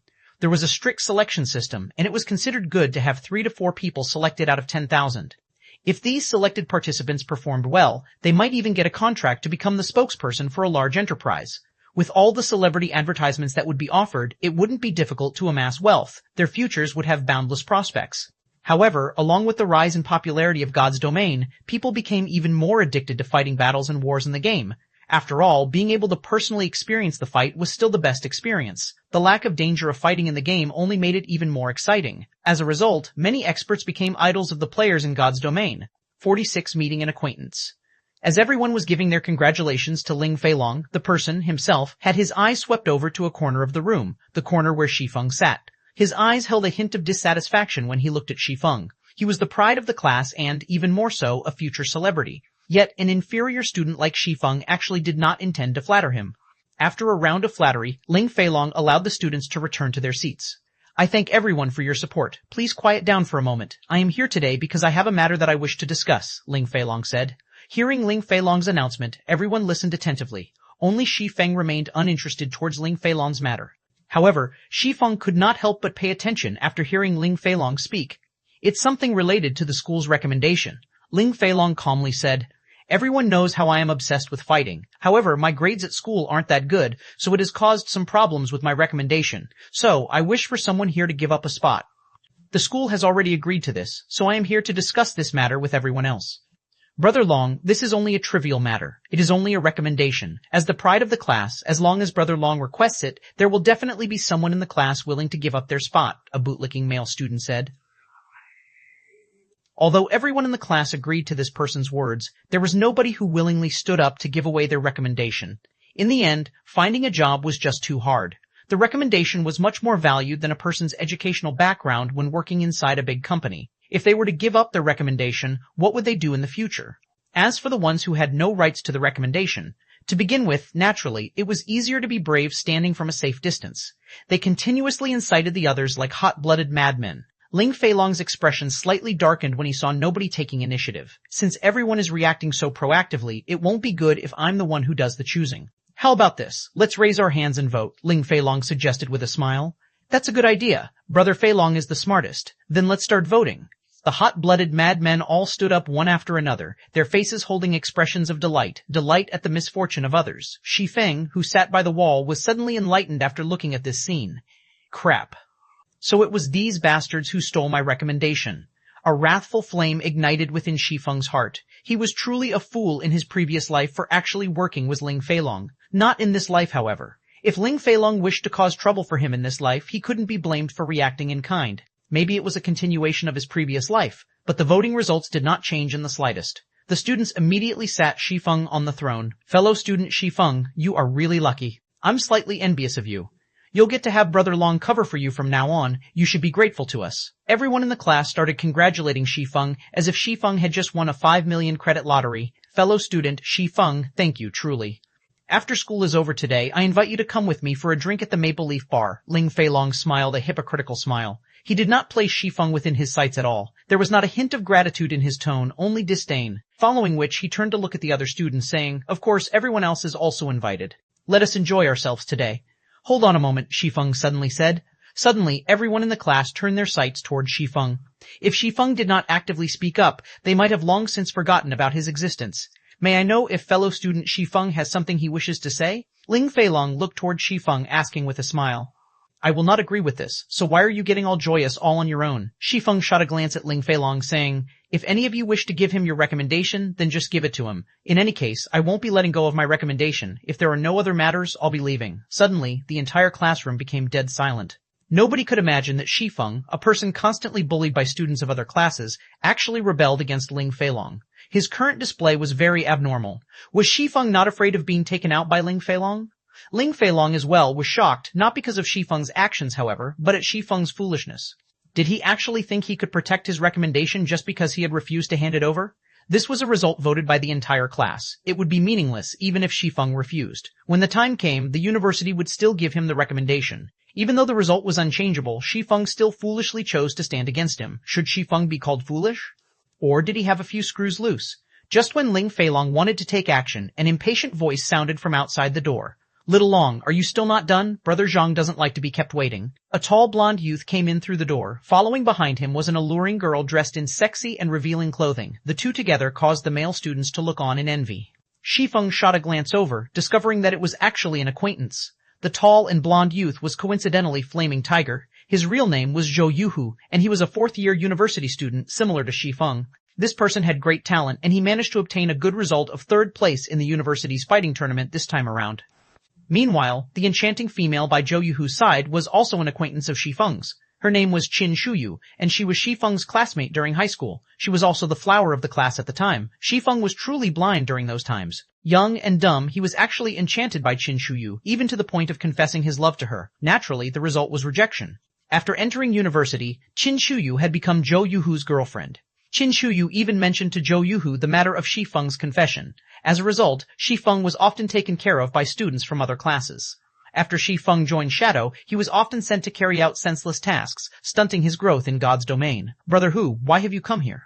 I'll immediately go after I'm done settling my business here. When Ling Feilong saw the person who had arrived, he respectfully went up to welcome him with a smiling face. How much longer do you need? I don't have that much time to waste. Zhou Yuhu wrinkled his brows, impatiently saying. He was parted from his duties as team leader today all because of that Ye Feng character, and he had only recently risen to level 2. Afterward, he was even given a scolding by Brother Zhang. These occurrences caused him to become greatly irritated deep within his heart. 2 to 3 minutes should be enough, Ling Feilong replied. He felt teaching Shi Feng the ways to be a proper person should not be a big problem. Good, then hurry up, Zhou Yuhu demanded. Currently, Qin Shuyu's eyes unintentionally landed on Shi Feng. Her expression was suddenly turning sour. She had no good impressions of Shi Feng. He had neither money nor power. There was not the slightest feeling of safety or strength coming from him. When compared with Zhou Yuhu, the difference between the two was hundreds and thousands of miles apart. Shi Feng even confessed to her without knowing his own worth. It was just an insult to her person, and as a result, she was often made fun of by the other girls. Seeing the disgust on Qin Shuyu's face, Zhou Yuhu hooked up her chin with his robust hand, teasingly saying, Baby, I'll take care of him for you immediately, lest he shows up in front of you again.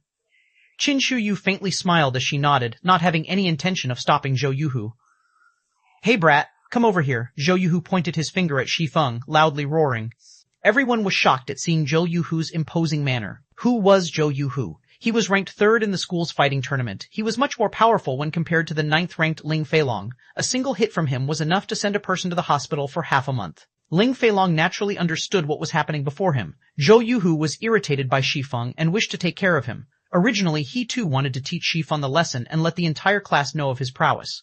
If he were to take care of Shi Feng right now, not only would he be helping himself, but he would also be able to sell a favor to Zhou Yuhu. He would be killing two birds with one stone. Hence, Ling Feilong stepped forward and volunteered. Brother Hu, no need for you to personally take action. Originally, I already wanted to teach this kid a lesson. Give me 30 seconds. Little long, so the matter you had to deal with before was this. Zhou Yuhu looked toward Shi Feng in disdain. He licked his lips, saying with a cold smile, better to let me. I also wish to loosen my bones a little. Saying this, Zhou Yuhu walked toward Shi Feng with a cold smile. 47. I think highly of you. Zhou Yuhu walked toward Shi Feng in an imposing manner. He wanted to personally teach Shi Feng a good, hard lesson this time. On previous occasions, he always sent others to handle it for him. However, Shi Feng still did not learn to be good. Today, he wanted Shi Feng to imprint this lesson onto his bones. The people present could all see the conclusion that was coming for Shi Feng. In a society where the entire population underwent body training, fights between students were all too common. Even minor injuries were very common. As long as it didn't go overboard, it would not cause an incident. However, looking at Zhou Yuhu's current attitude, Shi Feng would be staying in the hospital for at least a month.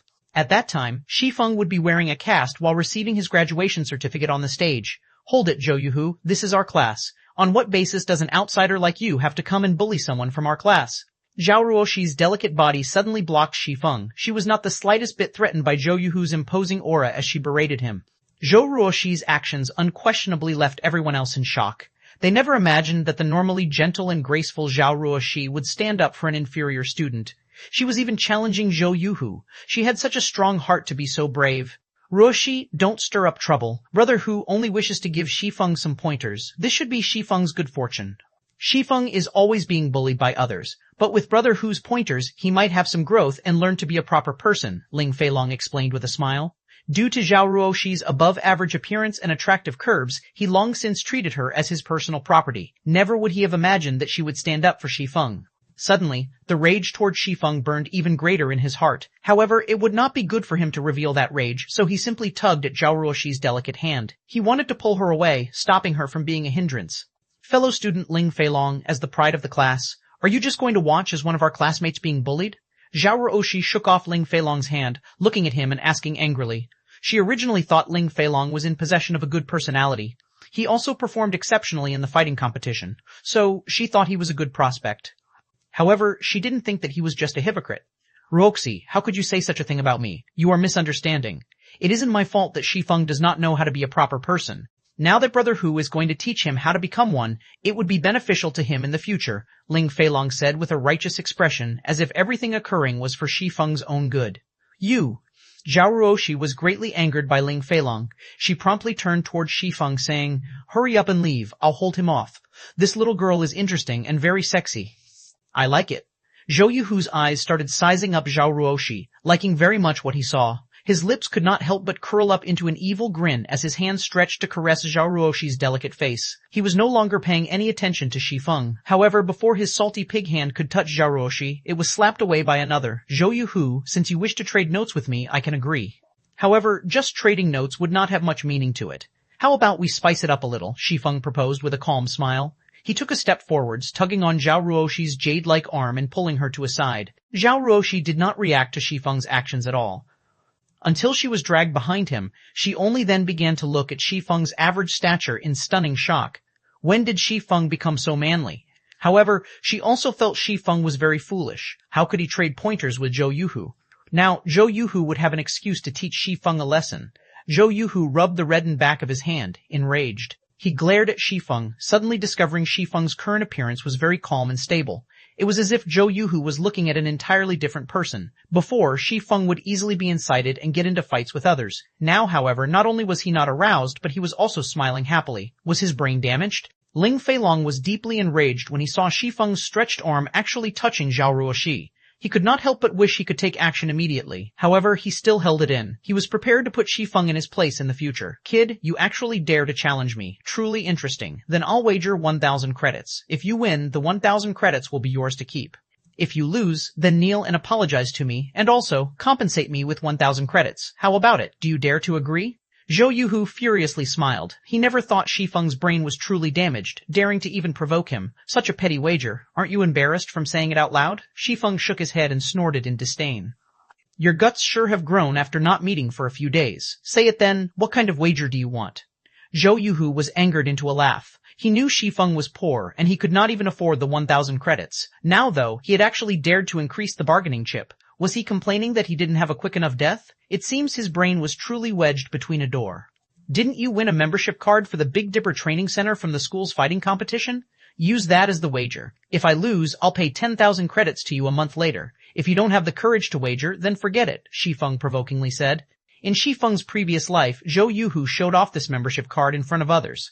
Now, Shi Feng could coincidentally use it to train his body. The Big Dipper Training Center was well known in Jinhai City. It had a great environment, and its training facilities were very thorough. The average person was not allowed to enter the training center at all, not to mention obtaining a VIP membership there. A normal membership was worth around 8,000 to 9,000 credits. Even if I wager this card, where would a poor wretch like you find that much money? I won't believe in empty words, Zhou Yuhu laughed coldly. Indeed, it was as Zhou Yuhu had said. Shi Feng had not a penny on him at the moment, not to mention 10,000 credits. Hence, why he had said he would pay a month later. However, Zhou Yuhu would clearly not believe him. Instead, Zhou Yuhu turned around to mock him. It would seem Shi Feng's plan was going to be dashed this time. Shi Feng, did you think I don't know about your living conditions? You are so poor you can't even afford to have a good meal, yet you're still pretending to be wealthy? Qin Shuyu shot Shi Feng a glance, commenting in disdain. I'll pay the 10,000 credits, Zhao Ruoshi abruptly said. Ling Feilong's eyes turned crimson when he saw Zhao Ruoshi standing up once again. He couldn't help but wish he could get rid of Shi Feng right this instant. Shi Feng was also shocked. He looked towards Zhao Ruoshi, astonished. He did not understand how Zhao Ruoshi had that much money. He wasn't very clear of Zhao Ruoshi's family background either. Shi Feng only knew that her family was relatively well off. However, Zhao Ruoshi was actually so believing of him, even to the degree of betting her money on him. Shi Feng could not understand why she had done so. To begin with, the relationship between the two of them wasn't that great. Zhao Ruoshi looked at Shi Feng. She knew the reason for Shi Feng's astonishment. However, to not let him misunderstand, she quietly explained, I'm only lending you the money because I can't stand Zhou Yuhu's arrogant attitude. I think highly of you, so even if you lose with dignity. Thank you.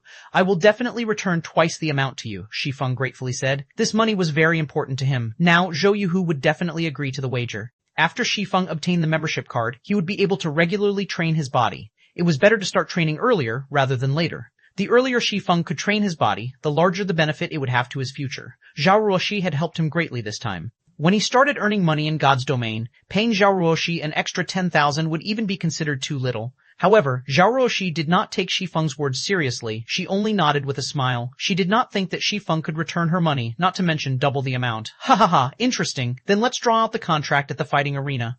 Zhou Yuhu licked his lips. He was even more interested in Zhao Ruoshi now. Although his luck in God's domain was bad today, his luck in real life was truly good. Not only had he found a good-looking girl, but he could also receive 10,000 credits for teaching Shi Feng a lesson. It truly was a blessing in disguise, following which everyone arrived at the fighting arena built by the school. Shi Feng and Zhou Yuhu signed a contract under the supervision of the Central Brain. Contracts acknowledged by the Central Brain were also recognized by the law. There was also a judge at the fighting arena. The judge was normally a teacher in the university who taught students how to fight. The judge also had good skills that would be used to promptly stop the fights to avoid any heavy injuries from occurring.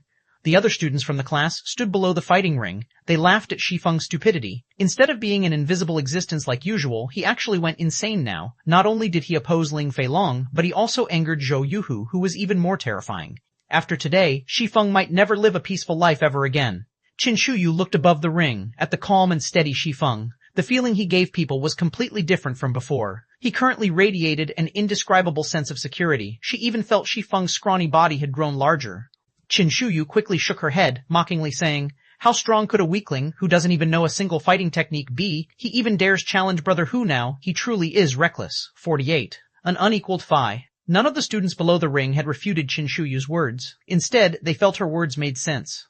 No matter what was said, Zhou Yuhu was ranked third in the university's fighting tournament. He was also highly praised by several teachers who taught fighting. They predicted Zhou Yuhu would be able to create a reputation for himself in the upcoming city's fighting tournament, not to mention teaching the weak and scrawny Shi Feng a lesson. It was like using a butcher's knife to kill a chicken.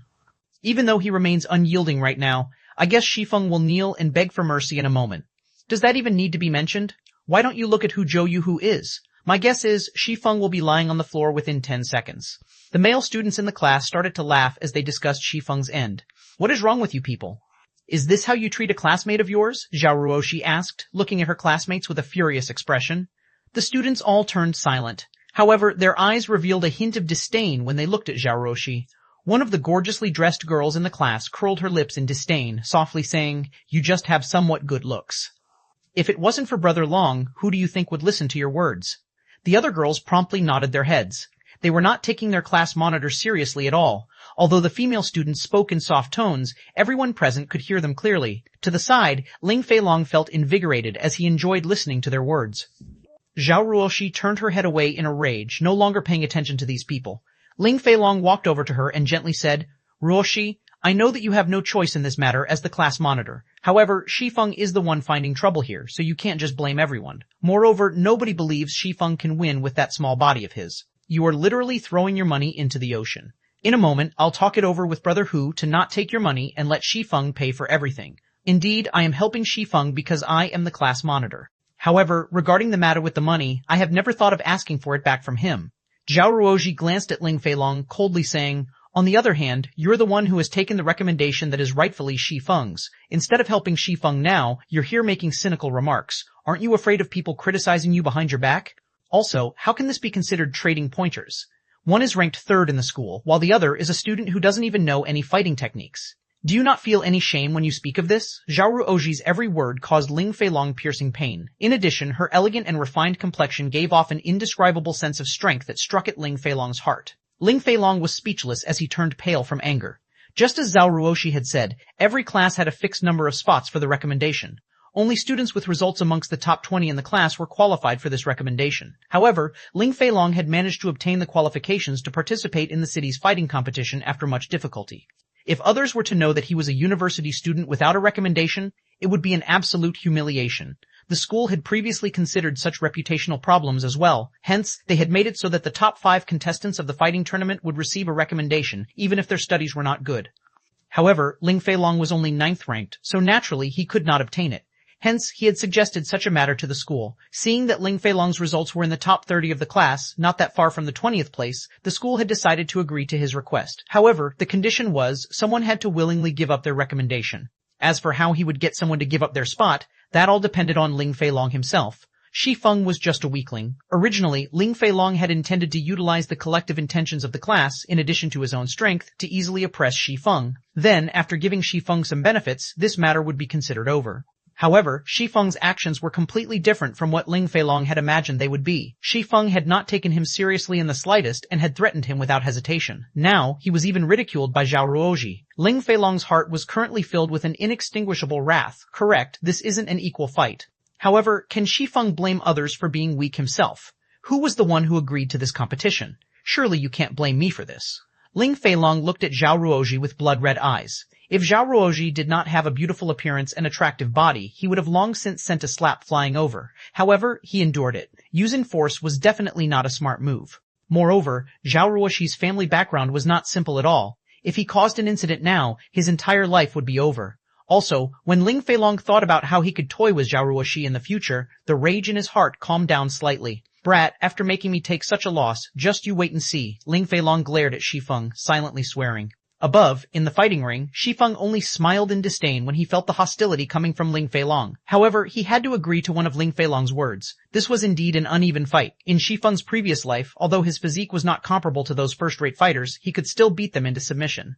The thing he relied on to win was the life-or-death battles in God's domain.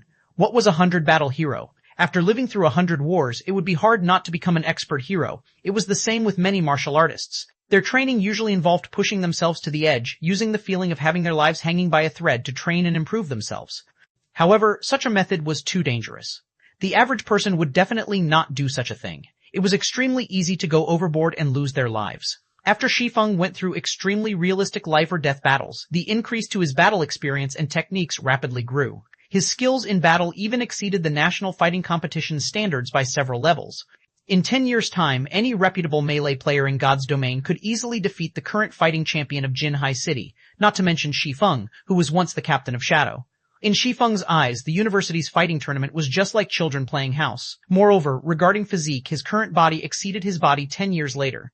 Fighting would not be a problem, even if he had to face up to 5 or 6 Ling Feilongs. Brat, you sure are carefree to be looking around. Watch how I'll fix you up, Zhou Yuhu said, rushing at Shi Feng. He immediately sent a slap toward Shi Feng's face, intending to humiliate him first. Naturally, Shi Feng could easily see through such an action. However, Shi Feng stood unmoving, even though he was facing off against someone much stronger than he was. Shi Feng sent out a casual punch towards Zhou Yuhu's face, completely ignoring Zhou Yuhu's slap. Zhou Yuhu never imagined that Shi Feng's fist would have such precision, aiming directly at his face. Instinctively, Zhou Yuhu had used his hands to block off this fist. Shi Feng's lips curled upwards when he saw Zhou Yuhu's actions. With lightning speed, Shi Feng's hand chopped toward Zhou Yuhu's neck. Zhou Yuhu failed to react in time as he received a chop to his neck. With the precision of a surgery blade, Shi Feng's hand hacked at a major artery in Zhou Yuhu's neck. Suddenly, Zhou Yuhu felt his vision blurring. There was a sense of suffocating as Zhou Yuhu felt all his strength leaving his body. Shi Feng did not give Zhou Yuhu time to catch his breath. Immediately, he sent another punch flying towards the side of Zhou Yuhu's abdomen. Zhou Yuhu wanted to block the attack, but his body refused to listen to his thoughts. He could only feel a stabbing pain in his intestines as a stream of yellowish liquid shot out from his mouth. Zhou Yuhu's vision became a blur. He could not cry out, even if he wanted to. Zhou Yuhu's body instinctively wished to fall, but Shi Feng did not give him such a chance. Fist after fist landed on Zhou Yuhu's abdomen, followed by a few more landing on his ribs. After receiving a series of consecutive punches, the acidic juices in Zhou Yuhu's stomach had been completely drained out of his mouth. Then, his body fell to the ground like a dead dog. The entire arena suddenly became silent. Everything had happened all too quickly. It was so quick that not one person had even reacted. Only after Zhou Yuhu was laying on the ground did the judge of the match finally react. Immediately, he declared the end of the fight and Shi Feng the winner of it. At the same time, he hurriedly ran over to Zhou Yuhu's side to check on him. The judge truly could not imagine it. Zhou Yuhu, the third-ranking student in the university's fighting competition, was not even a match for such a weak-looking youth. By no means was Zhou Yuhu too weak. Instead, the weak-looking youth was just too strong. After watching several of Zhou Yuhu's matches, the judge knew that he was very strong. At the very least, it would not be easy for the judge to deal with him. After looking at Zhou Yuhu's injuries, the judge was dumbfounded. Shi Feng's techniques were just too horrifying. Every one of his moves was perfectly measured, breaking only 2 to 3 of Zhou Yuhu's ribs, but not heavily injuring him. Zhou Yuhu only needed more than a month's time for his chest to heal up. 49. A new lie. Seeing Zhou Yuhu unmoving on the ground, it was clear he had lost consciousness. The teacher then reported that Zhou Yuhu had no major injuries, and he would wake up in a moment. However, his injuries still needed to be tended to. Also, he had to rest for more than a month. As for the city's fighting competition that would be held in 3 weeks, Zhou Yuhu could forget about joining. Everyone's sights shifted towards Shi Feng. They looked at his thin and weak body, sucking in a cold breath when they recalled the explosive and terrifying strength it was capable of displaying. When they thought about the words they said to Shi Feng before, cold sweat started pouring out from their backs without stop. Currently, the expression in the male students' eyes as they looked at Shi Feng had completely changed. There was no longer any ridicule or contempt contained within them. Instead, there was a deep fear. The third-ranking student in the school was actually defeated in a single exchange. Who else could become Shi Feng's opponent? If Shi Feng wished to take care of them, the consequences they would face would be unimaginable. On the other hand, they had actually dared to gift Shi Feng's recommendation to Ling Feilong. Thinking up to this point, the hearts of the hot-blooded warriors from before started to beat madly. Under the Central Brain's witness, Shi Feng received the membership card for the Big Dipper Training Center and 10,000 credits, following which he circled a glance at the people below the ring. When a few of the less courageous male students were met with Shi Feng's deep and profound eyes, their legs suddenly turned weak as they lost consciousness, foam appearing at their mouths. Teacher, not good. Little Lu has fainted. Before this sentence could finish being said, another male student lay flat on the ground. Meanwhile, the male students that remained standing started becoming scared in their hearts. Shi Feng was just too terrifying. He actually shocked 2 male students into unconsciousness just by looking them in the eye. However, they were also envious of the 2 that lost consciousness. If they had fainted over, they wouldn't have to bear such a pressure right now. Currently, the air surrounding them was still, as if frozen. Breathing was starting to become a difficulty for them, and even their limbs felt heavy as if they were filled with lead. As for the female students in the class, they were all dumbfounded. Their heads quickly lowered when they saw Shi Feng looking over. They felt uncomfortable throughout their bodies as if they were frightened rabbits that were being stared at by a big gray wolf. Qin Shuyu's delicate mouth widened. She rubbed her eyes, verifying what she saw over and over. Only then did she understand that Zhou Yuhu was struck unconscious by Shi Feng. Shi Feng was just too powerful. Why had she never discovered so before? If she could be with a man such as this, her sense of security would be off the charts. Just thinking about it had made her happy. As for money, that would not be a problem. Just based on his strength alone, Shi Feng could definitely get into the city's fighting tournament. Entering into the top 10 would also not be a problem. When that time came, there would definitely be many requests for him to become a celebrity spokesperson. When Qin Shuyu saw that Shi Feng was looking over, she slightly tidied up her clothes and hair, appearing neat and moving. She also revealed deep cleavage, feebly saying, "Brother Feng, it's noon already. I know a good restaurant that has a great environment and good-tasting food. I'll treat you, so let's go there and have a try." However, Shi Feng did not pay Qin Shuyu any attention. Instead, he was looking for Zhao Ruoxi. When he found Zhao Ruoxi, he immediately walked over, completely ignoring Qin Shuyu. Seeing Shi Feng's cold and indifferent eyes, Qin Shuyu suddenly felt she had lost something very important. It was as if a knife stabbing at her heart. She regretted being blind and foolish when she was in high school. "Class monitor, here's your 10,000 credits. I'll repay the remaining 10,000 credits as fast as I can." Shi Feng handed the money over, speaking with a calm smile. However, Zhao Ruoxi would not receive it. She blinked her attractive eyes as she looked at Shi Feng as if she was looking at an exotic animal. There was both shock and joy contained within them. "Are you really Shi Feng?" Zhao Ruoxi asked in a quiet and uncertain tone. Throughout Zhao Ruoxi's 4 years in university, her impression of Shi Feng was one of an introvert. He was often bullied by others. He also appeared very prideful, never receiving help from others. He was like an injured little wolf, licking his own wounds, alone. She had never imagined Shi Feng's actions today would have such a great difference from before. She now viewed Shi Feng in a completely new light. Shi Feng had turned from being a little wolf into a slumbering dragon. He was unassuming when slumbering, but amazing when he took action. Even Zhao Yuhu, the third-ranking student in the entire university, was no match for him. If he had entered the school's fighting tournament, he might have already become the champion by now. "Of course I am Shi Feng. Class monitor, why would you ask such a question? Could it be that I am just too handsome and different from my previous appearance?" Shi Feng joked. He naturally understood Zhao Ruoxi's thoughts. He had attracted too much attention today. However, even Shi Feng himself did not wish for such a situation to occur. The developments up to this point were all unintentional. "Cheech, don't get cocky. You were just barely able to enter my eyes." Zhao Ruoxi immediately snatched the money from Shi Feng, her fair and delicate face revealing a calm smile. As if she had thought of something, she quietly said, "The fellowship party hosted by the university is in 10 days. There will also be the upper echelons of well-known corporations in Jinhai City attending the party. Aren't you trying to find a profitable career? This is a good chance, so you should consider attending." The moment Zhao Ruoxi finished speaking, she thought of Shi Feng's financial situation. He definitely did not have the money to attend the party. Hence, she quietly said, "As for the fee required to participate in the fellowship party, I can pay it for you." Shi Feng gave Zhao Ruoxi's words some thought. The fellowship party hosted by Jinhai University annually was a big event, and that person might even participate in this party. Hence, Shi Feng nodded his head in agreement, saying, "Thank you, class monitor, I'll go. As for the participation fee, I'll pay that myself." Zhao Ruoxi was slightly glad when she heard Shi Feng agreeing to go. However, there was an indescribable sense of disappointment when she heard Shi Feng saying that he would pay the participation fee on his own. The conversation between the two was also heard by everyone else. However, everyone doubted their hearing when they heard their class monitor, Zhao Ruoxi, actively invite Shi Feng to the fellowship party. She was even willing to pay for his participation fee. Zhao Ruoxi was a truly beautiful woman, only she normally made no efforts to enhance her looks with makeup. Her clothing was also very common. However, it was still unable to mask her elegant and refined face and exquisite body. As long as she dressed herself up somewhat, even the school's top beauty might not be her match. Hence, there were quite a few rich and influential men who tried pursuing Zhao Ruoxi. However, every one of them was rejected. Ling Feilong was the only one who had managed to shorten the distance between them after much difficulty. However, it was only to the degree of getting Zhao Ruoxi to treat him somewhat better. Zhao Ruoxi's pridefulness was clear to behold. Now, however, Zhao Ruoxi had actively invited Shi Feng. It was an absolutely jaw-dropping scene. With such a beauty inviting them, who could refuse? However, Shi Feng had tactfully rejected Zhao Ruoxi's kind intentions. By the side, the wrathful flame in Ling Feilong's heart burned madly as he listened in on the two's conversation. "Shi Feng, one must properly know one's own worth.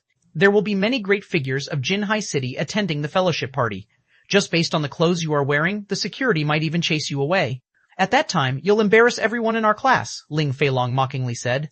"You don't have to worry about this point, fellow student Ling Feilong." Shi Feng turned to look at Ling Feilong. He pointed towards the ring, a cold glint flashing past his eyes as he coldly said, "On the contrary, didn't you say you wanted to teach me how to become a proper person before?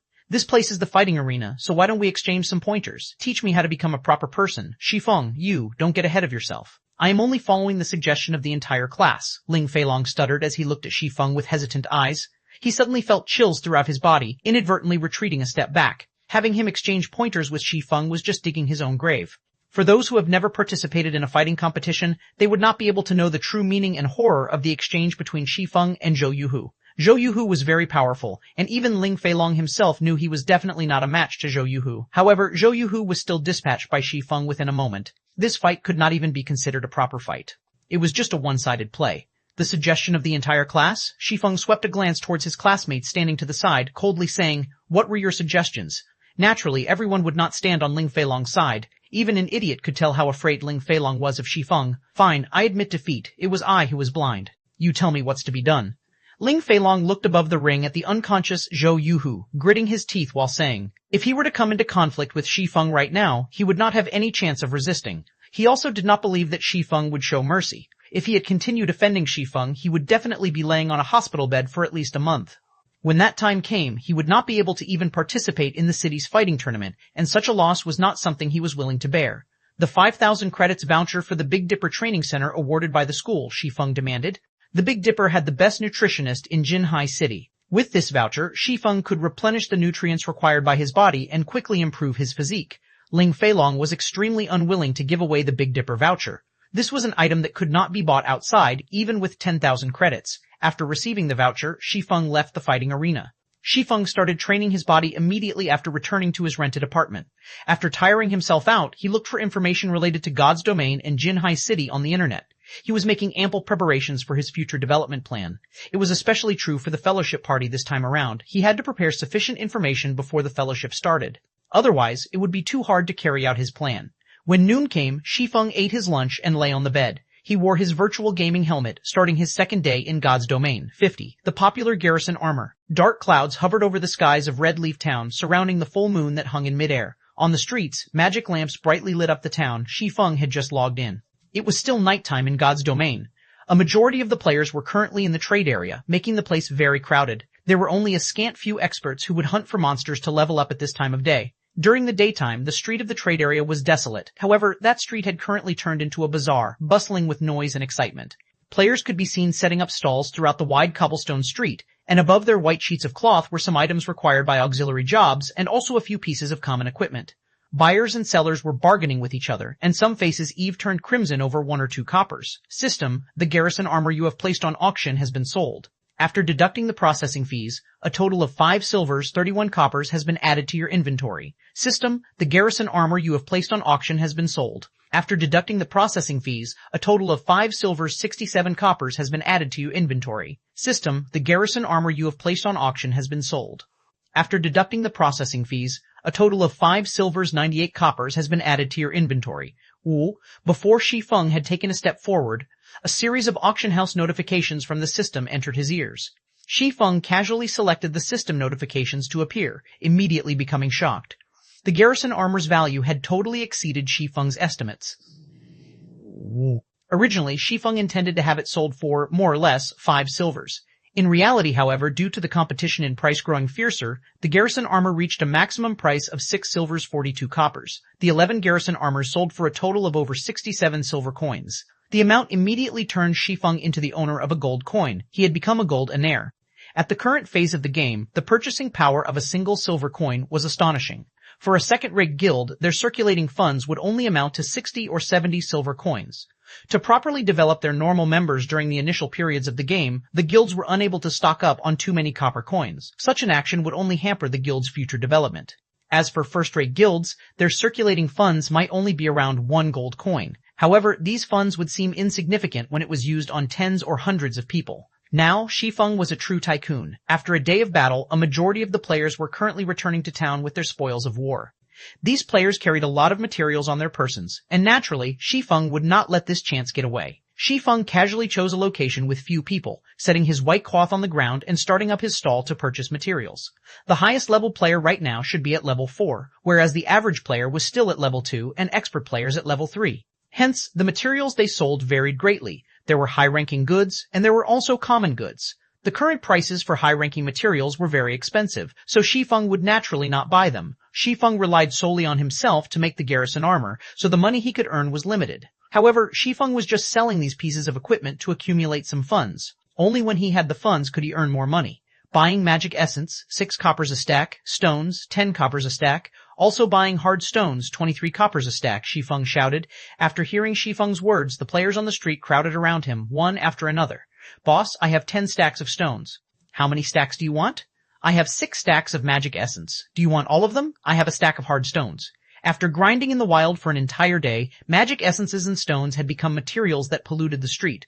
Normally, players would sell these materials to NPCs or save them up for practicing their own auxiliary jobs. However, materials such as hard stones were very rare. They were usually found in level 3 areas, only being dropped by kobolds or little rock monsters. There were 20 pieces of hard stones in a stack, and they were worth 20 coppers when sold to NPCs. Hard stones were used in forging, however, it was quite luxurious to use them at this stage of the game. Guilds very rarely purchased hard stones, so their prices were not very high. However, they would have a great purpose once players reached level 7. There were many special monsters in the level 7 monster areas, and it was extremely taxing on the durability of a weapon to fight against these monsters. A weapon would break when its durability reached 0. Once a weapon was broken, the chance of successfully repairing it was only around 20%. If failed, it would turn into scrap. Meanwhile, hard stones could be used to make whetstones. When used on a weapon, it could temporarily increase its damage. More importantly, it could recover a weapon's durability by 5 to 10 points. With the whetstone, players did not have to return to town just to repair their weapons, saving them a lot of time and also increasing their monster grinding efficiency. In Shi Feng's previous life, hard stones were sold with extreme popularity. The price of whetstones increased with even greater speed, allowing many forgers to make a hefty profit. To quickly increase their levels and gain an advantage, Shadow Guild had also been butchered by those sharks. They could only grit their teeth as they bought the whetstones. In this life, it was Shi Feng's turn to make a huge profit. He was going to stock up these hard stones in advance. After purchasing materials for over an hour, Shi Feng had a total of 80 stacks of magic essence and 120 stacks of stones. As for hard stones, Shi Feng had only collected 12 stacks of them, a very small amount. Shi Feng's bag was quickly filled. He had no choice but to make a trip to the bank's warehouse to store all these items. The bank's warehouse had a fixed space of 500 slots. Expanding the warehouse's space for the first time would give an additional 500 slots at the cost of 20 coppers. The second time was 1,000 slots for 50 coppers. Afterward, every 1,000 slots would cost 1 silver coin, and every additional 1,000 slots would result in a management fee of 10 copper coins per week. Currently, such an amount of money was nothing to Shi Feng. Immediately, Shi Feng expanded 3,000 slots, and in the future he would have to pay a processing fee of 30 coppers every week. After storing all the materials, Shi Feng ran towards the auction house. The auction house linked together all the small towns under the influence of White River City. Although there were few people who sold common materials here, there would surely still be some people who sold hard stones. Only, the prices they set were slightly higher. However, players would have no choice but to buy whetstones for their weapons when they reached level 7. So, Shi Feng wasn't concerned about the loss of money. After arriving at the auction house, Shi Feng discovered a very peculiar situation. There were quite a lot of logistics members of guilds present at the auction house. Each and every one of them were standing guard at the auction house, and it was a wonder what they were actually waiting for. Shi Feng randomly chose a place to sit down, calling out the operating panel of the auction house. Just when Shi Feng was searching for hard stones, he heard a few logistics members of guilds complaining to each other. How long more do we have to wait? Why is that garrison armor still not showing up? Let me buy it so I can report back. You've only waited for 3 hours. I've already been waiting here for more than 10 hours. You haven't seen the intensity of the competition for the garrison armor. I've heard, because of this garrison armor, there were quite a few guilds who were able to kill many wild special elites, reaping astonishing gains.